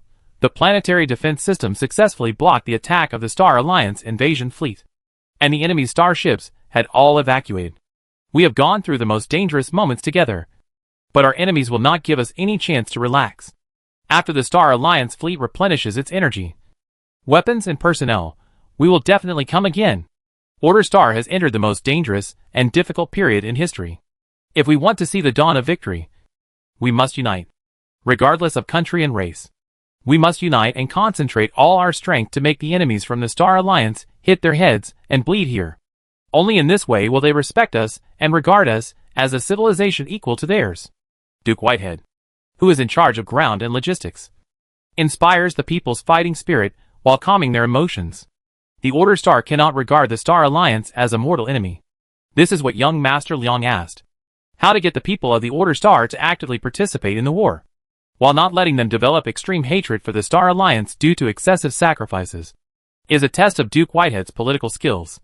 However, in this battle, the planetary defense system perfectly demonstrated to the politicians of various countries that the Space Administration has the ability to fight an interstellar war with the Star Alliance, which greatly increased the momentum of the war faction. The resolution of the Order Star to unanimously face the outside world was a natural outcome of the Soroyan Conference. The remaining issues are a series of preparations for war, such as technology sharing, industrial transformation of various countries, and allocation of personnel and materials. Duke Whitehead proposed to establish a joint government for the Order Star during the war, which was also responded to by many countries. However, how to establish the joint government, the division of functions, and the impact on the sovereignty of various countries still need to spend more time to discuss. These are not things that Dalian would ask too much about. The Star Alliance fleet retreated. The high-intensity interstellar offensive and defensive war consumes a lot of energy reserves of starships, and the loss of personnel and weapons in the war makes it impossible for the Star Alliance main fleet to continue the battle. The logistic supply line of the Order Star battlefield has not been completed. It takes a long time for the main battleship and the interstellar flagship to complete a supply and overhaul. During this period, the Star Alliance fleet can no longer launch a new offensive against the Order Star, but small-scale firepower harassment can still be done. After letting the fleet rotate to carry out ultra-long-range firepower bombing on the Order Star, the Lord of Sorrow immediately convened the Family Guardians for a post-war meeting. The failure of one attack does not mean anything. At the beginning, the Lord of Sorrow said very calmly, "If the Destroyer Demon King cannot even stop one of our attacks, he has no right to gather so many of our families here to protect us." However, the combat effectiveness shown by Order Star in this battle was indeed beyond my expectations. Some of the weapons they used were comparable to ours, and some seemed to be even stronger. In particular, a small starship sent by Order Star was able to silently invade the interior of our main fleet and provide the enemy with all our attack data. It can be said that the planetary defense system of Order Star was able to block the strong attack of our fleet, and this starship played a crucial role.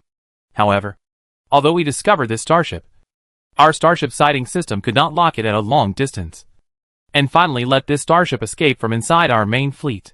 Even I find it difficult to sense and capture it at a long distance. What kind of magic is this? If we cannot come up with a way to deal with this starship in the next attack, we can only watch it come and go freely around us. In this first battle with the Order Star, the Lord of Sorrow did not have too many emotions because of the failure of an attack. The fact that the Destroyer Demon King dared to fight means that he has the strength to fight a battle with the Star Alliance fleet. If he could not stop an attack, Destroyer would have run away with his army long ago. However, some of the weapons used by the Order Star on the battlefield were beyond the Lord of Sorrow's expectations. There were magic and many technological things. Among them, the starship that could freely enter and exit the main fleet of the Star Alliance left a very deep impression on Sorrow. Its low presence not only made the Star Alliance starship unable to lock on it, but even the low-level heroes could not sense its existence from a distance. This is a starship stealth technology that the Star Alliance does not have. It is a stealth technology for all detection methods. It is different from the stealth of the Star Alliance starship and the stealth magic in magic. Those stealth technologies can still be cracked as long as some detection methods are used in a targeted manner. But the starship has reduced its presence. as if it has faded out of the material world. Currently, this technology is only used on small starships for lurking and reconnaissance. Once this technology is applied to large starships, the starships of the Star Alliance will not be able to see this invisible starship from a distance, and it is difficult to lock it up if seen at close range. How can such a star war be fought? The Lord of Sorrow could not help but feel even more afraid of the Devil of Destruction from this small starship. He must know what magic made the small starship so invisible that it is difficult to detect, and what trump card the Devil of Destruction has in his hand. How many ultimate creatures does the Order Star have? How many troops can participate in interstellar warfare? And what level of strength is he at? At this time, another low-level hero who participated in this battle said, "Lord of the Sorrow, my people have tested the wreckage of the interstellar fighter planes collected from Order Star, and found that there are a large number of parts produced by Star Alliance inside the fighter planes, including engines, transmission systems, and airborne combat systems. Star Alliance companies are providing supplies for the destroyer Demon King." Lord of the Sorrow asked curiously, "The route to Order Star has just been opened, and no one can use the wormhole station except our founding company, who can transport supplies from Star Alliance to Order Star without using the wormhole station. Are you sure that the wreckage of the fighter planes collected by your people is from Order Star? Not ours? My people won't make mistakes. The starfighters of the founding company all have identification codes inside, and we can't find any production information in the fighter parts we collected. I'm very sure that someone is smuggling supplies to Order Star, although I don't know how they bypassed the wormhole station to get to Order Star." The sorrowful monarch pondered. Perhaps someone can tell us the answers. Chapter 564 Captive. Reed Jennings didn't expect that he would be captured instead of dying in his first Star Wars battle. He and the other 4 surviving Dragon Force warriors were imprisoned in an isolation cabin, with torture instruments on their hands and feet. This seemed to be a set of alchemical props that prevented them from releasing their magic power and put their bodies in a very weak state. The Dragon Force warriors sat quietly in the isolation cabin, not knowing what fate was waiting for them. Finally, a warrior couldn't help asking through the mental link, "Major, can we go back?" Jennings raised his hand somewhat weakly, and asked with a self-deprecating smile, "Do you have any regrets?" The warrior replied, "No. The experience of these days is more exciting than the life of an ordinary person. I saw the universe and gained the power of the dragon. I have no regrets even if I die now." Jennings also said, "Yes. I also did what I should do, just like what I did in Saroying. At that time, I hoped that the Empire would get better. Now, I think it will definitely get better." The Dragon Force warriors were talking on the spiritual level, and the hatch of the isolation cabin was opened. A team of fully armed Star Alliance soldiers took Jennings out. At the founding company family guardian meeting, the Wailing Monarch looked at Reed, who was brought in arrogantly, and said, "I smell the scent of dragon on you. And your magic power and the combat skills you use in battle all come from dragons. As far as I know, the races with the best relationship with dragons are the elves and the dungeon races. The gold dragon and the black dragon are the ultimate creatures of their 2 camps.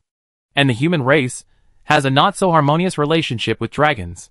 How can you and your warriors obtain the blood of dragons and use dragon language magic and dragon fighting skills?" Reed held his head high and said in a standard military posture, "I am Major Reed Jennings, the captain of the Dragon Warrior Squad of the Space Administration of Order Star. As a prisoner, I will try my best to cooperate with your detention, but I will not answer any questions involving our secrets." The Lord of Sorrow sneered, "You should know who we are when you see us. I am the monarch in charge of the undead, and the one next to me is the Lord of Hell, who is good at playing with souls. Even if you don't say anything, we can still find the answer from your soul. That would definitely be a very painful thing, if you want to live comfortably and wait until the end of the war to go home to see your family, instead of having your soul extracted and then being made into an undead warrior by me. Answer my questions truthfully." Reed looked at the heroes in the venue and said unyieldingly, "Your soul magic may be useful to ordinary people, but when we were trained, we were taught how to completely shatter our memories when our souls were extracted. Don't threaten me with your soul and body. Although I don't know where the world of heroes is now, I will definitely become a hero after I die, until one day a new angel is born in the birth pool of Cloud City." Plague Lord Alex couldn't help but curse at this moment. Angels are so shameless to deceive the human race, making the human heroes honor their death in battle. An elemental warlock with brown skin and wearing a red robe said, "King Alex, the angels did not deceive the human race. After the death of those powerful heroes of the human race, they will indeed become heroes in the world of heroes, and eventually become angels after their obsession disappears. When I was still a human, I once trained in the world of heroes and often encountered the consciousness space formed by the obsession of dead heroes. Seeing that someone dared to refute him, the Plague Lord said angrily, "Red Robe, are you questioning me? You academic warlocks are all running dogs of angels." The Red Robe Warlock also said angrily, "Plague, I am telling the truth, and the world factory owned by the Academy is a plane equal to the world of heroes. Even the supreme angels will call me master when they see me. Demons are indeed uneducated evil creatures." Seeing that the two law-level heroes actually quarreled in front of the captives, the Wailing Monarch slammed his staff and shouted angrily, "Plague! Red Robe! Shut up, both of you. Do you remember our agreement? In the Star Alliance, there is no distinction between evil and good. This is the basis for us to rule the Star Alliance. If I hear anyone dare to touch this taboo again, I will make him pay the price." The Lord of Sorrow threatened the Red Robe, and warned the Lord of Plague, "Red Robe, tell me one more thing. You shouldn't start a dispute." The Lord of Plague was so angry that he slammed the table and said dissatisfiedly, "I am a demon, the mortal enemy of angels. Do you really think I don't know that angels come from heroes, and heroes come from high-level heroes of the human race? You are a nerd from the Academy, and an empty-headed person from the Kingdom of Death. I regret being an enemy of the Destroyer. You are no match for a demon at all. Besides, the Destroyer killed Satan and Lucifer." The Lord of Plague slammed the table and teleported away. But he teleported back quickly and said to the Lord of Sorrow, "Don't waste time on this human. You proved to him that he would become a heroic spirit and then an angel after his death. I have seen countless young humans like this, and you can't get anything out of them. These low-level warriors won't know too many secrets. Go find the Faceless, the family guardian of the Judgment Group. She is the only family guardian who is not here, and there is no reaction when we occupy the Black Dragon Star of the Judgment Group. She must know something. She knows the Destroyer Demon King, our enemies, and she has a lot of things she hasn't told us." After saying that, Plague Demon King Alec teleported away again. Just now, he wanted to deceive Reed and shake his belief that he would become a heroic spirit, so that a human would not die generously, and he could take the opportunity to ask some things he wanted to know. As a Lord of Hell, he has too many ways to ask the answers he wants to know. But among the many planes and races in the hero world, the warlocks of the Academy are famous for being rigid, and the undead of the Kingdom of Death are famous for being stubborn. Because of this, the tactics of the Academy and the Kingdom of Death are very consistent. On one side, the alchemy puppets advance in an orderly manner, and on the other side, the sea of skeletons flows in waves. However, the devils of hell are known for their treachery, so letting the Plague Demon King work with an Academy warlock and listen to the orders of a Death Monarch, Alex left and returned to remind the Monarch of the Moan, which is very restrained. Lord Ian was not stupid. After being reminded by the Plague Lord, he finally realized what he had done wrong. It would indeed be better to leave the interrogation to a demon, but the matter was irreversible. Seeing the human captive's excited face and eager to die immediately, it was certain that he would not be able to get anything out of him. Ian waved his hand. "Take them away. Imprison them carefully, and don't let them die." Chapter 565 Meeting with Bella. Show your true ability, and I can keep a place for you by my side. Your current state disappoints me, and I don't need incompetent people here. When Wang Qian, the current head of the Judgment Wang family, passed this sentence to the mistress, Monica locked herself up. I didn't read anything about the Order Star War, nor did I care about the crisis that was gradually emerging within the Star Alliance. After Monica believed that the World Destroyer Demon King had made some moves within the Star Alliance, Wang Qian used the intelligence capabilities of the Judgment Group and really found some events worth pondering. The conflict between slave traders and slave liberation organizations has a long history, and the indigenous armed forces also occupy a relatively important position among the complicated armed forces of the Star Alliance.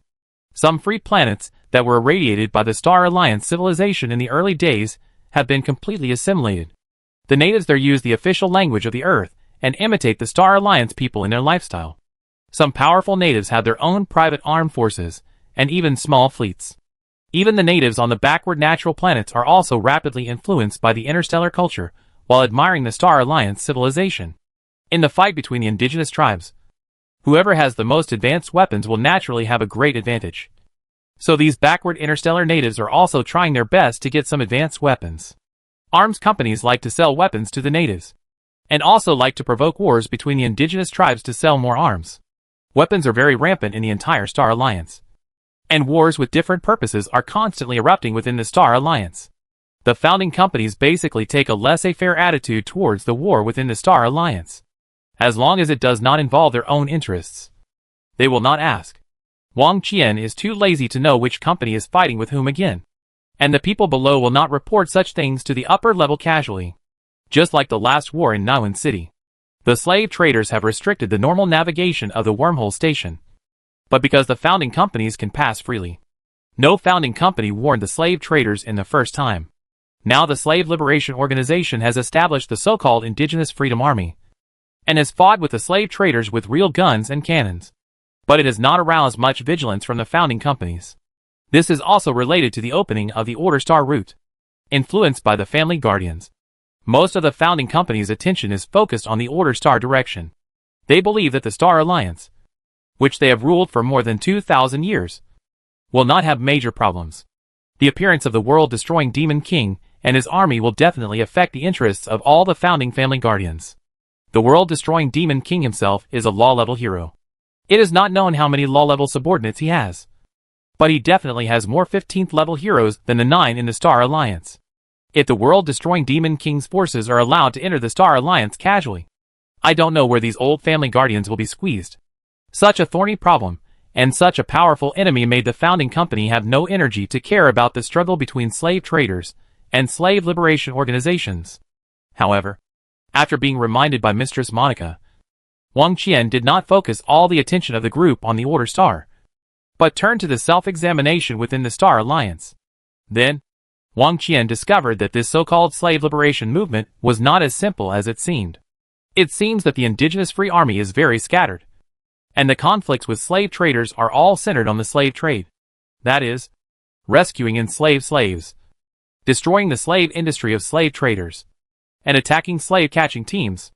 And if you look closely, you will find that most of the weapons in the hands of the indigenous free army are very sophisticated, and they are not obsolete products dumped by weapons dealers.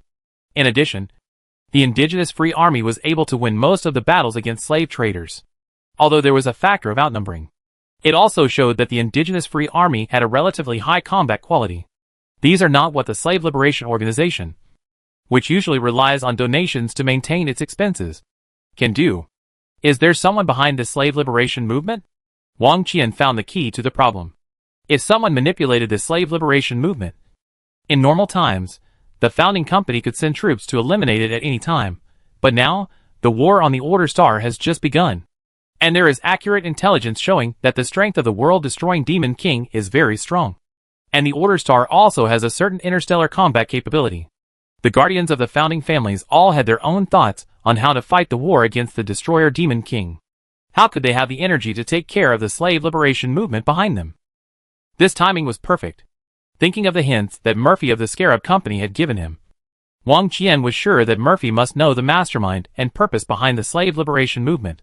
Wang Qian wanted to call Murphy in for questioning, but the mistress's current attitude made him wonder where he should put the judgment group in this unknown change.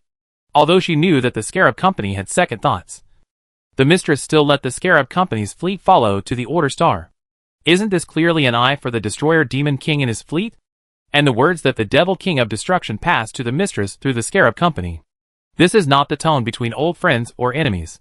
The mistress was once a subordinate of the Devil King of Destruction, and Wang Qian can feel the confidence of the Devil King of Destruction in saying this to the mistress, and can also feel the blow that the mistress suffered after hearing this. Wang Qian knew that from now on, he could not make a single mistake. Any slight mistake would definitely bring disaster to the Judgment Wang family. Therefore, after repeated careful consideration, Wang Qian decided to meet Bella in secret. And the mistress must not know. The new drama starring Bella is already in intense filming. Under Bella's strict requirements, the various scenes in Cloud City were perfectly presented in the studio, and the actors were carefully selected by Bella from many acting stars in the Star Alliance. During the filming, Bella paid attention to the interpretation of each role and the shooting of the scene, and presented the war she had experienced almost perfectly. The sufficient funds made the entire crew not consider the expenses at all, and the special effects were invested regardless of the cost. The filming progress of the movie was also unusually smooth. Wang Qian came to the crew as an investor. After inviting all the crew members to dinner at a hotel, he invited Bella alone to a quiet room. Respected Lord Bella, please forgive me for my hasty visit this time. After there were no outsiders, Wang Qian no longer acted like a superior. He stood very humbly and said, "News has come from the direction of Order Star. The Lord of Sorrow led the founding company's joint fleet to launch a large-scale attack on Order Star, but failed to break through the planetary defense system of Order Star." Bella sat in the chair, listening to Wang Qian's words, and then said, "I already know about the war situation on Order Star, and it is also within my expectations. You came to me this time. I think it's not to discuss the war on Order Star." Chapter 566, The Past of World Destruction. Bella actually knew the result of the battle on Order Star, which surprised Wang Qian. Obviously, there is a hidden information channel between Order Star and Star Alliance. Then the inference from Black Dragon Star that Star Alliance Company is providing materials to Order Star is also true. Wang Qian is sure that the one who provided weapons to the Destroyer Demon King is none other than Scarab Company. Bella's information also came from Scarab Company. However, Wang Qian's purpose of coming here this time was not to investigate this interstellar channel. He asked, "Miss Bella, I came here this time to ask you about your opinion on the war on Order Star. You must be a very powerful hero in the hero world, making Mistress Monica in awe of you. You must be familiar with the Monarch of Sorrow and the Destroyer Demon King. Who do you think will win the Order Star war?" Bella looked at Wang Qian and said with a smile, "I thought you came to see me this time to know about the founding ancestor of the Judgment Group." Wang Qian said helplessly, "Ms. Bella, when we met last time, you should have seen that the founding ancestor of the Judgment Group is a taboo topic for us. The Judgment Wang family. This will make Mistress unhappy. Mistress is the family guardian of the Judgment Wang family. Without the Mistress, the Judgment Wang family would have ceased to exist. We respect her." Hearing this, Bella suddenly realized that there seemed to be a bright spot in the complicated relationship in the history of the Star Alliance. Did the pioneer De Liang know that Monica would use her power to control the Judgment Group and put herself above the Judgment Wang family? With De Liang's insight, he could definitely see Monica's rebellion, and he had the reminder of the Prophet beside him. It is undeniable that Monica protected the Judgment Wang family for more than 2,000 years. Otherwise, once the Earth Alliance annexed the Star Alliance, it would definitely not allow the founding family to exist. Once it lost power, the fate of the Judgment Wang family can be imagined. For 2,000 years, the Star Domain world. On the Earth side, the Star Alliance and the Earth Federation have reached a balance of mutual restraint, and no one can do anything to anyone, and no one can destroy the other, as long as the Earth does not enter the general universe. This balance can continue to be maintained, but one day the two will have to fight to the death. The pioneer did not want the Earth civilization to be controlled by a group of families, nor did he want to see the descendants of himself and his companions being slaughtered. Therefore, he completed a 2,000 years of planning, letting another self destroy the world to continue his mission that he could not continue because of his lifespan. He believed that destroying the world would definitely return the Star Alliance to the Earth, while also preserving the founding families. No matter whether the founding families continue to be glorious or decline in the future, there will be a smooth transition. Thinking of this, Bella couldn't help but smile again, and replied to Wang Qian, "I know the Lord of Sorrow. He was once the first monarch of the Death Kingdom plane, with strong power, and the second person in the evil camp. In the war between good and evil, many of my companions died at his hands, and of course we also killed many undead. However, the situation in the Death Kingdom changed suddenly more than 2,000 years ago.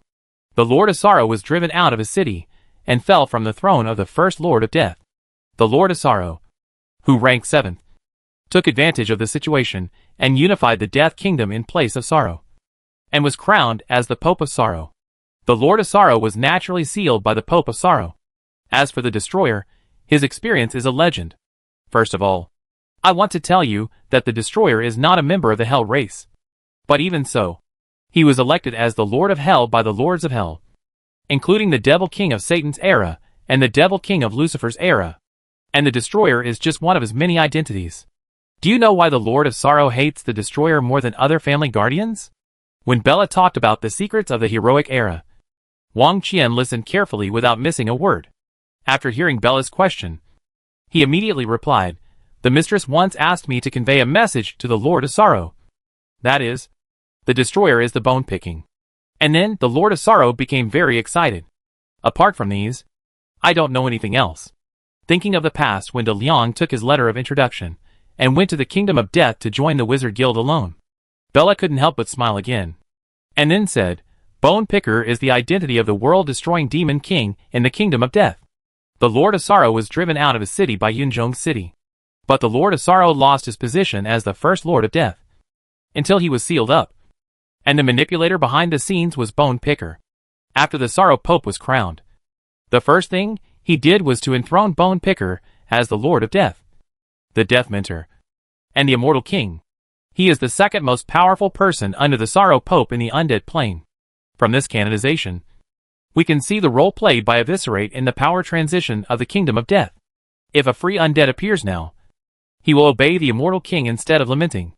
In addition, I want to say that Eviscerate is not an undead, not a member of the Hell race, but he became the Lord of Hell.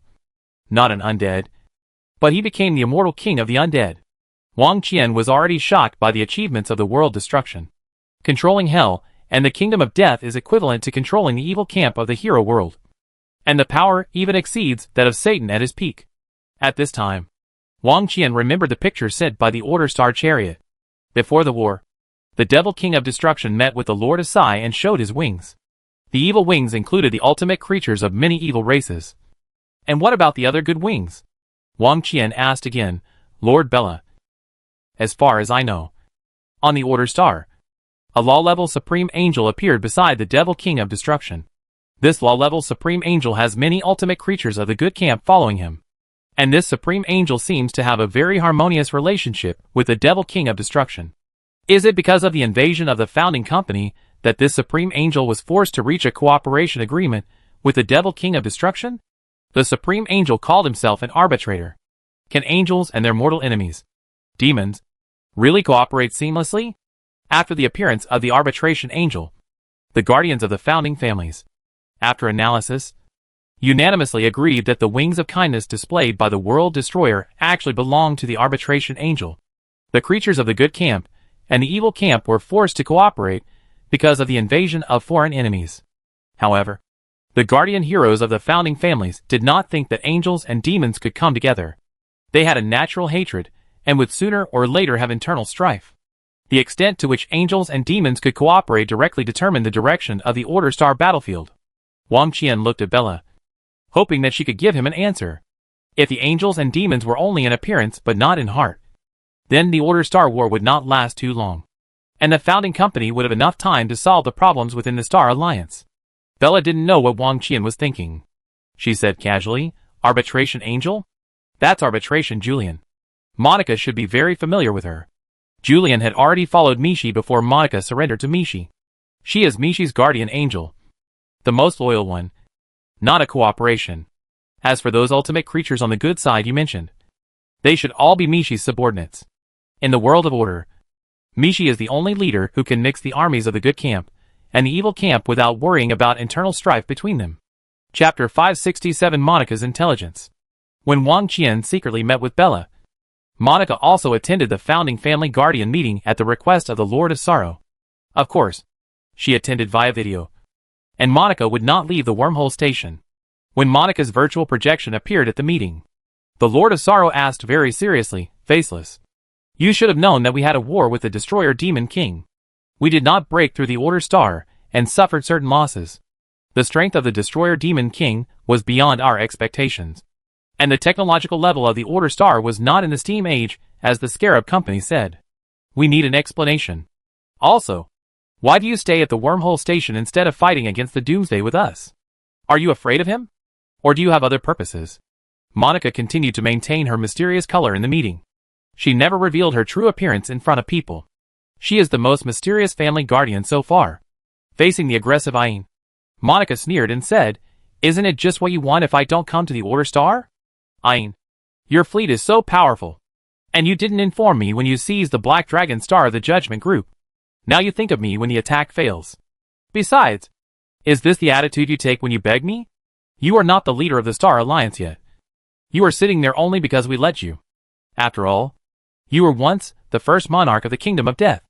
Monica mocked and provoked Ayn. Although Ayn was furious, she knew that now was not the time to offend the faceless man. The faceless man was the youngest law level here. She had experienced the glorious era of the world destruction, and knew a lot about the world destruction. This is not the kingdom of death. And I was not the first monarch. It was okay to show off the former majesty at ordinary times. But what I needed at this time was unity. The previous few Guardian meetings were so difficult. And this time Ayn finally decided to endure what he should endure. Faceless, your attitude is of no help to the war we are facing. The World Destroyer has set up a magic circle around the Order Star region, preventing the Star Alliance from returning to Earth within this magic range. We are not yet able to remove this magic, so we can only withdraw the fleet outside the magic coverage. And the Black Dragon Star of the Judgment Group is exactly in this best attack position. I apologize for not informing you about our stationing on the Black Dragon Star. I promise that after we defeat the World Destroyer, the Black Dragon Star will definitely belong to the Judgment Group. And your interests on the Order Star will not be reduced at all. The sudden change in the attitude of the Lord of Sorrow was somewhat unexpected by Monica. Monica was greatly shocked by what De Leon sent. Show your true ability. Monica once again saw the master who could turn the tide on the battlefield.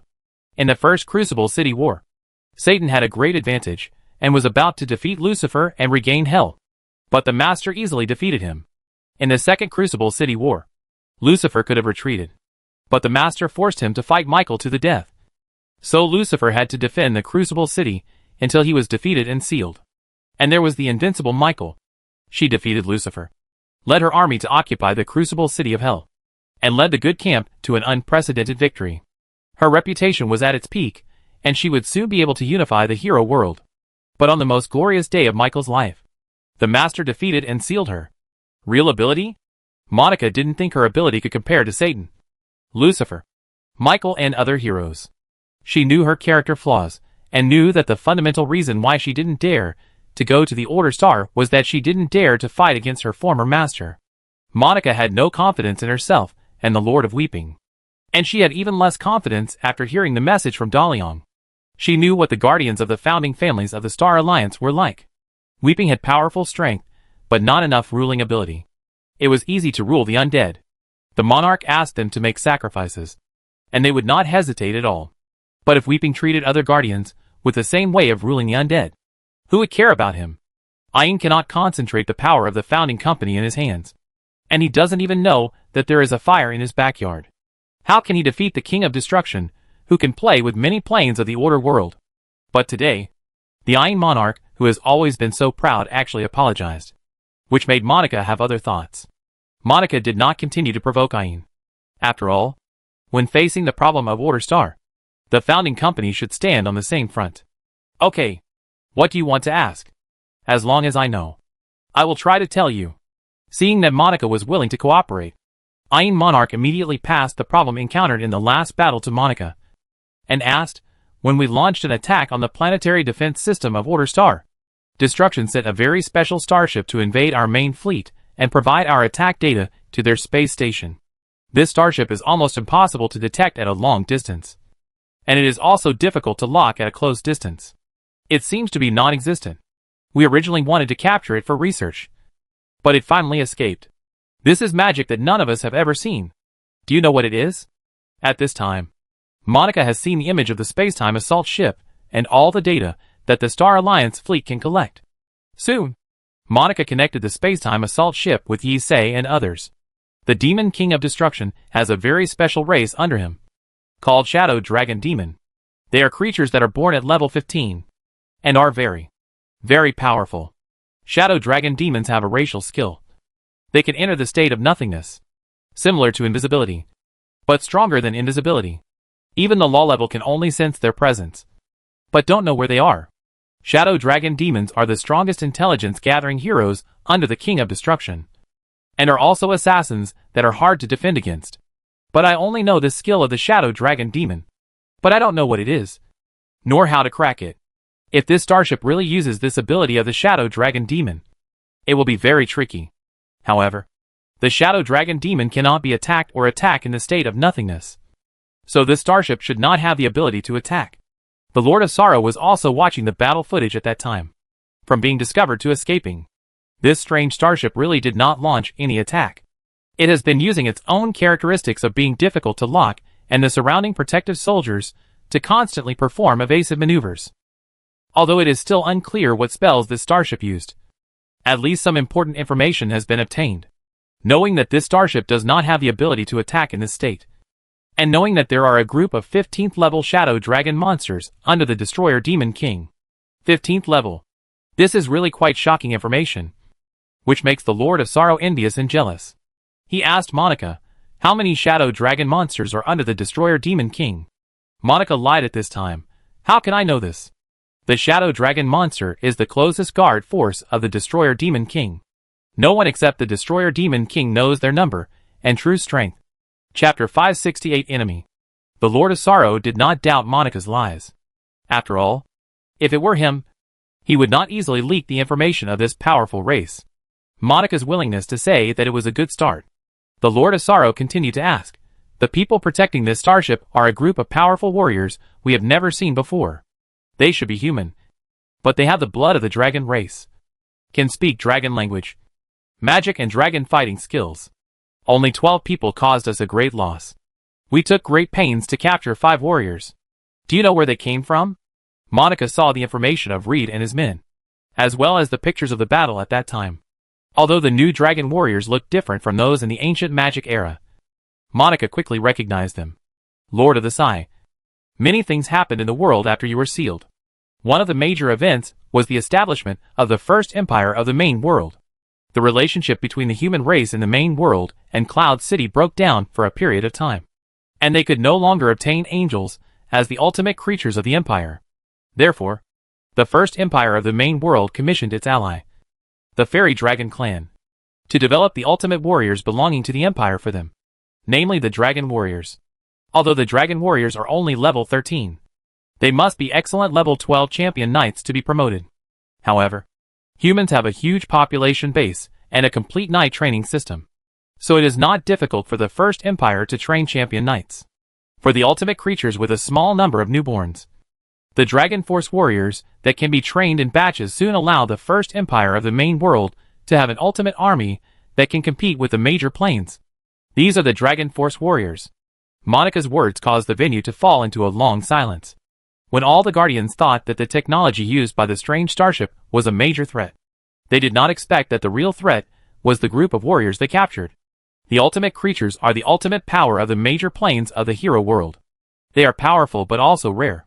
Take angels as an example. In peacetime, if 2 angels are born in the birth pool every day, it is considered high yield. But how many humans are born every day in the main world? And how many 12th level champion knights can these humans cultivate? The sighing monarch was silent for a long time before saying, can dragon warriors really advance in large numbers? But how did the Lord of Hell, the King of Destruction, obtain dragon warriors? Monica said, the King of Destruction is just one of his identities. Just like the Lord of Bone Evisceration is just one of his identities. He is also one of the founders of the first empire in the main world. Not only can he obtain dragon warriors, he also has the training technology of dragon warriors. If you don't believe it, you can take a look at the dragon warriors you caught. Their dragon armor is the style of Star Wars mecha, and they can also be equipped with external combat modules. These are not the dragon warriors that the King of Destruction obtained from the first empire of the main world. These are the newly trained warriors.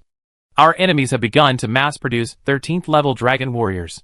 The guards heard the answer they least wanted to hear from Monica. If the King of Destruction is mass-producing such powerful ultimate warriors, then if he is given more time, he will apply the nothing technology to large battleships and cooperate with the already advanced teleportation magic. How can the Star Alliance's starships fight against such an opponent? No matter how strong the law level is, it will be drowned in the sea of ultimate warriors. The sighing monarch quickly said, Guardians, the Faceless One has brought us important intelligence. Although we have been improving our evaluation of the King of Destruction, it is obvious that we still underestimated him. Now the Star Alliance company is providing them with supplies, and the King of Destruction has magic technology far beyond our imagination. We can't delay this war any longer, and the founding companies should send more troops to the Phoenix Galaxy. Although you have been mocking the skeleton sea tactics of the undead, You cannot deny that at this time we must overwhelm our opponents with numbers.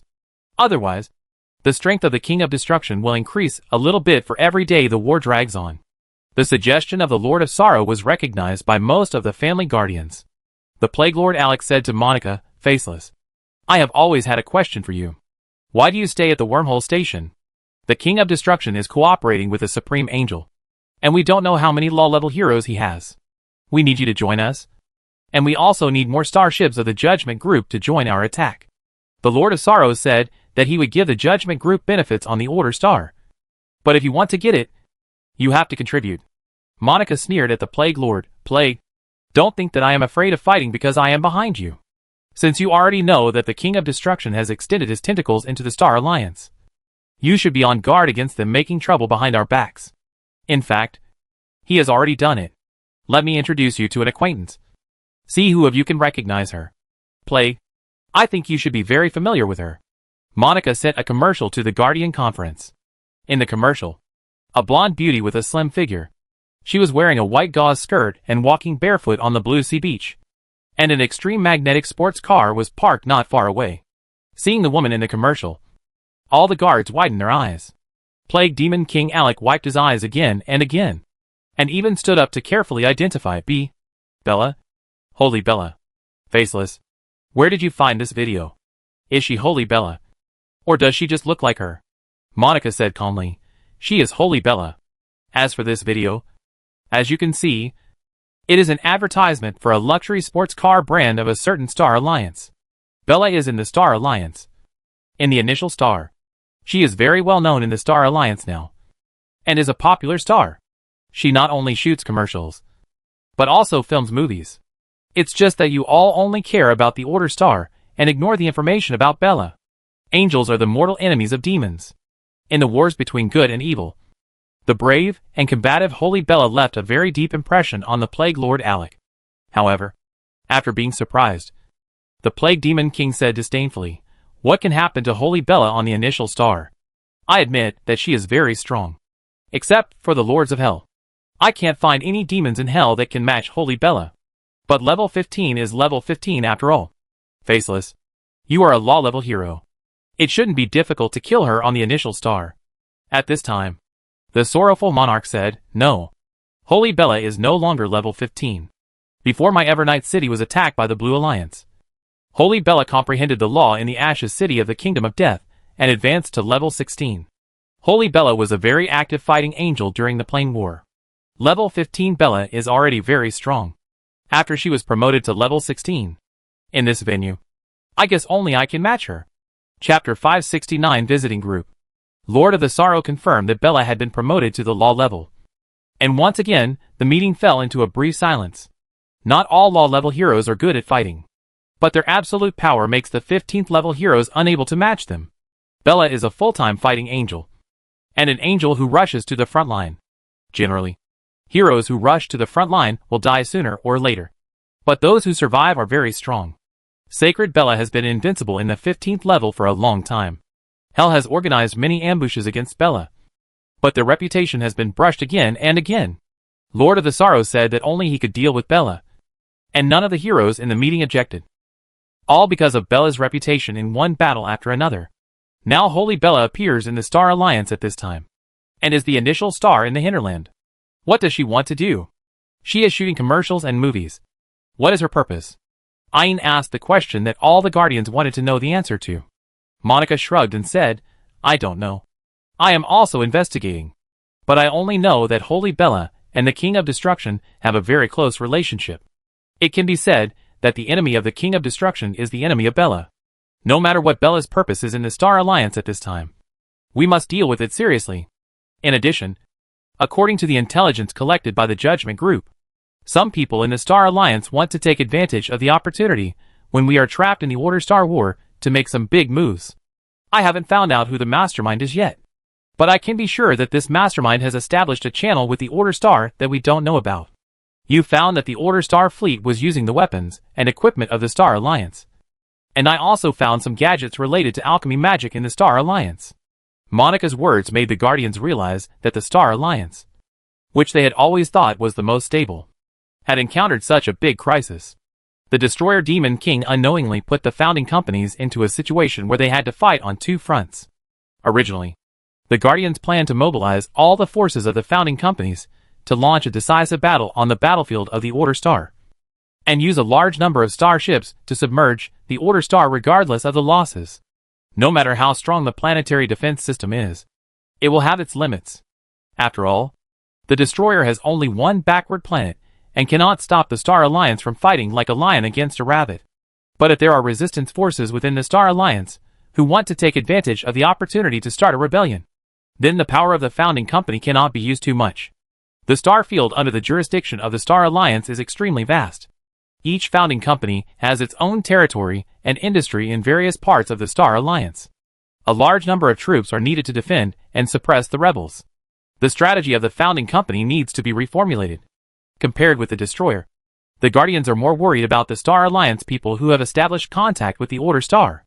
A war that affects the entire Star Alliance is about to unfold, and the founding company, which is hastily responding, has to delay the attack on the Order Star again. At this time, a starship mixed in with a transport ship of the Scarab Company that was transferring materials passed the wormhole station guarded by the founding company to the Phoenix Galaxy, and then quietly landed at the Space Administration of the Order Star with the help of the Black Pearl and the Space Assault Boat. The Earth Federation, which had already infiltrated the intelligence network into the founding company, could not wait to send a visiting team to the Order Star after the first exchange of fire at the end of the Order Star War. They did not wait for the Blackfire Company's trade fleet in Niwan City, but arranged through the Scarab Company and risked sneaking under the nose of the founding company. The first battle on the Order Star was really brilliant. The simultaneous exchange of fire in the three battlefields of space, near the ground, and on the ground not only did not allow the founding company to gain too much advantage, but the Order Star was the first to destroy a starship of the founding company. Although it was a fast assault ship, it can be seen from this that the Order Star still has a very large war potential to be tapped. For the Earth Federation, the better the Order Star fights, the greater the containment of the founding company, and the less resistance to the revolution they organize. If the Earth Federation was not optimistic about the Destroyer Demon King, who only had one planet and backward civilization before, now the Federation is eager to form a formal alliance with the Destroyer Demon King and set off the storm of revolution, not willing to wait even a moment. On the contrary, Daliang suddenly showed less urgency about the alliance. After he arranged for the federal delegation to settle in the Space Administration, he left them aside. Even though the representatives of the delegation repeatedly requested to meet with the King of Destruction to start cooperation negotiations, Daliang refused to meet them on the grounds of being busy with work, and did not allow the delegation to leave the Space Administration. This made the Earth Federation unable to grasp the pulse of the King of Destruction, and did not know what he wanted to do. Daliang was indeed very busy after the end of the First War, although the Order Star blocked an attack by the founding company fleet. In Daliang's opinion, this was not a real interstellar war, but more like a test between the two sides. In the next war, the founding company will definitely not leave as soon as they get involved in this battle, but will definitely launch a continuous offensive. In order to meet the next confrontation, the Order Star must be fully prepared. Not only does it need to recruit and train a large number of interstellar soldiers, but it also needs to mass-produce weapons for combat. It also needs the assistance and cooperation of the Earth Federation. However, Daliang did not want to appear too eager to form an alliance. Before the war, the Earth Federation had many opportunities to come to the Order Star to discuss the alliance, but they did not come. Now he rushed here. Isn't it because of his performance in the just concluded war? Daliang decided to put on a Demon King's arrogance, so that the politicians of the Earth Federation would not think that he was easy to fool. Wang Yi has completely disappeared since she defeated Wang Ran in the Strongest King competition. After revealing that she has super-enhanced genes, she has become an existence that the founding company Guardians have to eliminate before the Earth Federation conquers its own territory. She is no longer suitable for public appearances. So Wang Yi transferred to Broken Moon and actively participated in this increasingly fierce revolution. This time, Wang Yi, as the first federal official to establish contact with the Destroyer Demon King, was also an important member of the visiting team sent by the Earth Federation to Order Star. After arriving at Order Star, Wang Yi lived in the Space Administration like other members of the visiting group. Wang Yi, who came here for the first time, always had a sense of familiarity. as if this was his hometown that he had left for many years. Even the air he breathed was familiar, making the fire magic element in his body active. The general administration of space still looked like a large construction site. From the small building where the visiting group stayed, a large number of magicians could be seen using magic to participate in the construction of unknown projects. In an open space, the wreckage of some interstellar weapons was piled up. Some robot-style soldiers decomposed and classified these wreckages under the command of several scientific researchers. In the sky, fighter planes and silver wings flew by from time to time on the ground. Patrol soldiers rode war horses to patrol. Here, technology and magic colors are just right. The tension of the interstellar era coexists with the comfort of the countryside, without any abrupt feeling. Chapter 570, Chaos. Miss Ear. When Wang Ear climbed up to look at the nearby Saroyan city, Scorpio came to her side. The Federation hopes that we can reach an alliance with the Destroyer Demon King as soon as possible. The slave liberation movement is progressing very smoothly. But the Judgment Group seems to have noticed something. The time of the uprising needs to be advanced. And we need the assistance of the Destroyer Demon King when we have to face the guardian of the founding company family. If there are heroes from the Order Star to help us, it can reduce a lot of losses. According to intelligence, the Scarab Company got a very strong hero from the Destroyer Demon King.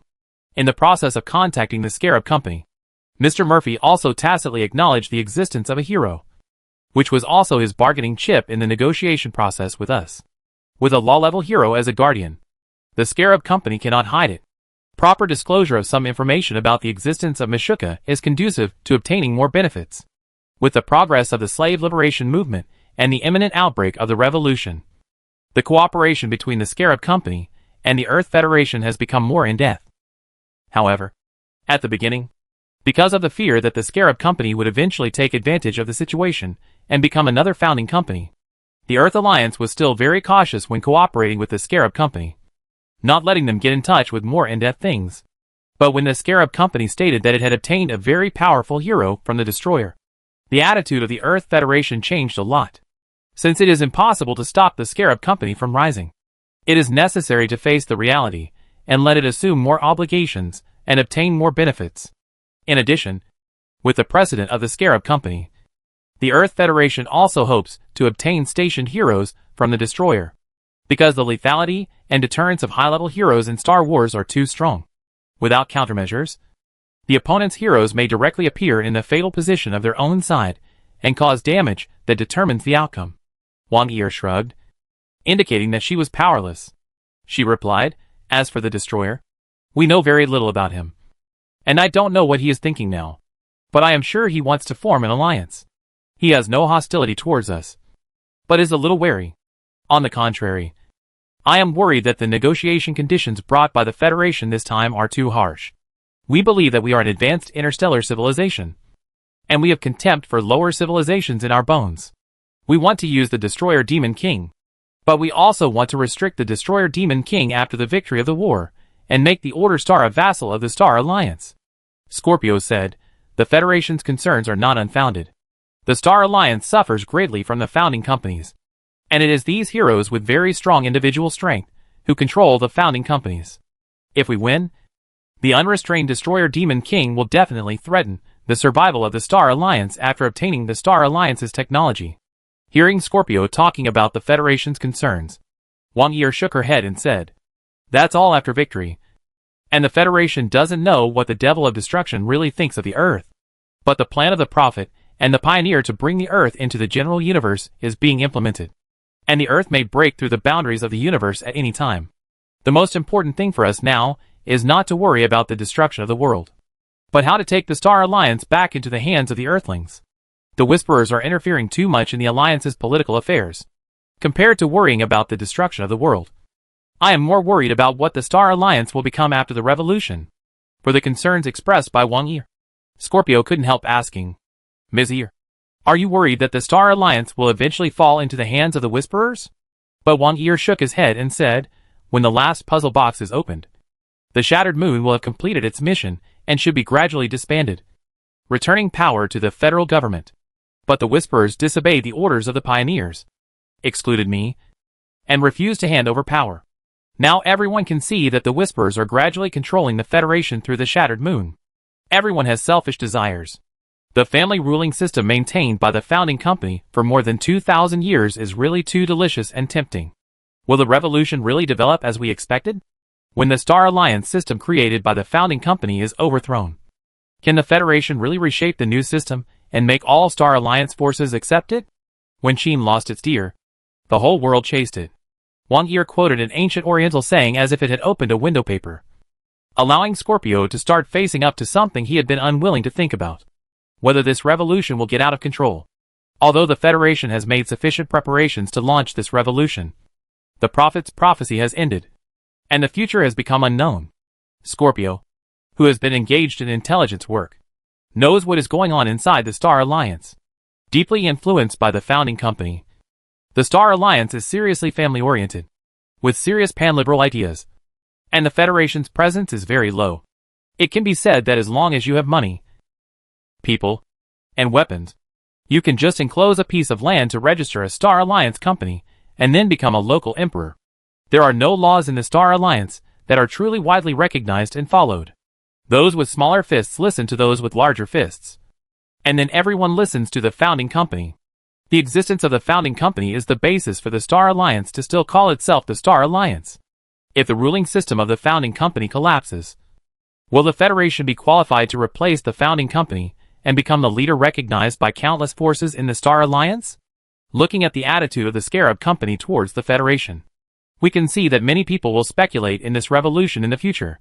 There are some things that most senior officials of the Federation will not fail to think of, but they are just unwilling to consider them. And even if they consider them, they dare not say them. But since Wang Yi said it, Scorpio couldn't help but echoed, yes. We may be starting a chaos that has never happened in Earth civilization. The Whisperers may have been thinking about what will happen after the revolution gets out of control. They are also speculators. Then who can represent the interests of the Earth Federation and Earth civilization? Become the savior? Scorpio's voice became lower and lower. He couldn't help but look at Wang Yi beside him, thinking of the pioneer's appointment of her in the last whisper box. Was it the last prophecy of the prophet? Or did the pioneer already foresee the consequences of the revolution and leave a hope for the Star Alliance? It is impossible to know what it is, so we can only take it one step at a time. At this moment, Scorpio suddenly realized that he was also a speculator. In his heart, the Earth Federation is an organization that provides him with a job. Now that he has no job, he is still staying with Wang Yi. Isn't it also seeking a future for himself and his family? Thinking of this, Scorpio couldn't help but laugh at himself. He laughed at himself and the so-called Earth Federation. Everyone wanted to take advantage of this revolution to make a fortune. Then, Scorpio said to Wang Yi, Ms. Yi, I think this visit to the Order Planet is an opportunity for us. Chapter 571: A Smooth Start. While the Earth Federation delegation was anxiously waiting for the summons from the King of Destruction, De Liang was also examining this team from his homeland. Through the Scarab Company, De Liang knew how far the slave liberation movement within the Star Alliance had developed. The resistance thoughts of the interstellar natives were gradually awakening, and those natives who were dissatisfied with the status quo saw what kind of power they had. They frantically collected information about the slave liberation battle from various channels. Regardless of the victory or defeat of those struggles, the interstellar natives dared to speak out more and more. Under the impetus of certain guiding forces, the core of the entire Star Alliance's public opinion was rapidly shifting towards the human rights of the indigenous people. Some people believe that the interstellar natives have made outstanding contributions to the development of the Star Alliance. The Star Alliance cannot continue to ignore the interstellar natives' demands for equality. Ignoring the status quo and blindly discriminating against the natives will only intensify racial emotions and lead to irreversible consequences. Another part of the Star Alliance continues to insist that advanced civilizations should have the privileges of advanced civilizations. What the interstellar natives should learn is gratitude. It was the Star Alliance that brought them from the wild world to the civilized world. If we give the interstellar natives equal power, then one day the interstellar natives will step on the heads of the Star Alliance. The stimulation of public opinion further deepens the contradictions between the Star Alliance and the interstellar natives, and discriminatory behavior is causing large-scale riots in various parts of the Star Alliance. In addition, news about the Order Star is also spreading within the Star Alliance. The founding company discovered an indigenous planet with a unique magical civilization. The founding company mobilized a fleet to prepare to colonize this indigenous planet. There are many different versions of messages about this indigenous planet, but the news that has been widely circulated recently is that the joint fleet composed of 17 founding companies launched an attack on this indigenous planet, but was repelled by the other side. The attack of 17 founding companies was repelled, no matter how much water this news has, no matter how many troops were invested in this battle. The war video that has been quietly circulated confirms the existence of this indigenous planet. And this war really happened. An independent interstellar indigenous planet really blocked the attack of the Star Alliance founding company.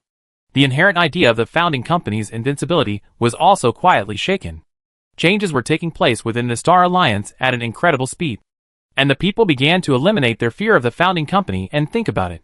In the early days of interstellar development, the Star Alliance's territory was so small, and the founding company could suppress all forces that challenged them with its advantages and strength. But now, the star field ruled by the Star Alliance has expanded countless times, and the founding company can suppress individual forces that threaten its position, so that others dare not be the first to take action. When the entire Star Alliance enters a change that affects the entire universe, does the founding company still have the strength to suppress the heroes? Anyway, Dalian didn't believe that the founding company could stop this wave with only 17 senior heroes.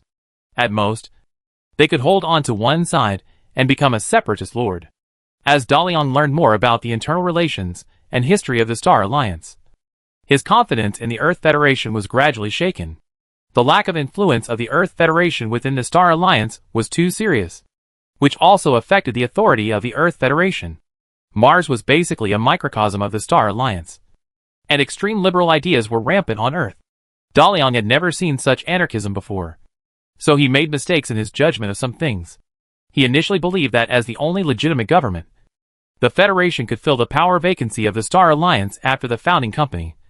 But now he began to doubt it. The good results of this revolution directed by the Star Alliance are obvious. But how bad can the bad results be? Dalian has been observing and thinking about the Star Alliance, and then he became more and more pessimistic. If the Earth Federation is not worthy of its position, then there will be a big mess. Dalian does not want to see such a situation, but he has to watch it getting closer and closer. Unable to stop it, the delegation sent by the Federation wants to form an alliance. Dalian also needs to form an alliance with the Federation for the sake of Order Star. But how to conclude this alliance? Dalian is constantly considering while waiting for the delegation. But in the end, the Devil of Destruction still announced to summon the Earth Federation delegation to start this negotiation that is decisive for the future trend of the Star Alliance. The first negotiator of the Earth Federation delegation is the Moon in the Whisperer of Broken Moon, which also represents that Broken Moon has begun to fully control the affairs of the Federation. Wang Yi is just an ordinary member of the delegation, and Scorpio can only be regarded as Wang Yi's entourage, and he is not even qualified to speak. The first negotiator of the Order Star is naturally the Demon King of Destruction.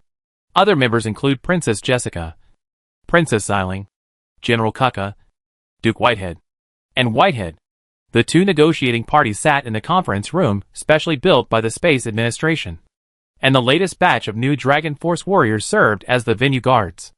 Looking at the negotiator wearing a moon-patterned mask opposite, De Liang, who was sitting in the venue as the destroyer, said very dissatisfiedly, "I think facing the same powerful enemy, the first thing we should do is to be honest with each other.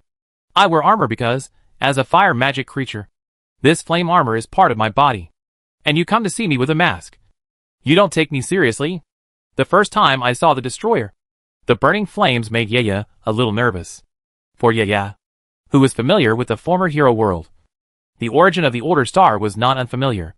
This was originally a virtual world created by the Earthlings. Yaya knew the power system of the hero world and how strong the 16th level of the law was. But no matter how strong it was just a native who barely entered the space age. Even the guardians of the founding family, without the founding company, it would be difficult for them to cross the stars. To deal with a law-level hero, just throw him into an unknown star field. The advantage of civilization makes Moon regain her sense of superiority. Every word in the negotiation has a special meaning, representing who is more powerful. In response to the anger shown by the Demon King of Destruction, Moon replied, "I'm sorry, Your Majesty Destruction. As a whisper, my identity in the Earth Federation is very special. For my safety and to do things fairly and justly. I can't let anyone know who I am. Moon was defending herself. But the wind blew from nowhere in the closed meeting room. And the mask that had been fixed suddenly fell off. And then was blown away by the wind without a trace. Yaya was stunned on the spot. Everyone saw his appearance. A middle-aged man with no special features. But his position and things he had done in the federal government were immediately remembered by everyone. Papa, Mishi applauded. And he said with a smile, "You can't reveal your identity to anyone. But you only take off the mask here. I feel the sincerity from the Earth Federation. Your actions make me very happy. We have a very smooth start." Chapter 572 An Unsmooth Beginning. Looking at the applauding King Mishi, Yuliang looked very unhappy. Anyone with a little bit of brains could see that the wind could not blow in a closed room for no reason. So the wind just now must have something to do with magic. And his mask must have been removed by King Mishi using magic. In this way, it seemed that he was flattering, and did something that was beneath the dignity of the Federation regardless of his status. But Yuliang had no evidence to prove that his mask was removed by Mishi. Therefore, he could only take this slap. Yuliang quickly adjusted his mood and pretended to be generous and said, "As His Majesty Mishi said, only by being honest can you gain trust. In order to make friends with the Order Star, my personal safety is nothing. I also believe that even without the mask, I will not be disturbed by any factors and maintain my fairness and justice. It has been a while since we arrived at the Order Star. Thank you for your hospitality, Your Majesty, which made me feel the feeling of my ancestors being here. This is the world created by our ancestors, and the heroes who live in this world. This place is like a wanderer who has left his hometown. We always hope that the former heroic world can reunite with us. Your Majesty, I sincerely welcome you to return to the Federation. We should be a family." De Liang had already made a non-high standard estimate of the conditions proposed by the Earth Alliance. But he did not expect that the Federation would come here to negotiate with the idea of annexing Order Star in itself. This appetite is even bigger than those guardians of the founding company. De Liang did not hesitate. Nor did he argue. And directly agreed, "Okay. I don't deny that the hero world was created by the Earthlings. Since you welcome us back, then we will return. After this meeting, we are a family. I will immediately send an interstellar broadcast to announce to the entire Star Alliance that Order Star and I have joined the Earth Federation. Now I am fighting the enemies of the Federation. How many starships, soldiers, and supplies are the Federation prepared to give me?" Moon didn't expect that the Demon King of Destruction would be so unrestrained as a Demon King should be. "I talked about letting Order Star join the Star Alliance." And he immediately agreed. Shouldn't a Demon King retain his independence? You should refuse to join the Federation.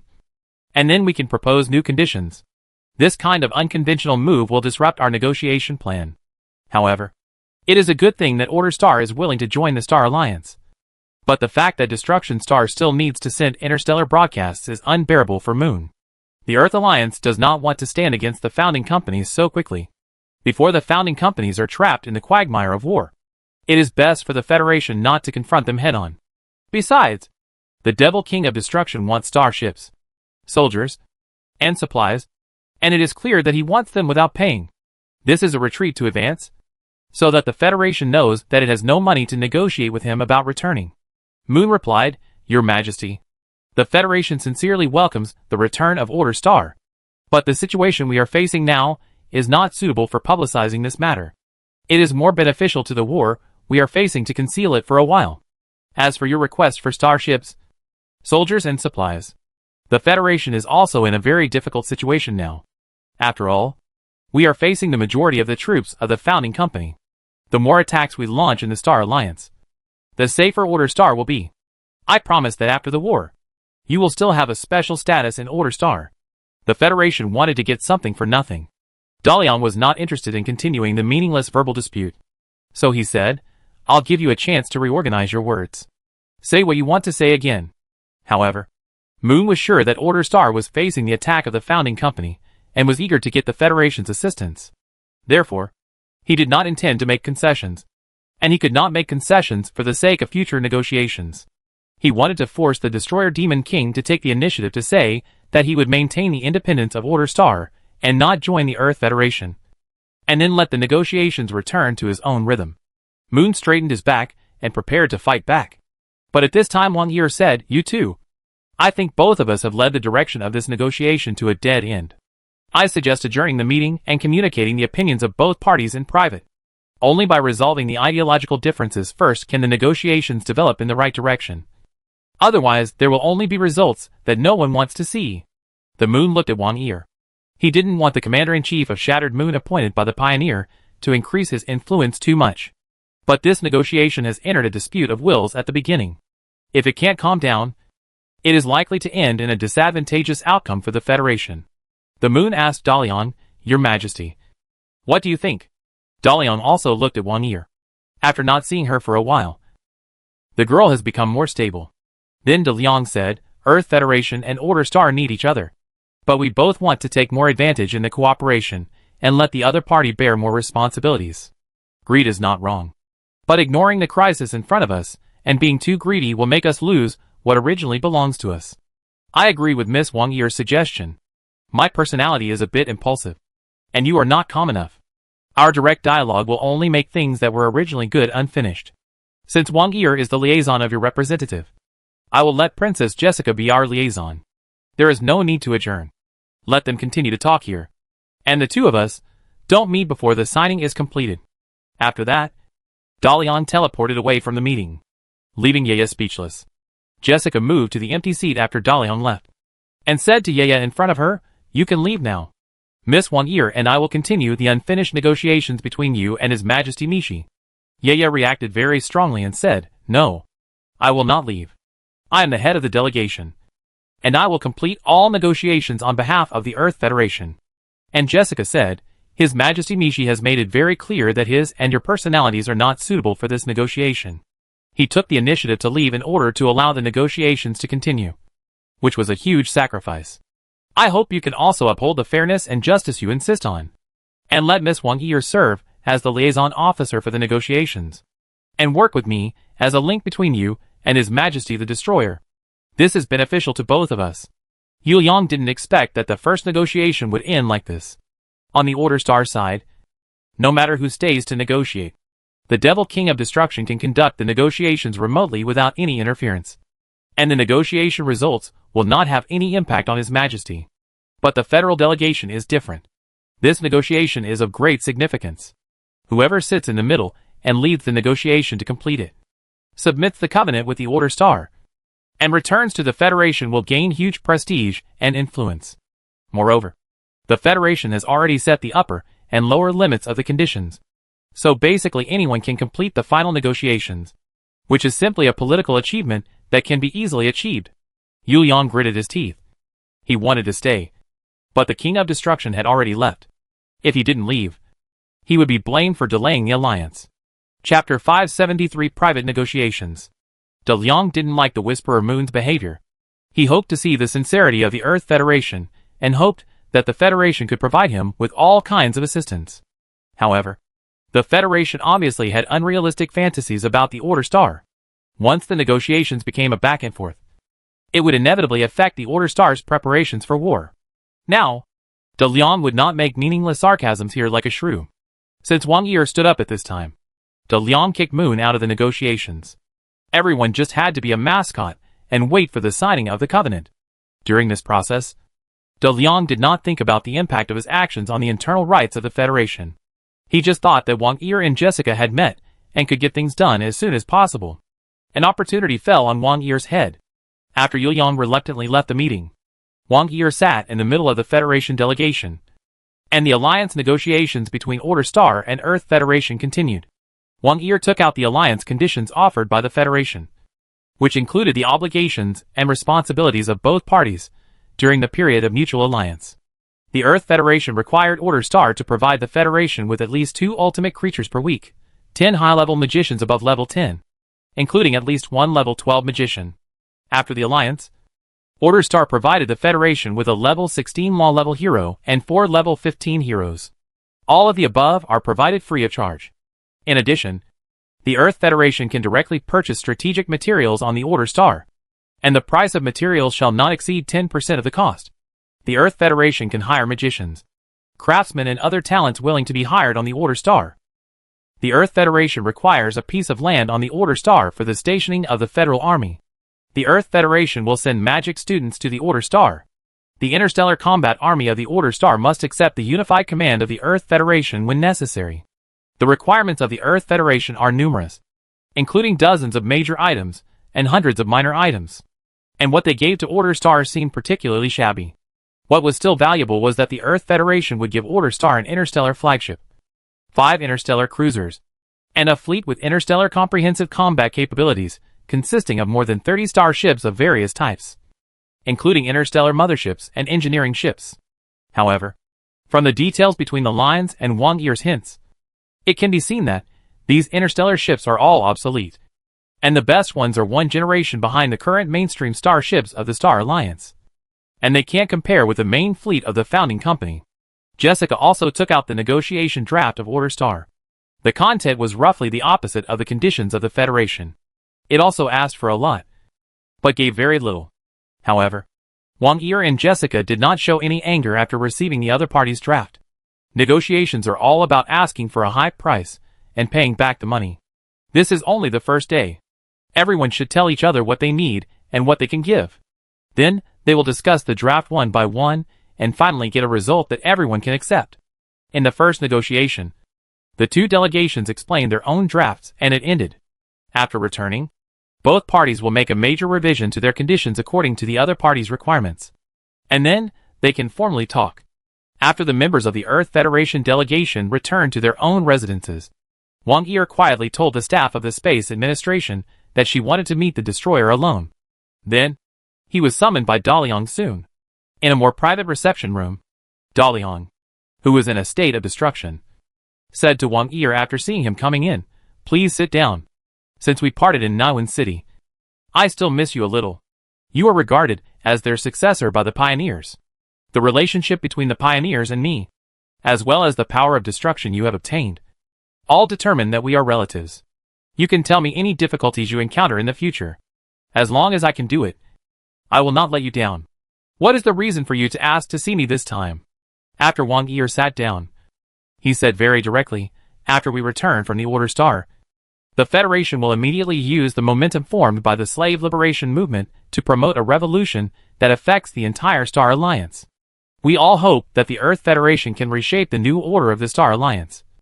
But the revolution may also cause the Star Alliance to split. And there is a high probability that it will split. If this really becomes a fact, I hope that your Majesty can support me in reunifying the Star Alliance." De Liang is still speculating whether the Star Alliance will split. But Wang Yi is not optimistic about this revolution. So the Star Alliance really has a bad future. However, Daliang did not immediately agree to Wang Yi. If she wants support and assistance, she must show the qualifications to unify the Star Alliance. As far as Daliang knows, Wang Yi does not have much influence in the Star Alliance and the Federation, does not have her own territory, does not have her own army. How can she compete with so many powerful forces?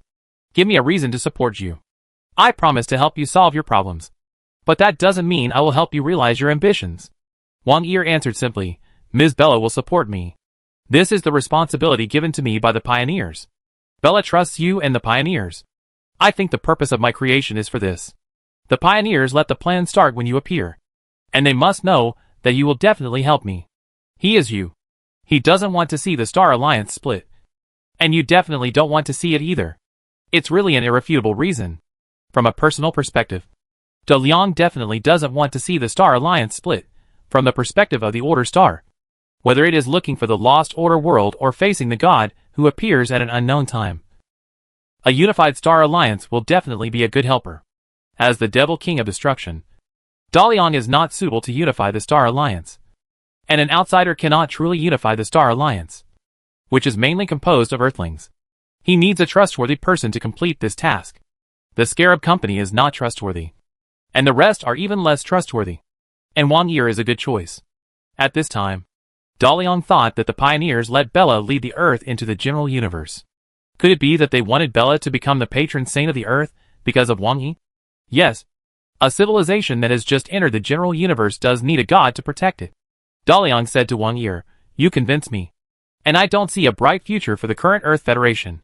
Only the Star Alliance guarded by Holy Bella can make me feel at ease, and allow the two civilizations to truly join hands. When the Star Alliance splits, I can support you in completing the reunification of the Star Alliance. But you can also see that I can't even leave this galaxy now. And the Order Star cannot be consumed too much in this war. I need the Federation's assistance. A lot of assistance. The Devil King of Destruction is willing to support herself. And the purpose of Wang Yi's visit this time has been achieved. She stood up and said, "Leave the matter of federal assistance to me. I hope that His Majesty can facilitate the signing of this covenant as soon as possible. I need this achievement to gain a position in the Federation. Then I can get more assistance for Order Star. Please believe me. You will get much more than what is written on this covenant." De Leon thought for a while. If you want to promote the signing of the covenant as soon as possible, one of the negotiating parties must make a big concession. Wang Yi is not the chief of the Federal Negotiation Delegation, and many changes to the project must be discussed. If you want to shorten the negotiation time, you must make a big concession yourself. The more things the Federation takes away from Order Star, the greater Wang Yi's ability will be. After thinking for a while, De Leon said, "Order Star can provide some ultimate creatures and magicians to the Star Alliance free of charge every week, but only below level 13. I won't give the Federation law-level heroes and 15th Order heroes. But I can give you a group of necromancers with strength up to 14th Order. They can be used to protect some important people. All heroes provided by Order Star must be handed over to your subordinates, and Bella will have the highest command of them. In addition, I will arrange 3 15th Order creatures to be with Bella. If you want to use 15th Order creatures, go to Bella to apply. Order Star does not need the Federation to station troops. The Federation must go through the Space Administration to hire people from Order Star. As for sending magic students abroad, no problem at all. As long as you pay the tuition, we will accept as many as you come. You can discuss the other terms with Jessica. It is a great gain to be able to get 3 15th level and many 14th level from the Destroyer Demon King. Besides, it can continue to obtain ultimate creatures and magicians from the Order Star, which is the most important clause of the Federation. With them, there is the power to fight against the family guardians of the founding company. Although the Destroyer Demon King will secretly give their command to Bella, most of them are under the command of Wang Yi. From now on, Wang Yi's position in the Federation cannot be shaken, and he can also use this opportunity to form his own fleet. Thank you. Wang Yi bowed to De Leon. The gains from this trip are really huge. After Wang Yi left, De Leon called together the members of his negotiation team and made major adjustments to the next negotiations. The next day, the negotiation meeting was held again, and the whole process went smoothly beyond the expectations of the federal delegation. Order Star not only agreed to provide heroes to the Earth Federation, but also made very big concessions on many terms. Only in very sensitive areas did Order Star insist that its sovereign interests would not be infringed. For example, federal personnel and materials must pass through the Space Administration to enter and exit Order Star, transactions must be fair, etc. Just when everything was peaceful at the negotiation table, the federal delegation quarreled after the negotiations. I don't agree to let Wang Yi command all the heroes given by Order Star. After receiving the preliminary covenant terms, Yuliang angrily pointed to the most important one and said, "The Federation is not the Star Alliance. All armies must be controlled by the government. Such a powerful force must not be allowed to become a private army of a certain person. I seriously suspect that Wang Yi has reached an unspeakable deal with Mishi in private. I request to remove Wang Yi from his position in the delegation and accept investigation." The accused Wang Yi immediately said, "If you don't have evidence, don't talk nonsense." The king of Mishi agreed to give the Federation so many ultimate creatures and magicians, and even 3 15th level heroes who can accept our dispatch. All because of my sincere persuasion. But not everyone can command ultimate creatures and high-level magicians. And the king of Mishi is not at ease letting others command these arrogant heroes. On Order Star, only the strong are qualified to command the strong. And I am stronger than all of you. Chapter 574 Star Wars Final Chapter. When conditions are sufficient, a person's ambition will explode uncontrollably. Then various external factors and inner desires will push her to do things she would not dare to think of. The super-enhanced gene gave Wang Yi power. And Scorpio, an old intelligence officer of Broken Moon, brought her connections in the Earth Federation. She has the official appointment of the Pioneer, the high-level heroes and ultimate creatures provided by the World Destroyer, and a future god standing behind her.